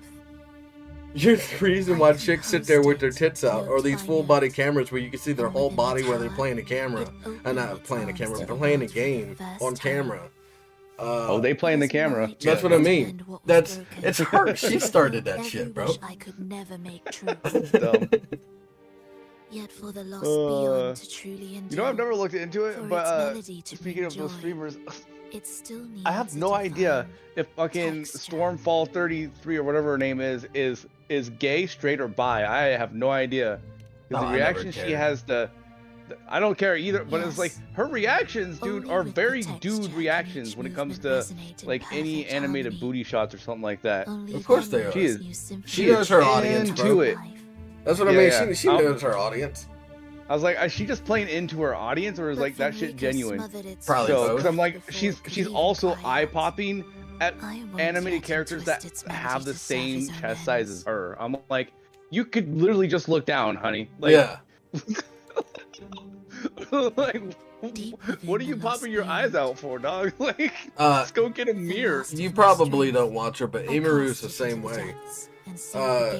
Every time you see she's playing some game, she's playing some big booty, big titty girl, and everybody's like, they call her Kumaru instead of Amiru because she's a Coomer. Or whatever the fuck like that. It's a gooner, but it's a girl. Oh, really? Yeah, that's what they call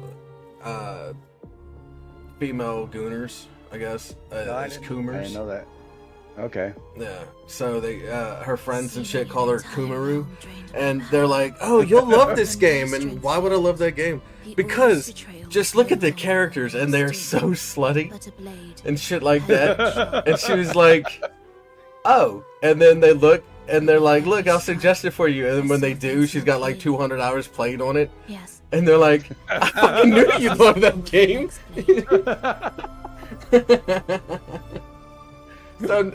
So not only do they know the style of the game she plays, but she was even playing that shit just by herself because of whatever reasons.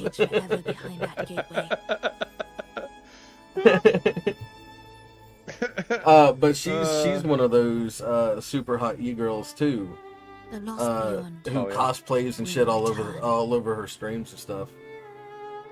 She's like Stormfall, but honestly, you'd probably like her a little bit more because you like them smaller, the chest size, and that is like she's. I don't know how you feel about goth girls or how you feel about cosplay, but I mean she's not goth, but whenever she cosplays. How absurd to speak of trust. A lot of things she does is like, well, she just picks characters. I can't even say goth. I just saw one goth cosplay from her, but she doesn't usually do goth. Now I'm thinking about it. She just play it was just a character. Dark characters. Yeah, yeah. That was just a character that she played. Gotcha. No, I don't mind Stormfall at all, man. I mean, she looks a lot like the first love of my life, you know? Like I said, my first few were very large chested. I don't care, but, you know, as I get older, I'm just like, the effects of gravity. Don't interest me as much. As I get older, I'm like, In truth. Less mass, less force, you know? Yeah. So I'm just, Where I'm like, look, they're hanging in my face. That's great. I'm like, lose a little, fall a little. You know, lose a little, lift a little. Whatever, it's all good. We'll find a balance someday. Don't matter. My choice don't matter to you. But it's all good. No, my first love, dude. Like, we were still just coming out of our teen years, right? And before we even hit 20, she was having to like research like different creams and shit like that could like create firmness because her battle was already ridiculously like intense with fucking gravity, dude. She's like, this is already stupid. I'm like, you're still fine to me, but I don't, whatever. Do you need me to rub that in? Whatever. What do we need to do? But she knew in 10 years. Oh, she knew. Yeah. No, she knew. She also was actively. She was so large, dude. She was looking into breast reduction because she knew she was gonna have a bad lower back by the time she was 30. So it was ridiculous. So, but I liked her. I liked her because she also dressed really well. I think I told you this. Like my ex stepdad, he's you. Like he was a boob man through and through. Right? It was a couple years into our relationship where he's like, where the fuck have those been? Always been here. I was like, that's my girl. See, you don't have to fucking have them plopped out everywhere. It's not required. No. So she was massive, but she was also just very well dressed, and I like that. That was fucking awesome. Yeah. Yeah. one of my girlfriends came to the house one time, and she was like 5'10", 5'11", something like that. 5'10", I would imagine. Maybe 5'9". But she was rocking G's. And Genius, dude. No, I'm just kidding. she walked past my mom one time, and later on that night, she was like, "Where the fuck does she get her bras?" I was like, "Walmart." And she was like, "I just don't understand." I was like, "What?" She's like, "They're just... everything seems just so supported and held in, and I didn't realize they were so big." She was like, "I've never had a bra fit me and wear so well." And I was like, it's just a Walmart bra." She's like, "God damn." Joe Lewis? Yeah, it's those. She was talking about how great the lift was and how great the support was. She was like, "You wouldn't be able to tell. Like, if I were to wear that, it would go like to my stomach." And I was like, "Okay." And she was like, she was just talking about how great her bra was because it made her tits look fantastic. That's funny. She was like, "Where'd she get her bras from?" I was like, "What?" That is hilarious. Yeah, she just came through in a sundress.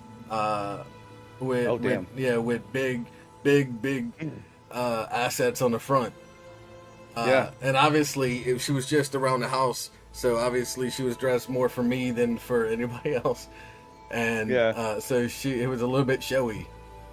It was a deep cut, going down to where you could see part of her belly. Well, you couldn't because her chest was so big, but damn, you would have been able to if she was like a C cup. You would have been able to see like part of her belly.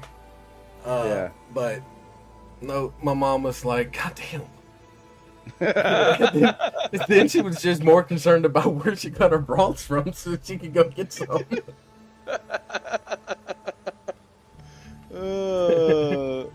That makes sense. That does make sense. Oh shit! That reminds me. This is funny. I know it's a story about my grandma, but it has nothing to do with like that specifically. But it was this weird thing that happened to my grandmother. She basically never stopped growing her chest her entire life because there was this weird thing that happened to her. Most women can, they grow or shrink or whatever based on their weight, right? Yeah. This weird thing that happened to my grandma. Anytime she gained weight, it would add everywhere, including there, right? But when she lost weight, and she did, she fluctuated throughout all her life, they would always go up, and they never went back down, ever. That's... So I know exactly anytime how she it gained is. weight, yeah. So she like, just the older she got, dude. If she did any weight fluctuation at all, she's like, "Here we fucking go again." Yep. Oh, like that sucks, dude. That really sucks. Yep. Whenever I first got with one of my girlfriends, they were rocking. They could have fit a C bra, but they were rocking D's. And then they just kept growing. She had a baby, and they like went to E's. Then she gained a little bit of weight, and so they went to F's. And then she lost some weight. They stayed F's. Then she gained a little bit of weight again, and they went bigger. And like you said, it never went down, and they just get bigger. Ridiculous. Yeah. I just imagine if there was some equivalent for dudes. Where we just gained 40 pounds and all of a sudden our dicks are like 3 inches bigger. And then we lose 40 pounds and it's the same. And then we gain another 40 pounds and we gain another 2 or 3 inches. Like, people would be walking around with dicks dragging on the ground, bro. You have yo-yo fucking diets designed just for yo-yo diets instead of the gimmicks that they are.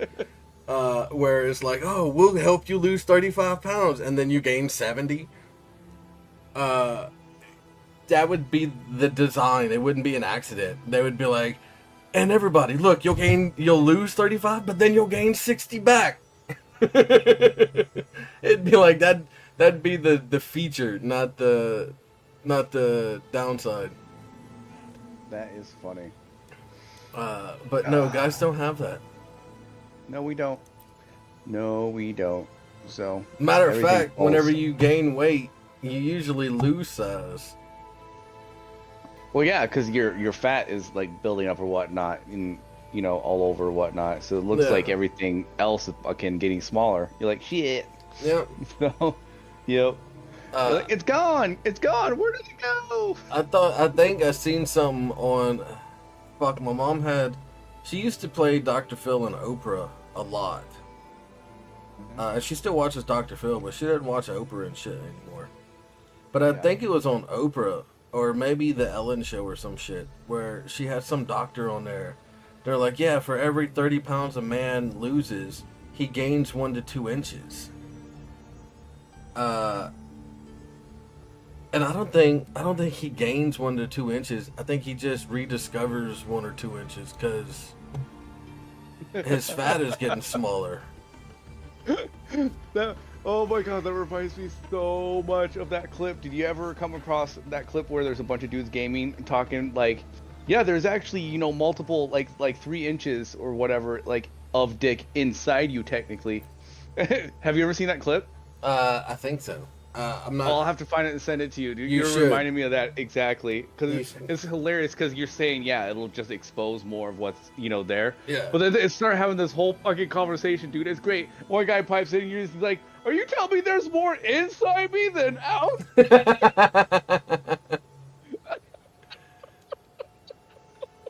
was like, oh my god, this is such a great conversation. It was fucking awesome, and it went on longer than you think it would too. It was so great. So good. I love that conversation.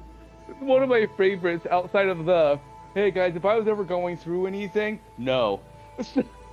Oh, it's so good. In fact, when we're at our funeral, I want to be assured that I could have prevented this. Like, oh, that was such a good conversation. So good. I love those those are so good. Just guys roasting the absolute shit out of each other. It's fantastic. Those are my favorite. Yeah, so good. Cause I didn't get to grow up with that stuff. Cause believe it or not, I was actually like the sensitive one, and all that, like growing up or whatever. I was like the sensitive, like touchy one that would get the fucking feelings hurt. And now, like, I could really not give a shit. So for the most part, like, I'll still feel it. But the thing is, like, I was raised primarily by females, and so like I reflected all that stupid shit. So, which is why, like, for I don't know, first 25 years of my life, or maybe even more. Even gay dudes thought I was gay as fuck, dude. Like, it was... You were that type of sensitive. Dude, no, I popped on the gay radar until probably almost my 30s, dog. Nice. It was stupid. And once I realized I stopped popping off on the gay radar, I'm like, I have arrived! Oh, dude, it was annoying. Like, even guys I didn't know were gay, like, that I worked under, like, management and stuff like that, or, like, I'd see them again, like, later down the road. They're like, wait, you aren't gay? I'm like, you are? I'm like... It's a surprise for everybody around here. I was like, no, because I've always known my whole life, because I've had flamboyant, not gay friends and all that type of stuff. So for me, I've never like specifically correlated like gay and flamboyant to be the same thing, because all these people that think flamboyant means fucking gay are ignorant assholes, in my opinion. How do you know like, that's not what that fucking means. It just means they're feminine, or they were raised by feminine people or women, right? Yeah. Because I knew that, because that was the case for me, and I was just trying to get the fuck out of it.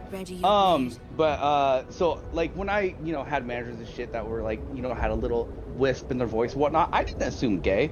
I just assumed everyone was just the default setting for the most part, and if they ever told me they were, I'd be like, oh, shit, I didn't fucking know that. They're like, really, you didn't assume it or anything? I'm like, why? Because you have a little wispy in your voice? Why the fuck would I assume that? That'd be an asshole thing for me to do. I just assume default until you tell me something different.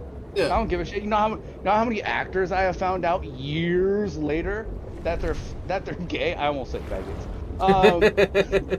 You heard it coming, didn't you? Yes. Yeah. That they're gay. I was like, no fucking way. Damn it. That's annoying. Oh well, whatever. Their shit's still good. Yeah. Like I never really cared. Yeah, no, and I didn't either, which is why I never assumed that they were. I didn't give a fuck. Like everyone defaults. I was like, wait, or like people could pass and I'll find out at the end of their life. I was like, wait, what? Really?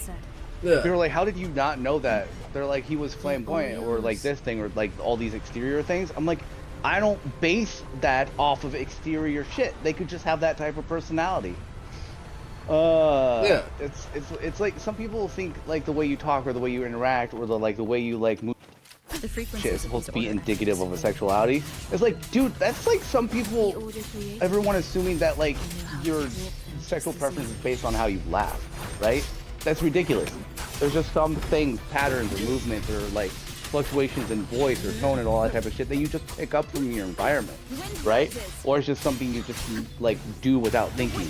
So it's like, yeah, that's as stupid as judging someone's sexuality based off of what their laugh sounds like.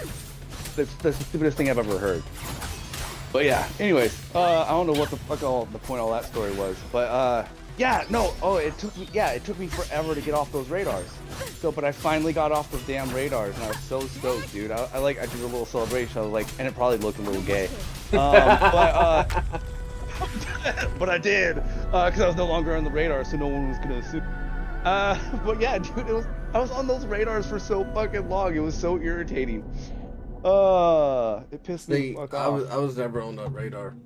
Ever since I was like 11, and girls would come over to the house for my sister. For some reason, they'd always end up in my room.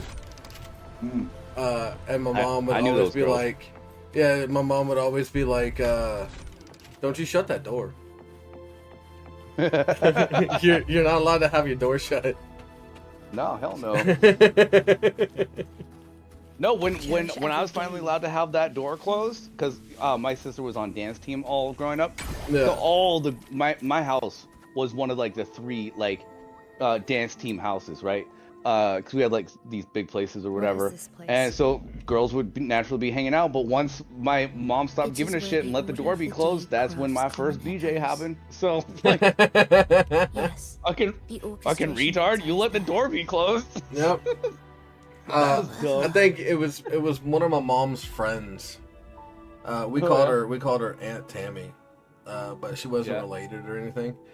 And for the longest time, like they moved in or whatever, and her daughter just lived in my room most of the time, right? And so she kept asking me, "Were you necking with my daughter?" And I kept thinking she kept saying naked. But she was saying necking, like your neck. Yeah. And I've never heard that term before, so I just kept saying, no, I wasn't naked with your daughter. And then she's like, my daughter would tell me if I asked her. I was like, that's fine. I hope she'll tell you the truth, because I wasn't naked with your daughter. Because I just kept thinking she's saying naked. And then she's like, well, she told me that y'all were kissing. I was like, hell yeah, we were kissing.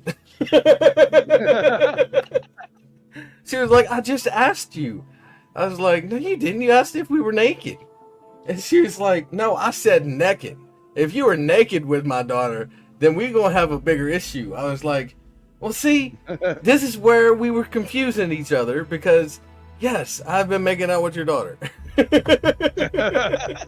But I was not without clothes. Keep your eyes shut. I wish I was, but I wasn't. So let's avoid. No, I got into so much shit. I got called into the guidance counselor's office and everything because they thought that was my sister. And we were walking down the street, up and down the street, holding hands and kissing and shit. I was like, no, that's not my sister. My sister's the other one. Oh, that's so funny. Stop me if I told you this one. The closest I got to that is my actual biological sister. No, there was no actual stuff. But we're half siblings, right? Her dad is black. So if I've told you this at all, let me know. But we had like multiple friends we'd walk, back and forth to school with and all this other type of stuff, right? One of them like just suddenly came to a realization at like a birthday party or something that was like at our house. He's like, "Wait, you guys are siblings?" We're like, "Yeah, how the fuck? We've been friends for years. How did you not know that?" He's like, "I thought you guys were a dating couple because you guys always like walk together and stuff like that." We're like, "We walk together because we're siblings, bro." But that is how little we looked alike. Like, we don't look anything like each other at all. Completely, it looks like we didn't even come from the same tree with the same roots at all. We don't look like each other. But we are biologically related. So, like, no, dog, no. It's been, I think it was like 2 years of friendship at that point. Nice. And dude didn't know at all. I was like, "You're a retard, bro." That was so dumb. I loved it. It was great. I laughed so damn hard. Man, I laughed too whenever they first said, if they called me into the guidance counselor, right?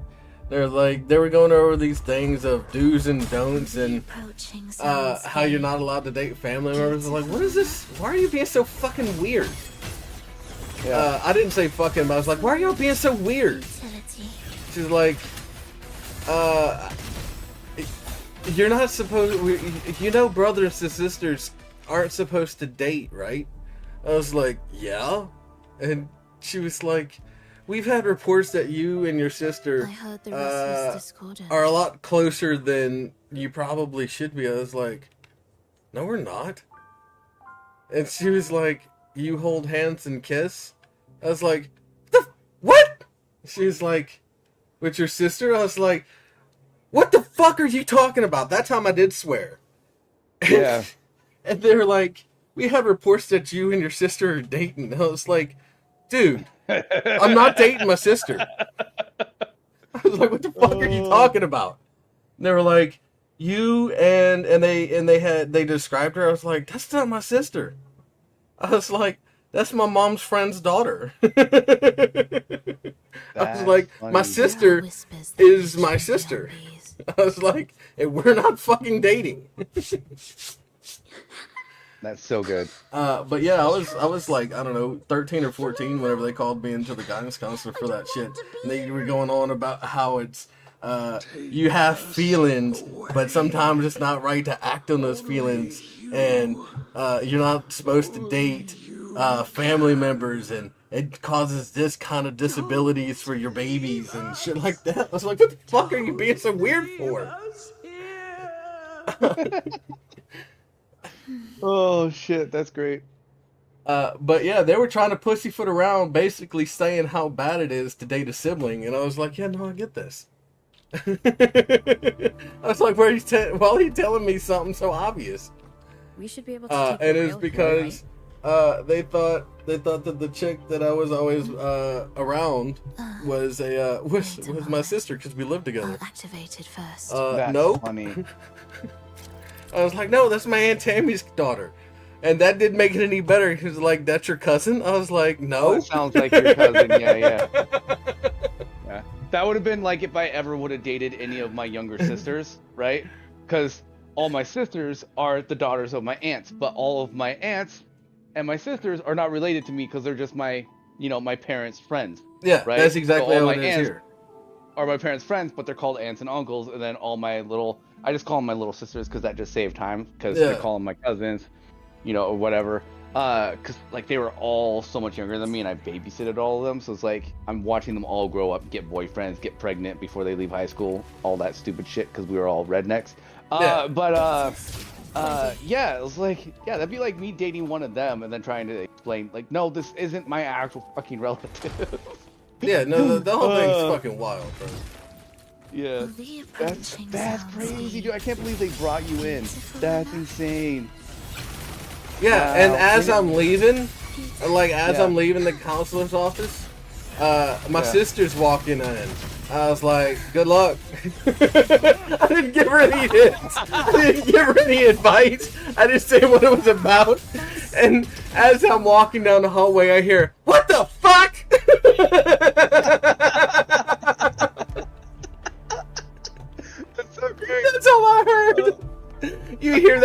way down the hall through the door, and she was just like, "What the fuck?" That's fantastic, dude. I love it. Oh, that's good shit. Oh, a question for you. Huh?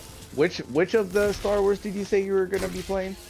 Star Wars: The Old Republic. It is a online. She clearly drifted off just Now, I really want to play the new one that's gonna come out, the Knights of the Old Republic remake or whatever. I don't know if it's a remake, but whenever I was growing up, the original Xbox and quickly get a handle on this place to be sure. had Star Wars Knights of the Old Republic, and it was one of the first games that I played that was Star Wars based.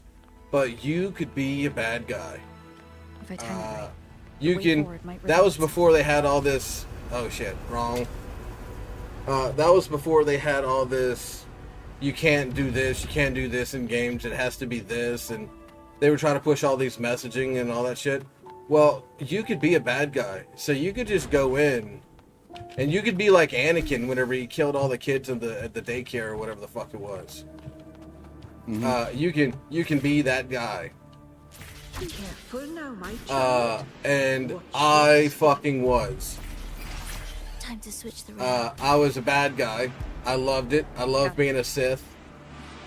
And she seemed to have just noticed since then, pretty much none of the other games have that. You can be a Sith, but you don't get to make bad choices. You're a Sith, but you're still. It just seems like a good Sith. Like, you don't have the option to destroy the world. You don't have the option to poison the water and kill everybody in the village just because you were trying to kill this one thing. Well, the online game, you are able to do stuff like that. And I played it like 15, 16 years ago. Before I introduced World of Warcraft to my ex, and then she just never went back.